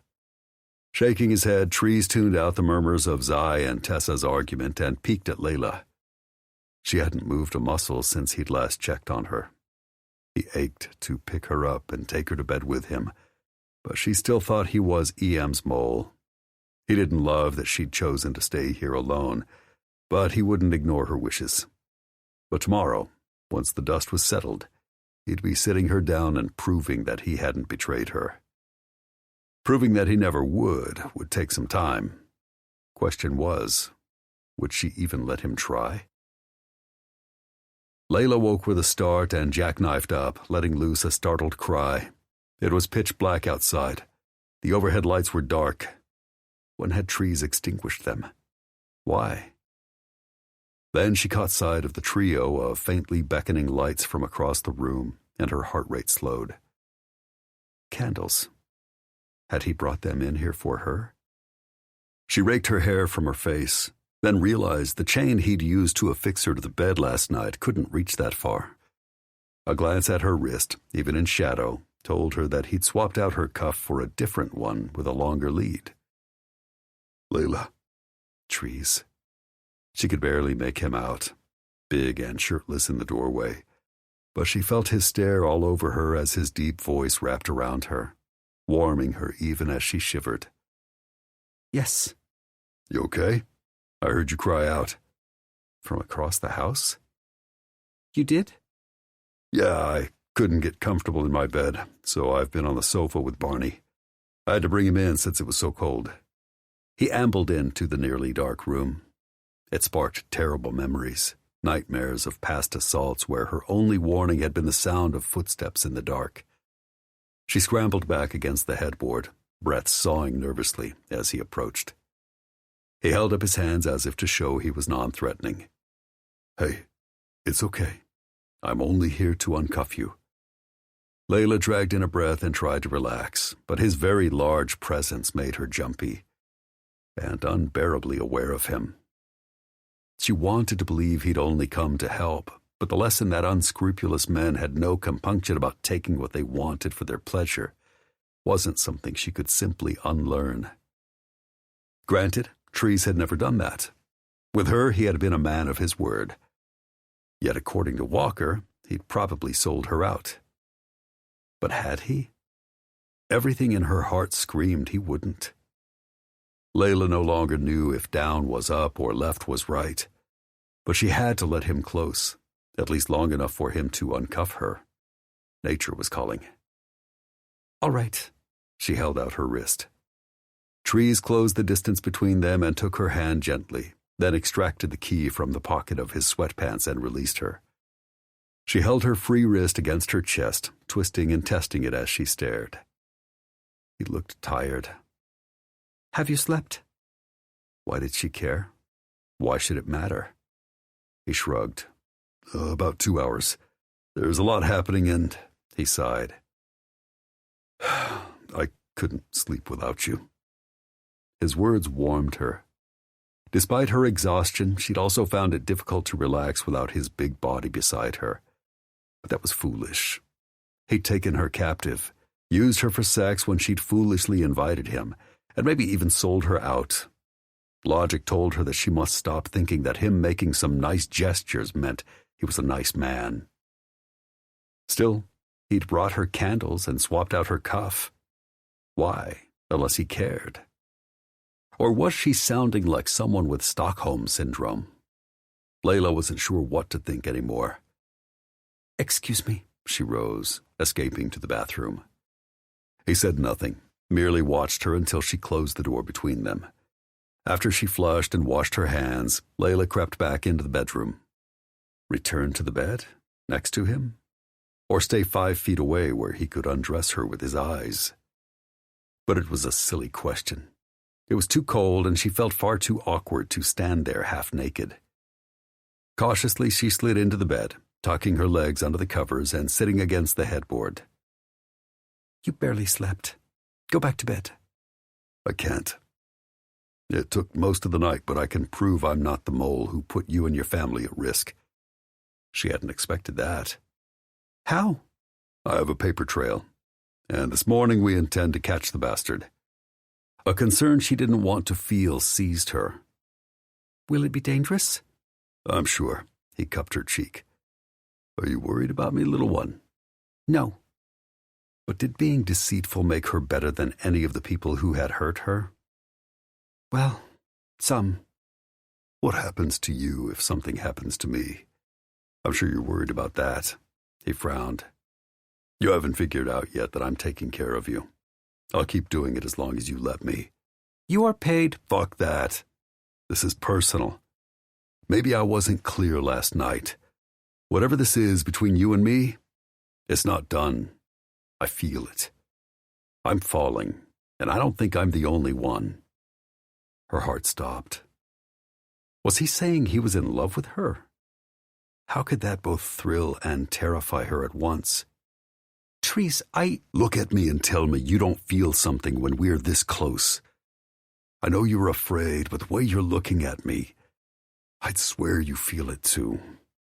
Your eyes say you want me to kiss you. Some foolish part of her did. It was wrong. Getting closer to Trees would only complicate everything. But he was so comfortingly warm. She had once feared his size, but she knew how he used every part of himself to give pleasure. And she would be lying if she said she hadn't thought about the night he had kissed her over and over as he took her body. Trees. Her objection came out breathy. His eyes darkened. He leaned closer. She held her breath as her heart lurched, crashing against her ribs. Without thought, her lids slid shut. Her lips parted.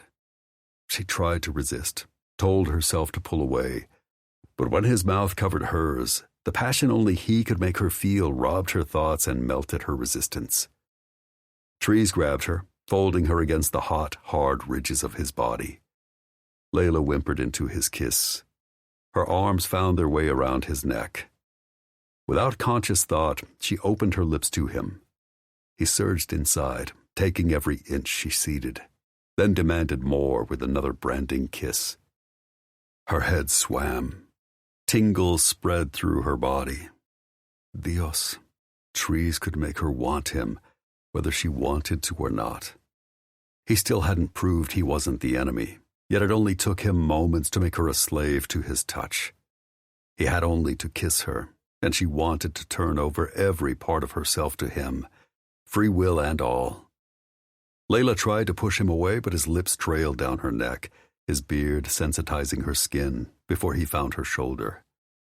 The way he pressed his mouth to her skin felt like worship.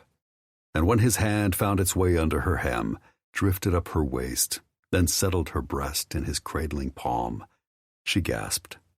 Her thoughts spun away. "Little one," he murmured so close to her ear, "I need you." His words were a balm to their strain and strife. When he was touching her and whispering sweet words, she couldn't remember why she shouldn't let him. All she knew were his kisses, the build of pleasure, and the ache for the ecstasy her body had craved since the first orgasm he'd given her. It was wrong. It was weak.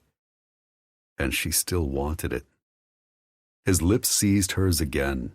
Instantly she opened to him, like an addict seeking a fix, as he thumbed his way around the nipple, straining for his touch. She moaned and pressed herself into his hand. "Do you want more?" he asked against her lips. Layla didn't want to admit that she did. He knew, right? He must. She slanted her mouth over his again in answer, nudging past his lips to the masculine spice inside that made her both hazy with desire, yet sharp with need. Trees edged away. Answer me. I need the words. Of course he was going to make her say it. It wasn't enough that he had inexplicable power over her body, over her emotions. No, he wanted her to verbally bend her will to him as a show of trust.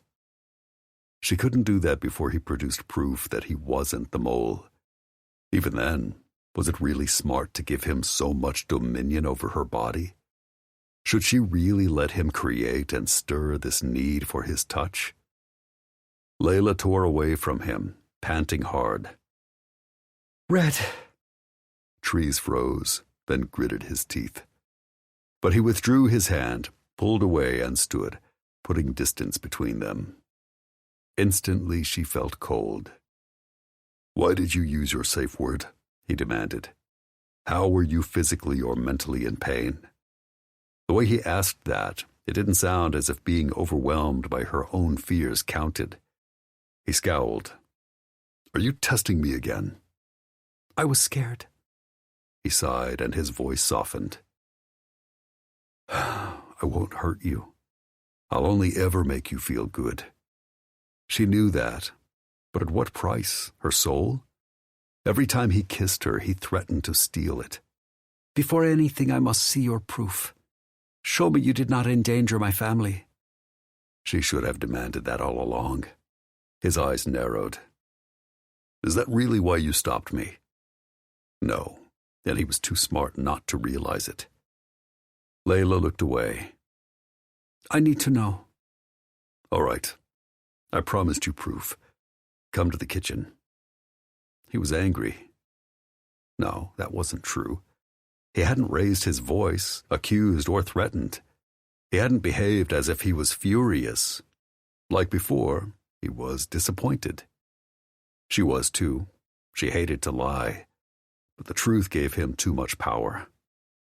Wordlessly, she followed him to the kitchen to find laptops strewn across the table, along with several phones and pads of paper. He tapped his finger on the trackpad of one computer. It came to life. Your mole is our receptionist's ex-boyfriend. He was breaking into her laptop in the middle of the night and sending off our company's secrets, probably for money. Trees explained the scheme, backing up his theory with emails and dates that matched perfectly. Layla couldn't refute what he'd shown her. It was a huge relief to know Trees had not betrayed her. She almost felt guilty for entertaining the possibility, but it was easier to believe he was like the others than to hope the trust they had been forging was real. Thank you. You believe me? Yes. I'm sorry. He sighed in relief. Thank fuck. Now I need coffee. She felt horrible. Trees had given up sleep to prove his innocence to her, and she had pushed him away. Sure, she had more space and air now, but since he'd given it to her, she hadn't been able to truly breathe. The things she felt for him were terrifying. For the first time, a man was far more than an adversary she should hate. She didn't know how to handle that. I'll get it. She bustled to the coffee maker, poured out the old pot, then started a fresh one. With a sigh, Trees sidled up behind her and leaned in, hands braced on the counter on either side of her, caging her in.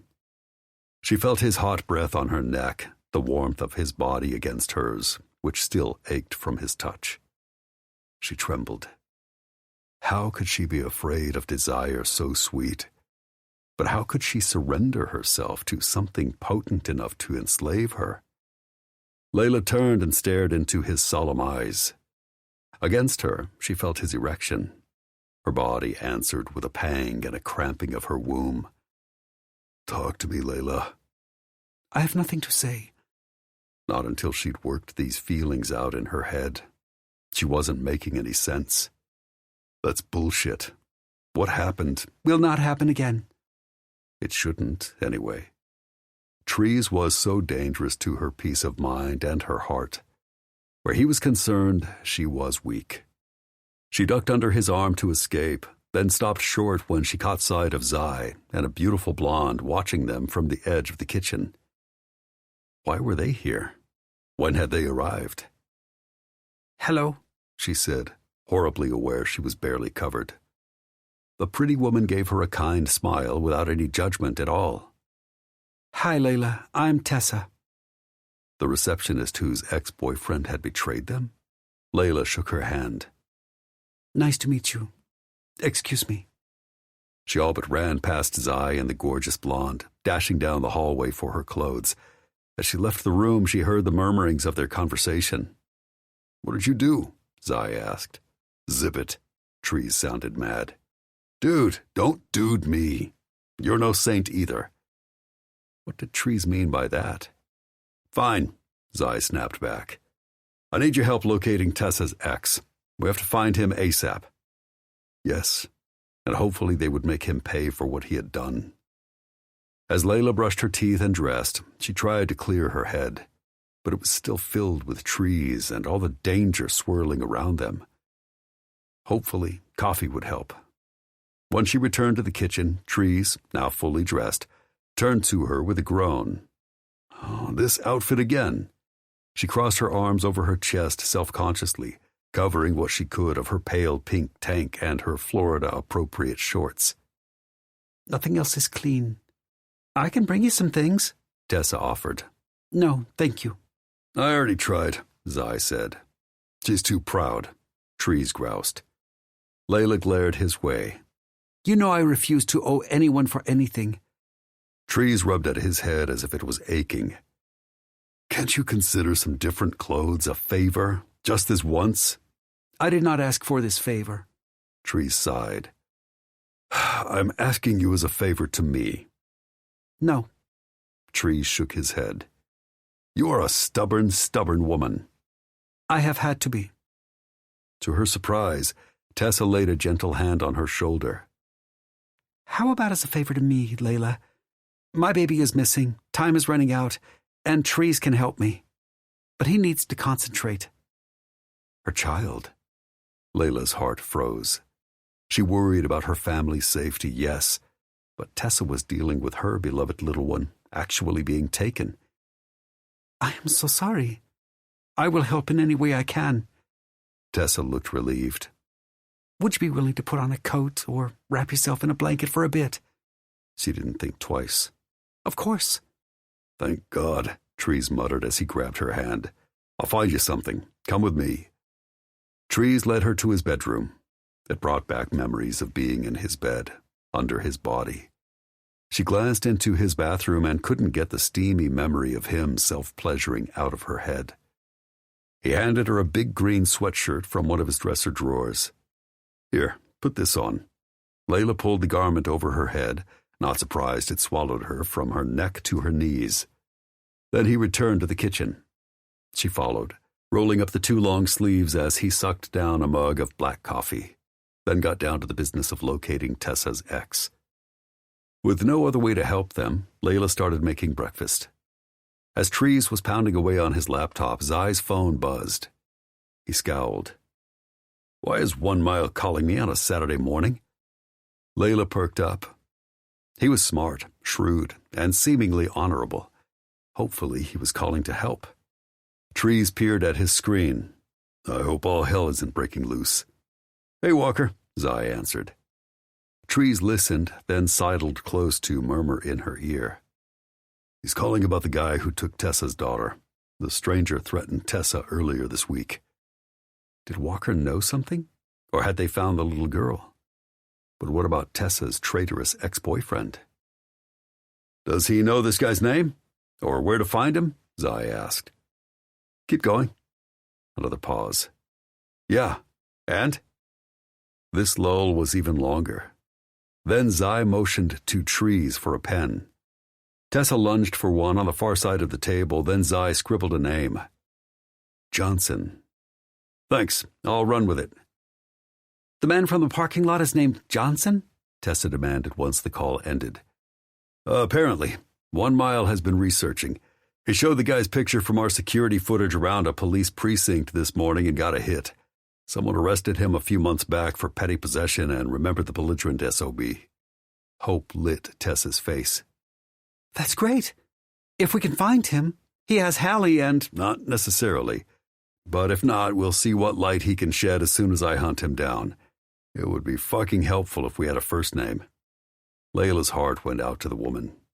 Where's his picture? Trees asked, settling behind his computer again.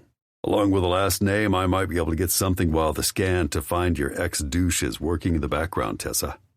Scan? The other woman sounded confused. Yeah, it just takes a while to ping all the cell towers in the state. You can do that? Trees grimaced. Well, I'm not supposed to, but Tessa frowned. How did you get Cash's number? He held up her phone. I was doing a deep dive on this, so it wasn't hard to find. Look at Tuesday afternoon security footage of the EM parking lot, Zai insisted. On it. With a few clicks, a new screen popped up. Video scrolled in rapid time across his monitor. Layla turned back to the scrambled eggs before they burned and flipped the bacon in the frying pan. That's him, Tessa gasped. The man who stopped me in the parking lot. The man who calls when he has a demand in exchange for Hallie's safety. And if she's not with him, he probably knows where she is, Zai surmised. Trees nodded. Now, if I just had a fucking first name. He never mentioned it? Layla plated the eggs and forked bacon from the pan, then turned to deliver the food to the table. She glanced at the face on Trees' screen and nearly dropped everything. Hector. Tessa grabbed the plates from her numb hands. Mr. Johnson's first name? I do not know his name here, but in Mexico, in Emilo's compound, he was called Hector. The other hated Ramos' brother. He was greatly feared and fiercely loyal to my brother-in-law. He is not a man to cross. Trees scowled and rose to take Layla in his grasp. That's who hurt you? Yes, many times. Trees' face turned molten with fury, then hardened with resolve. He'll find out I'm not a man to cross either. I'll make him pay. Layla turned to him in horror. You cannot. Oh, I absolutely can. He pulled up a search engine unlike anything she'd ever seen and typed in Hector Johnson. Moments later, an address popped up. Gotcha, you son of a bitch. He's in Lafayette. Just as he said those words, another ding sounded. Trees flipped to that window, read a few lines of some long string of code, and the smile that stretched across his face was terrifying. Gotcha, too. Should have known you assholes would stick together. What do you mean? Tessa demanded. Hector and your ex? They're at the same address. Fuck, Zai cursed. They're in this together. To Layla, that made terrible sense. Cash helped take his own daughter from me? Tessa sounded stunned to the core. And why wouldn't she? Let's go save Hallie and get the bastard, Zai suggested. Both of them, Trees growled. I'm coming with you. Zai scowled and sent a head bob her way. You're supposed to stay here. 1 Mile can come protect Layla for a few hours. You'd leave her with that crazy SOB. Zai sounded horrified, which made no sense to Layla. Walker wasn't crazy at all. He didn't hurt her in Mexico when he had the chance, Trees pointed out. Zai just shook his head. Then I'll call him and tell him to get his ass out here. Tell him to hurry. We need him, Tessa implored. But Walker wasn't available. Trees cursed a blue streak. I can't leave her here alone. I will not run, Layla promised. As much as she wanted to see her sister, knowing that Hector was nearby terrified her. I can't leave you unprotected, Trees corrected. I'm not taking any chances.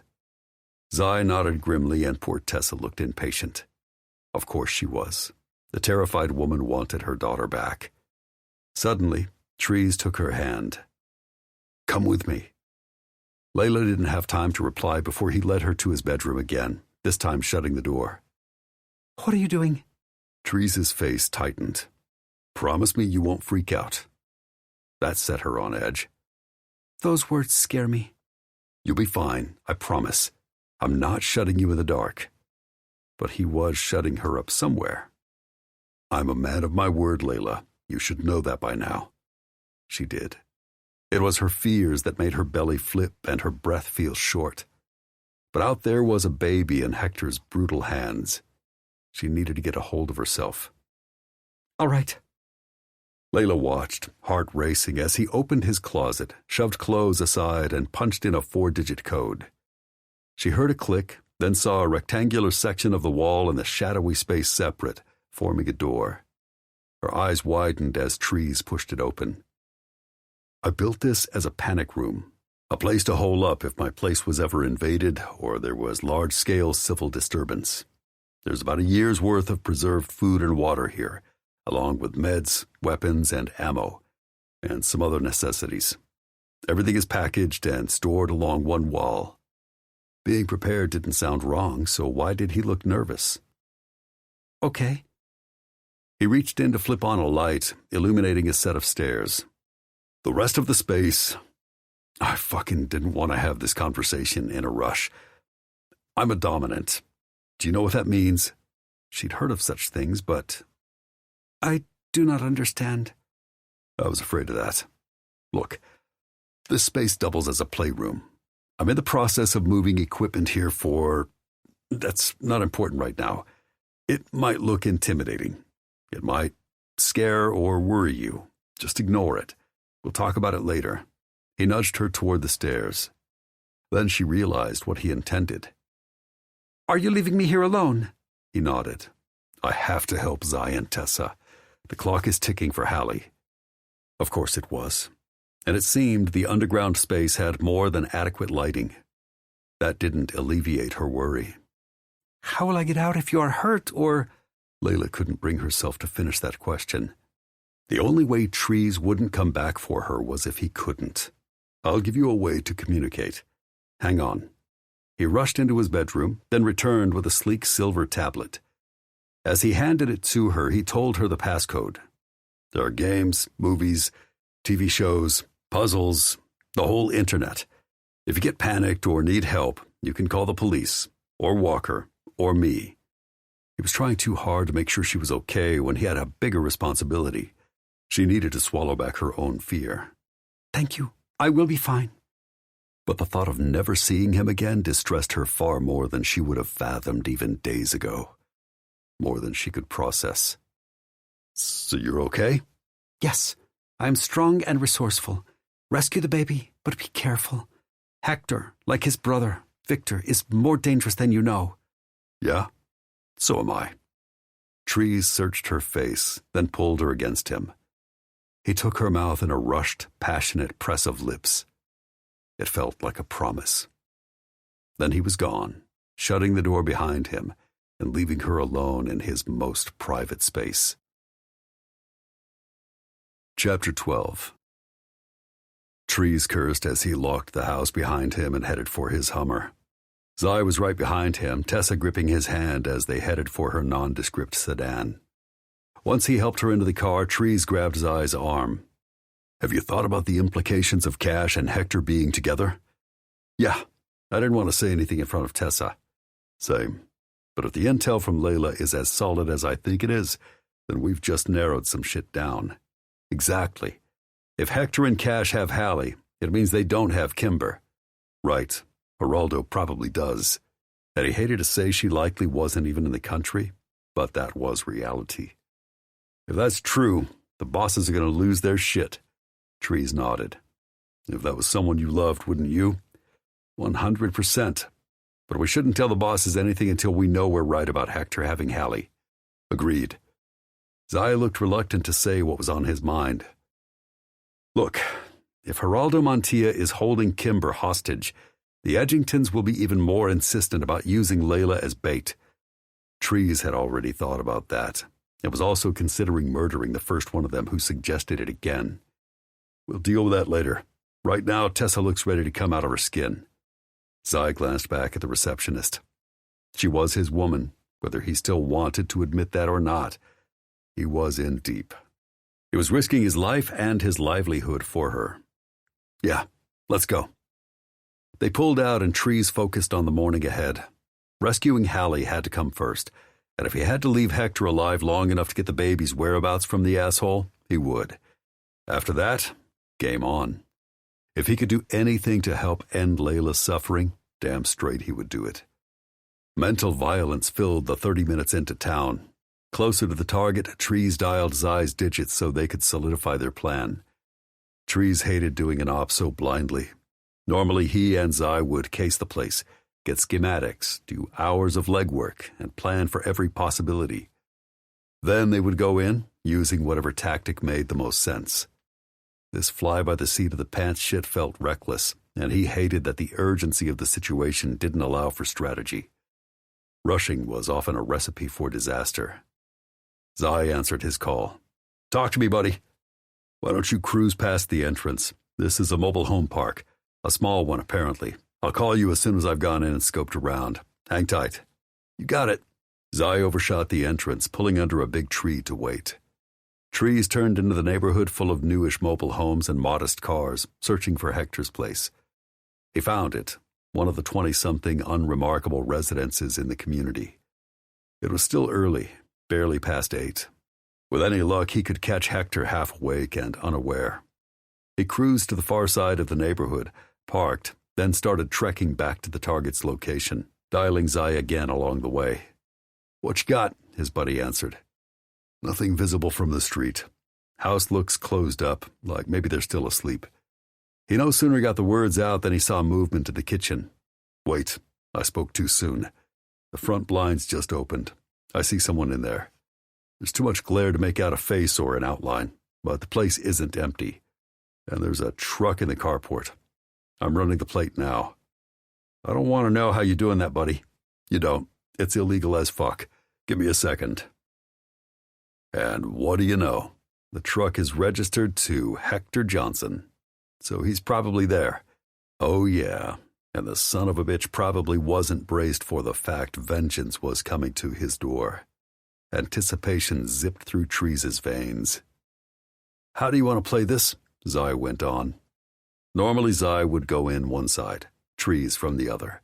Together they would flank the target so there was no escape. But they didn't know this place, and Zai had Tessa tagging along because she'd refused to stay home. "I cased the perimeter of the mobile home park. It's enclosed inside a brick wall. The only way in or out is the entrance you're parked next to," meaning Johnson couldn't sneak out the back. "Excellent. That simplifies the situation." "Yep. I should approach from the front. Neither Cash nor Hector knows me. I'll draw their attention while you slip around back. With Tessa." Trees didn't like that at all. "I don't suppose she'd wait in the car?" Zai snorted. "Negative." "Fuck." "Yep." Zai's tone sounded almost apologetic. No doubt he'd tried, and failed, to reason with her. "Then put her behind you. Sneak in the back. See if you can find the baby while I keep whoever's inside occupied. You going to read their meter or sell them insurance?" "I'll wing it. Something will come to me." It always did. "You got everything you need?" "Yep." "Where should I roll in?" Good question. They had to make sure Hector couldn't spot them. The mobile home park is shaped like an O, so it's a curved street on each side, bisected by a long straight drag of homes in the middle. Trees told Zai where to leave the sedan to best remain hidden. From there, walk toward the left side of the park. Johnson is along that wall in the middle. You should be able to pass yourselves off as a couple taking a morning walk. Roger that. Once they hung up, Trees found himself approaching Hector's place. His blood pressure surged. His lust for revenge roared as he knocked. "Open the door, motherfucker, so I can rip off your head and shit down your throat." While he waited for someone to answer, he caught sight of Zai and Tessa turning into the development. They rolled to the far side of the community, then disappeared behind the row of mobile homes across the street. He was getting fucking impatient before a short man with dark hair, a stained wife-beater, and a glower finally answered. "Yeah?" Hector fucking Ramos. He looked enough like Victor that there couldn't be any mistake. Trees gave him a shark smile and forced himself to dial back his fury. "Hi there, I'm Scott from Pestaway Extermination Services. I've been servicing some of your neighbors, and they're really pleased with the results. So I came to talk to you about an amazing opportunity." As Hector scowled at him, Zai and Tessa strolled by, hand in hand, heads bowed. Once out of Hector's view, the pair veered around the side of the house to wait for his signal. Trees scanned the empty room over Hector's wide shoulder. The place was messy, but they didn't look braced for battle. Perfect. "I'm not interested," Layla's tormentor groused. "Your neighbors, Jessica and Bill, across the way? He gestured vaguely as he gave Zai a barely perceptible nod to indicate this op was a go. You know them, right? No, Johnson grumbled. Oh, you should meet them. Nice folks. They started our service last month. Jessica swears nothing else worked before, but their roach problem is practically nil now. And she's seeing far fewer spiders. We don't have an insect problem. You do? You haven't been here long, right? A couple weeks? Then trust me, you do. Zai and Tessa appeared at the back of the mobile home through the glass slider. He managed to work the lock free, then motioned Tessa inside, nudging her behind a big leather sofa on the left, where she shouldn't be visible if Johnson turned. Trees rushed into a sales spiel to keep Hector distracted. Did you know that roaches will consume anything? Sweets, meat, and beer, for starters. They'll also eat bookbindings, wallpaper glue, pet fur, dead skin, and soap. If that's not enough to unsettle you, they'll actually gnaw on your toenails and eyelashes in your sleep. They're tenacious little pests. Hey, they're over 350 million years old, so they even predate dinosaurs. But the worst thing about them is that they carry 33 kinds of bacteria, 6 different kinds of parasitic worms, and 7 pathogens. That we know of. Having roaches in your house isn't simply a disgusting inconvenience. They can be dangerous, especially if you have asthma or allergies. As he droned on, Zai eased the sliding door shut. It squeaked, forcing him to dive behind the sofa. What the hell was that? Hector tried to turn around. Trees grabbed the man's arm, as if this part of the pitch was urgent. See, insects. We're half swamp out here, so they're big. If you weren't used to that where you came from, where was that? I didn't say. And I'm not interested. I don't want you to regret passing up this deal. Have you asked the missus if she's seen any insects? I bet she has. No. His short answer indicated that, just like Layla had heard, some woman had actually married this asshole. Was she around? She might be a kink in his plan, but so far he hadn't seen or heard anyone else. Over Hector's shoulder, Zai leaned back and slid the door down the rest of the track without incident, before settling behind the sofa with Tessa. They were in now. Hopefully they could find Cash and Hallie. They had to pray Tessa's baby was alive. Trees tried to help them by focusing on Hector. You know how women are these days, trying to be all independent. My mama would shriek to high heavens every time she came across a spider in her kitchen. But my sisters, I've got 3 of them, they just whip off one of their ridiculous high heels and whap the spider out of existence. Your wife like that? No. I said I'm not interested. Over the sofa, he saw Zai mouth something to Tessa, who pointed to her ear, then to the right toward the kitchen. Trees couldn't see much because a wall divided the 2 rooms, cutting off his sight lines, but he heard dishes clank. A radio came on, which pumped out DJ chatter. Clearly someone was in there. The wife? Cash? Since Zai and Tess were aware of the presence in the other room, Trees kept distracting Hector. Listen, Mr. What did you say your name was? I didn't. As Zai crept across the open space so he could glimpse into the kitchen, Hector whipped his head around as if he'd caught movement in his peripheral vision. Zai quickly tucked himself behind a black recliner. Trees grabbed the asshole's attention again. Anyway, I'm up for a promotion. If I can sign up 3 people this morning, that would look real good to my boss. He knows I'm a go-getter, but he wants to see more hustle. So if you could help a guy out... The wail of a baby suddenly filled the air, seeming to come from the kitchen. Tessa's head snapped toward it, her profile telling him her heart was in her throat. Shut the damn baby up, Hector yelled. Look, I said I'm not interested. I don't care about your promotion, your sisters, your knowledge of roaches, or your bullshit. Go the fuck away. When he tried to slam the door, Trees flattened his palm against the sturdy fiberglass and shoved, wedging a foot into the threshold so Hector couldn't shut him out. Come on, you don't mean that. We're getting to be friends here, I think. We're having a moment. Zai better move this along. Trees doubted his cover would last another 2 minutes. If the baby in the kitchen was Hallie, Zai and Tessa needed to move now. Trees was more than happy to deal with Hector the molester on his own terms. What the hell? The noise level around here. A man emerged from the right side of the trailer in a pair of boxer shorts, pulling a t-shirt over his head. Cash. He presented a problem. Once the little weasel yanked the dirty tee down and finished rubbing his bleary eyes, he would be looking right at Tessa. Damn it. Zai poked his head above the chair, signaling to Trees with a finger across his neck. Abort? Like hell. Instead, he sent his widest smile to Cash. You a friend of the family, sir? You've got to tell your pal here that he's missing an opportunity if he doesn't sign up for Pestaway's platinum-level service. I don't fucking want it, Hector exploded. Get your foot out of my house. Trees just went on. Here, let me give you my card, and as he pretended to dig in his pocket, Cash lost interest in the sales pitch. Before he could stop the little douchebag, Tessa's ex turned toward the kitchen and spotted her. Shit. Tessa, the hell are you doing here? Get the fuck out! Cash dashed straight for her and grabbed her arm, tugging her toward the back door. Zai pulled his Glock. Fuck. There went the covert operation, Plan A. Plan fucked it was. Trees hoped he and Zai could find a way to end this well. Hector, who had been watching Cash's drama with Tessa, turned back to him with a threatening scowl. But Trees was one step ahead, meeting him with the business end of a cig, planting it against his forehead. Hands up. Hector complied, wide-eyed with shock. Just like that.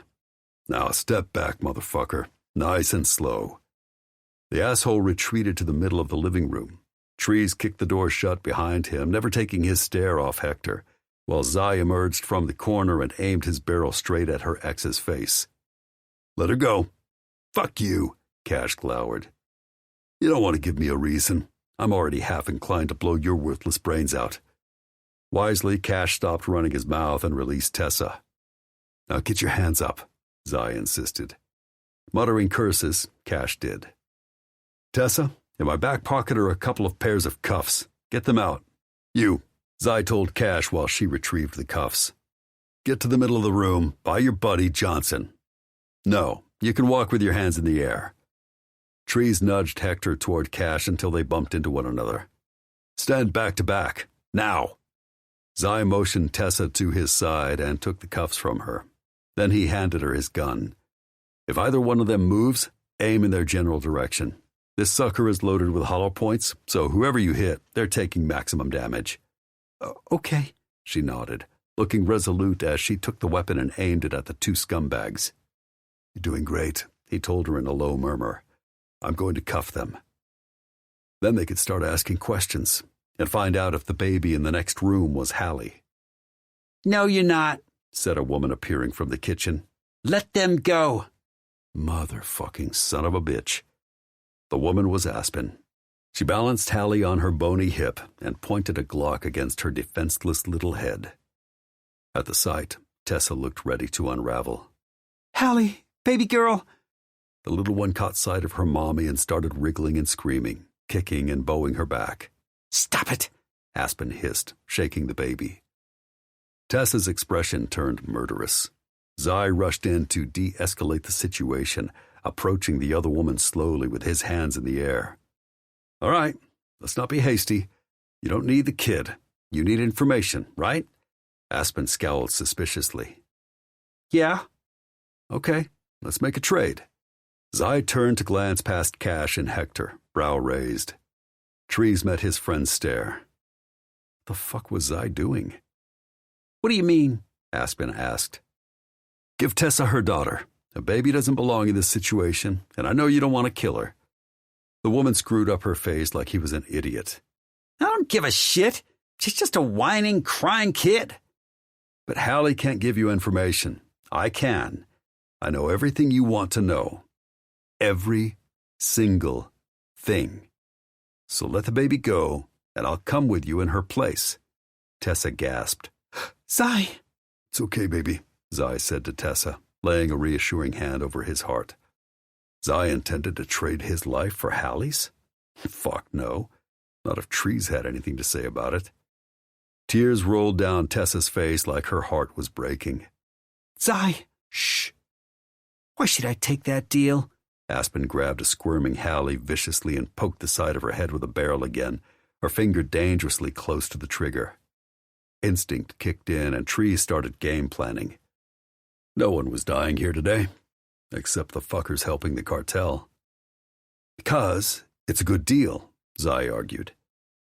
You let Tessa, her daughter, and my associate, he gestured to Trees, go. I'll stay here with you three and tell you all the secrets EM has been keeping. Or your two cohorts could simply put down their weapons and I can take all of you prisoner while I extract the information I need from you, Aspen shot back. If not, I'll off the baby. You've got 10 seconds to decide. Hey, Cash piped up. This isn't what we talked about. Shut the fuck up, Pipsqueak, Hector growled. You don't get a say in this. Aspen turned to Tessa. Drop the gun, or the kid loses her head. She froze and turned to Zai with a panicked stare. Don't do it, baby. You better fucking do it, Aspen shouted. 5 seconds. The situation was escalating too quickly. Trees braced for the worst. He could shoot Hector, no sweat. He could probably even nail Cash, too. But he wouldn't be able to shoot Aspen before she shot the baby. That outcome wasn't acceptable. Now, bitch, Aspen insisted. 5, 4, 3, no! Cash stomped toward the woman. That's my daughter, too. Now you care. You were the one who suggested kidnapping her. He confronted Aspen, who gripped a screeching Hallie. But you promised we'd give her back as soon as you got the information you wanted. Was Cash really that naive? Are you living in dreamland? M's former temp rolled her eyes. How the fuck did you think we were going to give back a baby? You planned to kill her all along? Aspen glared at Hector. Bringing this idiot in was your worst idea ever. Hey, it got us information, he shot back. Aspen scoffed. But what a pain in the ass. Cash lunged in her face. Answer me. You plan to kill my daughter? Duh. His face thundered over. The hell you are. Cash tried to pluck the baby from Aspen's grip, but the woman refused to let go. Hallie shrieked in fear. When Hector tried to break free to help Aspen, Trees cocked his weapon. Give me a reason, motherfucker. I would love to pull this trigger. In fact, he almost hoped the bastard fought back. Trees didn't look forward to killing, but he'd make an exception for the man who had tormented and raped Layla for 6 fucking years. Finally, Cash managed to pry the little girl from Aspen's grip, holding her tight against his chest. Don't you dare touch her again. Or you'll do what? Aspen pointed her gun at him. Never mind. I'll just bury you both together. Cash's eyes widened as if he finally grasped that Aspen wasn't fucking around. He set the baby on her feet and started backing away. Hallie, Tessa called to her daughter, who went running, her little arms flailing. A deafening gunshot filled the air, and Trees was half worried that Aspen had followed through on her threat to off the girl, but Hallie threw herself against Tessa's leg, seemingly unharmed. But Cash lay ominously still mere feet away. A hole in the middle of his forehead spilled blood all over the beige carpet. Tessa! Zai gestured her to toss him the gun. She did. He caught it as she scooped Hallie into her arms, clutching her daughter against her protectively. Go! Zai pointed to the slider. But when she reached the back door, Aspen raised her gun. You're not going anywhere, bitch! Another shot exploded, echoing in the room. Instead of seeing a hole in Tessa, Trees watched Aspen look down, seemingly shocked by the bullet Zai had put through her left shoulder and the blood spreading across her pale t-shirt. Honey! Hector lurched for her. Stop! Trees snarled, wrapping his finger around the trigger in warning. The asshole ignored him, racing toward Aspen, leaving Trees little choice. He popped off a shot at Hector without a second thought. It hit him in the ass and sent him sprawling face first into the carpet, inches from Cash's lifeless body. The hit wouldn't kill him, but it would sure as fuck slow him down. Aspen gasped in shock as she fell to her knees beside Hector. When she lifted her head again, she had murder in her eyes, and her gun trained on Tessa while she glared his way. Drop it or she's as good as dead. Stop, Zai snapped, gun in hand as he barreled down on her. Always did think you were an asshole. Hector reared up and grabbed Zai's ankle mid-stride, holding him back. Blood spread across the back of the bastard's pants. Hate poured from his eyes. Zai nearly stumbled as he tried to pull free, but Hector refused to let go. Aspen waved her gun erratically. Stop, or I'll kill all of you. Was the crazy bitch not grasping the situation? Both she and Hector were shot, and Cash was dead. He and Zai were armed, uninjured, and ready to fight. To the death if needed. No, you won't, Trees corrected her. Aspen turned her venomous gaze his way.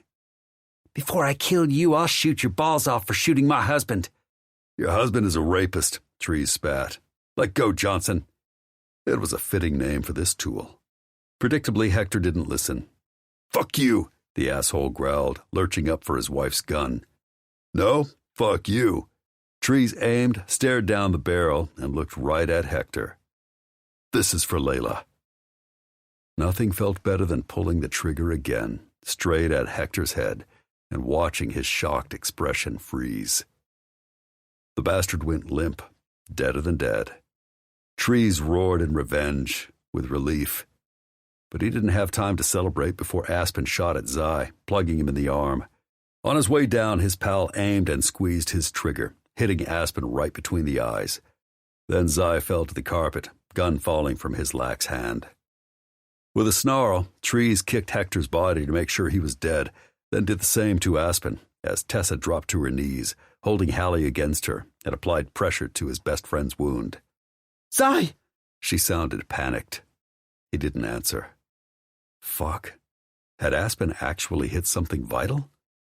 Trying to fucking stay calm, Trees dialed 911 and crouched beside Tessa, nudging her aside to look at the gunshot. Flesh wound. It wouldn't be fatal, thank God.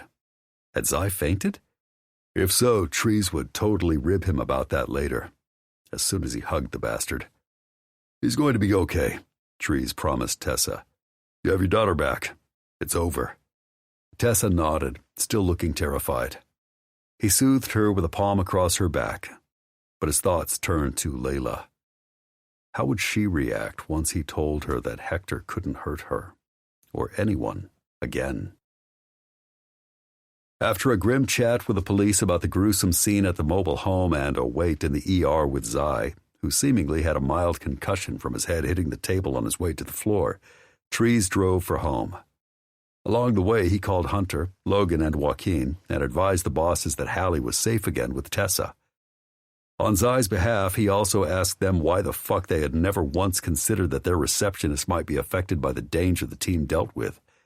Since the bosses admitted it had been an oversight, they agreed to provide her with a top-notch security system today. That was the easy part of the conversation. The next part, Trees doubted would end well. Given what we found this morning, you understand that probably means Geraldo Montilla is keeping Kimber hostage? Yeah, Hunter said solemnly. If Cash was in cahoots with Hector Ramos, who was one of Emilo's boys, and they took Hallie for leverage, it stands to reason their enemy has Kimber.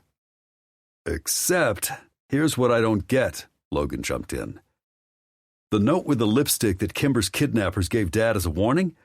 It seemed almost bitter about the fact Valeria escaped her husband. Why would Geraldo Montilla give a shit? Pride? Machismo? He's probably full of those, but I don't buy that he'd take this kind of action merely because someone hurt his little feelings. And sure, Jorge is his grandson, but it's not as if ruthless drug lords are known for being family men. So why the hell does he want Valeria this bad? Trees hated to admit that Logan had a point. We don't have another theory, except that Geraldo has no family left other than the boy.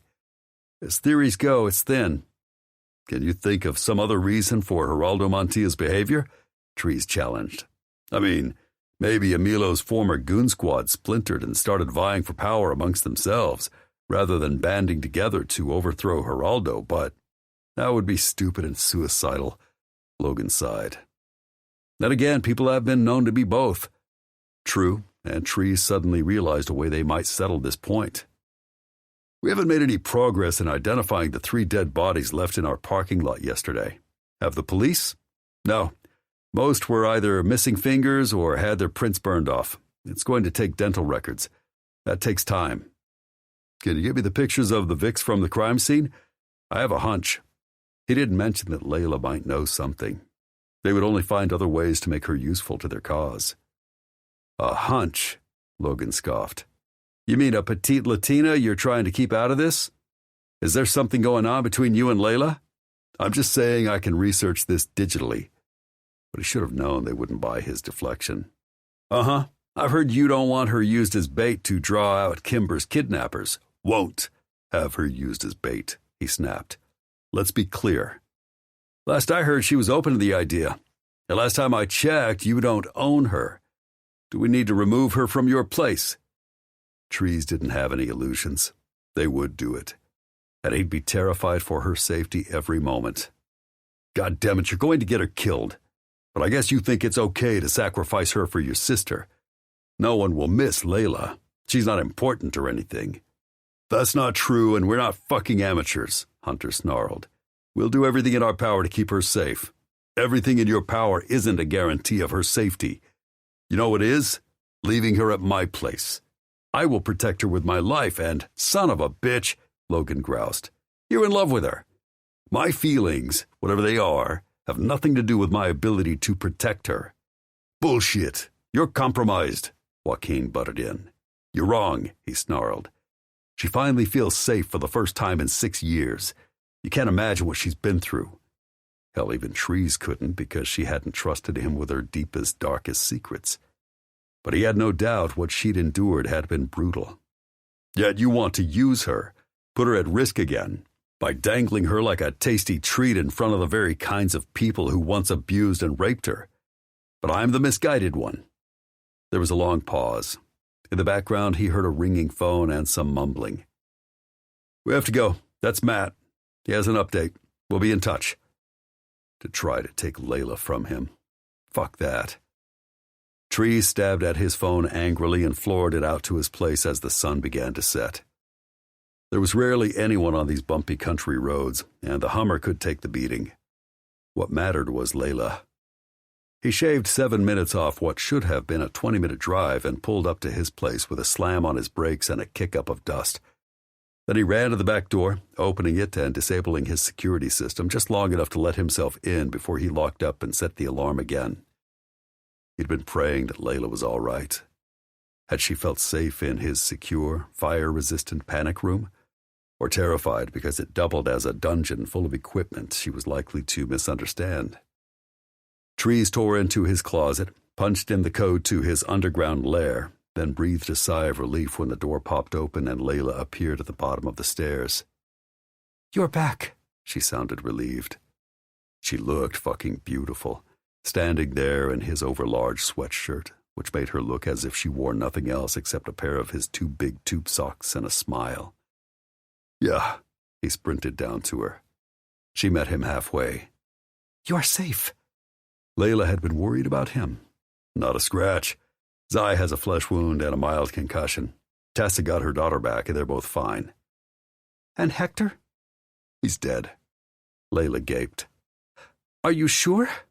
I watched the coroner take him out in a body bag along with his wife and Tessa's ex-boyfriend. He cupped her face. Layla, I wasn't leaving until Hector was either behind bars or 6 feet under. I made damn sure he couldn't come after you again. Her soft expression looked both stunned and grateful. Thank you. I don't want you to thank me. I just want you to feel safe with me. She didn't reply. Trees tried not to be disappointed. Though Layla hadn't told him that he made her feel secure, she hadn't said that he didn't. You hungry, little one? She shook her head. I snacked on some of your prepackaged food. Is that all right? Of course. Let's get you out of here. Layla nodded, not balking when he took her hand and led her up the stairs. He shut the door to the dungeon behind him, helped her out of the closet, and moved his clothes to cover the keypad again. Trees? He turned to her in the shadowy room, lit by the last remnants of dusk. Yeah? Do you use the implements in that room? Shit. Here came the interrogation. Of course she had questions. If she had ever seen equipment like this, it had been used for her torture, not her pleasure. She was likely afraid, and he had to tread carefully. I haven't yet. But you will? Eventually. He took her shoulders gently. Remember, everything I do is consensual. That's the reason I insist on a safe word. Ultimately, any woman I take to that room would have all the power. A word will stop me. You know that. Red. Exactly. I can only give as much pleasure as any woman trusts me to give. There are other safeguards I employ to ensure she doesn't feel as if she's performed any act against her will. She frowned. I believe you mean that. But she didn't ask more questions, probably because she wasn't ready to hear the answers, and trees wouldn't push her. Besides, she wasn't staying with him forever. It didn't matter that he was in love with her. His sentiment wasn't reciprocated. What was the most he could say about her feelings? She didn't hate him. She didn't completely distrust him. That was progress, sure. But anything that would lead to a happy ever after? No. He lived in the real world. He had these stolen moments with her, nothing more. When she left, it would fucking hurt because he'd probably never see her again. I do. Have you talked to your sister today? She nodded. Jorge is improving. It is a relief. Glad to hear it. I'm going to grab a shower and some food. I'll probably watch a movie after that if you want to join me. Layla didn't answer, just laid a soft hand on his arm. Tingles blasted through his body. I have accused you of working against me, trying to hurt me and betraying me. When I am wrong, I say so. I am sorry. An apology? He'd never expected that. You've been through hell, and I was a stranger. You've known me, 5 days. I'm not surprised trust has been tough for you. You have not always been easy, but you have been fair. You not only protected me, you avenged me. She shook her head. I know you did not kill Hector for me, but... I did. She sucked in a shocked breath. I told him I was pulling the trigger for you as I did it. He shrugged. The truth is, he was reaching for his wife's gun so he could shoot me, which forced me to kill or be killed. But I have no remorse for putting a bullet in his brain. You might not have had justice any other way. Layla's expression collapsed. He'd seen her cry tears of sadness, anger, and frustration. She'd shed tears in panic, relief, and satisfaction. But she'd never looked right at him and allowed herself to be utterly vulnerable. She was giving him trust she never had. That was even more evident when the first trembling tear rolled down her cheek and she didn't look away. The sight wrecked him. He thumbed the hot drop away. Honey. Hector is the reason I fear the dark. A few weeks after I came to visit Valeria, she and Emilio had a fight. He told my sister to shut up or there would be repercussions. Valeria thought he meant against her. Layla gave a little shake of her head and looked away. Trees tucked a finger under her chin. You don't have to say more, little one. I want to. I have never told anyone. And she'd chosen to pour herself out to him? Not your sister? Or your mother? I did not wish to make either of them feel guilty or risk themselves trying to protect me. But that night, Emilio locked me in an underground room with no windows. 2 men came in as I slept and... Layla couldn't finish her sentence. He fucking wished he could go back in time and protect her. She had been a 14-year-old girl forced to endure the worst in men through no fault of her own. Raped you? They took turns holding me down while... She pressed her lips together as another tear fell. It happened again the next night. And the night after that. I did not even know who had violated me for days. Then one morning at breakfast, Victor came to sit on one side of me, Hector on the other. As soon as they spoke, I knew. I knew their voices. I knew their smells. I almost threw up, but I did not dare betray my reaction with my mama watching. You worried what they would do to her if she retaliated. Layla nodded. So I complied and became their whore. Tree shelved a violent urge to go back in time and kill Hector all over again, with his bare hands. But Layla needed him now. Don't ever use that word to describe yourself again. You didn't give yourself for a buck. You sacrificed yourself for your mother. More tears fell down Layla's face. It did not matter in the end. She still died. They refused her medical treatment when she needed it. I don't even know if or where she is buried. Another stab in the heart. Trees wasn't sure if it was the right thing to do, but he brought her close, settling her head against his chest. I'm so sorry, little one. She sniffled and stepped away. Tears are useless, and I should stop them. If they help you, then cry away. I'll hold you. I'll do whatever makes you feel safe. Thank you, but safety is an illusion. It was a fucking sad statement, but he could see why she believed that. Every time she'd found some refuge, like the safe houses in which she had hidden after escaping her brother-in-law's compound, they had been repeatedly uncovered and invaded. Tree shook his head. Even if you don't think safety is real, I'll do everything I can to protect you. I believe you will try. He couldn't help himself. He cradled her face and kissed her forehead. He'd love to do more to prove that she was safe with him, but in the moment, all he could give her was his word. Always. I promise. To his shock, she curled her fingers around his wrists and tilted her face under his. Can I ask something of you? Anything. Her big hazel eyes turned imploring. Take me to bed. His heart seized up. She was asking him to get closer. She wanted to connect with him. Maybe. But she wasn't thinking about love. Did she even believe such a thing existed? Layla, you don't owe me anything, especially not your body. I know. That is why I want you.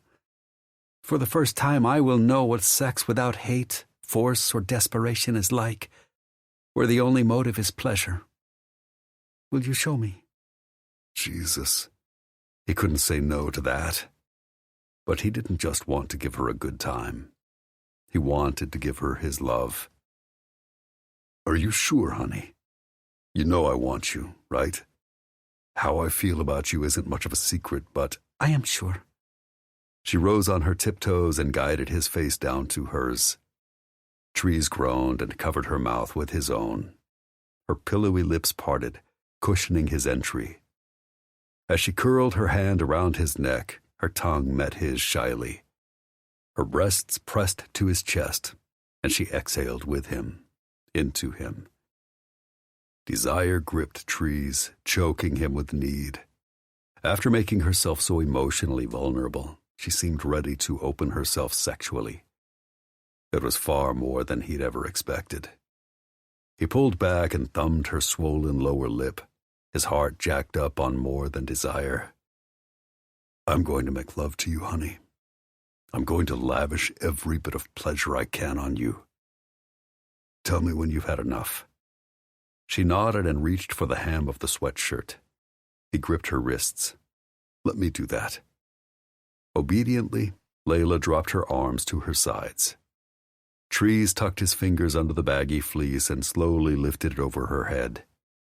Underneath, she still wore the threadbare pink tank and the nearly illegal shorts that clung to her every curve and took his breath away.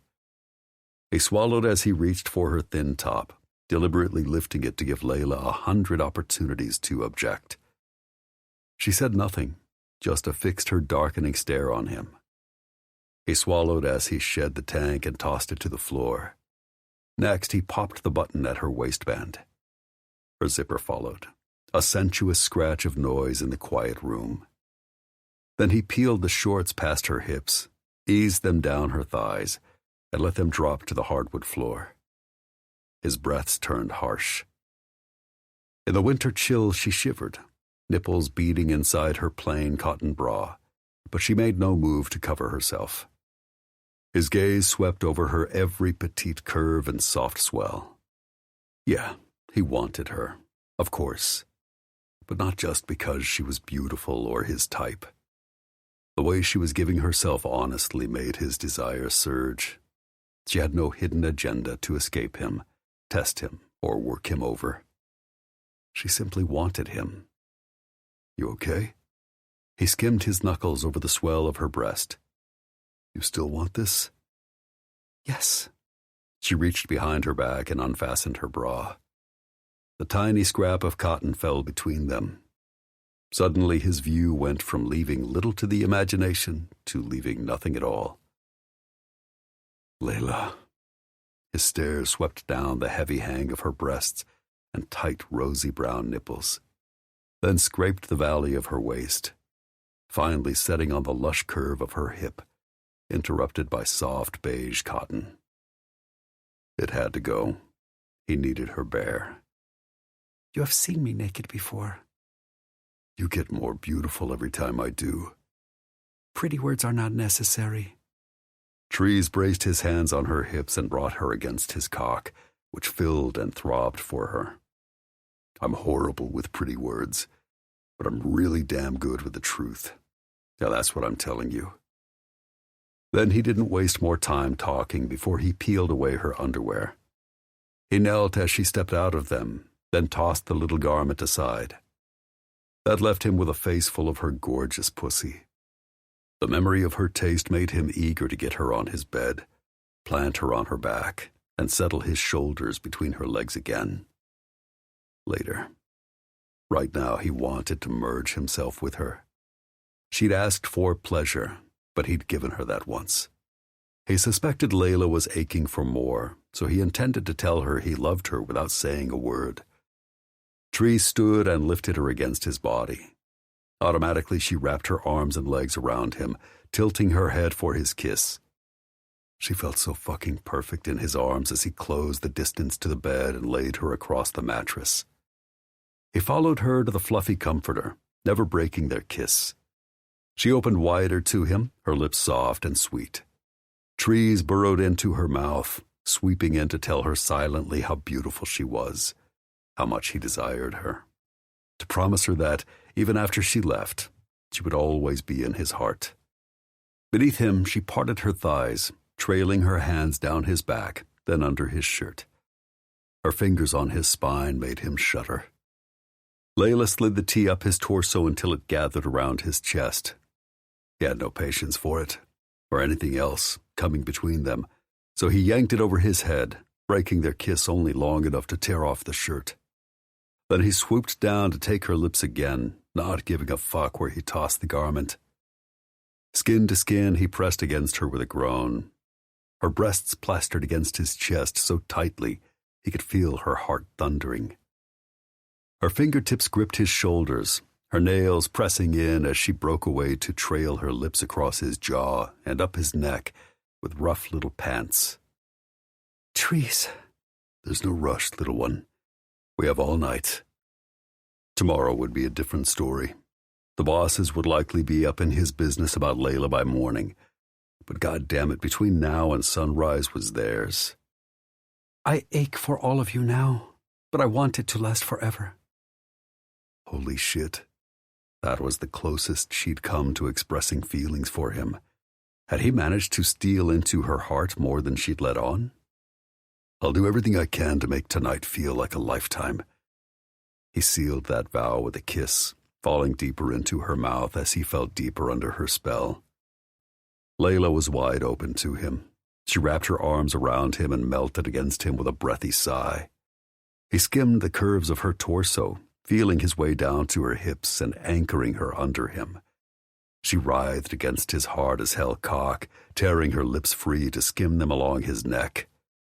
God, she was everywhere, rosy-cheeked and breathing hard, pumping out a musk that teased his senses and told him she was aroused. She nipped at his ear. He twitched and jerked as sensations ricocheted through his body. He growled. In return, she whimpered and offered her mouth to him again. Dizzy and impatient, he covered her lips and took control of their kiss, losing himself in her. He was in so deep he wasn't sure he'd ever find his way out. He didn't fucking care. Then he stopped thinking and his body took over, ripping at his jeans and towing off his shoes. Fuck, he'd meant to make this gentle and unrushed. Love Layla the way she deserved to be loved, the way she never had been. But she kept urging him on and destroying his restraint. With a curse, he stood and shucked his pants. If you need me to slow down, honey, tell me. But a glance at her through the shadows told him her nipples were hard as stones. Her pussy was swollen and slick. No, I need all of you now. They were on the same page, desperate to bond, to feel each other in a way they hadn't before. I need you too. But he had to stop himself from shoving every inch he had inside her, as he had their first time. It had been the tightest fucking fit of his life. She'd closed around him, clinging to him, clutching him every moment he'd been buried deep. And he hadn't gone easy on Layla, crashing into her stroke after stroke. This time he needed to hold back, at least a little. Trees repeated that objective in his head like a litany, and he was on board, until he lowered himself on top of her. He couldn't resist taking one of her breasts in his mouth and sucking at her like a starving man, while working the other between his thumb and fingers. Beneath him, she arched and cried out, threading her hands through his hair and wrapping herself around him even tighter. Yes, more. He gave Layla what she begged for, sucking on her tender tips harder, nipping, laving and tormenting until she went frenzied under him, until he felt her nipples swell on his tongue. Trees. She pressed kisses everywhere she could reach him, urging him on even more with her uneven breaths and mewls. It feels so good. He could do this to her all night. Hell, he could do this to her forever, if they had that long. But they didn't. Instead, he climbed up her body and took her face in his hands. I want every part of you. I'm going to take you over and over tonight. Yes, she whimpered. Then he tangled his hands in her hair, slanted his mouth over hers, and seized it again. Her lips clung to his. She opened to him, gave herself over to him with a shaky little breath. The kiss seemed endless, as if they could love their entire lifetime in this single melding of mouths. He felt her, dazed and thrilled. He smelled her, female, musky, and mysterious. She aroused him in a way he'd never experienced. She touched him on a level no woman ever had. Trees glided his hands down her body, pausing to worship her every dip and curve, before he reached her hips again and lifted her to his probing cock. When his seeking crest found her slick opening, he slid inside, delving down, down, down. Suddenly she gasped and tensed. He stopped his forward press, settling into a slow, truncated rhythm that made him gnash his teeth and sweat. Everything inside him demanded he sink the rest of his aching length into her, as deep as he could, and imprint himself on her so she never forgot him. He held back. Trees, trees, she panted, peppering kisses across his shoulders, his neck. More, please more. Was she trying to undo him? I don't want to hurt you. She tossed her head back and forth. Give me everything. His heart hammered into his ribs. Desire soared. Thought went out the window. Instinct took over. Even if he never said the words to her, she was his. Fingers digging into her, he held her pinned to the mattress, bracing his knees against the bed, and groaned as he surged as deep into her as he could. She cried out, her head falling back into his pillow. The look on her face, now bathed in moonlight, was pure ecstasy. The trust she showed stunned him. The sexuality she gave back to him dazzled. And something feral in him took over. Teeth bared, he pummeled inside her, eased out with back-twisting slowness, then fused them together again.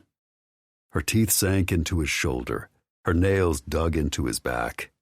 With every thrust she keened, wrapping herself tighter around him and burrowing her way deeper into his heart. His bed shook. The air around them seemed to stop. His body turned to fire. This couldn't last. He knew it, but he needed to see her pleasure, to feel it, before he gave in to the ecstasy threatening to undo him. Layla gripped him, undulating. She was so close. "Come for me," he panted. "I need to feel you." As if his words unleashed her pleasure, she tightened, her back bowing as she let out a hoarse cry that seemed to come from somewhere deep in her soul. She squeezed him tightly, milking him and totally surrendering to him. Trees followed her over, a sheer cliff of ecstasy unlike anything he'd ever felt. There was no being gentle, no holding back. He poured himself into her, and when he was done, still panting and sweating, he knew on some level he couldn't put into words that she belonged to him. The other undeniable fact, he belonged to her too. She was so deep in his heart he wasn't sure it would ever beat again without her. Chapter 13. Layla rested her head on Teresa's bare shoulder, smiled and sighed.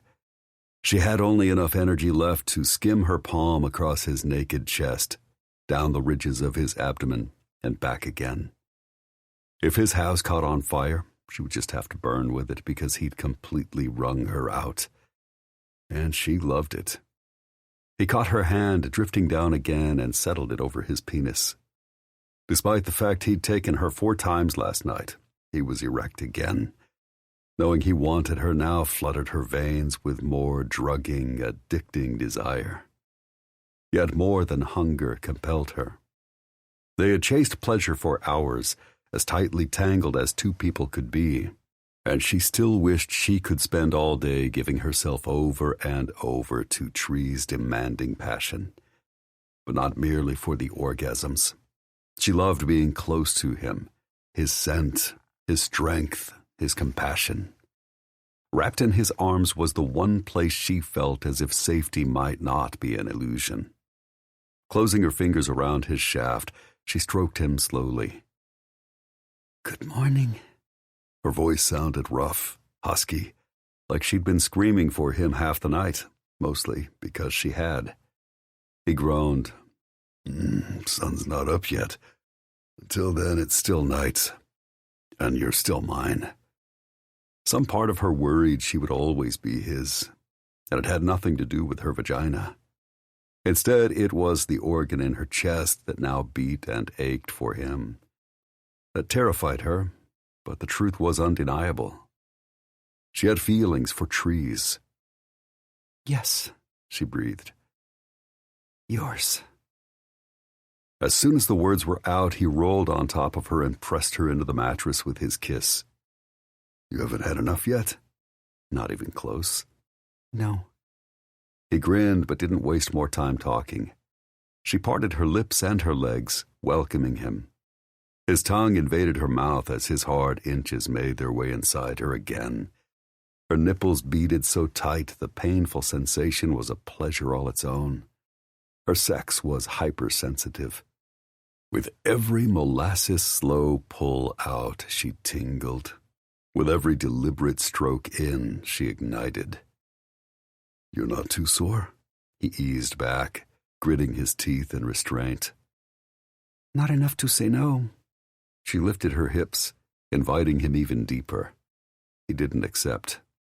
"I don't want to hurt you." "If you stay away from me, you will. Please." Trees cursed, then drove the rest of the way inside her with an agonized groan, holding nothing back. "I can't stay away from you." Then he covered her lips with his again, cutting off all conversation. Talking with words wasn't important now. They were saying all they needed to with their bodies. But what would happen next, once their passion was spent and reality could no longer be denied? Layla didn't want to think about that. She wrapped her arms and legs around Trees and moved with him. Their bodies synced up, breaths, motions, heartbeats. They became one. His strokes picked up the pace. Everything inside her gathered and swelled. She couldn't breathe, and she didn't care. Nothing mattered more right now than being as close to this man as she possibly could.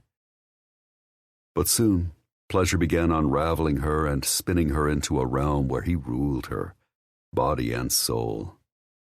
Trees, please. Layla. He gripped her face in his hands and stared to her soul with blazing eyes as he drilled down into her body.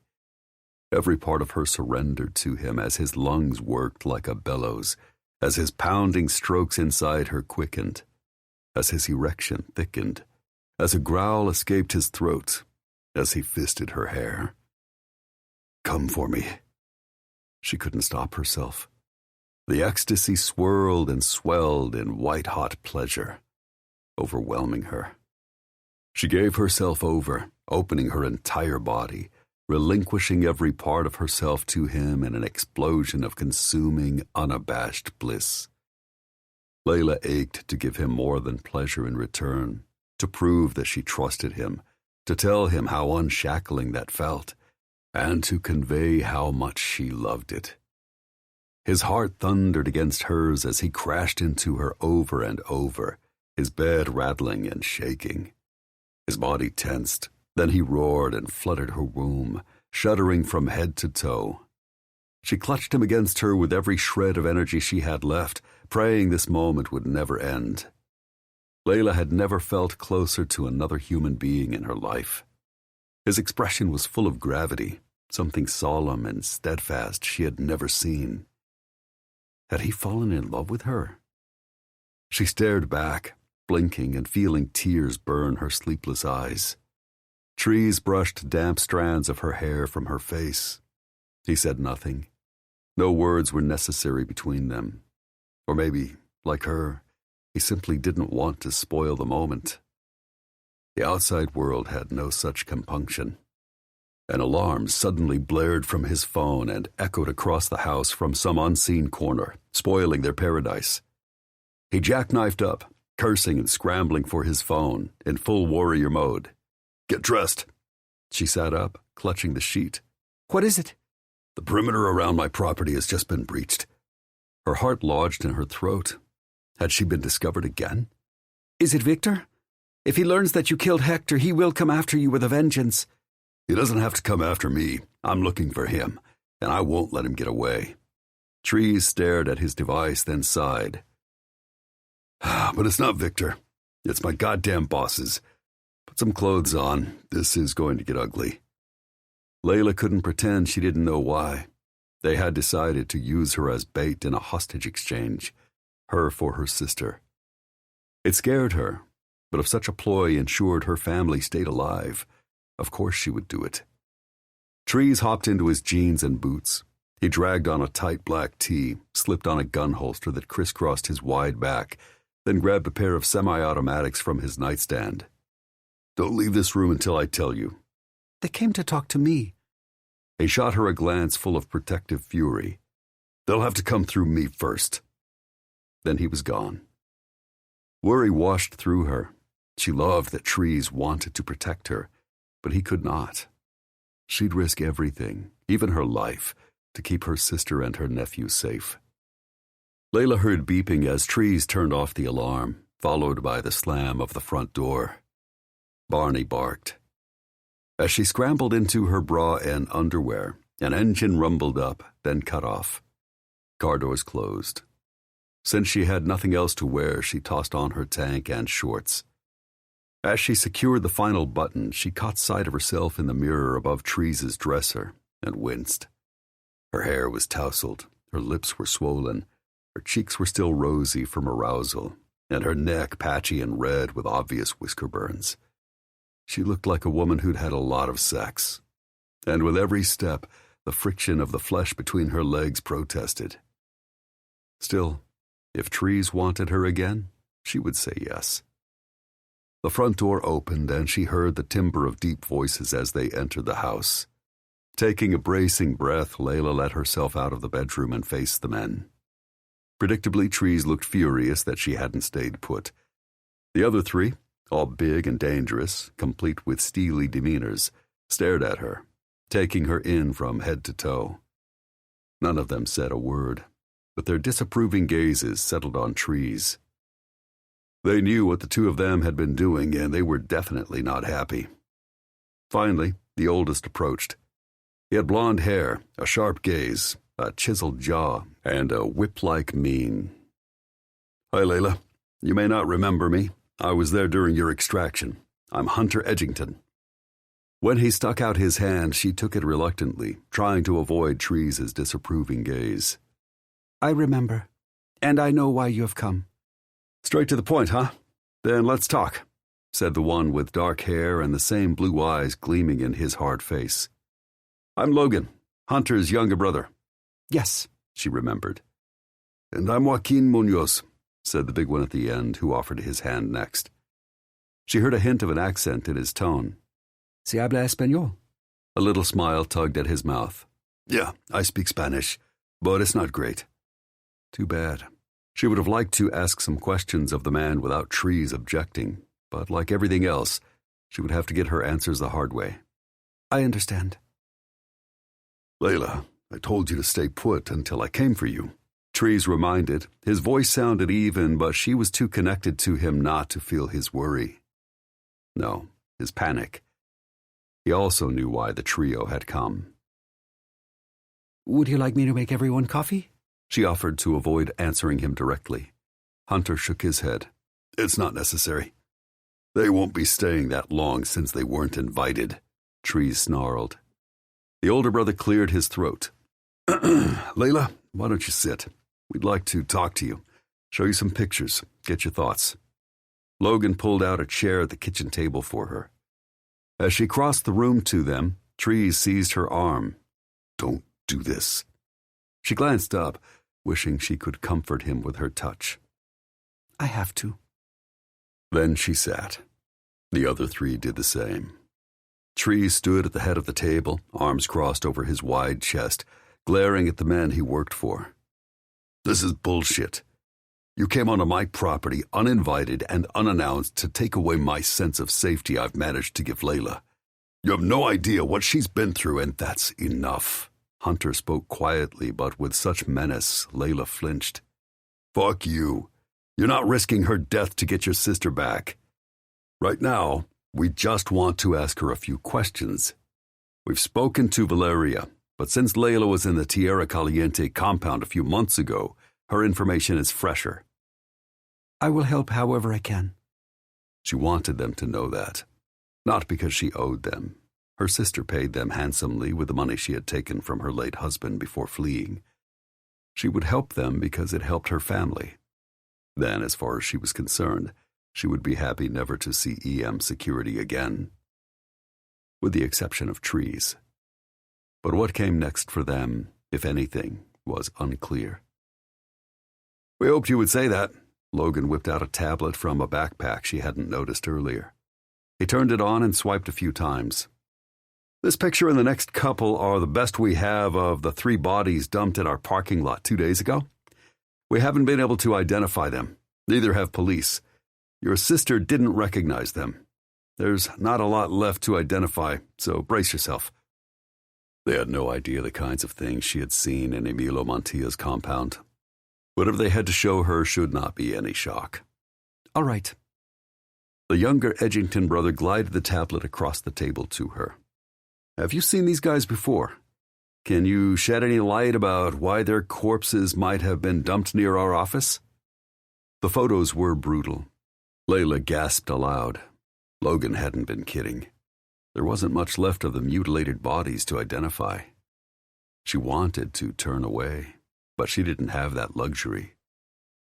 "I recognize some of the tattoos. Their names are Pedro, Miguel, and Juan. I do not know last names. They were all loyal to my brother-in-law.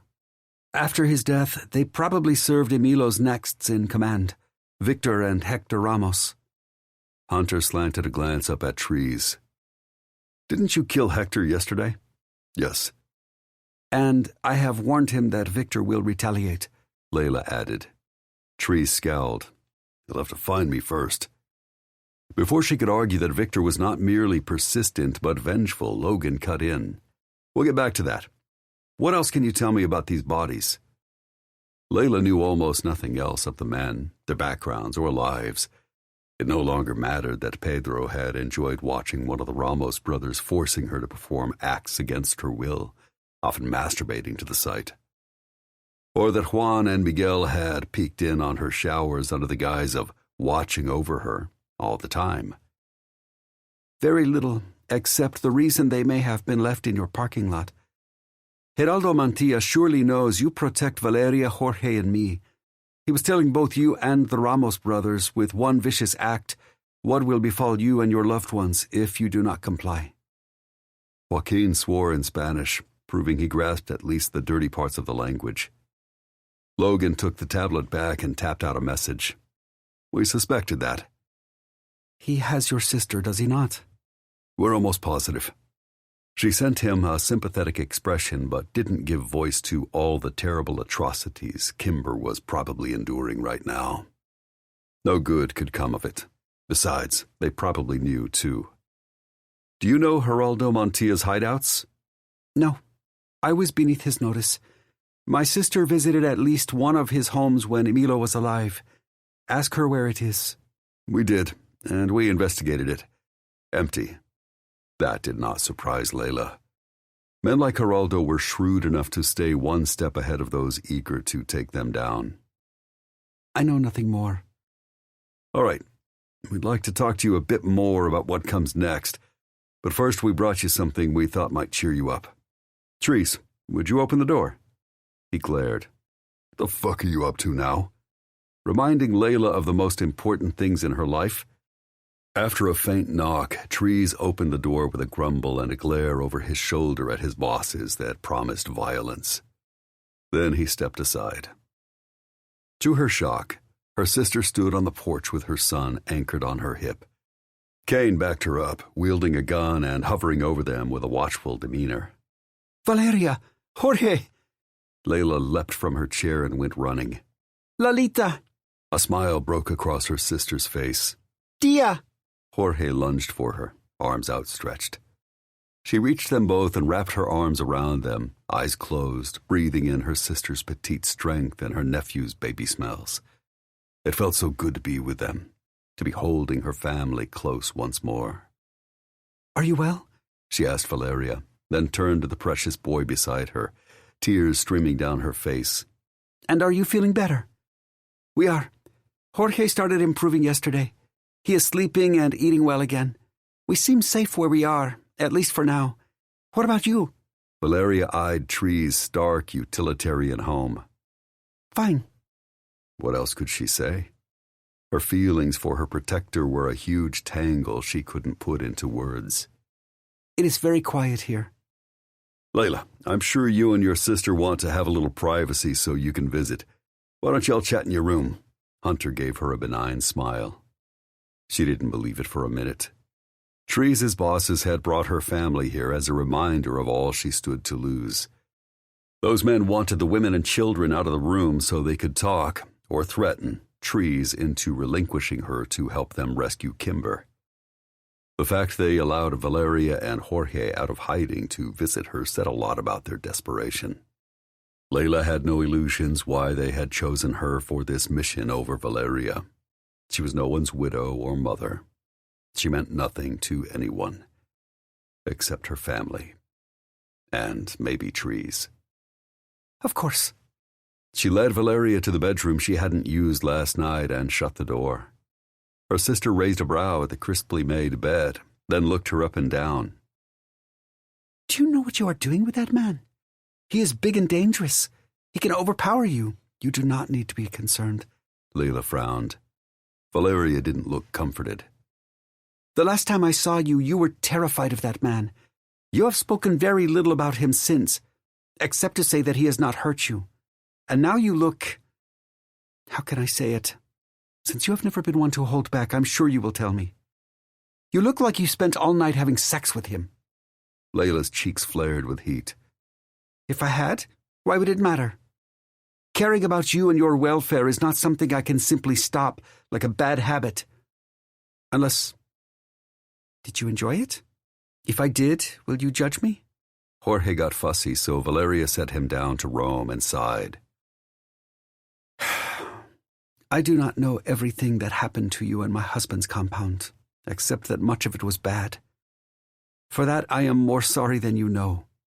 But you do not have to pay that man, or any other, with your body for safety again. I know. Trees made that very clear. You do not need to be his victim either. He is the best man I have ever known, she admitted. So you can stop worrying. You do not know him, but I assure you, he has done nothing that would make me feel violated or afraid. How are you doing with Kane Preston? Valeria accepted the subject change with a tight smile. Fine. He is professional. I appreciate that he speaks Spanish. Unfortunately, he knows almost nothing about babies. Jorge chose that moment to tug on one of the dresser drawers behind her. Layla raced to his side and distracted him with a quick game of peekaboo. As her nephew giggled, she swept him into her arms and blew a raspberry on his cheek. Well, if there is one man worth loving, it is Jorge. Isn't that right? It is, her sister confirmed like a proud mother. Layla kissed his forehead again, then settled her solemn gaze on her sister. You know why they brought you here, yes? Valeria's eyes darkened. Of course. I know their plan. We should discuss it. You cannot talk me out of helping them. If they need bait, I will volunteer. Victor Ramos is a problem for later, but he is alone now. He is weaker. At least Layla hoped so. But we will never have peace until Emilo's father is dead or behind bars. To her shock, her sister nodded. I came to the same conclusion. I have spoken to Kane about this at length. I also had conversations with Joaquin. If we want a life beyond hiding, we all agree that something must be done. We can bear this now, while Jorge is very young. But someday he must go to school. He will want friends. You and I will need to seek work. We have lives to live, and we cannot do that if we are constantly looking over our shoulder. Since Valeria sometimes let her emotions overrule her logic, Layla was pleasantly surprised by her sister's pragmatism. Exactly.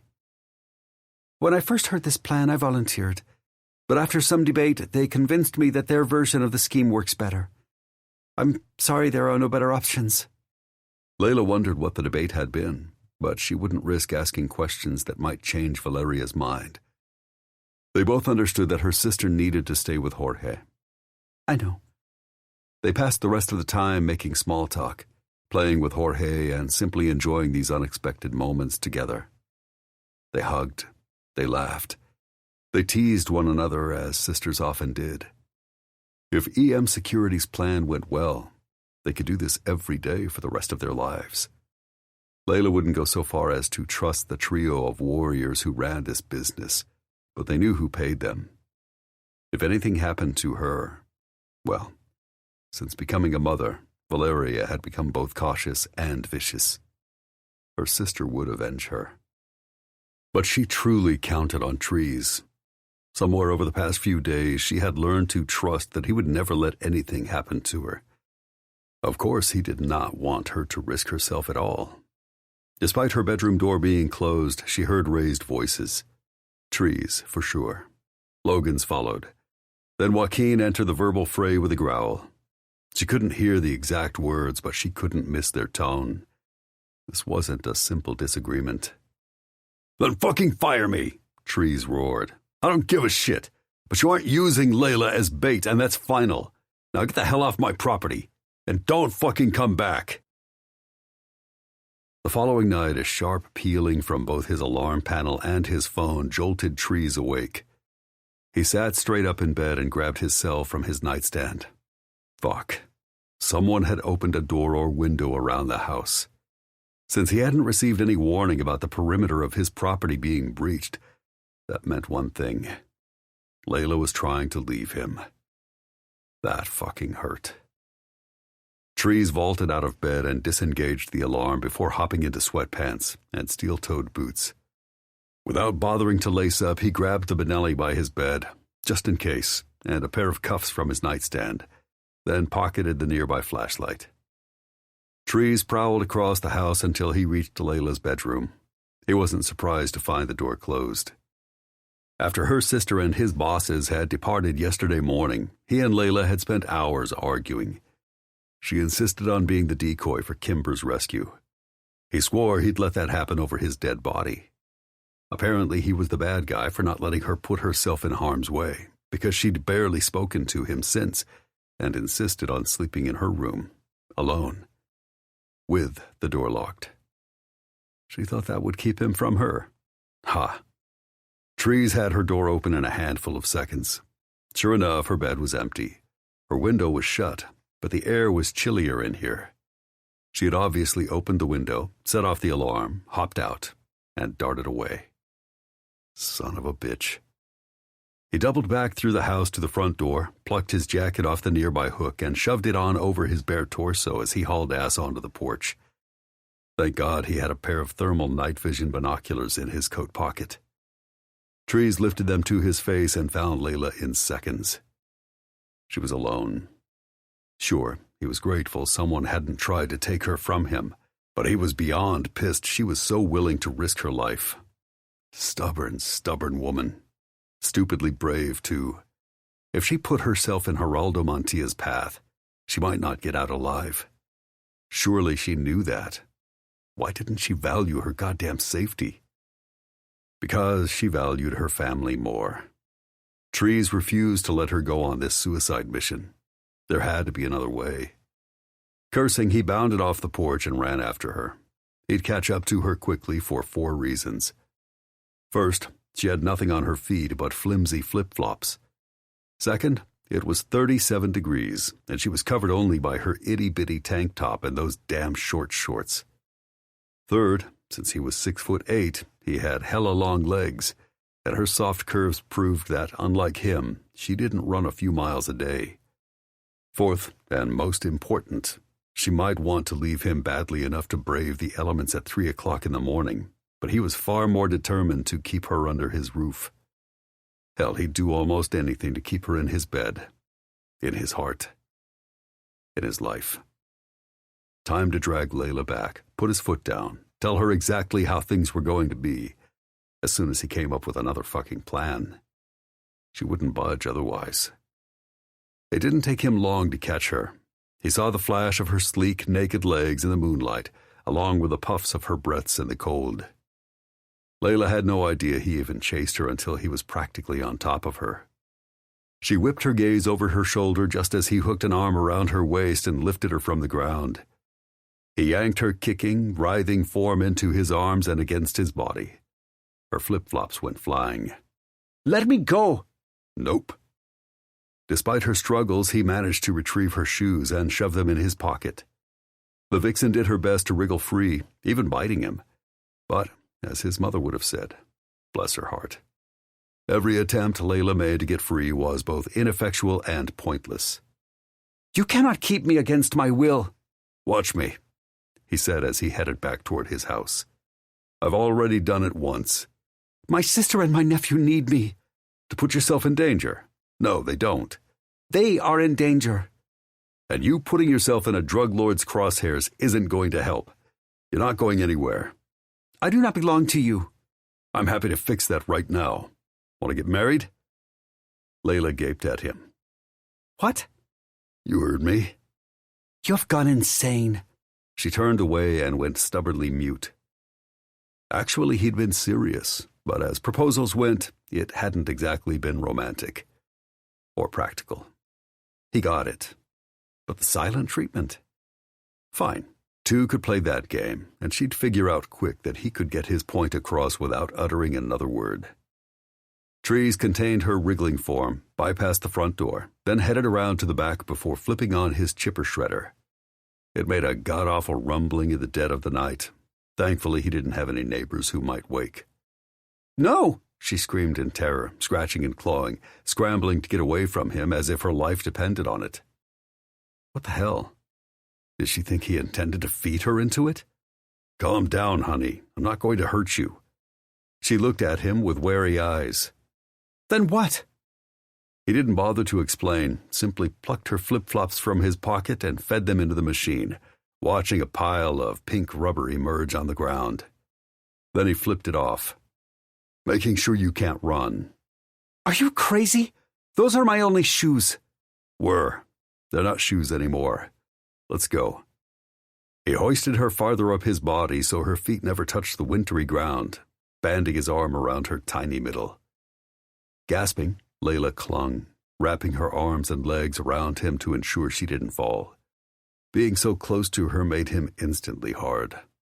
No surprise there. Trees climbed the front porch, made his way inside, and set her on her feet. By the ambient security lights he'd installed last night to serve as nightlights for her, he watched anger and mutiny cross her beautiful face. God, she had the power to steal his breath. He shouldn't be shocked, since she'd already stolen his heart. It didn't matter that he hadn't touched her in what felt like forever.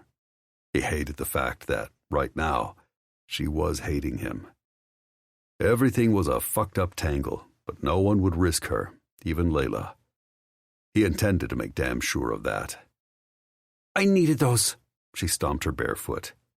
"Not if you were going to walk your pretty ass into danger." Layla fumed and tried to stifle it. She'd probably figured out that battling head-on with him wasn't the way to get what she wanted. But she was clever, and she was desperate to save her family. She wouldn't give up. Neither would he.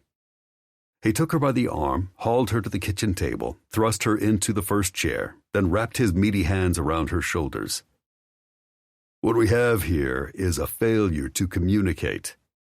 "I understand your English. I simply have my own thoughts, and I disagree with you." "I'm aware of that. I'm just making it incredibly clear that, whatever ridiculous scheme my bosses have cooked up, you're not getting involved. You're under my protection. As long as either faction of the cartel warring for control is after you, it's my responsibility to keep you alive. Since you don't seem to grasp that concept, we're going to make some changes around here until you do." Without waiting for a response, he began patting her down. It was fucking hard not to notice her soft, lush breasts when he had to cup them. Impossible not to remember having them in his mouth, or feeling them against his chest when he'd gripped her hips while riding her hard and fast. But now wasn't the time for this trip down memory lane, or his erection. He needed to find her phone. Layla pushed at his hands and turned her body away protectively, but he finally felt his way from her chest to her ass and pulled the phone from her back pocket. He saw 3 messages from her sister, which was no surprise, and one from Hunter Edgington 20 minutes ago. That motherfucking bastard. What were you planning exactly?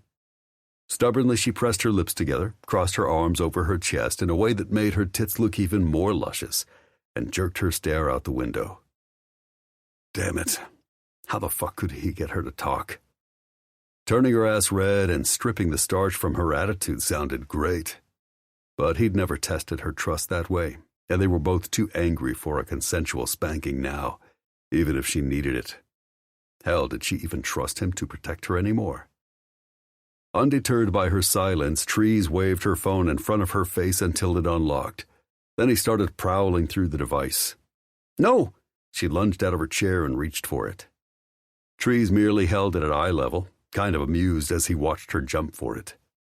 There were occasional benefits to being freakishly tall. He found the message string he'd been looking for, scanned and scrolled, reading as he went, and lost his fucking temper. "You were running to the edge of my property to meet up with Hunter tonight. Where the fuck was he taking you?" With a frustrated huff, she plopped in her seat again, because she realized the jig was up. "It is none of your concern." The hell it wasn't. With a snarl, he flipped on the overhead light and headed to the coffee pot. If he was going to interrogate her, he needed some damn caffeine. Days and days, most without a full night's sleep, were catching up to him. The instant he turned his back, she shoved out of her chair, legs scraping across the tile, and sprinted for the door. She'd barely reached it and pulled it open when he caught her around the waist again, lifted her, kicked the door shut, then carried her back to the kitchen. He pulled out the cuffs. Her eyes widened. "What are you doing?" He ignored her, managing to slap one cuff around her wrist before she started fighting like a hellcat. But she was too late. He'd already looped the chain around the rungs of the chair and grabbed her free hand. "You cannot do this." He clicked the second cuff into place. I just did. Now we're going to talk. Want a blanket? He hoped like fuck she said yes because he was getting a full frontal of her under the kitchen lights, and it was impossible to miss her thick, beaded nipples. Fuck, her body was his weakness. What will I owe you for it? This again. Nothing. You're only borrowing it, not taking it. She hesitated. Fine. Then yes. Please. He nodded as he grabbed a quilt from the corner of his bed. When he draped it over her, they both breathed a sigh of relief. Then Trees turned the nearest chair backward and straddled it, resting his arms over the top. Let's start over. Tell me why, exactly, you were meeting Edgington tonight. Have they figured out where Geraldo Montia is holed up? Or contacted the person who sent the colonel the ransom note to set up this supposed hostage swap? Layla proved once again she was as strong-willed as she was beautiful when she looked away and refused to answer. He took her chin in his grip and forced her to look at him. As always, her soft hazel eyes undid him. Not to mention that pouty, fuck-me mouth he remembered kissing feverishly in the dark. Or are they past that? Do they have a plan? A date? A location? Predictably, since he'd told all of his bosses to fuck off nearly 48 hours ago, they hadn't looped him in on their strategies to rescue Kimber from Geraldo Montia, using Layla as bait. Her white teeth bit into that pillowy lower lip, and Trees stifled a groan. She had no idea what she was doing to him, and he couldn't let on. She knew how to use his desire against him. He couldn't let it happen again. Since she still stubbornly refused to say a word, he'd have to puzzle the answer out himself. Layla glared at him and yanked her chin from his grasp. Do not touch me. He backed away. Then answer me. I am going, and you cannot stop me. That's what she thought. I'm not going to let you put yourself in needless danger, Layla. But my sister and my nephew... There's another way to neutralize this threat, and we'll find it. She shook her head. Geraldo is a dangerous man. He will keep coming. He will never stop until they kill her and take her son. He and all his men are animals. They will never give up. Then neither will I.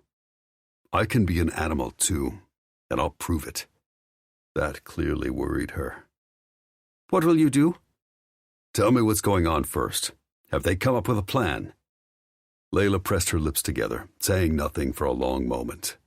But she was thinking, so Trees let her. I do not know. Seriously? He laughed bitterly. Who do you trust more, them or me? She didn't hesitate. You? Her answer poured relief through his system, but it also pissed him off. When we met, you didn't trust them at all, but now you're willing to run off in the middle of the night to jump into danger for them when they don't even have a fucking plan? They will have one. I was going to help. So was Valeria. What the fuck? Neither of you are trained operatives. Perhaps not, but we are the only ones who have met Geraldo Montia. Together we may be able to figure out where he is hiding and even identify any weaknesses he may have. That was a fair point. He didn't know how useful her and her sister's information would be, but it was a tactic they hadn't tried before. And his bosses had never cut him in on their progress. Because they had their hands full? Because they'd believed he was their mole? Probably both. Trees turned the situation over in his head. Bottom line, everything needed a change. He swiped through Layla's phone again and found Hunter's contact, then hit the button to call. His boss answered quickly. Where are you, Layla? I'm at the meet point, but I don't see you. She's in my kitchen, and she's not going anywhere, asshole. Did you honestly think she could just sneak out my window and I wouldn't know? Listen, I get that you want to protect her. I know damn well you've been fucking her, which is against the rules, and we'll be discussing that later. But god damn it, she wants to save her sister, and I want to save mine. Who the fuck are you to get in the middle of that? Who the fuck are you to dangle Layla out as bait? Montia wants Valeria, but you're holding back the queen and sending the pawn instead. It's bullshit, and I won't let you do it. Hunter sighed raggedly. It was one of the few times Trees had heard the man be anything less than rock solid. You're tying my hands and condemning my sister to a torturous death. I haven't slept in days. My dad, he's falling apart. He won't eat. He won't rest. The Colonel isn't a young man anymore, and I'm goddamn worried about him. Deke is at the end of his rope, and the kids are crying themselves to sleep. I don't know how much longer this family can hold it together, especially since Deke got word last night that if we don't produce Valeria this week, my sister dies. We're desperate. We won't let anything happen to Layla. Hell, we'll never let Montia even touch her. Please, right now we just want to talk to her. Trees sighed. Edgington was in a shitty position. His whole family was, and the time to save Kimber was ticking down. It was his own protective instincts that had him snarling and fighting his bosses, the way they'd been snarling and fighting with him. That wasn't getting the job done. Maybe you ought to try working with me instead of going behind my back. Maybe collectively we could come up with a better plan, one that doesn't require you to put Layla in danger. Hunter paused. Maybe you're right. Damn straight, but Trees wouldn't give Hunter more shit now. It was counterproductive. But there would be reckoning later, he was sure. Go home and get some sleep. I'll interrogate Layla about what she knows. You do the same with Valeria. We'll circle back in a few hours and see what we've come up with. To be honest, you don't know what we know. Dad, Logan, Joaquin, Deke, and I have all been working on this for... He choked. God, it's been the longest fucking week of my life. Forever in terms of keeping a hostage. He could only speculate that Geraldo hadn't killed Kimber yet because, if he did, he'd never see Valeria or her son again. So, clue me in, but you don't know what I'm capable of either. Through the line, Trees heard Hunter start his car engine and pull away. Fair enough. I'm sorry we thought you were our mole. We should have just come to you. Yep, we could have worked together sooner. Once I'm home, I'll send you a zip file of everything we've collected so far. Unfortunately, it's not much. Some drug lords lead a really flashy life. Parties, bars, whores, jet setting. Geraldo Montia, not so much. Still, he's got a weakness, a tell, a bad habit, something. We'll find it and exploit it. Yeah, Hunter sighed tiredly. I'll call you in a few hours. The line went dead. Trees set Layla's phone aside. You get all that? I think so. If I uncuff you, will you stay put? What will you do if I am able to think of anything helpful? We'll plan around it. Find some way to trap him so we end up sparing his life in exchange for Kimber. But we'll do it in some way that doesn't put you, your sister, or your nephew in danger. Can you agree to that? Layla looked reluctant to give up. She wanted to help her family and ensure their safety right now. He understood her urge to be actively involved, but he gave her a minute to think his proposal through. Yes. He heaved a sigh of relief. Good. Do you want to go back to bed for a while, or... No. I do not know how you and I will find that monster's weakness, but I want to start now. Trees figured she'd say that. All right. Tell me the first time you remember hearing about the man. The first time you met him. Any detail you can recall. Even the smallest, seemingly insignificant piece of information might be helpful. She did. The memories of a 14-year-old girl about a man 3 times her age weren't particularly sharp, or maybe that was because it had been nearly 7 years ago.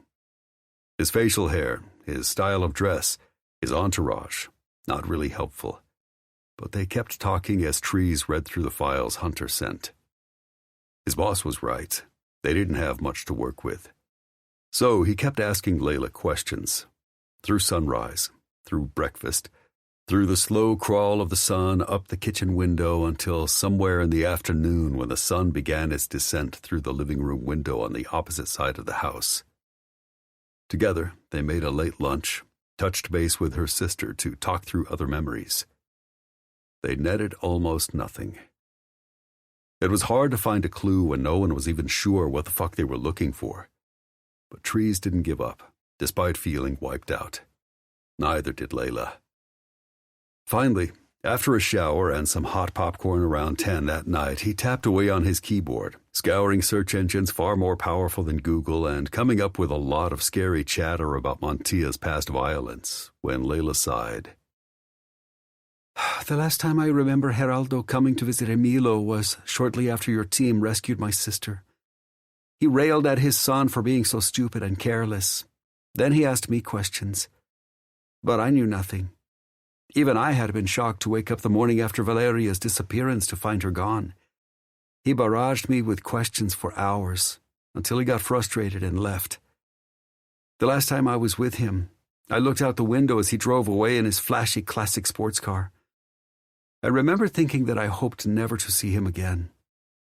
Tree's head popped up. Classic sports car. Tell me everything you can remember about it. She did. His heart started revving.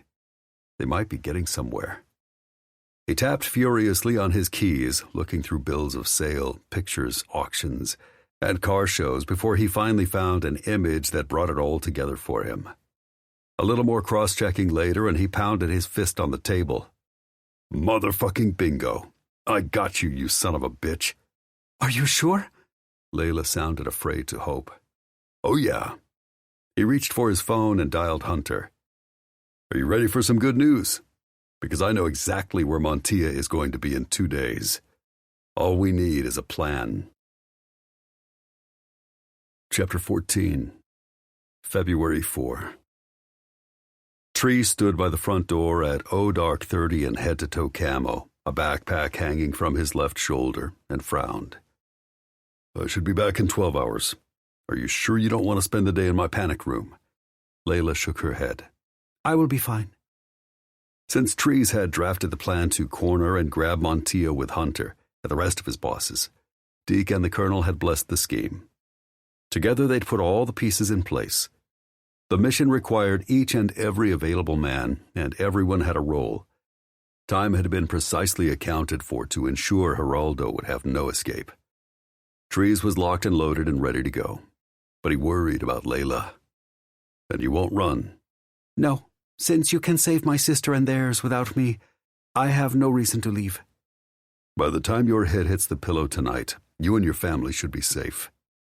Hopefully Kimber would be too. But Layla had been quiet, almost withdrawn, since they'd firmed up these plans. Why? I have an uneasy feeling. She was worried. About him? Maybe that was a stretch. Since giving him the information about Montia, she had kept to herself. Trees hadn't pushed or pried, but he'd love to know what the hell she was thinking. He'd also love to touch her again. That would have to wait until the danger passed. But then she would be leaving his house and his life, unless he gave her a reason to stay. All right, you have plenty of food here. Barney will keep you company. You know how to work the TV and you've got internet. Call your sister all you want. I'll arm every alarm and turn on all the cameras in the house. If the house alarm trips, the police will come. But since I'm out in the country, they're about 20 minutes away. Do you want me to show you how to access the panic room just in case? She shook her head. It is not necessary. Probably not. She had two possible threats. He and the team would have Geraldo Montia in their sights. Victor Ramos had no idea where to find her. She should be safe. He just hated leaving anything to chance. All right. Will you call me when it's done? Her request probably had more to do with wanting to make sure that her family was out of danger than her worry for him. But hey, a guy could dream. Sure. Thank you. They stood face to face near the front door, staring at each other in the awkward silence. Finally, Trees couldn't take it anymore. He lifted Layla against him. She gasped and wrapped her arms around his neck, blinking up at him. What are you doing? Telling you I love you, Layla. I know it's one-sided. I don't expect you to say anything. He stopped making an ass of himself by vomiting up his feelings and settled for what connected them. He swooped down and kissed her, a hard press of his lips on hers, trying desperately to memorize the feel of her while giving her something to think about in his absence. But if she was going to reject him, he didn't want to hear it, so he wrenched away, set her on her feet, and slammed out the door. A last look back at her through the living room window, stunned and red-cheeked, didn't give him a single clue about her reaction. Did she love him too? Even a little? He alarmed the whole house from the app on his phone. Once it was secure, he turned the engine of his truck over and drove off, not looking back. Before sunrise, he was at the hangar where the team planned to assemble. After a last-minute equipment check, they boarded the charter plane and took off. As the sun began to rise, they reviewed the plan collectively. In 3 hours, they would land at the private airstrip in Florida, less than 30 minutes from the event. By noon, Mafia would arrive for the private high-dollar stakes classic car race held annually. By then, Trees and the team would be in place. Finding out the Tierra Caliente's leader would be there had been a lucky fucking break. After he'd managed to jog Layla's memory about Montia's love of classic cars, he'd scoured the internet for recent high-dollar sales. He found a 1962 Ferrari 250 GTO sold at auction for nearly $50 million to an anonymous buyer in Mexico. Because fewer than 30 of the classic cars were produced that model year, they now sold for record prices. From there, Trees had worked backward, on the theory that someone who spent that much money on a car would want to show it off. Sure enough, he'd found a press release announcing that a professional driver by the name of Dantel Resendez had registered for the race in Florida, driving exactly the same rare vehicle. After that, he managed to dig up a picture of Resendez with Mafia, toasting in front of the red vintage sports car. Then he'd hacked the event organizers' files to find the VIPs attending this week's event. Mafia was on the list. Bingo. The Edgingtons, Deke, and Munoz had come up with the tactical plan. It wasn't going to be easy. Mafia traveled with an entourage, but they had tried to account for every possibility and cover every angle. Now Trees could only hope they didn't encounter any unexpected curveballs. "Hey," Zai approached him with a slap on the back. "How are you doing?" Nervous as fuck to get back to Layla. Driving away from her this morning had been one of the hardest things he'd ever done. There was so much unspoken between them, and he was dying to know what she'd thought about his declaration of love. He was really fucking worried he'd put his foot in his mouth. "Good. Congratulations to you and Tessa on your engagement, man. I, heard it through the grapevine." Zai pulled at the back of his neck. "Yeah, sorry I didn't call. We were busy." Trees bet they rarely got out of bed. After being artificially kept apart for nearly a year, then nearly splintered in two by Hector Ramos and his crew, they deserved happiness. "Allie good?" "Great. She's bounced back for the most part. The doctors don't think she'll remember much, and we'll get her some therapy when she gets older if she needs it." "For sure. So, when's the big day?" "We're working on that, but soon. Definitely soon. You'll be my best man, yeah?" "Abso-fucking-lutely." Trees only hoped Zai got to perform the same service for him someday, but he wasn't optimistic. "Great. Thanks. So, how goes it with Layla?" Trees shrugged. He was hesitant to open this can of worms. "One step forward, 2 steps back." But suddenly his phone blared. He knew that sound, and his heart stopped. He yanked the device from his pocket, suddenly aware of the chatter around him falling silent and every eye on him. He swiped, opened the screen, and waited for the cameras to connect to his device. Thank God for Wi-Fi on the plane. But it was the longest 30 seconds of his life. Finally, he got visuals and his heart seized up in his chest. Someone unauthorized was on his property. He watched the sleek black truck with the plates obscured by a gray plastic cover rumble down the dirt road. Through the cloud of dust, he saw one driver in the cab, his face too hard to discern. Zai looked over his shoulder, his face grave. "The hell is on your property?" "I don't know." His fingers shaking so hard he fumbled, he quickly dialed Layla. He had to warn her. 1 ring, 2, 3. Voicemail. Trees fought for his next breath and tried like fuck to tamp down his panic. He called her again. No answer.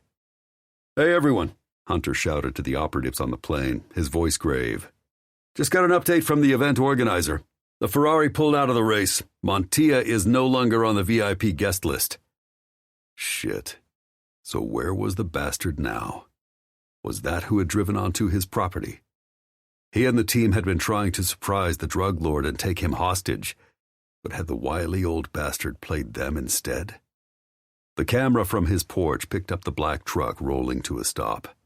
The driver jumped out, pulled a ski mask over his face before Trees got a good look at him, then fired a shot through the front window, shattering the glass. The house alarm started blaring. Layla was alone with someone armed and ready to kill. Fuck. Switching his view to the inside cameras, he looked for any sign of Layla. There. She dashed from her bedroom, heading down the hall to the kitchen. Trees' terrified heart threatened to pound out of his chest. Before he could figure out where Layla had fled, the intruder held up his middle finger to the living room camera, then shot it point blank. From the kitchen camera, he watched with surreal terror, like he was watching a horror movie, when the intruder stomped deeper into the house. Suddenly, all the power went out. His redundant battery kicked on 20 seconds later. By the time the cameras reconnected, there was no sign of Layla, and the asshole stomped through his house, systematically shooting down every one of his cameras. His screen turned black. He was 30,000 feet in the air and probably 200 miles from home. If he didn't find some way to help Layla, she was as good as dead. No. Fuck! I have to get home, now!